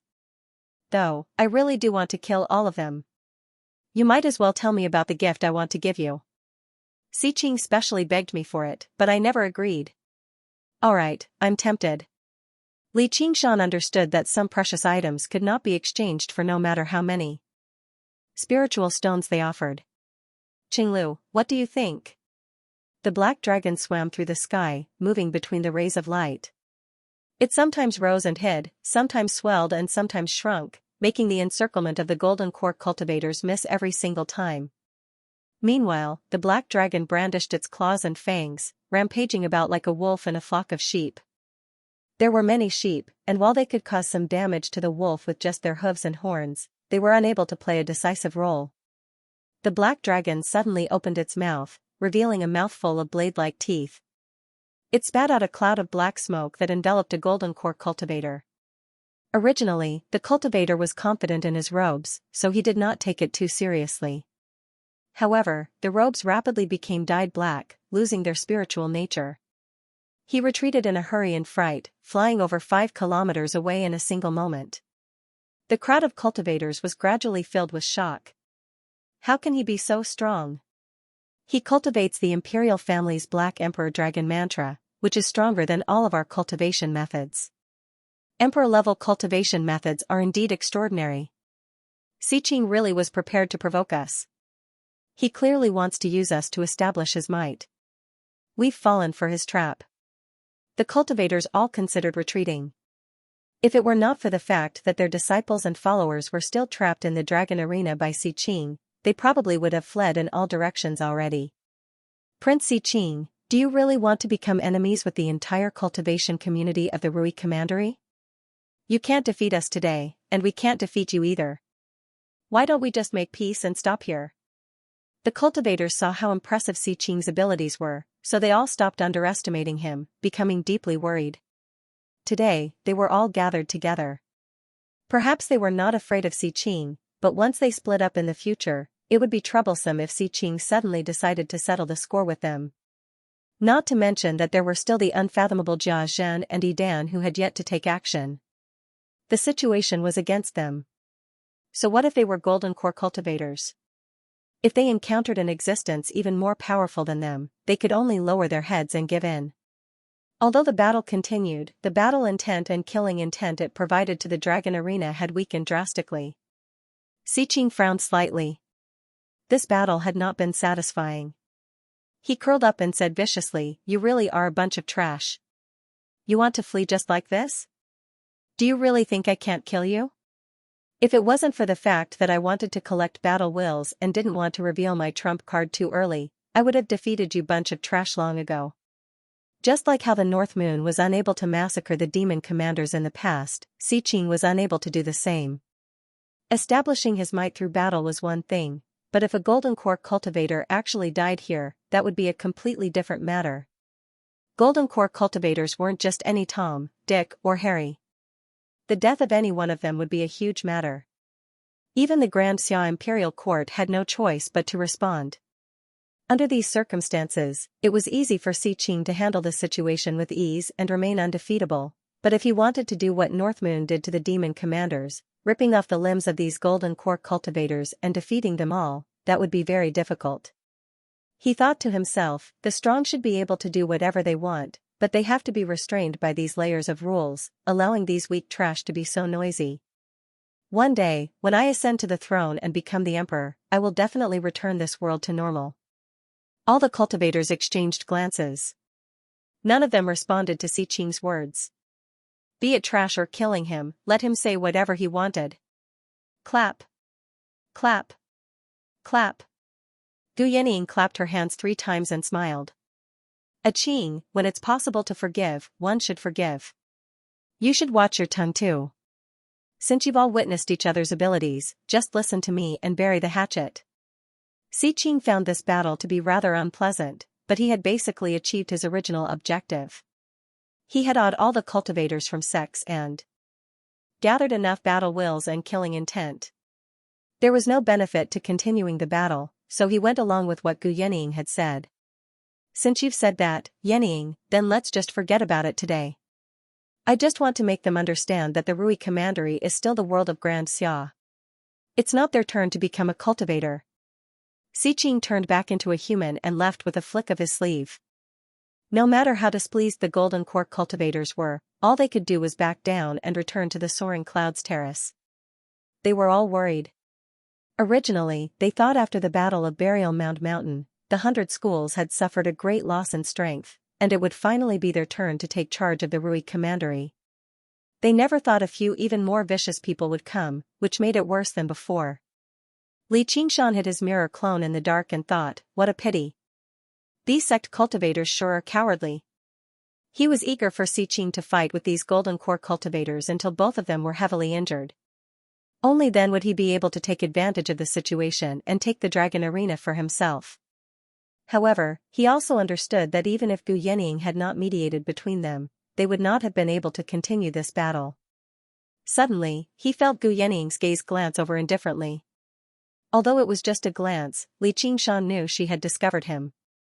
This bird woman sure has sharp eyes. Gu Yening gazed at the prefectural city again. The gloomy ball of darkness hiding in the alleyway had already vanished.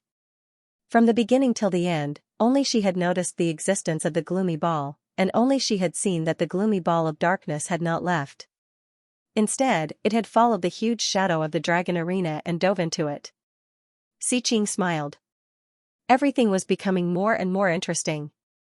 The Dragon Arena rapidly shrank, returning to Qing. He sent his soul sense in, searching for Li Qingshan's location first. He searched through it, but he actually failed to sense Li Qingshan's location.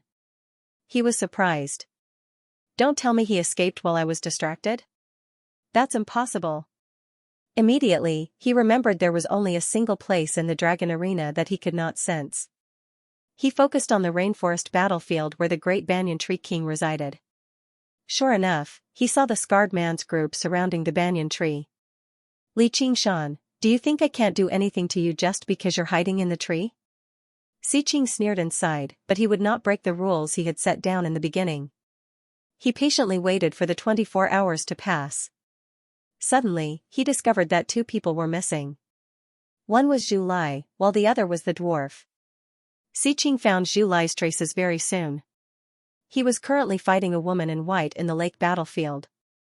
The woman's cultivation was not particularly high, but her control over the flow of water was extremely ingenious. She was even more nimble than fish in the water. Zhu Lai was powerful, but he was unable to do anything to her immediately. However, looking at the situation, killing her was only a matter of time. This barbarian actually disobeyed my orders and went to surround and kill Li Qingshan. Once the competition ends, I'll teach him a proper lesson. However, no matter how Qing looked around, he could not find the dwarf. Don't tell me he's also entered the great banyan tree with Li Qingshan? Or is he already dead? Although he could immediately obtain an answer as long as he contacted his subordinates, he felt that it was beneath him to do so. In his eyes, Li Qingshan was already a dead man. As for the dwarf, if he was dead, then so be it. He was a cowardly piece of trash anyway. Then he looked at the situation in the other battlefields and smiled in satisfaction. Just like what he had planned in the beginning, the battles and slaughter were gradually becoming more intense. The cultivators, especially the chi practitioners, were currently under the influence of the Dragon Arena. Their attacks became more vicious, and this was only the beginning. He was slightly excited. He had accumulated and endured for so long. He would succeed very soon. The scarred man's group made their preparations too. They unfurled a huge formation first, enveloping everyone inside. The arcane artifacts in their hands flickered with light, and powerful techniques were ready to be unleashed one by one. They were waiting for Li Qingshan to appear so they could deal him a fatal blow. The scenery before them twisted and changed, going from a rainforest to a desert. The sun blazed, and the air was dry. It both limited Li Qingshan's water techniques and prevented him from escaping. However, when they had prepared everything, Li Qingshan actually did not appear. They all looked at one another, wondering what had gone wrong. Sir Tree King, why have you interfered with the operations of my dragon arena and made that Li Qingshan remain here? Si Qing's voice echoed through the rainforest, containing a sense of questioning. The rainforest battlefield was originally the battlefield he was most proud of. The great banyan tree could provide him with many extremely valuable resources, but he was still a 10-demon king after all. Although he adhered to the way of nature and stood aloof from worldly affairs, he dared not be too rude. I've said it before. I'm not some banyan tree king, so there's no need for you to refer to me as sir. I want to keep this little friend here for a few days to help me clean out the insects and vines on him.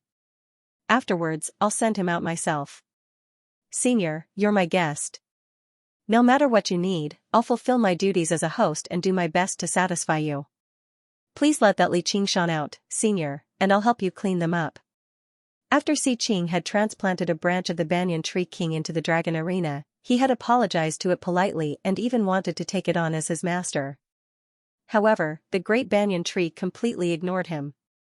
He had asked for something else, but he was obviously rejected as well. He was extremely furious, but he could not turn against the banyan tree king, so he ignored the burrowing mites that had lost their natural predators. He wanted to make the banyan tree king suffer a little, but he never thought he would give Li Qingshan an opportunity instead. It's just a small matter. I wouldn't dare trouble your highness. The great banyan tree king's tone remained as calm as ever the entire time, but it gave off a feeling that could not be changed, which made Si Qing hit a snag that was neither too soft nor too hard. He cursed inside, this old bastard. Si Qing was helpless against a king tier, even if it was the most temperamental king tier. He could only take a step back and say, may I ask how many days it will take? At least 3 days, at most 5 days. Alright, I hope Senior can keep your promise. If you're still not willing to release him after 5 days, then let him stay here for the rest of his life. Si Qing realized that if the banyan tree king really wanted to protect Li Qingshan, he really couldn't do much about it. After all, he couldn't uproot the great banyan tree and dig out Li Qingshan to kill him, even though he had the ability to do so. However, the banyan tree king didn't even need to think of any methods to take revenge. As long as this news was spread out, the Grand Xia Imperial Court would immediately punish him, the 11th prince, to give the banyan tree king an explanation. Not just anyone could offend this sage emperor. Offending one's superiors was a grave offense. Si Qing was gloomy inside. His excitement and complacency from subduing the Golden Core cultivators vanished completely. He secretly made up his mind to break through the third heavenly tribulation as soon as possible and reach the realm of kings. The conversation between Si Qing and the banyan tree king reached the pitch-black tree hole. Li Qingshan and Hua Qinglu exchanged glances and smiled. Li Qingshan said, thank you for your protection. Looks like you've developed very deep grievances with Si Qing. I can protect you for 5 days, but I can't protect you for 6 days.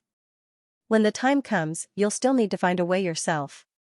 The banyan tree king found this child to be very unusual, so he used this to test him. He guessed that he would probably ask for help. However, he never expected Li Qingshan to smile emotionally. My path of survival is slightly different from yours. I only seek to do as I please and kill to my heart's content. The more enemies I have, the better. What's hard is easy to break. What's soft cannot be guarded. The banyan tree king began to laugh again. His laughter subsided. Are you prepared for the second matter? Li Qingshan nodded. I'm skilled in water techniques, so summoning spiritual rain is no problem. However, these sun vines are far too vicious, and they can absorb spiritual chi from techniques. May I ask how I can kill them? If he could not keep the sun vines in check first, probably most of the spiritual rain would be absorbed by the sun vines. However, with his strength as a foundation establishment cultivator, he really could not do much about these strange, twisted vines. The banyan tree king said, that'll require the girl beside you. Her? Me? Hua Qinglu widened her eyes. She could not believe that the lofty banyan tree king would need a measly chi practitioner like her. Li Qingshan found this strange as well. The girl was very cute, but probably even the thinnest sun vine could kill her. Is the cultivation method you practice called the method of springtime bloom? Yeah. How did you know? The method of springtime bloom was a special cultivation method passed down through the Hua family. It was an extremely special wood element cultivation method, gathering the essence of 100 flowers to cultivate.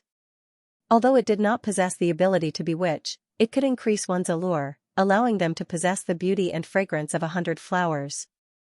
As a result, the clan was renowned for having many handsome men and beautiful women. Not only do I know, but I even know the entire manual. I even know that the cultivation method you practice is called the arts of the boundless ocean, which originates from the ocean sect of the past. However, this sect hasn't been around for very long, and no one has ever come to the Mist Province, so I have no idea. With the Banyan Tree King's lifespan of 10,000 years, the various cultivation methods he knew were basically as plentiful as the ocean. His knowledge was so vast that no one could rival him. Li Qingshan's heart skipped a beat. His greatest problem with practicing the arts of the boundless ocean was that he did not have a master to guide him. He could only rely on himself. Although he had reached the 6th layer with his exceptional talent, the Banyan Tree King would definitely be able to give him some good advice with his knowledge and wisdom. He took out the jade slips for the arts of the boundless ocean and ocean wielding. If you're interested, feel free to take them out and peruse them. If you can give me a pointer or two, I'll be extremely grateful. He felt an invisible power pass through his body, and the jade slip in his hand vanished with a flash. This cultivation method really is a little interesting. Your cultivation hasn't deviated, but you're still lacking some comprehension. Let me look through it carefully first, and then I'll talk to you in detail. Let's get back to the main topic first. There's only one time when sun vines stop attacking, and that's when they bloom. Hua Qinglu immediately understood what the Banyan Tree King was trying to say. The method of springtime bloom could make flowers bloom in advance. But with my cultivation, it's impossible for me to make such a large sun vine bloom. If your cultivation isn't enough, you can increase it. I can help you break through to foundation establishment in 3 days, but you'll need to pay a certain price. Not only was Hua Qinglu stunned by that, but even Li Qingshan was taken aback. Hua Qinglu was only at the 8th layer right now. Her cultivation speed was not slow, but it was definitely not fast either. She was not a genius like Hua Sengzan. At this speed, she would need a decade at the very least before she could reach foundation establishment. Although the Banyan Tree King could make her cultivation progress drastically and undergo a complete transformation if he just channeled a tiny bit of his wood spiritual chi into her, breaking through required her own comprehension. However, breaking through to the next realm required one's own comprehension. It wasn't something that could be achieved with sufficient resources. She had never lacked elixirs or resources since she was young.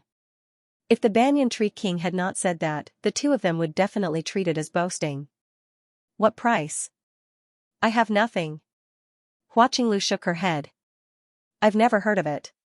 Wisdom imbuement is a wondrous technique created by Buddhism. It can directly imbue one's own comprehension of the Buddhist Dharma into the minds of others.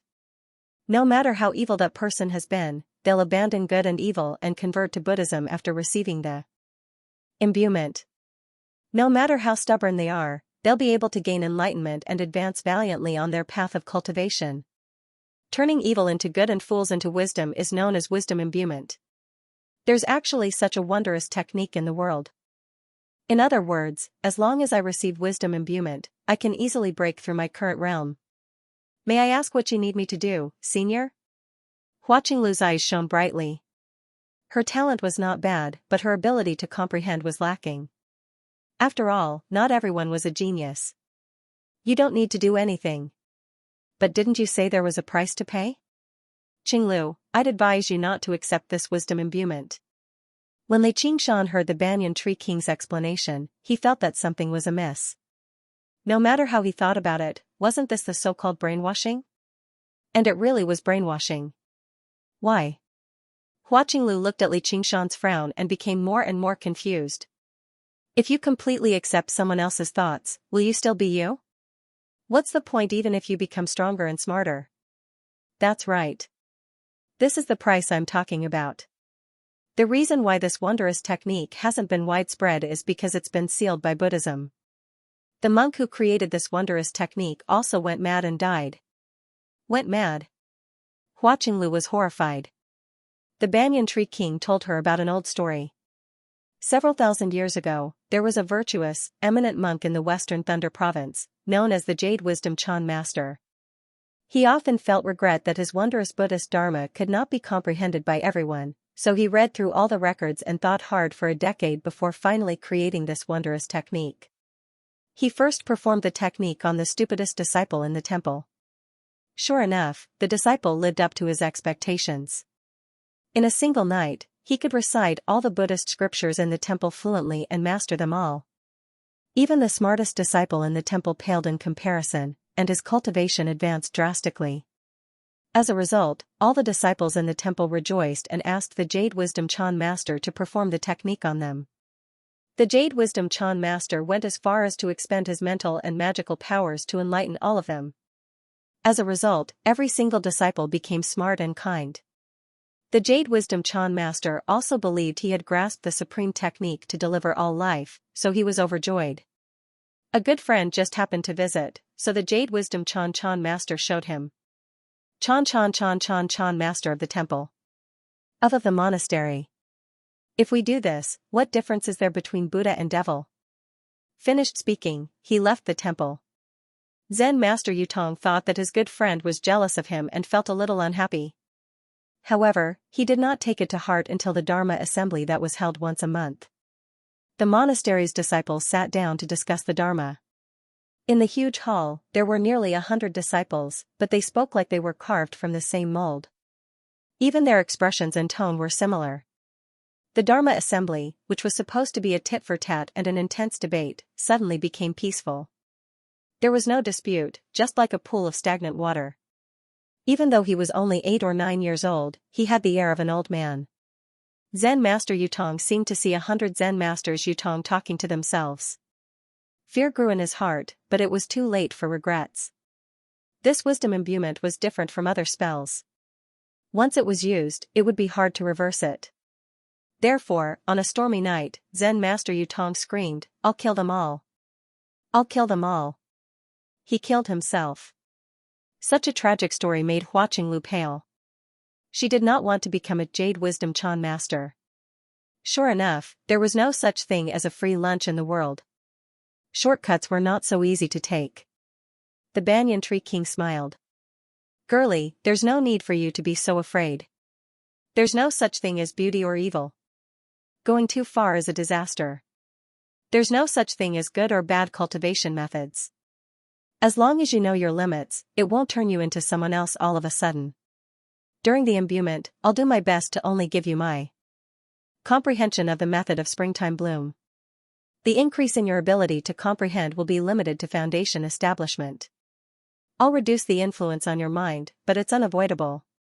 You'll have to pay a price. Consider the pros and cons yourself." With the Banyan Tree King's 10,000 years of wisdom and comprehension, if he gave Hua Qinglu the wisdom imbuement, it would not just be foundation establishment. She would even have the foundation to condense a golden core. However, Hua Qinglu would be completely drowned out. If he controlled his limits, it would reduce both the pros and cons. Although there would still be some influence, it would not be enough to completely distort or obliterate Hua Qinglu's heart.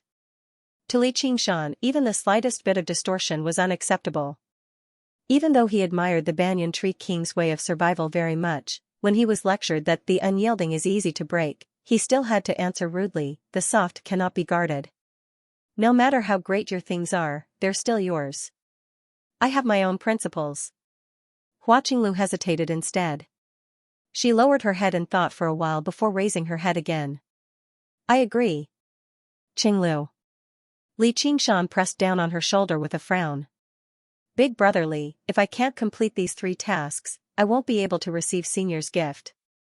Just treat this as me paying you back for saving my life." Hua Qinglu grinned, appearing relaxed and playful. "Then forget it. I've never viewed a gift as more important than you," Li Qingshan said firmly. His dignity would not allow a little girl to make a sacrifice for him. He wanted to say that, but she had to stand by her own opinion even more. He smiled again. Compared to whatever gift, I think a kiss from Qinglu is a little more enticing. Hua Qinglu glared at him and raised her chin. Don't even think about it. She burst out laughing as well. You must be joking. I'm not that great. Big brother Li, you're a genius. You have no idea how difficult it is for us mortals to cultivate. Using some changes to exchange for 10 or even 20 years of time, as well as countless pills and the various benefits of increasing our cultivation, probably no one apart from you can remain completely unmoved. Li Qingshan said sternly, this is no trivial matter. You need to consider it carefully. Hua Qinglu shook her head gently. There's no need to consider it. If my cultivation doesn't progress, I'll probably have to obey my father and marry someone else in just a few years. Li Qingshan said, with your elder brother here and me here, Li Qingshan, I don't think anyone can force you. You can take your time to choose someone you like.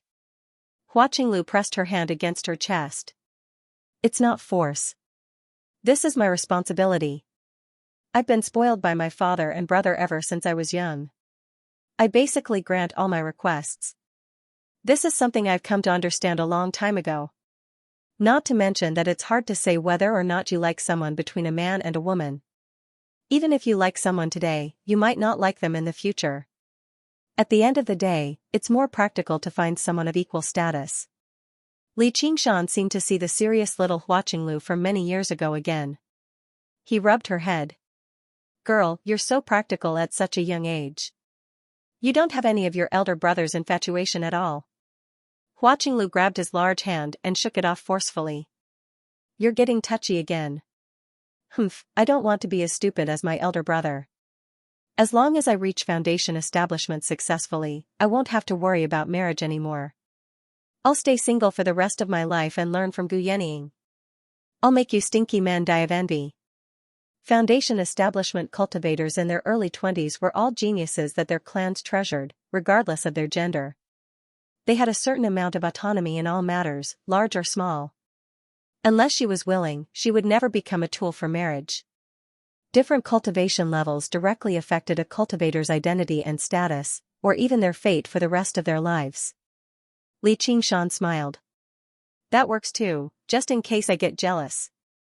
Though, if you do regret it one day, don't forget about your big brother Li. As the saying goes, don't let goodies flow to outsiders. Hua Qinglu called out, don't even think about it. Don't even think about it. She changed the topic.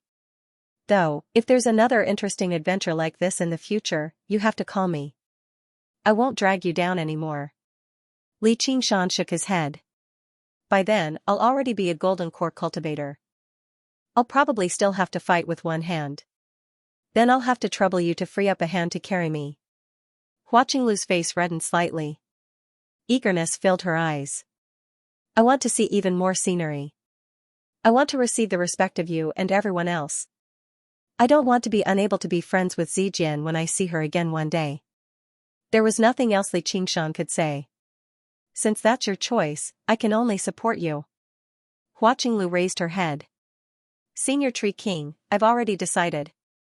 May I ask how I receive the wisdom imbuement? Come. Another hole suddenly opened up in the wooden wall, leading straight to the center of the banyan tree. As Li Qingshan killed the burrowing mites, he circled around the center of the tree. Although the tree trunk had been riddled with holes from being eaten by the mites, the center of the tree was even tougher. Hua Qinglu sucked in a deep breath and glanced at Li Qingshan. Just when she was about to enter the hole, Li Qingshan arrived beside her. Fellow, this is all part of your plan, right? The Banyan Tree King said, this is fate. The heavens have delivered you before me. Li Qingshan glanced at the tree hole. Then can I go in and take a look? Although he trusted the Banyan Tree King's character, he still had to be cautious. If he turned him down, perhaps he would have to make Hua Qinglu reconsider. Sure. The hole is too small. I'll go first. Hua Qinglu was rather troubled. The hole was even smaller than the one they could pass through just now. Before she could even finish, Li Qingshan hugged Hua Qinglu firmly with a smile. It's fine. Let's squeeze. Afterwards, he leapt into the tree hole. You're squeezing me to death. A while later, Hua Qinglu pushed Li Qingshan away viciously. She felt her entire body ache. He was so strong that it felt like he was trying to rub her into his body. Don't be so delicate. You're squeezing me to death too. Li Qingshan answered casually as he gazed at the strange space. It was shaped like an upside-down bowl, roughly the size of a large hall. This was the very center of the great banyan tree. Spiritual qi permeated the place, so thick that it seemed like it was about to solidify. Just taking in a breath was refreshing. Girl, come to the center. Relax your body and mind. The banyan tree king's voice grew louder and louder. Hua Qinglu stood in the center, and jade-green aerial roots grew from the surroundings, wrapping around her limbs gently and pressing into her major acupoints with great precision. Over a dozen of them pressed into the acupoints on her head as well. Her feet left the ground and she began to float. Hua Qinglu let out a soft moan. She was unwilling to endure the pain, but at the same time, it was accompanied by indescribable joy. Extremely pure wood spiritual qi surged into her body, immediately replacing all the true qi she had cultivated arduously for over a decade. Afterwards, it merged into her body strand by strand, circulating automatically according to the method of springtime bloom. The first layer, second layer. In the blink of an eye, she had pushed her cultivation to the 8th layer once more. Afterwards, she continued onwards, reaching the 9th layer, then the 10th layer. All the meridians in her body were connected by spiritual qi, which was countless times purer and more abundant than the spiritual qi she had originally cultivated arduously. It filled her dantian and sea of qi. The great banyan tree was nothing more than a drop in the ocean to the banyan tree king, and the spiritual qi that had entered Hua Qinglu's body was nothing more than a drop in the ocean. However, to a puny qi practitioner, it was a gift so great that she could not endure it. Originally, this was already her limit. The banyan tree king might have been able to cleanse her body and break through minor realms of qi practitioner, but he could not force her to break through to major realms. She still needed to cultivate and comprehend on her own, but who knew how long this would take? Girlie, wake up. Guard your mind. Don't forget who you are. Suddenly, the banyan tree king's voice rang out in her head. It was the complete opposite of her request to relax her body and mind just now. Hua Qinglu did her best to recover a sliver of clarity from the great joy of breaking through. She thought to herself, I am Hua Qinglu. The vast and complicated information exploded violently. In the past, she seemed to be in a dark maze, constantly searching for a way out for her own path of life and cultivation. In that moment, the walls of the maze suddenly collapsed. Scorching white light shone in, and the layers of maze and darkness that plagued her completely vanished. Even her body seemed to vanish, only leaving behind her soul that rapidly expanded in the light. She was like someone who had been blind, deaf, and stupid for their entire lives suddenly being able to see, hear, and think. It seemed like thousands of years, yet it also seemed like only an instant. She was completely submerged in great joy. For some reason, she thought to herself, this must be the land of ultimate bliss that Buddhists speak of. Don't forget who you are. The banyan tree king's aged voice rang out again. Hua Qinglu thought of the Jade Passage Chan Master's story and was slightly surprised. Afterwards, she actually asked herself in some confusion, who am I? She was called Hua Qinglu, but that was just a name. Some things had vanished, some things had changed, and some things had appeared out of nowhere, completely fusing with her and becoming inseparable. However, there was no doubt that she had become stronger, both physically and mentally. However, it was as if she had missed out on many things. If a child became as mature as an adult overnight, he would miss out on the naivety of childhood and the frivolity of youth. The child might never know what kind of price he had paid, and there would only be a blank space in his memories. The aerial roots retracted into the tree, and Hua Qinglu drifted down from the air like a graceful petal. Boom! Thunder and lightning streaked across the void, baptizing all life forms that wanted to be reborn. Hua Qinglu did not panic at all. She spread her arms and welcomed the descent of the lightning. Xianxia was rather vexed. As soon as she entered the dragon arena, she immediately went to rendezvous with Lu Chongqing's group. However, she ran into an uninvited guest along the way, a man who wielded a fiery red trident and burned with explosive flames, Zhu Lai. Xianxia did not want to fight with anyone, and Zhu Lai also followed Si Qing's orders, going to rendezvous with the others in the stone forest.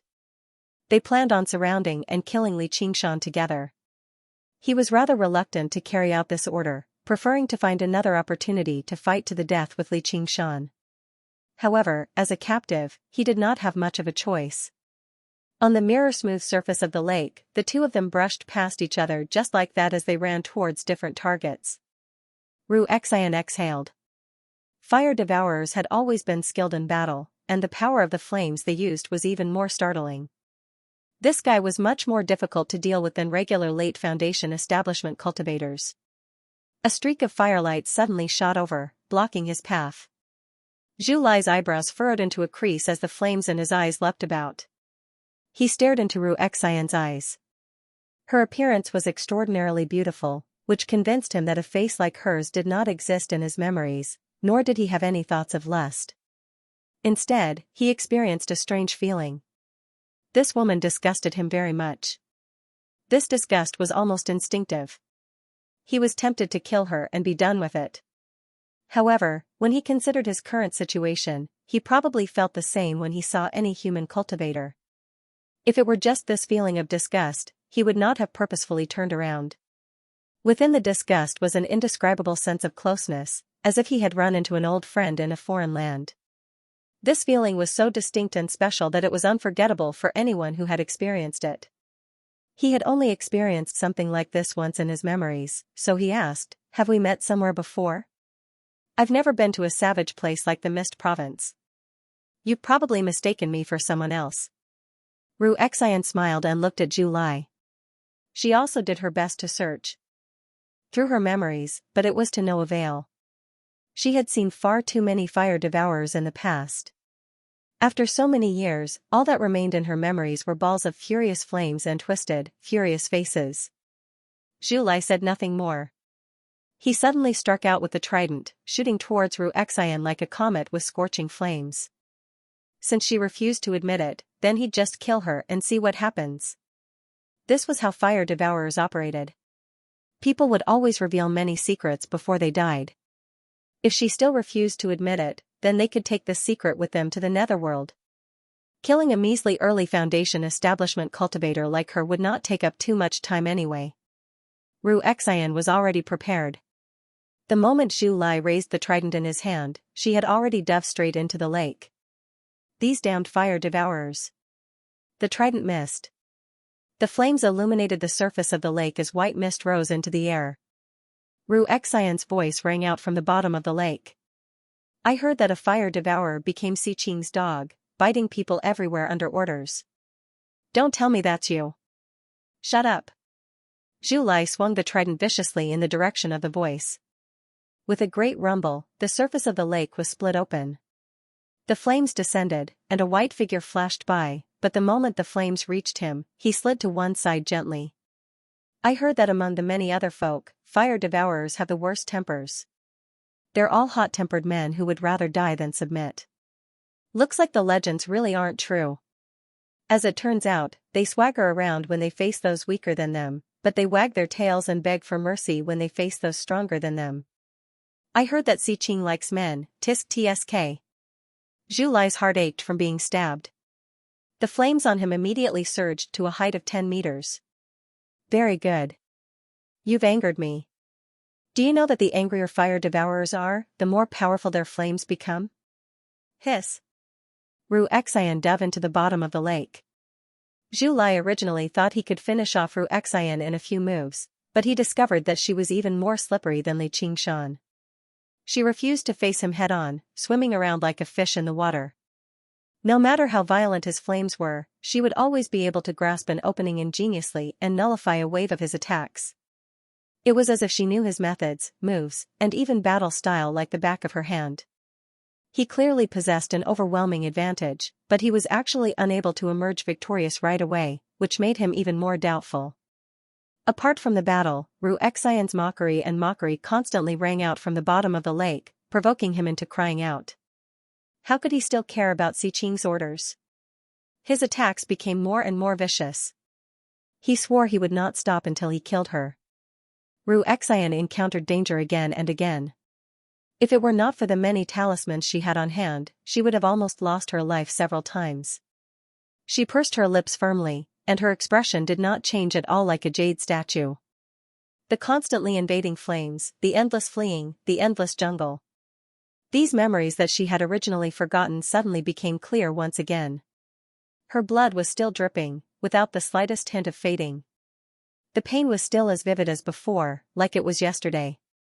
In the depths of her eyes, a flame reignited. After fighting for more than an hour, Zhu Lai seized the opportunity and pounced down, the trident in his hand stabbing towards Ru Xian's back. Ru Xian abruptly turned around, a bright smile on her face. It was completely different from her usual gentle expression, it was as flamboyant as fire, full of aggression. Suddenly, a hideous and strange shadow appeared behind her. It was a strange humanoid figure wrapped in bandages. The white bandages were soaked in blood and pus, completely losing their original whiteness. The body exposed through the gaps was also half-rotten and half-rotten, covered with disgusting poisonous sores. Some parts were bony, as if even the flesh had been cut off, while some parts were swollen like balls, filthy and ugly to the extreme. The moment it appeared, it pounced towards Zhu Lai. Zhu Lai frowned slightly. His body was burning with flames, and he was wearing a sturdy armor that even swords couldn't harm. He was confident that he could block any attack. How could he give up the chance to kill her just because of a mere shadow? The hideous shadow was shockingly fast. Without a sound, it passed through the flames, passed through the armor, and pounced into Zhu Lai's body. Zhu Lai had a bad feeling. His whole body stiffened, and the trident slowed down, allowing Ru Xian to take the opportunity to dodge. Zhu Lai touched his chest, and found that other than the initial stiffness, he didn't feel anything else. It seemed that the shadow could only do so much. It turned out that she was deliberately mystifying, and he was almost fooled by her. However, as time passed, he began to feel uncomfortable all over his body. At first, it was just a little discomfort. His body was sometimes cold and sometimes hot, and he felt a slight itch. His control over the flames became less smooth, and then his head began to feel dizzy, until it felt like it was going to explode. Red rashes appeared all over his body, so itchy that he couldn't help but scratch them with his hands. He desperately operated the flames, trying to get rid of these uncomfortable feelings, but it was useless. Although his attacks were still fierce, and he had the upper hand, he could no longer pose a fatal threat to Ru Xian. "What did you do to me?" Zhu Lai shouted angrily. He no longer had the prestige from before, and his neck was swollen. Even the school of music could injure people with the sound of their zither, so the school of medicine also had their own way of protecting themselves. There was a method to refine plague ghosts in the records of the school of medicine. Plague ghosts were not evil spirits. Just like the legendary god of plagues, they were actually gods that avoided diseases. Plague ghosts fed on diseases, accumulating them in their bodies. Over time, once it reached a certain level, they could lunge forward when they encountered an enemy. Because they existed between a god and a ghost, nothing could stop them from transmitting the diseases into their bodies. However, the bodies of cultivators had always been extremely tough. For someone like Zhu Lai, who was one of the best, regular diseases were unable to affect him much at all. Only by devouring large quantities of diseases could they play a decisive role, which also meant that cultivators had to spend a tremendous amount of time treating mortals. The plague ghost that Ru Xian refined had only reached its current level after several years of war, when plagues ran amok in the Clear River Prefecture. Who knew how many diseases she had collected, allowing it to accumulate to its current level? As a result, while plague ghosts were extremely tough, not a lot of disciples of the school of medicine chose to refine them. The world had been at peace for a very long time, so who would be willing to waste time on something like this? However, once the plague ghost reached minor success, it would be even more terrifying than poison. Poison could always be suppressed and purged, but the diseases would constantly grow and spread. With every moment that passed without treatment, the diseases would become more and more severe. Zhu Lai could not hold back the itch in his lungs anymore. He covered his mouth and began coughing violently. When he looked at his hand again, it was covered in blood. He felt like his body was rapidly deteriorating, like a building being eaten away by insects and ants, about to collapse at any time. Viciousness rose up in his heart. I've probably been poisoned by this woman's goo. As long as I kill her, the goo will obviously be removed. Even if that doesn't work, I'll drag her down with me. As if she had been expecting this a long time ago, Xian fled far away and said loudly, "Don't even think about it. Even if you kill me, you won't be cured of your disease. Instead, it'll erupt immediately and kill you." In the words of the Mist Province, it's death goo. The Mist Province was a land of wilderness. There were many vicious and mysterious methods of refining goo. Death goo was the most vicious of them all. It could only be activated at the cost of one's own life, taking the enemy down with them. You really have come to the Mist Province before. Who are you exactly? There was no longer any contempt in Zhu Lai's eyes anymore. It was replaced with deep fear. You don't have to worry about that. I just want to ask you, do you still want to return to the Mist Province? Xian's eyes were shining. Her expression and temperament were very different from usual. Even Li Qingshan, who knew her very well, had never seen her like this. This battle seemed to have awakened something that had been dormant in her for a long time. Zhu Lai was speechless.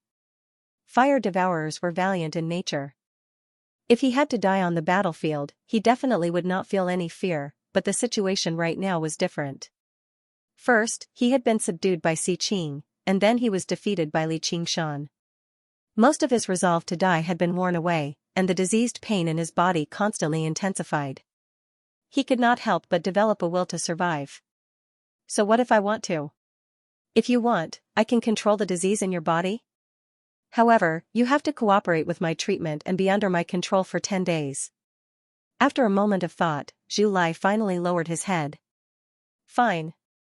With that, he felt the pain in his body recede like the tide, but this was only because Xian had suppressed all of the disease. It had penetrated deep into his organs, brain, and bones. Once it erupted, it would completely crush Zhu Lai. What do you want me to do? Zhu Lai originally thought Xian wanted him to collect metals for her, but he never expected Xian to say, "I want to hear about the local customs and practices of the Mist Province. I heard that the main base of the fire devourers in the Mist Province is Fire Melt Mountain. Do you come from there?" When Xian asked this question, her expression became stranger and stranger. She licked her lips subconsciously. An irrepressible desire burned and spread through her chest like an evil fire. Fire Melt Mountain is the holy land of my race. It's not a place that just anyone can live in. Normally, we only gather there during the sacred war. All Zhu Lai could do was answer honestly. The sacred war. A gleam of light flashed through Xian's eyes. Fire devourers were violent in nature. They often clashed with other races, but only the war against the merfolk of the South Sea was known as the Sacred War. Every single sacred war would gather the strength of the entire race, and they would battle until the world darkened, where the sun and moon dimmed. When was the last sacred war? The two of them conversed back and forth. In the eyes of others, they had turned enemies into friends, but Xian maintained a certain distance from Zhu Lai the entire time, asking about the Mist Province with great patience. When the last bolt of lightning vanished, she opened her eyes and unleashed her soul sense. She could sense that the entire world had become different. Something else had appeared in her eyes. This was both the comprehension from breaking through to a major realm of cultivation, as well as the effects of the wisdom imbuement, and the effects of the latter were probably much deeper than the former. Congratulations, Qinglu. Li Qingshan went up to receive her with a smile. He felt rather strange inside. In his eyes, Hua Qinglu had also changed drastically. Her appearance and figure were already close to perfection, but her bearing paled in comparison. Let alone Gu Yenying, she probably could not even match up to the vicious Qian Rongji. Whether it was love or loathing, it was a clear symbol that had been honed. But right now, Hua Qinglu radiated with a peaceful and lively aura, like morning dew had condensed on her petals. Under the illumination of the sun, she shone with rainbow light. She had already begun to show her unparalleled beauty. Of course, this was only his first impression. If there were any more specific changes, even Li Qingshan was unable to describe them. He thought, let's hope it's not a bad thing. Hua Qinglu called out, "Big brother Li," with a smile before meditating and recovering her spiritual qi very soon. Then she asked, "How long has it been already?" Li Qingshan said, 2.5 days. Then let's hurry up and begin. Hua Qinglu entered the cavern and left the heart of the tree as she said that. Li Qingshan could not take advantage of her. He rubbed his nose and said to the banyan tree king, "The girl was originally a little interested in me, but after what you've done, she's lost interest. How are you going to make it up to me?" He had not been idling around in the past 2 days either.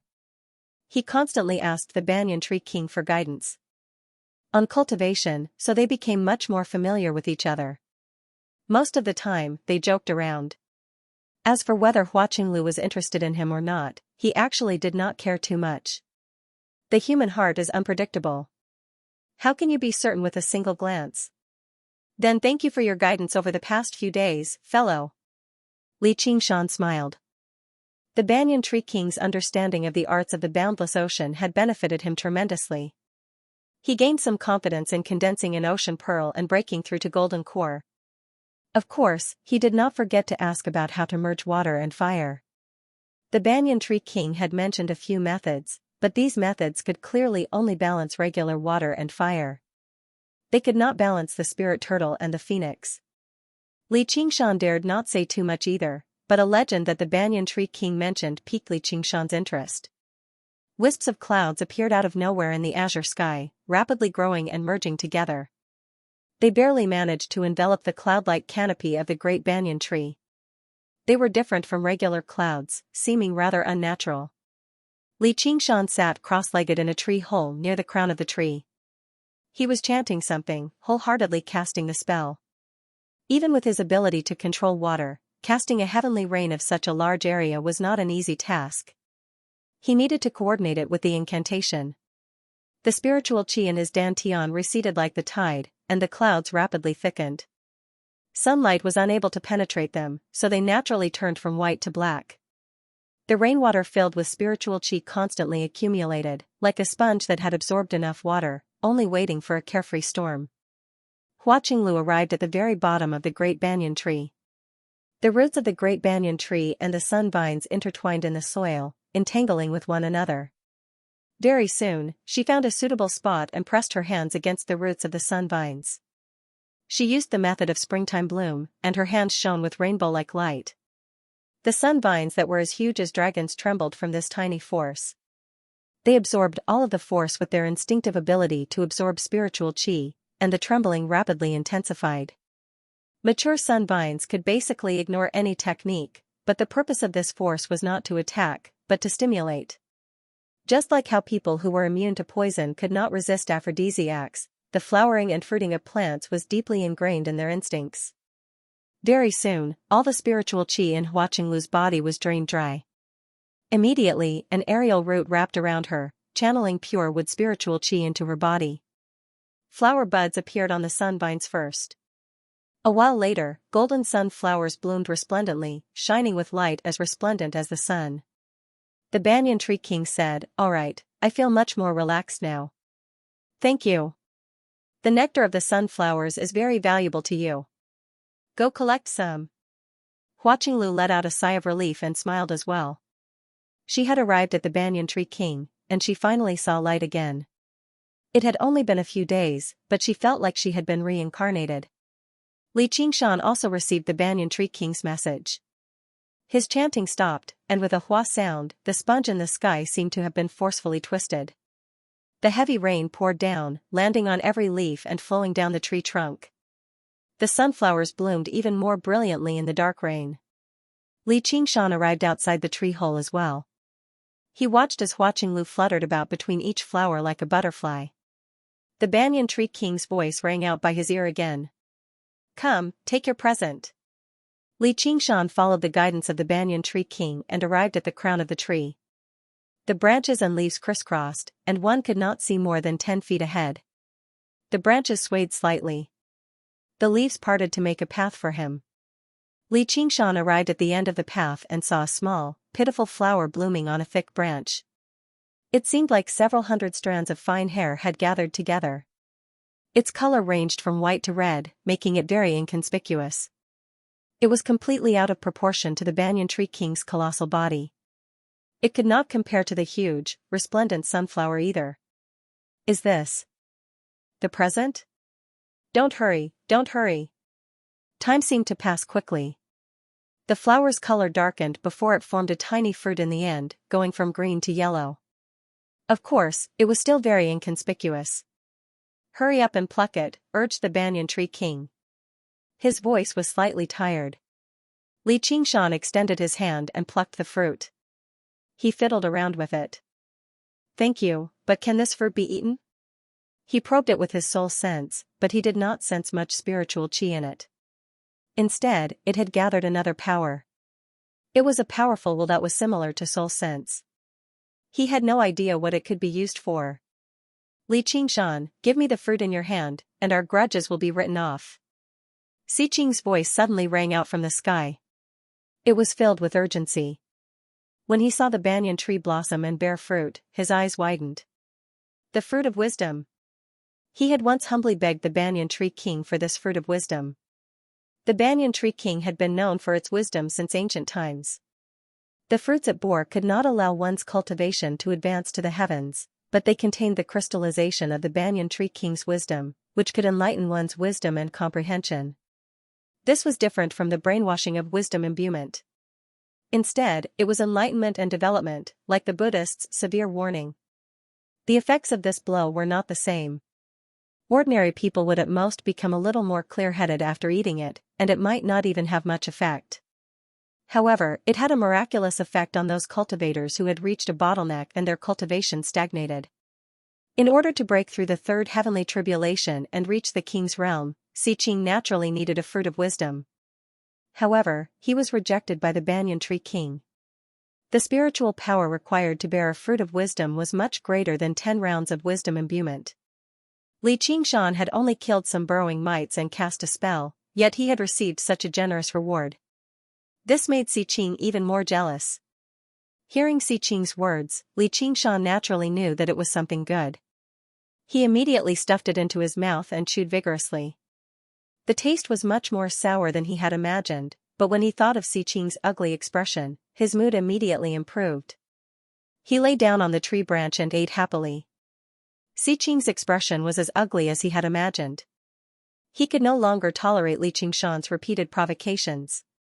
A mere foundation establishment cultivator actually dared to be so arrogant just because he had Gu Yenying as his backing. Li Qingshan, you must die. Heh, just because of that bunch of trash under you. Li Qingshan smiled as he spat out the core of the fruit. He was slightly stunned, as if a spiritual light had passed through his mind. That spiritual light was like an invisible thread, connecting all the messy and disorderly information in his mind together. However, he really couldn't say what effect it had.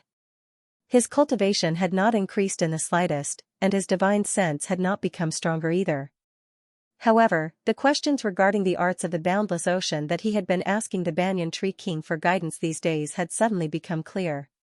Originally, he had only listened to them and remembered them in his heart, waiting to slowly digest them in the future. Now, however, he had gained some more comprehension. Apart from the arts of the boundless ocean, the other various cultivation techniques, even the usage of moves in battle and the minor details of his daily life, had all undergone an indescribable change. No matter what he thought of, he felt that it was different from before. It was as if he was looking at these problems from a different perspective. It was a very special and fresh feeling. The banyan tree king said, "Other people can teach you knowledge, but they can't teach you wisdom.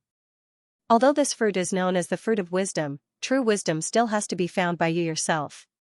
I believe that one day, when you stand before me again, you will become even more intelligent and powerful. Of course. You are a good person, no, you are a good tree. I thank you for your help, but there will be a day in the future when you will also need my help." Li Qingshan said seriously. He had gained a lot from this trip, and based on Si Qing's performance alone, he could see the value of this banyan fruit. It had probably far exceeded the reward he deserved. As the saying went, a favor of a meal must be repaid, and a grievance must be avenged. For a mere foundation establishment cultivator to say, "You will also need my help," to a demon king that had ruled for thousands of years, it was definitely extremely arrogant in the eyes of others. They would definitely mock him. With the Banyan Tree King's status, who knows how many people are willing to work for him? What right do you have to say something like that, brat? However, the Banyan Tree King would not ignore such arrogant words. Instead, he felt that the feeling from the unseen world was growing stronger and stronger. It was just like how the Golden Cicada Spirit King was certain that the chant of Devanaga would fall on little Anne. This was not divination, but just a kind of intuition of kings who had reached their realm. But when that time comes, it won't be as simple as killing insects and watering them. That's exactly what I was thinking. Perhaps there will be a chance in the future. Let's go outside the well together and take a look. This sounds like something an old friend would say. Li Qingshan's heart skipped a beat. The Golden Cicada Spirit King and the Banyan Tree King probably knew each other. Their temperaments and natures were probably different even among demon kings. According to the book he had read, there were plenty of brutal demon kings. None of them were easy to get along with. There were probably very few that could be as peaceful as them. The Great Banyan Tree King followed the way of nature, while the Golden Cicada Spirit King practiced the Buddhist Dharma the entire time. Being able to befriend them truly was a fortunate thing. However, it was not convenient for him to ask for confirmation right now. A fragrant gust of wind assaulted him from behind. Hua Qinglu heard Si Qing's voice and hurried over. Big brother Li, are you alright? Li Qingshan smiled at her before suddenly looking back. His gaze pierced through the curtain of rain and landed at the end of the rainforest. Over a dozen black specks appeared. Si Qing was already impatient to kill him, directly teleporting his lackeys over. Wasn't Li Qingshan the same? Hua Qinglu still wanted to say something. Li Qingshan leapt up and leapt over the curtain of rain. The spiritual rain that was still falling was pulled and guided, gathering towards him and following him. It was like he had unfurled a pair of huge wings of water as he took off into the sky. The scarred man and the others all revealed vicious light in their eyes. They unleashed various techniques and clashed against one another. The distance of less than 10 kilometers was basically reduced to nothing in the blink of an eye. In that moment, the rainforest vanished.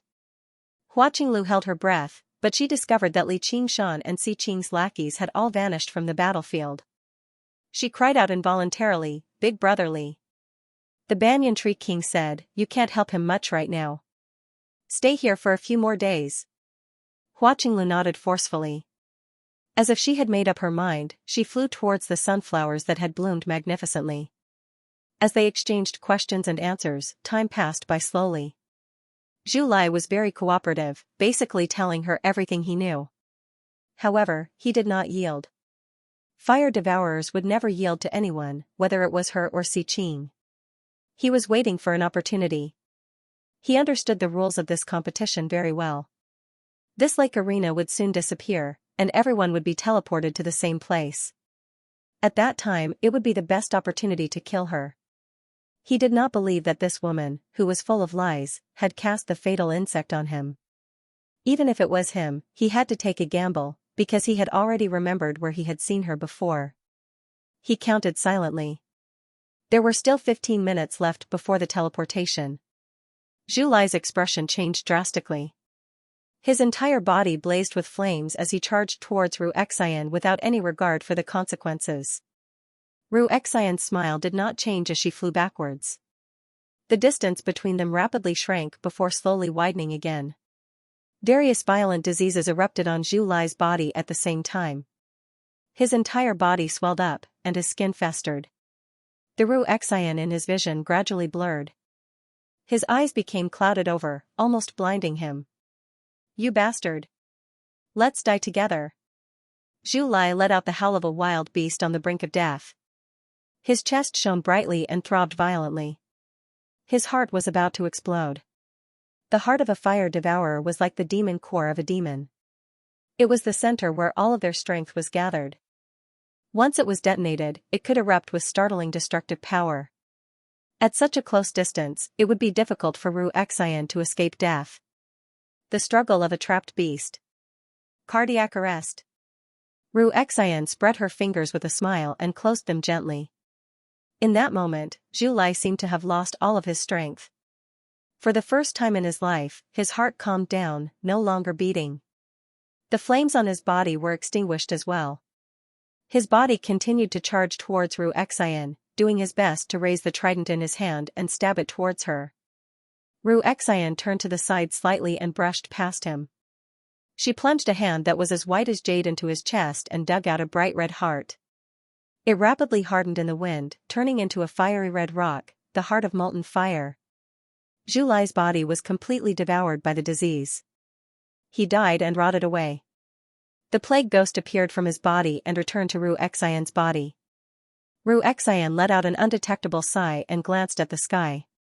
The azure blue gradually turned blood red. She could vaguely sense that she had probably been influenced by the dragon arena in some way, which was why she lost control over her killing intent. However, once the wild beast was released, how was she supposed to lock it up again? As soon as Li Qingshan left the great banyan tree, he sensed an extremely clear change. Killing intent condensed in the air, dyeing the sky blood red. The tiger demon in his sea of consciousness let out a bloodthirsty growl. If it were not for the spirit turtle's suppression, probably even he would have been affected. Although the dragon arena that had almost been refined was not as good as the actual Azura field, it had already gained some of its true meaning. The cultivators of the various sects and schools slaughtered in a frenzy, no longer holding back at all. In just a few short days, several thousand cultivators had died in battle. It was like adding oil to the fire, as if the air itself was burning. The lake disappeared and turned into a wasteland. Xiqing's hunting plan was back on track. The 17 Foundation establishment cultivators rested and built up their strength. Flying swords flew out of their hands one after another. Their spiritual light wove into a dense net, blocking all of Li Qingshan's paths of advance and retreat. Li Qingshan smiled and suddenly disappeared. Although it didn't achieve the effect of invisibility, it made all the locking on to nothing. The coordination between the arcane artifacts immediately became slightly chaotic, revealing an undetectable crack. He swung his sword conveniently, and the net shattered. Right when he was about to kill a few of them, he suddenly felt his body grow heavy, and he could not help but slow down. He knew he had fallen victim to the opponent's technique. It should be some kind of earth element technique. At the same time, at least 7 techniques landed on him. Techniques could not compare to arcane artifacts. Their range of attack was tremendous, so he could only block them forcefully. At least 4 of them were techniques that could slow him down, which immediately made it difficult for him to move. The arcane artifacts took advantage of the situation and flew over. Every single one of them possessed the power to kill. The scarred man bellowed out, and his arms twisted and thickened. The earth-shattering hammer of the 8 directions became extremely huge, smashing down towards Li Qingshan's head. Everyone eased up inside. "Do you really think you can take on us when we work together?" They saw how Li Qingshan was outnumbered, falling into dire straits as soon as they clashed. Clang! A pitch-black tower appeared out of thin air. When all the Dharma artifacts landed on it, they all bounced off with clanging sounds. However, they were all suppressed by the bombardment of the earth-shattering hammer of the 8 directions. The scarred man's perlicue immediately split open. The huge recoil caused him to suffer internal injuries. Looking at the undamaged pitch-black pagoda, he revealed a look of disbelief. Even golden core cultivators could not forcefully endure his strike, yet it was unable to destroy the strange tower. Little did he know that even golden core cultivators could not open Li Qingshan's demon suppression tower, not to mention that he was the first seat elder of the Chan monastery of Devanaga. Everyone was surprised, but they were not afraid. They called out, "Fall into formation." Immediately, 8 cultivators took out the formation flags that they had prepared a long time ago and placed them in 8 directions around the pagoda, setting up a wind formation from all directions. Fierce winds howled within the formation and slashed at the demon suppression pagoda like swords. They had the power to accumulate and destroy bones and cut through gold and jade. However, to the demon suppression tower, it was like a gentle breeze. It did not take it seriously at all, unable to even leave behind a mark. Boom! Boom! Boom! The cultivators all unleashed their most powerful attacks, bombarding the demon suppression tower. Great rumbles echoed through the entire desert. The demon suppression tower swayed gently under the attacks, almost collapsing. 8 chains of demon suppression flew in all directions, locking the demon suppression tower in the air and stopping it from swaying anymore. My demonic nature gushes endlessly. My sins are endless. To Li Qingshan, this was the strongest defense, only second to the spirit turtle's profound shell. No wonder he's so arrogant. Turns out he has a method that makes him invincible. The scarred man was secretly surprised. He ordered loudly, "Everyone, take turns wielding the formation banners. Conserve your spiritual chi. Let's see just how long he can last." Everyone nodded, their faces twisted.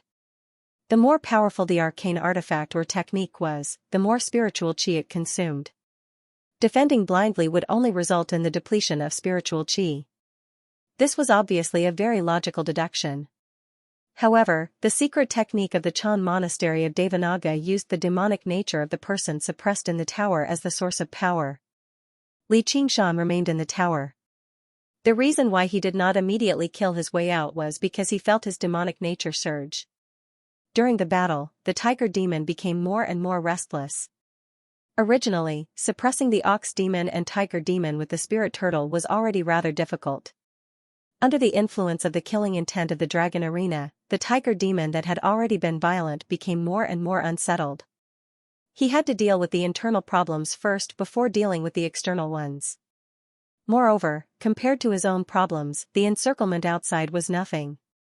He comforted the tiger demon and diverted the malice away. One strand was channeled into the dark red demon heart, which became even more crystalline. The other strand was directly channeled into the sword chi in his dantian, making the sword intent sharper and more murderous. A while later, Li Qingshan let out a tiger's roar. He no longer hid and suppressed his demonic nature. Instead, he released it in a different form. His body swelled to 3 meters in size, and he was covered in a set of vicious armor. It was so red that it seemed like it was dripping blood. He wielded the traitorous demon sword in his left hand, while he held a black hoop in his right hand. This was the demonic artifact that Si Qing was forced to bestow upon him on the Soaring Clouds terrace. Originally, it was meant to harm him, but it suited him perfectly. It was called the Demon Raining Hoop. Seeing how the demon suppression tower did not seem to be damaged at all, the Foundation establishment cultivators gradually became stern. He must be holding on with pills that can rapidly recover spiritual chi. As long as we attack for a little longer, we'll definitely be able to force him out. Before they had even finished speaking, the chains of demon suppression were stowed away. Just when everyone beamed with joy, they saw the demon suppression tower fly over, colliding with the formation with a boom. All the cultivators holding the formation banners felt their chests tighten. Maintain the formation. Don't let him escape. The demon suppression tower flew high into the air. The vicious demon general that appeared inside surprised everyone. How did he become like this? They powered the formation even more. Frantically, the fierce wind landed on Li Qingshan, producing a clang. His heavy armor became riddled with countless marks in the blink of an eye, almost peeling off a layer. Li Qingshan raised his hand and brandished his sword. The demonic eye on the sword hilt released a demonic light, which then shrank. The blood-red sword light tore through everyone's vision, tearing apart a cultivator holding the formation banners. Under the horrified gaze of the cultivator was cleaved in two. The wind formation from all directions was broken. The gale immediately subsided. At the same time, the demon suppression tower charged forward under his control, blocking countless attacks and scattering the encirclement of Si Qing's minions. There were still many techniques that landed on his body, but they were all blocked by the armor and neutralized by the demonic chi. Li Qingshan did not stop. He turned around and swung his sword. There was a flash of blood-red light, and a head was sent flying with blood.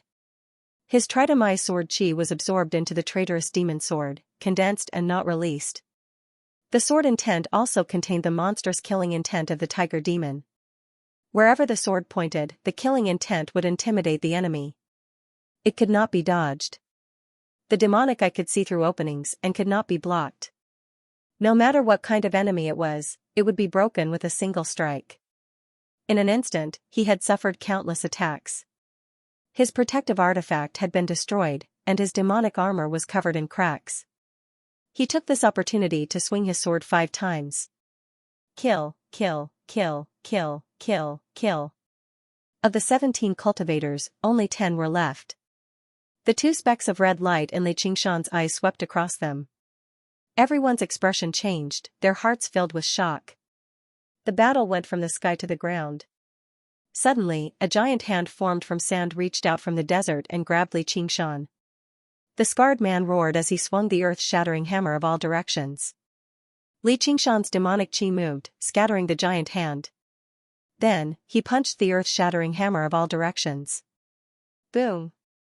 The armor covering his arms shattered into pieces, scattering in all directions.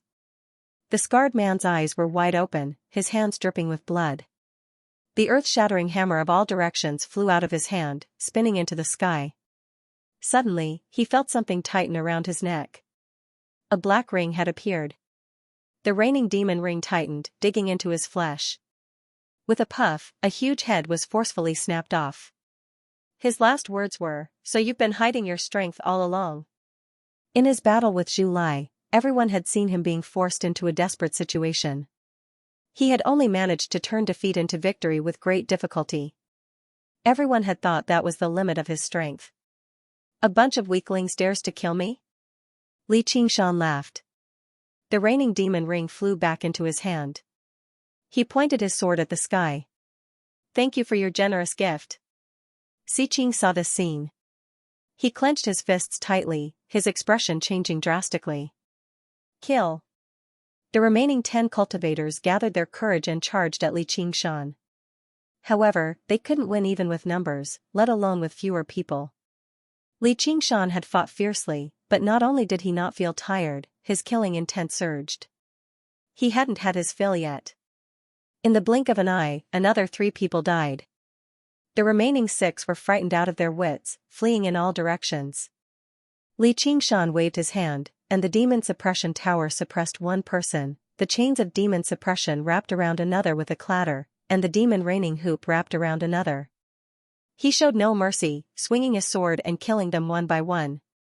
Li Qingshan killed a few people to his heart's content. He had also made preparations, holding the prayer beads the unraging monk had bestowed him. Xiqing might not necessarily be able to accept this.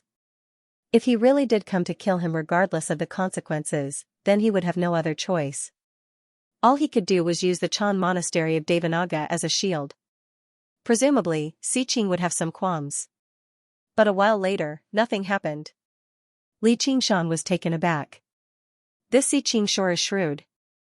He can even put up with something like this. Xiqing was taken aback too before becoming furious. As it turned out, a layer of pitch black had dyed the bottom of the dragon arena before he knew it, and it was constantly spreading. It actually wanted to usurp his control over the dragon arena right in front of him. For a moment, he could no longer care about Li Qingshan. He hurriedly circulated his powers to contend against the darkness and bellowed out furiously, "Who's so bold?" However, the darkness was completely fearless. It only infiltrated the dragon arena blindly. After preparing for the past few days, he's finally taken action. Gu Yenying thought. All she did was stand to one side and watch on. Jia Zhen and Yi Dan were unable to provide any assistance in a battle like this. The Golden Core cultivators had no idea what had happened, but when they saw how frantic Xiqing was, they all took pleasure in his misfortune. Li Qingshan had no idea that something like this had happened outside. Since Xiqing did not take action, he continued with his slaughter. His soul sense had already locked onto the 3 fleeing Foundation establishment cultivators. He leapt up and pursued them. The scene before his eyes flashed, and he had already transmigrated to another battlefield.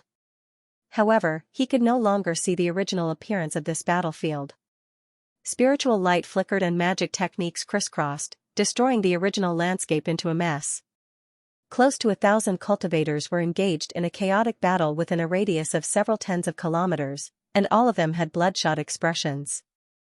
Murderousness and battle intent constantly rose up, merging with the dragon arena. The redness in the sky deepened.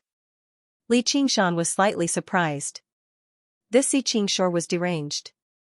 Just what was he planning? He was about to hunt down Xiqing's lackeys that had fled. He looked around, but he saw a few familiar people. Hua Sengzan and Wei Yangxing led over a dozen Qi practitioners, falling into a formation with great difficulty. He was besieged by a group of cultivators and was on the verge of collapsing. Hua Qingzhan gritted his teeth and constantly mobilized his spiritual qi, but he still managed to remain conscious. However, his handsome face was slightly twisted, and the qi warriors around him seemed to have gone mad. His first move was a suicidal move. What's going on? Am I going to die here today? No matter how smart Hua Sengzan was, there was no way he could figure out Xi Qing's plan. Even if he could figure it out, there was no way he could deal with it. The weak were always helpless when facing the strong. Boom! A giant man wearing heavy armor fell from the sky. A few of the qi practitioners were too slow to react and were sent flying away by the shockwave. Their bones cracked and it was obvious that they would not be able to survive. The muscles on the huge man's body bulged. Demonic qi was dense, and his scarlet eyes turned. A ferocious and fierce aura was even more frightening. Hua Sengzan only needed one look to know that he would not be his match even if he had rested and rested, let alone now that he was exhausted. In the blink of an eye, the huge man disappeared. A red whirlwind circled around Hua Sengzan and the others, then stopped in front of Hua Sengzan. Hua Sengzan looked around. 2 foundation establishment cultivators and dozens of qi practitioners were all sent flying. Their fatal spots all had a sharp sword wound. Li Qingshan did not even use the traitorous demon sword's special ability to kill these people. He only relied on the sharpness of the sword qi to easily kill them. After a fierce battle, the sword qi he had cultivated still had 30% of it left, but it was getting easier to control. Monster! Cries of shock rang out. Faced with such a ferocious might, even the qi practitioners who had been infected by the murderous aura and whose eyes had turned red all retreated in fear. Wei Yangxing clenched his teeth and stabbed at the monster with his 3-foot-long sword, but he knew that his life would most likely end here. It's me. Where are the others? Li Qingshan casually grabbed his sword and opened the visor on his face. Hua Sengzan was stunned. Although the face was much more ferocious and rough, he could vaguely make out that it was Li Qingshan's appearance. He couldn't help but cry out, "Qingshan." Hua Sengzan gave a slight explanation. Li Qingshan knew that as it turned out, Hua Sengzan and the others had gathered in a battlefield according to the original plan. The leader of the school of Yin Yang, Ma Bai, had divined that this trip would be very dangerous, so the group of them stayed put and protected themselves. They did not plan on competing with others. However, the development of the matter exceeded everyone's expectations. Xi Qing's lackeys failed to ambush Li Qingshan, so they carried out other missions first, unleashing a massacre in the various battlefields. When they worked together, there was not a single sect or academy that could stop them. They immediately lost many people. As time went on, the number of people in the dragon arena rapidly decreased, but the killing intent constantly surged. Every time they teleported, they would gather all the people in the battlefield together. Almost immediately, a chaotic battle would break out. Now, they were all scattered, and there were chaotic battles everywhere. It wouldn't even take 10 days. In another 1 or 2 days, most of the cultivators would die. The only fortunate thing was that Xi Qing's lackeys had suddenly vanished at the same time, as if they had been teleported away. However, no one knew when they would suddenly appear, which was unsettling. Don't worry. I've killed them all. Only 3 managed to escape. I'm about to continue hunting them down. Since that's the case, come with me. I'll go gather everyone first, said Li Qingshan. In the beginning, he had never expected the matter to develop like this. He had thought Xi Qing was only looking for an excuse to kill him, but as it seemed now, it was not that simple. He could not help but worry about the safety of Ru Xian, Chu Danqing, and the others. For the time being, he could no longer care about the 3 stray dogs. It was not like they could escape anywhere in the dragon arena. If he waited for a day or 2, there would only be 1 battlefield left. It would be even more convenient for him to kill them. What? You killed them all? Wei Yangxing was surprised.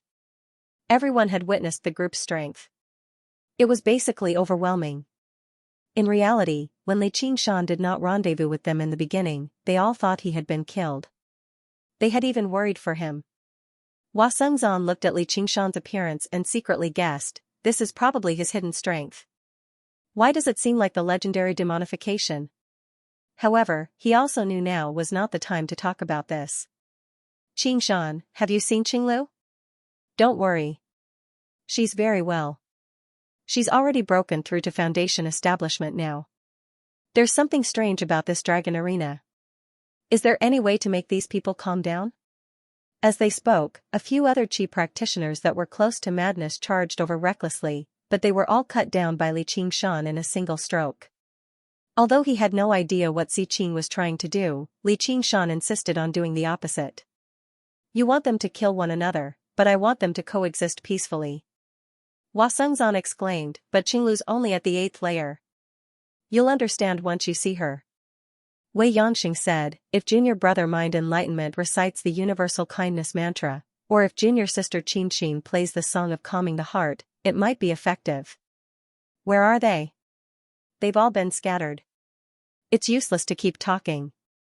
Li Qingshan sucked in a deep breath and kicked up a whirlwind before him. His chest swelled up high, and he let out an earth-shaking bellow. It was like a clap of thunder descending from the sky. The sound waves surged and echoed in the surroundings. The Foundation establishment cultivators were fine, but the chi practitioners felt their eardrums shake viciously. Their heads ached slightly, and their minds that had been enveloped by killing intent cleared up a little. Although Li Qingshan didn't know what the Buddhist lion's roar was, he cultivated the demon suppression statuary. His voice contained the power of demon suppression, subduing the demonic nature in everyone's hearts. However, this roar alone was clearly far from enough. In the distance, the cultivators were still fighting endlessly. Li Qingshan flew up and threw out the demon raining hoop. It turned from 1 to 10, then from 10 to 100, trapping the chi practitioners who were fighting the fiercest. The demon suppression chain whizzed out, binding a few Foundation establishment cultivators who were in a frenzy of killing. However, he only subdued them, not killed them, and brought them up into the sky. Stop fighting. I'll kill anyone who dares to fight. God damn it, you're still fighting? Watch out. Li Qingshan naturally wouldn't prepare any hidden weapons. Thus, he pointed his finger, and the demon suppression chain suddenly flung out the chi practitioner it had bound. Amidst screams, it struck another chi practitioner and turned him into a pile of meat paste. For a moment, the shrill screams of humans before their deaths and the whistling sounds of hidden weapons pierced through the air, resounding through the sky. Using this method, Li Qingshan killed over a dozen people consecutively and finally stabilized the situation. Under the influence of the dragon arena, basically everyone's killing intent surged, but under the threat of certain death, their minds slowly cooled down.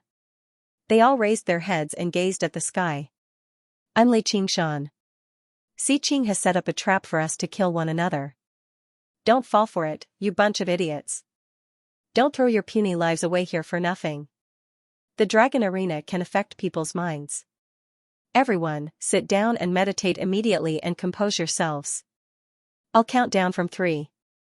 If there's anyone left standing, I'll kill them. Li Qingshan counted down from 3. There was not a single cultivator left standing, so he nodded in satisfaction. He placed the cultivators under his control on the ground as well. Although the Foundation establishment cultivators' expressions were very ugly, they still clasped their hands towards Li Qingshan reluctantly. The chi practitioners who had not been tossed out as large hidden weapons scrambled about, tempted to just lie on the ground. However, Hua Sengzan noticed that most of the people Li Qingshan had tossed out were in the uniform of Si Qing's subordinates. However, it was very clear that Li Qingshan did not feel any guilt over killing a few innocent people. If they angered him, let alone a few, he would even kill all of the cultivators below. I still have to go to other battlefields. You stay here and watch over them. You're not allowed to kill one another. If I return and see that you're still fighting, I'll capture you all and drain your blood one by one first. This competition will only end in a few days, so no one can escape. Li Qingshan gathered all the Foundation establishment cultivators present and threatened them without holding back. Their mental fortitude and cultivation far surpassed chi practitioners. Once they calmed down, they would be less affected, allowing them to suppress the chi practitioners. Whether they came from sects or the academy, the Foundation establishment cultivators all said, we wouldn't dare. Under Li Qingshan's intense gaze, none of them doubted that as long as they showed the slightest intention of resisting, he would definitely swing his sword down. Alright then. I'll go find the others. Li Qingshan moved on to the other battlefields. First, he bellowed out to attract attention, then he killed people to establish his might. In the end, he gave a speech and gathered all the Foundation establishment cultivators to maintain order. With experience, he did this even more smoothly. This was obviously based on absolute strength. He was a peak Foundation establishment cultivator in the first place. Combined with the demonification of his demon heart and a powerful weapon like the traitorous demon sword, he could even put up a fight against regular early Golden Core cultivators. None of the Foundation establishment cultivators stood a chance against him. Apart from strength, the power of demon suppression from the demon suppression statuary was crucial too. No matter how crazy and bloodthirsty a cultivator was, they would basically recover their rationality very quickly as long as they were bound by the chains of demon suppression. Wherever Li Qingshan went, the battle would immediately end. Afterwards, he gathered everyone together. The cultivators from the 100 schools of thought of the Clear River Prefecture all gathered around him. Most of the people who died in battle were Qi practitioners. Most of the Foundation establishment cultivators managed to keep their lives. Ru Xian and Chu Danqing were obviously fine, which made him stop worrying. Afterwards, he got the Buddhist monks to gather together and chant Buddhist scriptures together, while the disciples of the School of Music played the zither together. Afterwards, he got the cultivators of the various schools and sects to use various techniques that could calm their minds and fend off the influence of the dragon arena. Finally, he got the situation under control. The surging murderousness and surging battle intent gradually settled down. Xiqing was currently clashing with the mysterious shadow. He saw everything that had happened and could not help but panic inside. He was tempted to cut Li Qingshan to pieces, but he could not divert his attention at all right now. Li Qingshan was extremely powerful, and he possessed a heavy power of death that ate away at his life force. There had never been a lot of people who could fight him in the Green Province, so he had already guessed his origins. Even the Demon Crown Prince of the Green Province cares about my useless battlefields? Xiqing, do you really think I don't know how the Azure field is refined? You did not hide his identity either. He had been investigating who had killed his subordinates and stolen the 3 Absolutes calligraphy in the Rui Commandery the entire time. This was nothing difficult for him. Even though there were no clues left behind, he could still track down the culprit through the aura of death. However, the outcome was unexpected, so he was forced to investigate slowly. Later, when he saw Xiqing fighting with a group of Golden Core cultivators, he vaguely guessed his plan. Xiqing's countenance changed. I'm a prince of the Great Xia dynasty. Aren't you afraid that the imperial court will punish you for stealing my things? You said, you used so many cultivators as sacrifices. Aren't you afraid of the imperial court punishing you? Both of them had noble statuses, and they were well aware of the so-called laws and regulations. It was the strong who wanted to restrict the weak. Only those who had no background or backing would have misgivings. If Xiqing could refine the Azure field without fear, then you could plunder it without fear. Would the Great Xia dynasty start a war with the Dragon King of the Sea over such a small matter? Once these two aspects offset each other, they would still have to rely on their own methods. Mu was fully aware of the value of the Azure field. In the past, he might not have tried to snatch it. But now, he really wanted to kill a monster. Give this Azure field to me. I'll return it to you after I kill Northmoon. How could Xiqing believe him? He sneered, do you think I'm a 3-year-old child? If you let go right now, I guarantee I'll definitely kill Northmoon. You said nothing more. Although Xiqing was the master of the Dragon Arena, he had also made several days of preparations. He had infiltrated the core of the Dragon Arena after so much difficulty, so how could he just let go? It was not like he was afraid of Jia Zhen, Yidan, and the others surrounding him. Once he succeeded, he would immediately unleash his innate ability. Who could stop him? With the Dragon Arena as a medium, the two powers constantly tugged at each other. Xiqing's power was brutal, but Mu's power of death was like a parasite, firmly attached to the Dragon Arena. It was difficult to determine who was stronger for a moment. Although the battles in the Dragon Arena had stopped, their killing intent and battle intent grew stronger and stronger, constantly pouring into the dragon arena and converting it into an azure field. Snow drifted through the air. A while later, the ground was covered in a layer of snow, covering all the blood and corpses. Several thousand cultivators sat on the snowy ground without moving at all, allowing the snowflakes to fall on them. Logically speaking, every single Qi practitioner was impervious to heat and cold, but the snowflakes contained the power of ice. Some of the weaker Qi practitioners could not help but shiver slightly, but their minds became calmer and calmer. As they listened to the chanting and recalled what they had gone through in the past few days, they shivered even though it was not cold. Countless cultivators had been killed. Many of them were their seniors, juniors, disciples, or even lovers. If it were not for Li Qingshan's appearance, probably most of the people here would have suffered the same fate. They felt both gratitude and admiration towards him, as well as a deep sense of fear. However, they felt deep hatred towards Xi Qing, whether it be the cultivators of sects or the 100 academies. As a prince, can you not treat us as people, making us kill one another like goo insects just to satisfy your perverted interests? Their hatred burned like fire. Their killing intent that had been pacified after so much difficulty boiled up once more. From time to time, Qi practitioners would leap up from the snowy ground with bloodshot eyes and swing their weapons. Only slaughter could pacify their fury. But immediately, another pitch-black chain shot out, entangling these people and pulling them into the pitch-black demon suppression tower. Everyone couldn't help but look at the tower-like figure standing in front of the demon suppression tower, their hearts trembling. Everyone had witnessed how Li Qingshan killed people. He did not hold back at all, cutting them down like he was chopping vegetables. Commander Li, my disciple, will be fine, right? An old cultivator watched as his disciple entered the demon suppression tower and asked in worry. Li Qingshan said, don't worry, he won't die. The demon suppression tower could isolate the influence of the dragon arena in the first place, and it could suppress demonic nature as well. With the mental fortitude of these Qi practitioners, they were basically suppressed immediately. With the situation under control, Li Qingshan did not want to kill recklessly either. That's good then. The cultivator stopped worrying and bowed deeply before retreating back into the group. Qingshan, it's all thanks to you this time, or we'd all be in danger. I didn't think it would be so dangerous this time. At the end of the day, Lu Chongqing was afraid to reprimand Xi Qing. The others were no different, but they struggled to hide the anger and dissatisfaction on their faces. That bastard Xi Qing wants us dead. I'll go to the final battlefield immediately and cut off the last of his claws and teeth. Li Qingshan visited 4 battlefields, but he failed to find the 3 people who had fled. Only a battlefield filled with a forest of stone remained. Because it was an innate formation, he chose to stabilize the situation first before freeing up his hands to hunt them down. Lu Chongqing sighed. I wonder what benefits he'll get from doing this. Xi Qing wants to refine the dragon arena into an azure field. Hantie said coldly.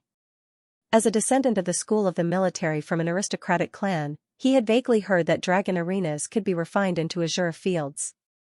He was not too sure about the exact method, but after what he had gone through, how could he not understand? After Hantie explained, everyone came to a realization, and their hatred towards Xi Qing deepened. Several thousand lives were the foundation of the cultivation community of the entire Rui Commandery. They were actually used as sacrifices by him. Li Qingshan was even more determined to not let him succeed. It was obvious that after Xi Qing refined the azure field's strength had increased tremendously. He was the first to be dealt with. Qingshan, are you all right after this transformation? Hua Sengzan's voice suddenly rang in his ears. His eyes were filled with worry. Hua Sengzan knew about Li Qingshan's secret. Looking at his demonic appearance, he thought that it was a demon's trick. He was afraid that Li Qingshan would reveal the heavenly secret. Li Qingshan said, don't worry. This is an orthodox Buddhist cultivation technique.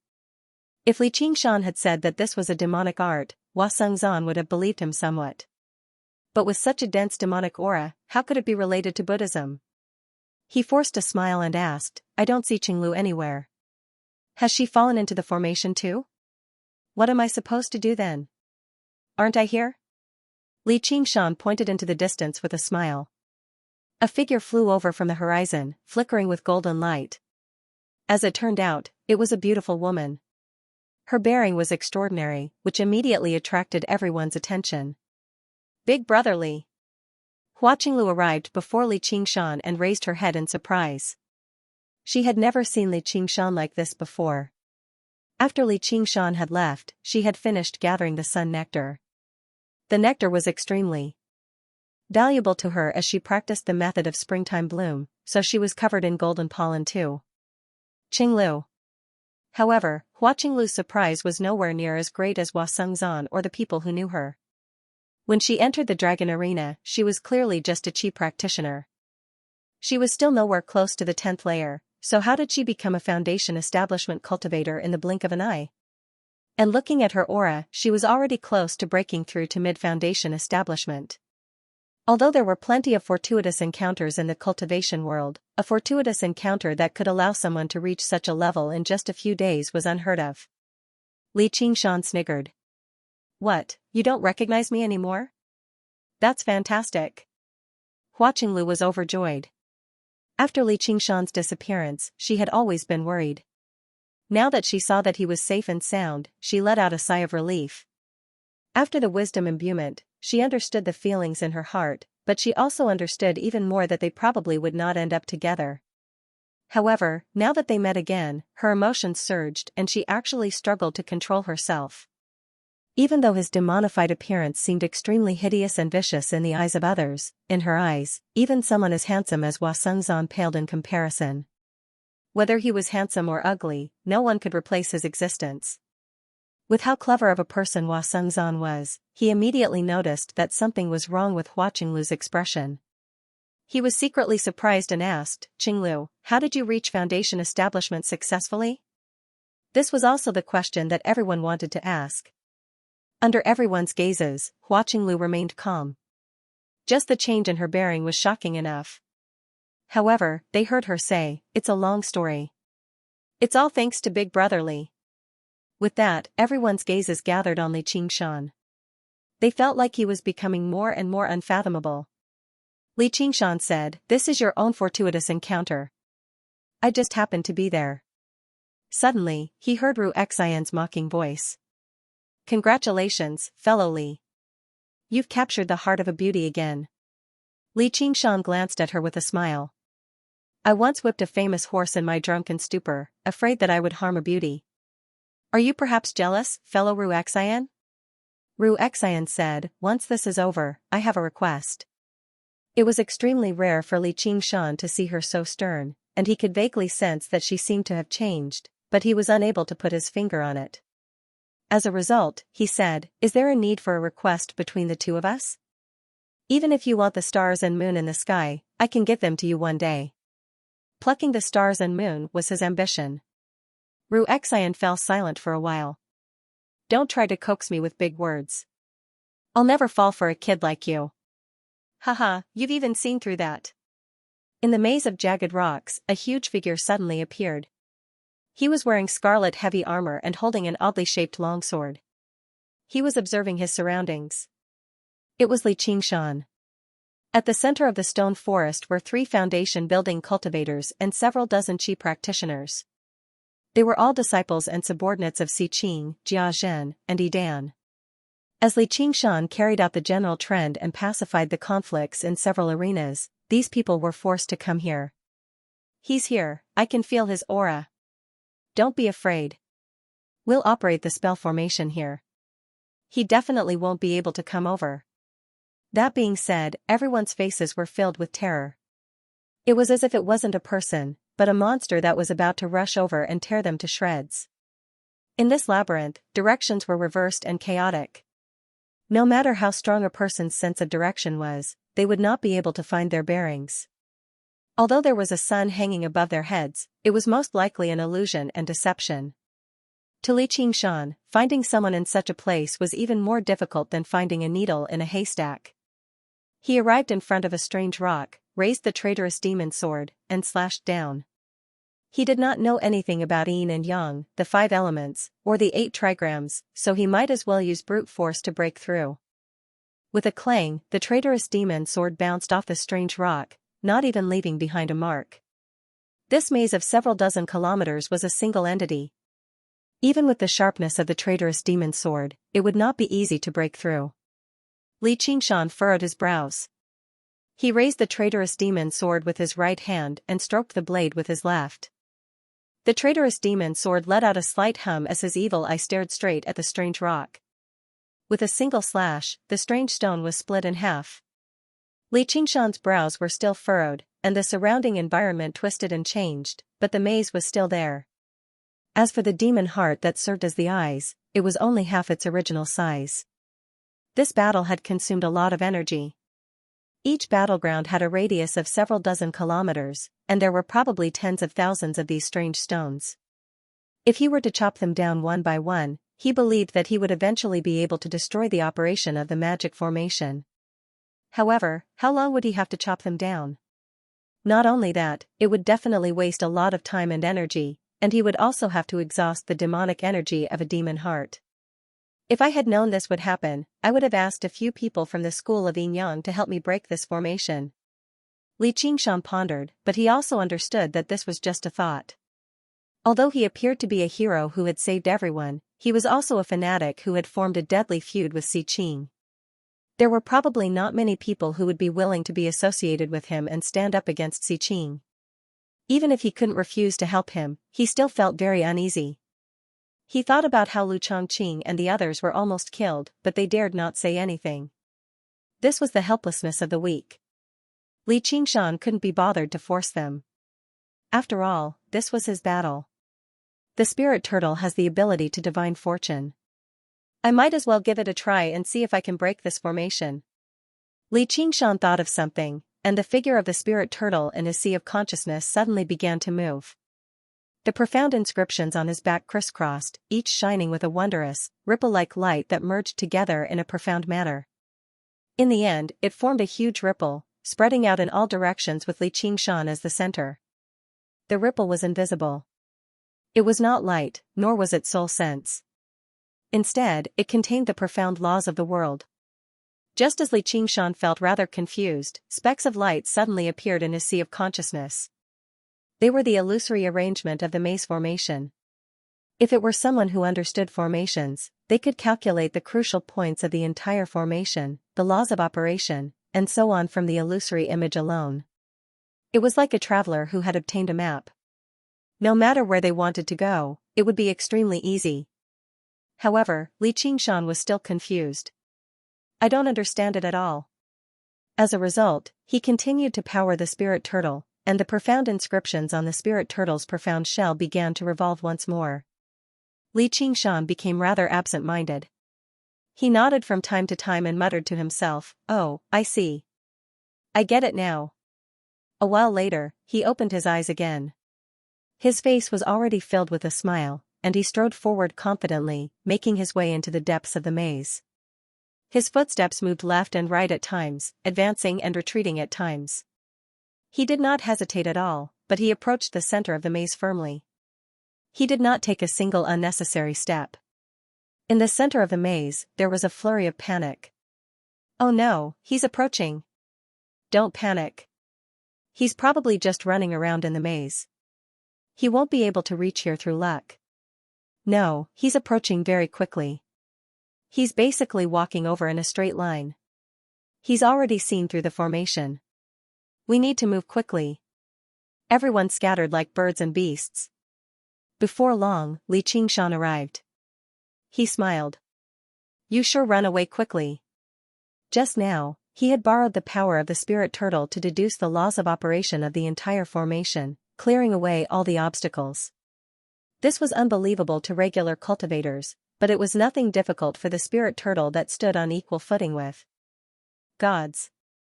The spirit turtle was born with the appearance of gods and ghosts.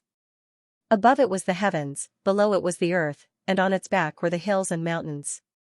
The profound inscriptions crisscrossed to form columns, and the 5 lights shone brightly, corresponding to the 4 seasons.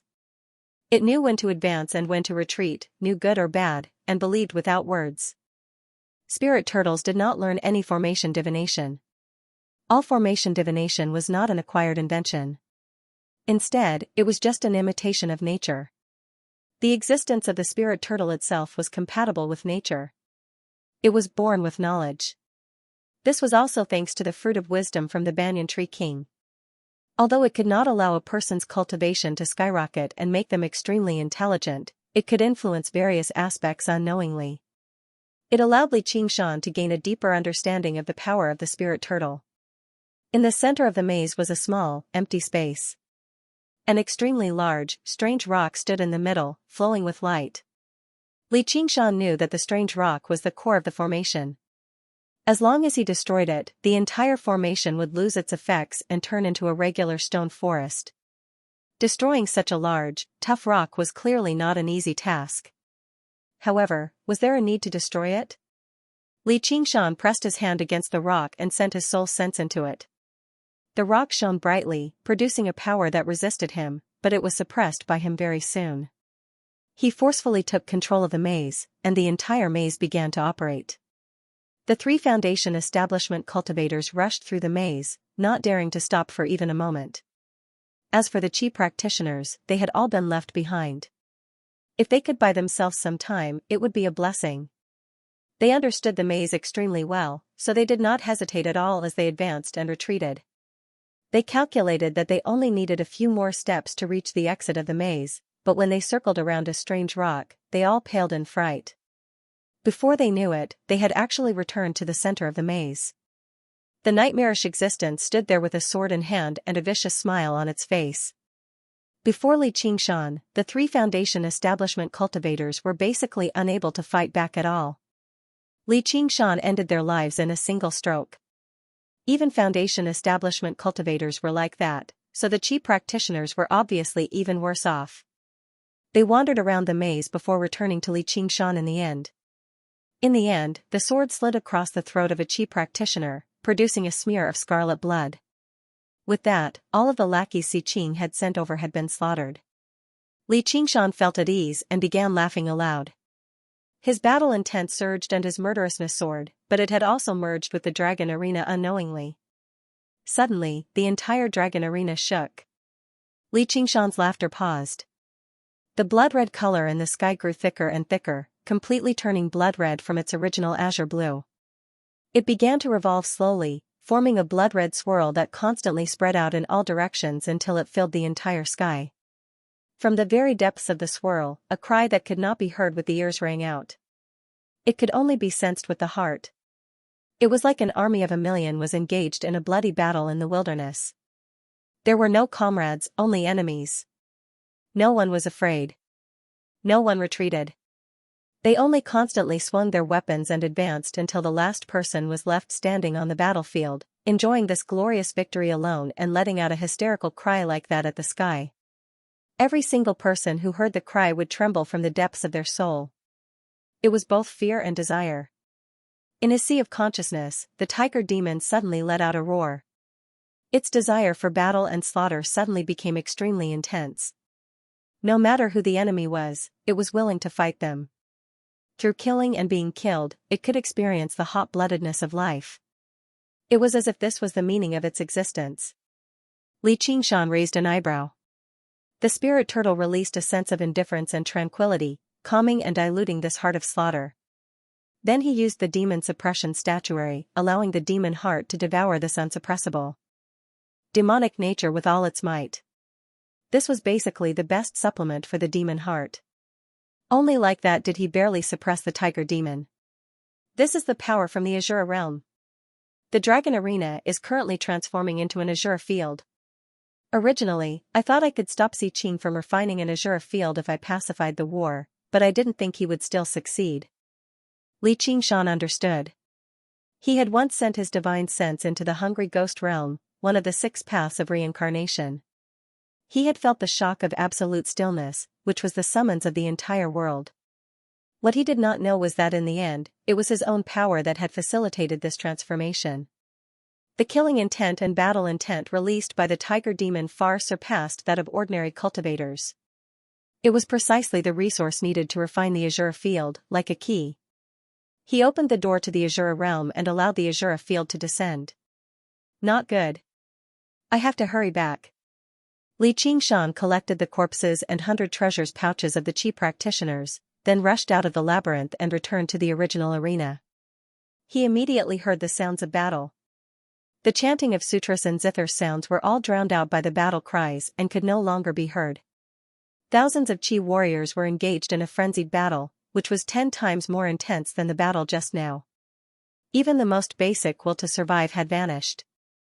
They brandished their weapons and attacked the people beside them, but they ignored the swords and sabers aimed at their vitals. Even if they died, they had to kill. Even if it was just a sliver of the will from the Azure realm, it was not something that the will of Qi practitioners could resist.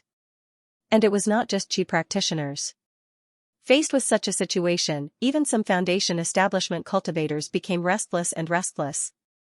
Killing intent surged into the clouds as the blood-colored vortex in the sky spun faster and faster. The battle on the ground became even more frenzied. A Foundation establishment cultivator's eyes were bloodshot as he waved his sword and roared, "Stop! Stop! All of you, stop!" With a wave of his hand, a golden arc of light shot out and sliced several Qi practitioners in half. Now that he had started killing, he could no longer control his emotions and charged into the battlefield, killing without a care in the world. The situation was completely out of control. However, Li Qingshan knew that no matter how loudly he shouted or how fiercely he killed, he could not stop it. Since he could not stop it, then he would not stop it. He was not some hero who could save the world. It was enough for him to protect those he was familiar with. As the vortex spun continuously, the boundaries between the various battlefields shattered, and the various terrains joined together to form a huge battlefield that was several hundred li wide. Li Qingshan flew to the center of the battlefield and stood on the demon suppression tower. He called out to Lu Chongqing and the others, "Follow me." Then, he put away the demon suppression tower and flew into the distance. He swept his gaze across the battlefield and saw a familiar face. Even though it was stained with blood, he could still tell that it was the Mahist clan's Hao Pingyang. He was swinging the yellow dragon cannon and fighting fiercely against someone. A demon suppression chain stretched out and coiled around him, pulling him back. He then saw the agriculture clan's Li Long and pulled him up as well to prevent him from dying in the chaotic battle. At the same time, he also saved a few disciples from the school of novels. When Lu Chongqing and the others saw Li Qingshan, it was as if they had found a pillar of support. They guarded their minds and followed closely behind him. As long as the other cultivators still had some rationality, they hurriedly followed and rushed out of this huge quagmire. When they saw what Li Qingshan was doing, they also rushed into the battlefield, carrying 2 Qi practitioners with them as they did their best to save their own disciples. However, in the process of saving their disciples, they were inevitably attacked. Some cultivators could not help but counterattack. This counterattack caused their killing intent to burn like fire, and they could no longer suppress it. They even forgot their goal of saving their disciples and fell into the battlefield. It was as if there was an invisible force that was pulling them into this meat grinder. Even though Foundation establishment cultivators were strong, their spiritual energy was not endless. At most, they could kill over 100 Qi practitioners before they were surrounded and killed by the frenzied Qi practitioners. Only when they were over 50 kilometers away from the battlefield and could no longer hear the battle cries anymore did Li Qingshan stop. Just now, he looked at the cultivators behind him. Only around 100 people remained. The Qi practitioners were all unconscious. They had all been knocked unconscious, as they would attack and fight as soon as they regained consciousness. As a result, there were only around 20 people who were still conscious. Every single one of them had their brows furrowed and were still shaken. At the same time, they constantly suppressed the battle intent and killing intent that surged through their chests, which made them seem extremely miserable. Everyone understood one thing. The cultivation community of the Rui Commandery was basically done for now.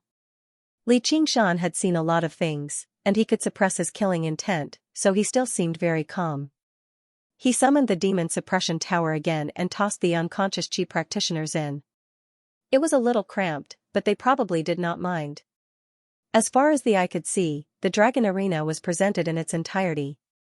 There were glaciers, lakes, and deserts. Li Qingshan thought of something. Since the spirit turtle could derive such a large maze, would it be able to derive how the dragon arena operated and find a way out?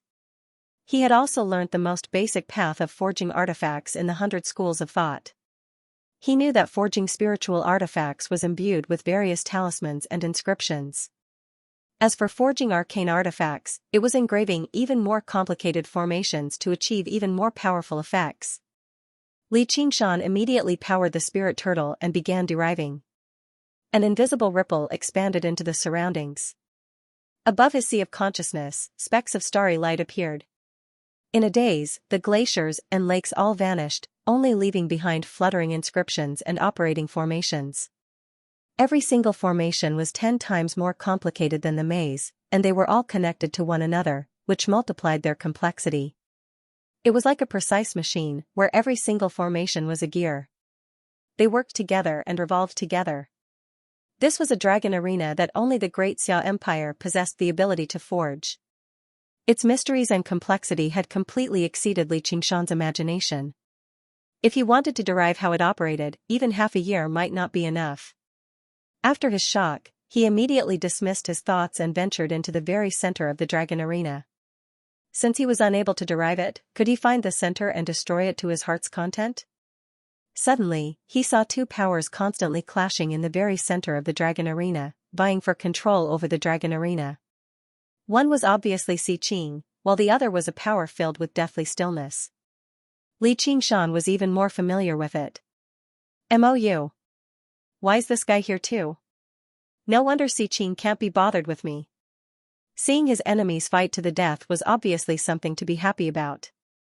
However, no matter which of his enemies ended up with the azure field, he would probably be the first one they would deal with, so there was nothing to be happy about. Though, this might be a good opportunity. Li Qingshan's eyes flashed, but he did not alarm them. He patiently waited for them to fight to the point of exhaustion.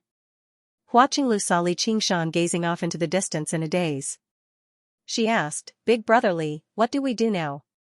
Li Qingshan saw how she was worried, but she could still maintain a relatively calm demeanor. The effects of the wisdom imbuement truly were startling. Otherwise, with her original temperament, she would have been knocked unconscious and tossed into the demon suppression tower. He smiled. "It's not like there's any danger right now. Let's just wait and see." The influence of the azure field could be regarded as a boundary, so it was not enough for Foundation establishment cultivators to kill each other madly. Of course, that was under the premise that they could not fight with others. It would be best if they did not even look at it, much less think about it. It was as if everyone possessed lust. If they personally watched demons fight, it would be very easy to trigger this lust, and it would be easier to control it. Watching Lu looked at his relaxed smile and felt very at ease. Once this place is completely converted into an azure field, azure will probably descend. Han Tie suddenly said. His armor was mostly damaged, but he still seemed as cold as steel. He stood there as straight as the spear in his hand. However, flames blazed in the depths of his eyes. As a disciple of the school of the military who pursued the path of slaughter, the azure field's influence on him was actually not that great. The cultivation of the school of the military had always placed great emphasis on tempering one's willpower. On the battlefield, it was obviously easier for veterans to remain calm than new recruits. Moreover, the aura that permeated this place gave him a sense of familiarity. The azure realm had always been the home that all military disciples sought. Only the souls of true warriors could avoid the judgment of the hell realm after they died and begin an endless battle and slaughter in the azure realm. Of course, to ordinary people, this was probably no different from the tortures of hell. His father was currently in the great General King's azure field, while his uncle was probably fighting somewhere in the azure realm right now. Following in his father's footsteps, his heart burned with fighting spirit, but he also experienced a different kind of peace. The 6 realms of Sasra were divided into the heavenly realm, human realm, azure realm, hungry ghost realm, animal realm, and hell realm. The animal realm was also known as the demonic beast realm, a world where all demons lived. The word animal was a form of derision. For example, the dragons and elephants beneath the gods and Buddhas possessed unbelievable abilities, but if they offended their master, they would be cursed as vile beasts. The 6 realms of Sasra were divided into the 3 good realms and the 3 evil realms. The 3 good realms were heaven, human, and azura. The 3 evil realms were animal, hungry ghost, and hell. However, although Azura was a good realm, it was not as virtuous as heaven, which was why it was not heaven. Its path of bitterness was even greater than that of human, so it was sometimes listed among the 3 evil realms, collectively known as the 4 evil realms. In the 6 realms of Sasra, Li Qingshan had already witnessed the power of the hungry ghost realm. A corpse king that had yet to unleash its full strength had dealt a devastating blow to the cultivation community of the entire Rui Commandery. He did not understand the Azura realm too well. All he knew was that it was a world filled with battle and slaughter. According to what he knew, Azura possessed great strength and belonged to the category of ghosts and gods, but due to their warlike and bloodthirsty nature, they lacked virtue, so they were evil gods. Legend had it that the men of Azura were extremely vengeful, while the women were extremely beautiful. They often became enemies with Sakra, the ruler of the heavenly realms. They fought endlessly, but they lost more often than they won. I'd like to see just what Azura looks like. Li Qingshan smiled. Warlike blood flowed through his body. Wasn't the reason why he worked so hard on cultivation to see things he could not see in the mountain village? He obviously wanted to see this rather mysterious race. And he wanted to give Si Qing and Mou a surprise. He definitely could not go out right now. Me too. Hantie could vaguely sense that he was close to breaking through to mid-foundation establishment. He was also eager to fight the legendary Azura. You 2 warlike bastards. Hua Qinglu said helplessly. Li Qingshan and Hantie looked at one another and smiled. Their eyes shone with the same light. 100 kilometers away, the battle had reached its climax. Even the air twisted from scorching murderousness, as this was a chaotic battle regardless of the cost. In a short amount of time, over 1,000 cultivators had died in battle. Over 1,000 cultivators had died in battle. Their corpses were scattered on the ground within a radius of 10 miles, and their blood dyed the ground red.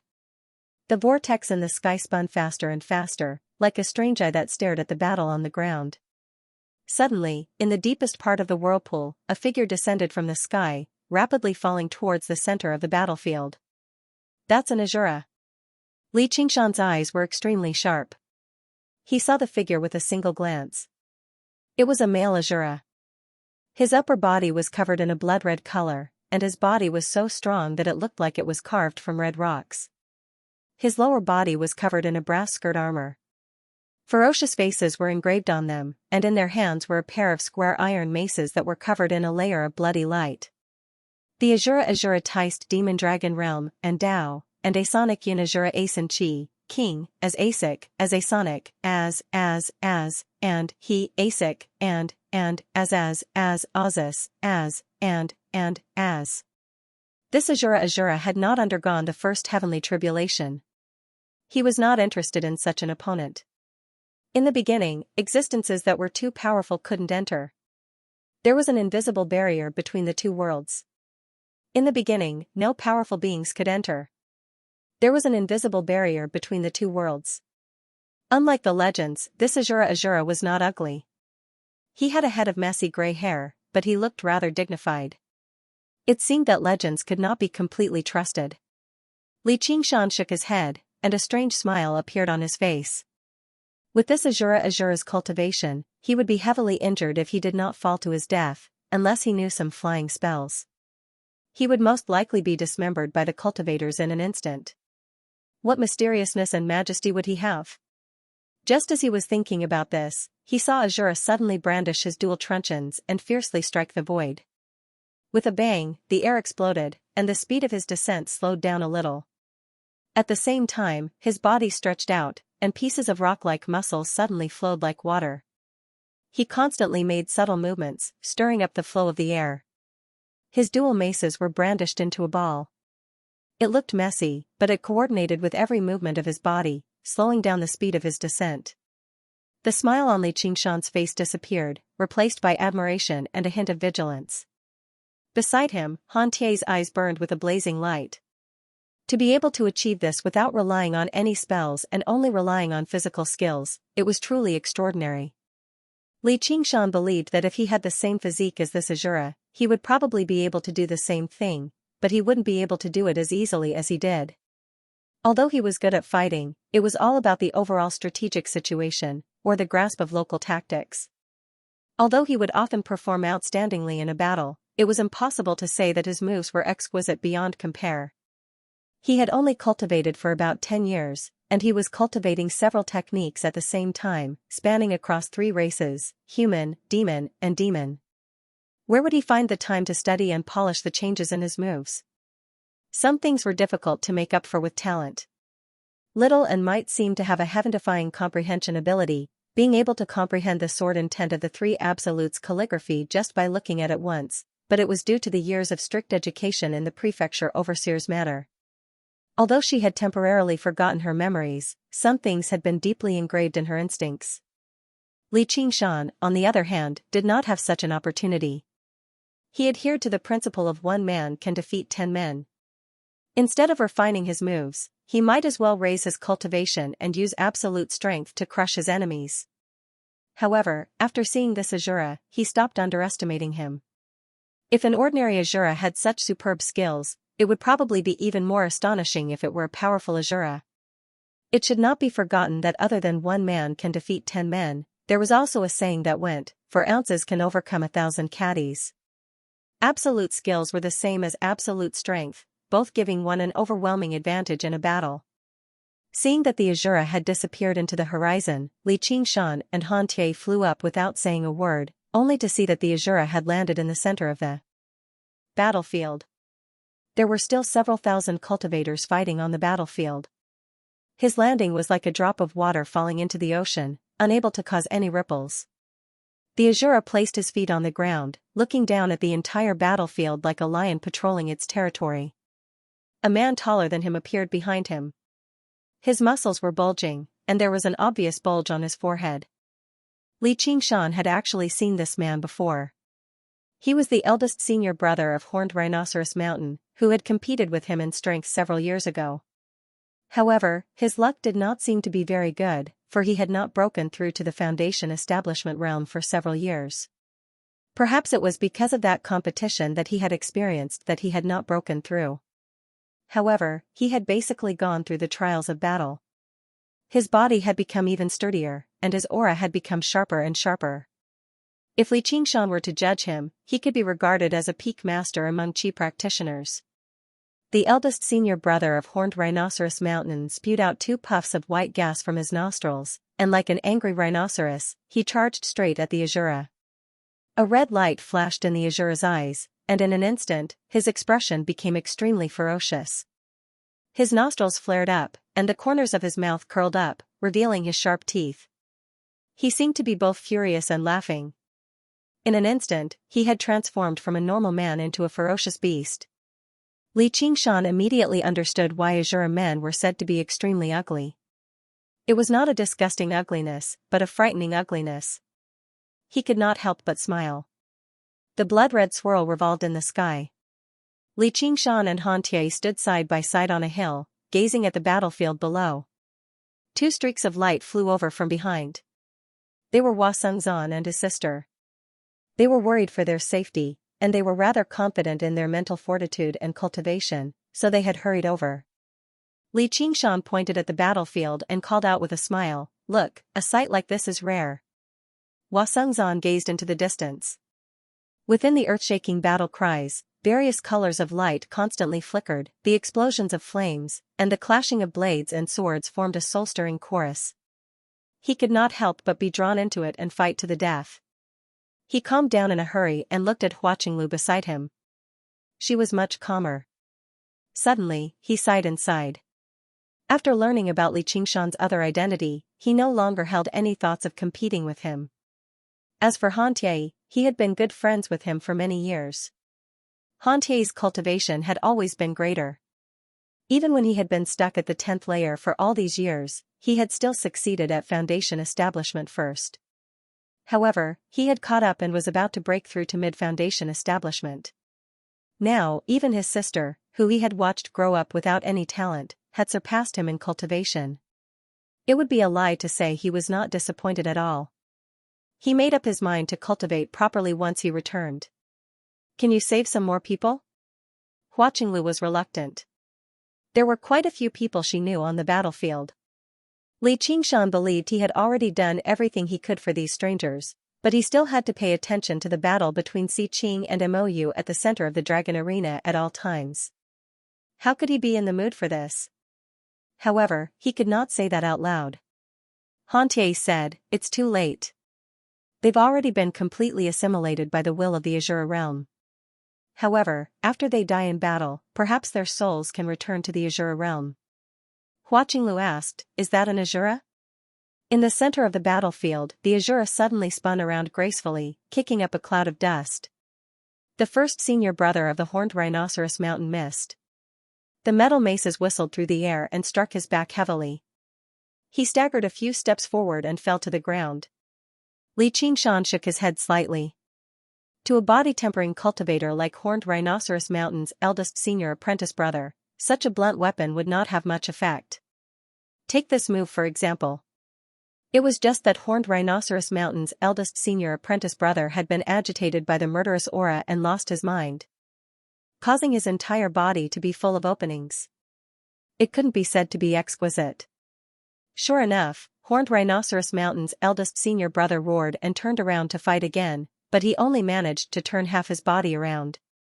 The lower half of his body seemed to be frozen, motionless. Just now, when it was hit, there was a crisp cracking sound. No one heard it as it was drowned out by the violent beating. "His spine is broken." Li Qingshan was slightly taken aback. Although the spine was a vital part of the human body, it wasn't something that could be broken so easily. He quickly understood what was going on.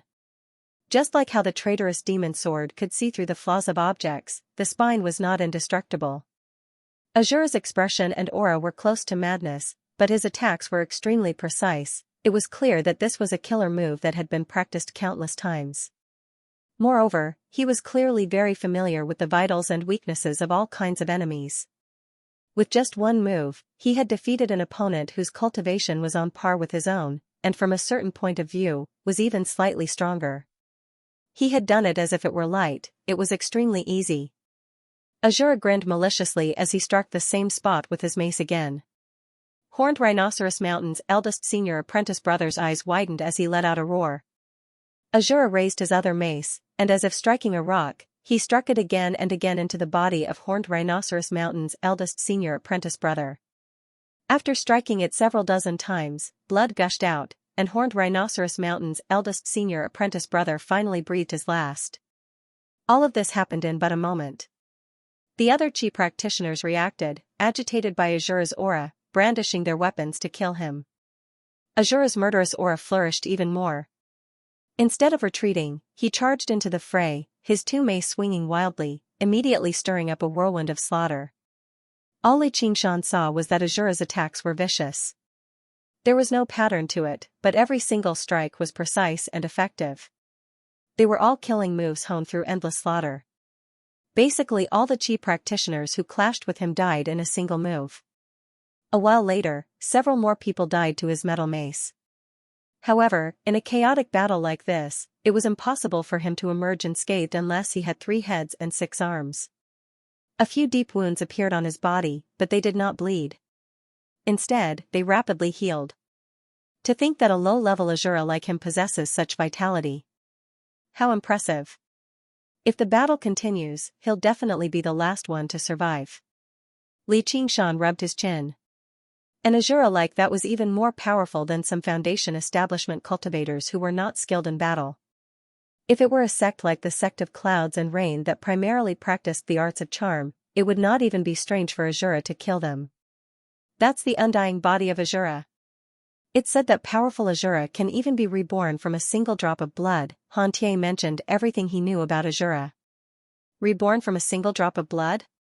Interesting. Li Qingshan said. He believed that once he cultivated the phoenix's scripture of Nerva to a certain level, he could also be reborn from a single drop of blood. As he said that, another Azura descended from the sky, followed by a third, a fourth. More and more Azura entered the battlefield, working together very quickly. Their teamwork was exquisite, turning them into an army that became more and more unstoppable. They split up the battlefield and massacred the frenzied chi practitioners wantonly. Hua Sengzan's expression changed slightly. Even he had to flee from an army of Azura like that. Li Qingshan asked Han Tie another question, if I have the Azura field, can I summon Azura to fight for me? If that was the case, this would be an endless army. If more powerful Azuras were to be summoned, even he would find it difficult to deal with. I don't know, but it's possible. Han Tie said. Although the great General Lord had an Azura field, it had been peaceful for too long. No one had personally seen him use the Azura field to fight. The battle quickly came to an end. All the Chi practitioners were killed, but not a single Azura died in battle. The Azura that descended from the sky had already reached 100. They stood among the mountains of corpses and seas of blood. They closed their eyes, and the wisps of blood energy that permeated the battlefield were absorbed into their bodies. The color of their skin became even redder. With a rumble of thunder, the omnipresent heavenly tribulation suddenly descended. Bolts of lightning struck one of the Azuras, and the other Azura scattered. Looks of envy and wariness appeared in their eyes as they surrounded that Azura. A single heavenly tribulation was clearly unable to pose any threat to such a life form. That Azura successfully passed the tribulation and became an Azura general. However, in an instant, the 100 Azuras attacked at the same time. They surrounded and attacked the Azura that had just passed the heavenly tribulation. Li Qingshan was also very surprised by this change. Just now, they could still work together. Why did they suddenly start killing each other? That Azura was in danger again and again, almost getting killed. Even one of his arms was cut off, and his neck was almost cut in half. His body was filled with heavy injuries. If he was a human, he would have died 10 times over. But he relied on the Azura's undying body to survive. Very quickly, he adapted to the change in power after passing the tribulation and slowly turned the situation around. With a thunderous roar, he used his single arm to kill several Azuras. His broken arm also grew out, becoming more and more unstoppable. The battle between the Azuras was an eye-opener for Li Qingshan. A few moments later, that Azura general had the upper hand. The Azuras suddenly stopped and knelt down on one knee towards that Azura general, acknowledging him as their leader. The Azura general appeared satisfied. He waved his hand, and the Azuras stood up. They gathered behind him. If it was said that they were fighting on their own just now, then they had completely formed an army now. The Azura general looked at Li Qingshan and the others with his bloodshot eyes, shouting, "Have you seen enough? Let's fight." That's exactly what I was thinking. Han Tie leapt down from the hill and thrust his spear forward like a dragon. Just watch. Li Qingshan raised his hand to stop Xianxia and his sister who were about to attack. He had already faintly understood the Azura's way of fighting and killing. If there were no mishaps, that Azura would not rely on the strength of other Azuras. Sure enough, when the Azura general saw Han Tie charging at him alone, he swung his battle axe and rushed forward. The 100 or so Azuras behind him remained motionless, only watching. In an instant, their gazes met. Spear and battle axe clashed countless times, causing sparks to fly. As soon as Han Tie attacked, he was constantly being suppressed and at a disadvantage. Even though he had already passed his first tribulation for several years, he was completely suppressed by this Azura general who had just passed his tribulation. If Han Tie, who came from the school of the military and was adept at fighting, was already in such a state, a regular foundation establishment cultivator would be even less of a match. Qingshan, why don't we watch closer and help Tie? Xianxia's face was filled with concern. The battlefield was dangerous. The slightest carelessness could result in their heads being separated from their bodies. However, with Li Qingshan's strength, he could obviously ensure Han Tie's safety. Li Qingshan shook his head with a smile. I'm standing here precisely so that I won't be able to provide assistance when it matters. Hua Qinglu frowned. Why is that? Has he offended you? Li Qingshan smiled. Of course not. Tie's my brother-in-law no matter what. Even if he offends me, I won't stoop to his level. However, he's a warrior. Only when he's faced with death can he be reborn. Xianxia immediately understood what he was trying to say. Han Tie wanted to use this battle to break through to mid-foundation establishment. If he had a path of retreat and protection, he would instead be unable to unleash his full power, so he could only hold back his worry. Wind whistled past his ears, and pain radiated from various parts of his body. Hantie gradually gave way, but he did not take a single step back. He allowed his blood to spurt out. As the axe swung over, he was already in dire straits that he could not block, but he felt an indescribable delight at the juncture between life and death. A wanton smile appeared on his cold face, and suddenly, a power broke through his shackles and spread through his limbs. The spear in his hand suddenly seemed to be alive, twisting the tip of the spear and pushing aside the axe at an unbelievable angle. Success! Li Qingshan smiled and suddenly vanished from where he was. He leapt between Hantie and the Azura general, wielding his spear with one hand and swatting aside the axe with the other. Hantie frowned. Li Qingshan smiled. Victory and defeat have been decided. There's no point in fighting anymore. If you really die, I won't be able to explain myself to Xianxia. Although Hantie had broken through to mid-foundation establishment, he had lost too much blood during the battle. He was already exhausted, and his spiritual power was completely depleted. He was only holding on with his will. The Azura general was still as majestic as ever. As Hantie retreated, the group of Azuras charged forward. Li Qingshan swung the traitorous demon sword and said to the Azura general, "We'll fight again when you're well rested." As he spoke, his body expanded, and he transformed into his demonic form, his killing intent boiling. The Azura general stared at Li Qingshan as if he was facing a great enemy. He waved his hand to signal for the Azura to stop. Gradually, a look of surprise appeared on his face. The other Azura looked at one another and knelt down on one knee as well, just like how they had submitted to the Azura general just now. It was just that this time, they had not experienced battle. Li Qingshan leaned on his sword. "Why are you kneeling to me?" "Because you're an even more powerful Azura." The Azura general raised his head and said. As an Azura, he could clearly distinguish the strength of his opponent. However, if it was just a powerful cultivator, it would not have been enough to make him submit. It would just be dying in battle. Azura never feared slaughter or death. However, the violent murderousness that Li Qingshan gave off was something he had only seen on Azura commanders or even Azura kings. He had never experienced the endless battles of the Azura realm, yet he possessed such a bearing. This person was basically a natural-born Azura. As a result, he followed the rules of battle between Azura and pledged his loyalty to him. The tiger demon's will to battle the world had fused with Li Qingshan's mind a long time ago. It was also a path of slaughter, but the nature of it was much more powerful than regular Azura, which was why he was able to subdue these proud Azuras. This time it could truly be described as a tiger trembling. Although it did not give off the aura of a king, it was just as effective. "Qingshan, what's going on?" Hua Sengzan and his sister hurried over as well. They were astounded by the sight before them. Just now, they did not feel it from afar, but being stared at by 100 Azuras up close made them shudder in fear. It was like how ordinary people felt when they faced a group of murderers. If it were not for Li Qingshan, the Azuras would have swarmed over them already and ripped them to shreds. Li Qingshan returned to his original appearance and shrugged. "They're not my opponent, so they've admitted defeat." "Admitted defeat?" Hua Qinglu was in disbelief. "You haven't even done anything yet you've admitted defeat a little too easily." These Azuras do not seem like people who would admit defeat obediently no matter how she looked at them. However, as long as he was present, nothing seemed to be a problem.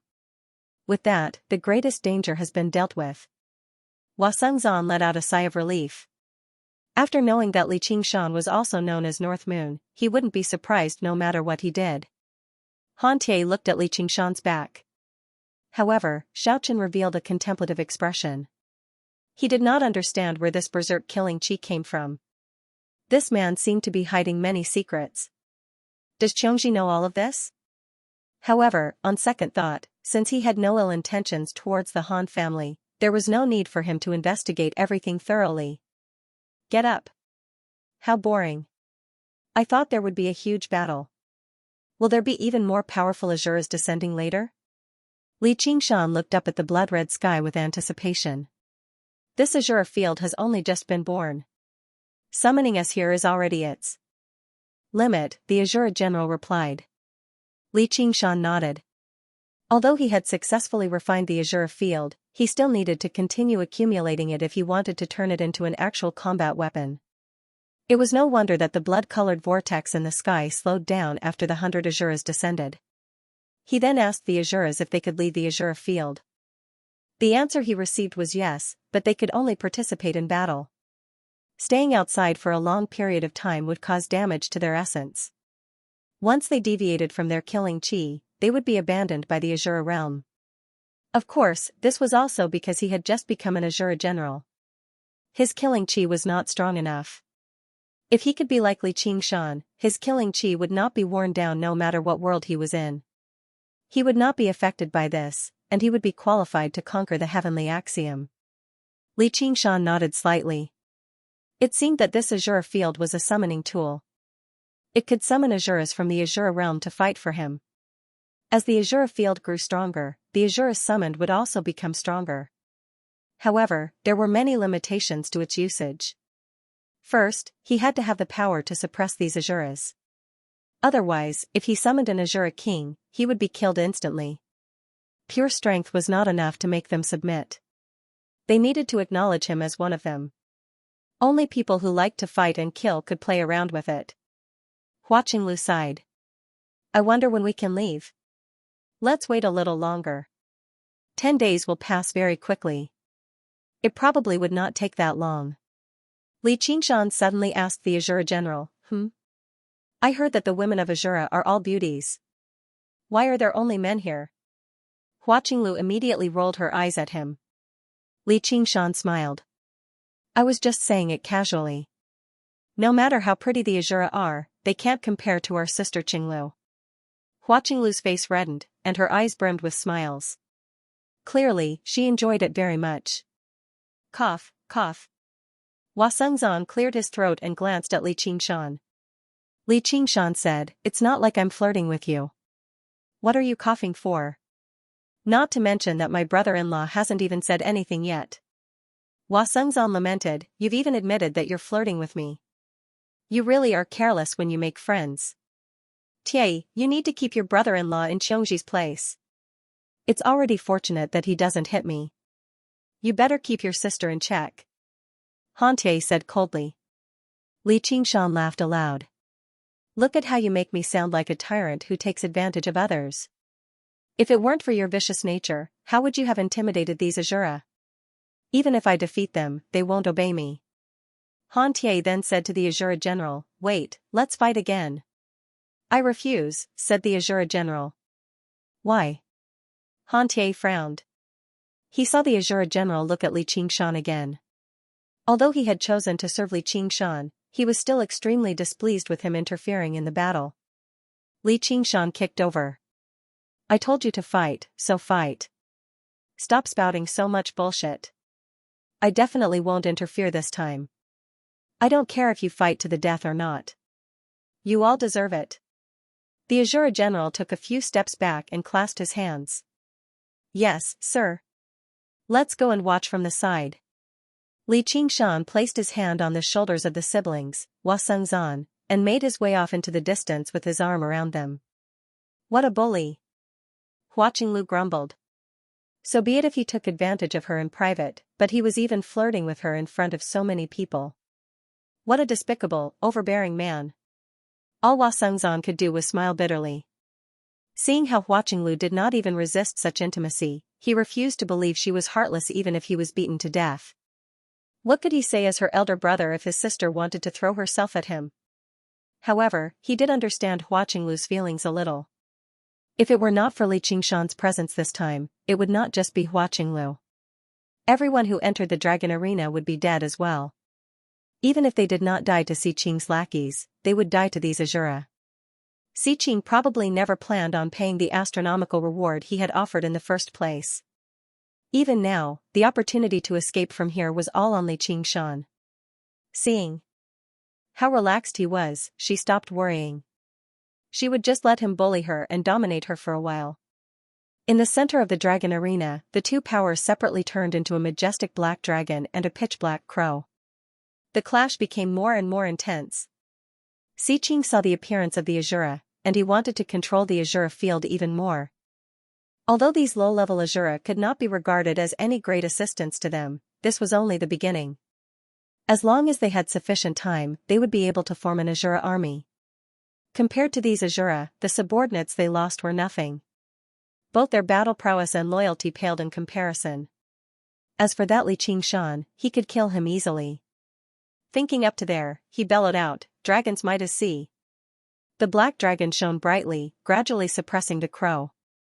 Mou obviously refused to let go either, cackling as he resisted with everything he had. The damaged soaring clouds terrace was completely silent. Sweat dripped down Xiqing's face. The golden core cultivators exchanged glances. If they launched a sneak attack right now, Xiqing would not be able to stop him no matter how powerful he was. In order to save their disciples and followers, they no longer had any scruples. If Xiqing was heartless, they would not be righteous. Jia Zhen and Yi Dan worked together to separate the golden core cultivators, preventing them from attacking recklessly. For a moment, they entered a stalemate. None of them dared to act recklessly. Sibao asked, "Big sis, how long are they going to fight for?" "Soon."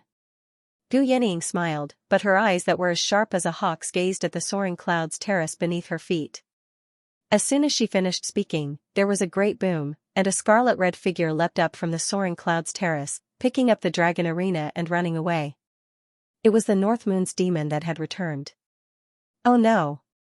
Jia Zhen and Yi Dan suddenly looked back, and their faces changed drastically. The North Moon unfurled a pair of wings of wind and fire, rushing off into the air with a streak of fiery light.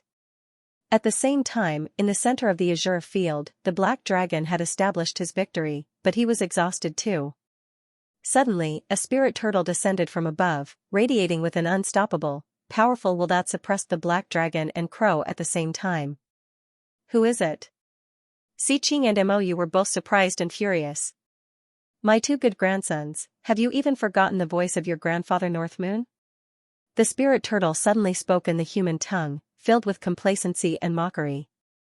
In the blink of an eye, it seized control of the azure field and purged Xiqing and Mou's powers. Xiqing suddenly opened his eyes, only to see Jia Zhen and Yi Dan in pursuit.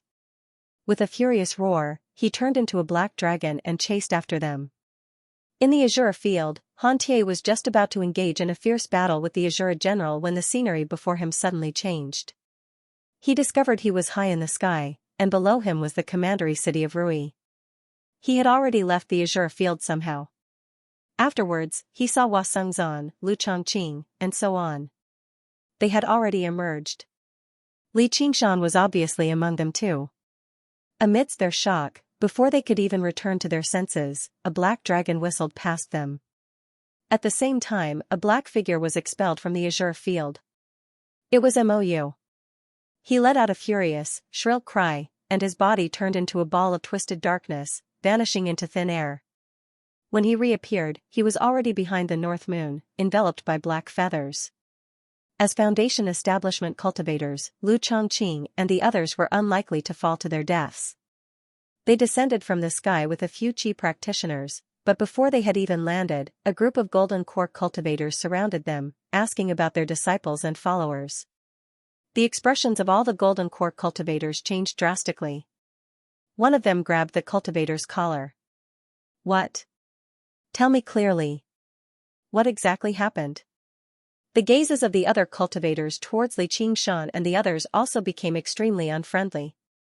They had already expected that there would be casualties in this competition, but they did not expect that it would be a near-complete annihilation. The Foundation establishment cultivator recounted what had happened while trembling. The group of golden core cultivators were all furious. Some of these dead disciples were like their own children to them, while some were directly their descendants. They had deep feelings for each other, and they were also the foundation of their sect. Now, they had all been sacrificed to the Azure's artifact refinement. All of them had died, so they were filled with hatred. "Xiqing, I won't rest until you're dead." On the soaring clouds platform, Sibao shaded her eyes with her hand. She saw a dozen or so streaks of light flying into the sky. She said, "They're really fast. This North Moon is really bold." However, how could he escape Mou's pursuit? She did not expect that the competition would end just like that. Gu Yinying waved her folding fan lightly and pursed her lips into a smile. It's just a clone. It doesn't matter even if it's killed. However, if he really succeeds, then Xiqing and the others will be crying. Sibao said in admiration, Sister, you must have expected this long ago. Of course not. That guy is very difficult to predict. Pitch-black feathers streaked across the sky in pitch-black trajectories. North Moon did not dare to underestimate the Demon Crown Prince's methods. A mere mirror clone was definitely not Mou's match. If he was delayed for even a moment, Xiqing and the others would immediately rush over, and it would be difficult for him to escape. He turned around. With a flip of his hand, the azure field that had shrunk to the size of a bowl was raised high. A suction force erupted from it, and all the black feathers were sucked into it like stones sinking into the ocean. He smiled slightly. Aside from being able to summon Azura, this object was also extremely good as a shield. No matter how powerful a move was, once drawn into this Azura field that spanned several hundred kilometers, it would be difficult for it to cause any damage. High up in the sky, the two demons, one advancing and one retreating, moved as fast as lightning. Mou's attack had failed. He stretched out a pale, corpse-like hand and grabbed at Li Qingshan's throat at lightning speed. Quake! Li Qingshan countered with a palm strike. He wanted to use the force to flee, but Mou's palm gave off a powerful suction, pulling him in firmly. At the same time, a deathly, cold power of death appeared, constantly corroding his body. Wherever it came in contact with, his body would immediately stiffen up and become numb. In an instant, his entire arm went numb. The color of his skin had also turned deathly gray. With the power of a mere doppelganger, they were far from being a match for a powerful demon commander like Mou. They could not even last a single move. Bang! Mou suddenly unfurled a pair of pitch-black wings, wrapping Li Qingshan's entire body within, forming a black ball that began to distort, collapse, and shrink. Jia He waved his feather fan. A blazing white bolt of lightning shot toward Mou. Dan threw a punch, and the fist aura turned into a ferocious wolf. However, in that instant, the black sphere had already shrunk to the size of a fist. Bringing along North Moon and the azure field, lightning and vicious wolf both missed. No! Xiqing let out a hysterical roar. 1,000 kilometers away, a black dot appeared out of nowhere, transforming into a black sphere. A pair of black wings unfurled. Mou grabbed North Moon's neck and said sinisterly, You will die. Everyone will die, but not today. North Moon's face also turned deathly gray, but he smiled extremely radiantly. Mou suddenly felt that something was wrong. When he looked at North Moon's hands again, they were completely empty. The azure field had already vanished. Then, his figure also began to ripple, gradually turning into nothingness. It was as if someone had created a ripple on the surface of a lake that was as smooth as a mirror. In an instant, the various scenes reflected on the surface of the lake all began to ripple. As the ripple settled, North Moon had already vanished. Mou was stunned. His face that resembled a corpse suddenly began to twitch and twist violently. He had expended several days of effort to invade the azure field, even going as far as to form grievances with Xiqing. In the end, his mortal enemy, North Moon, had actually taken advantage of the situation. His chest burned with fury, so he suddenly raised his head and let out a crow's cry. All the people and beasts on the ground who heard the crow's cry immediately died. Xiqing watched helplessly as the azure field he had refined vanished before his eyes. It was like he had been struck in the head. He was so depressed that he almost coughed up blood. Surging killing intent assaulted him from behind. Looking back, he saw over a dozen furious golden core cultivators chasing after him. They used their strongest killing moves right from the start, no longer holding back at all. Die, you scoundrel! Below the soaring clouds terrace, Li Qingshan smiled at Han Xiongji. Don't worry, I'm fine. Tie is fine too. Water rippled in his right hand under his sleeve, forming a water mirror. The water mirror twisted, and the palm-sized azure field appeared. He immediately used the spirit turtle to suppress its aura. This was his most versatile innate ability, the water mirror's image. In the beginning, he could create a mirror clone. Afterwards, he discovered that he could use it to reflect attacks. Afterwards, he discovered that he could use the water mirror's image to directly summon his clone over no matter how far away he was. The items on his clone were obviously no exception. In the past, he had never considered this move to be of much use. It was only convenient for him to summon his clone over to help out at crucial times. Perhaps when his clone was surrounded, he could summon it back in time and avoid some losses. He didn't expect it to be so effective this time.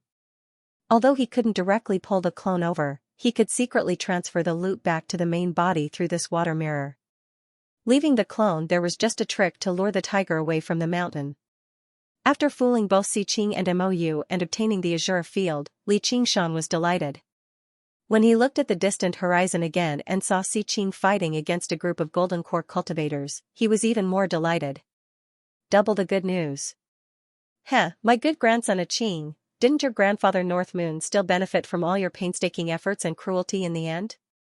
If he thought about this carefully, there were actually quite a few doubtful points, such as how did North Moon grasp the perfect timing to intervene, and how did he find the core of the Azure field as soon as he intervened, gaining control over the Azure field.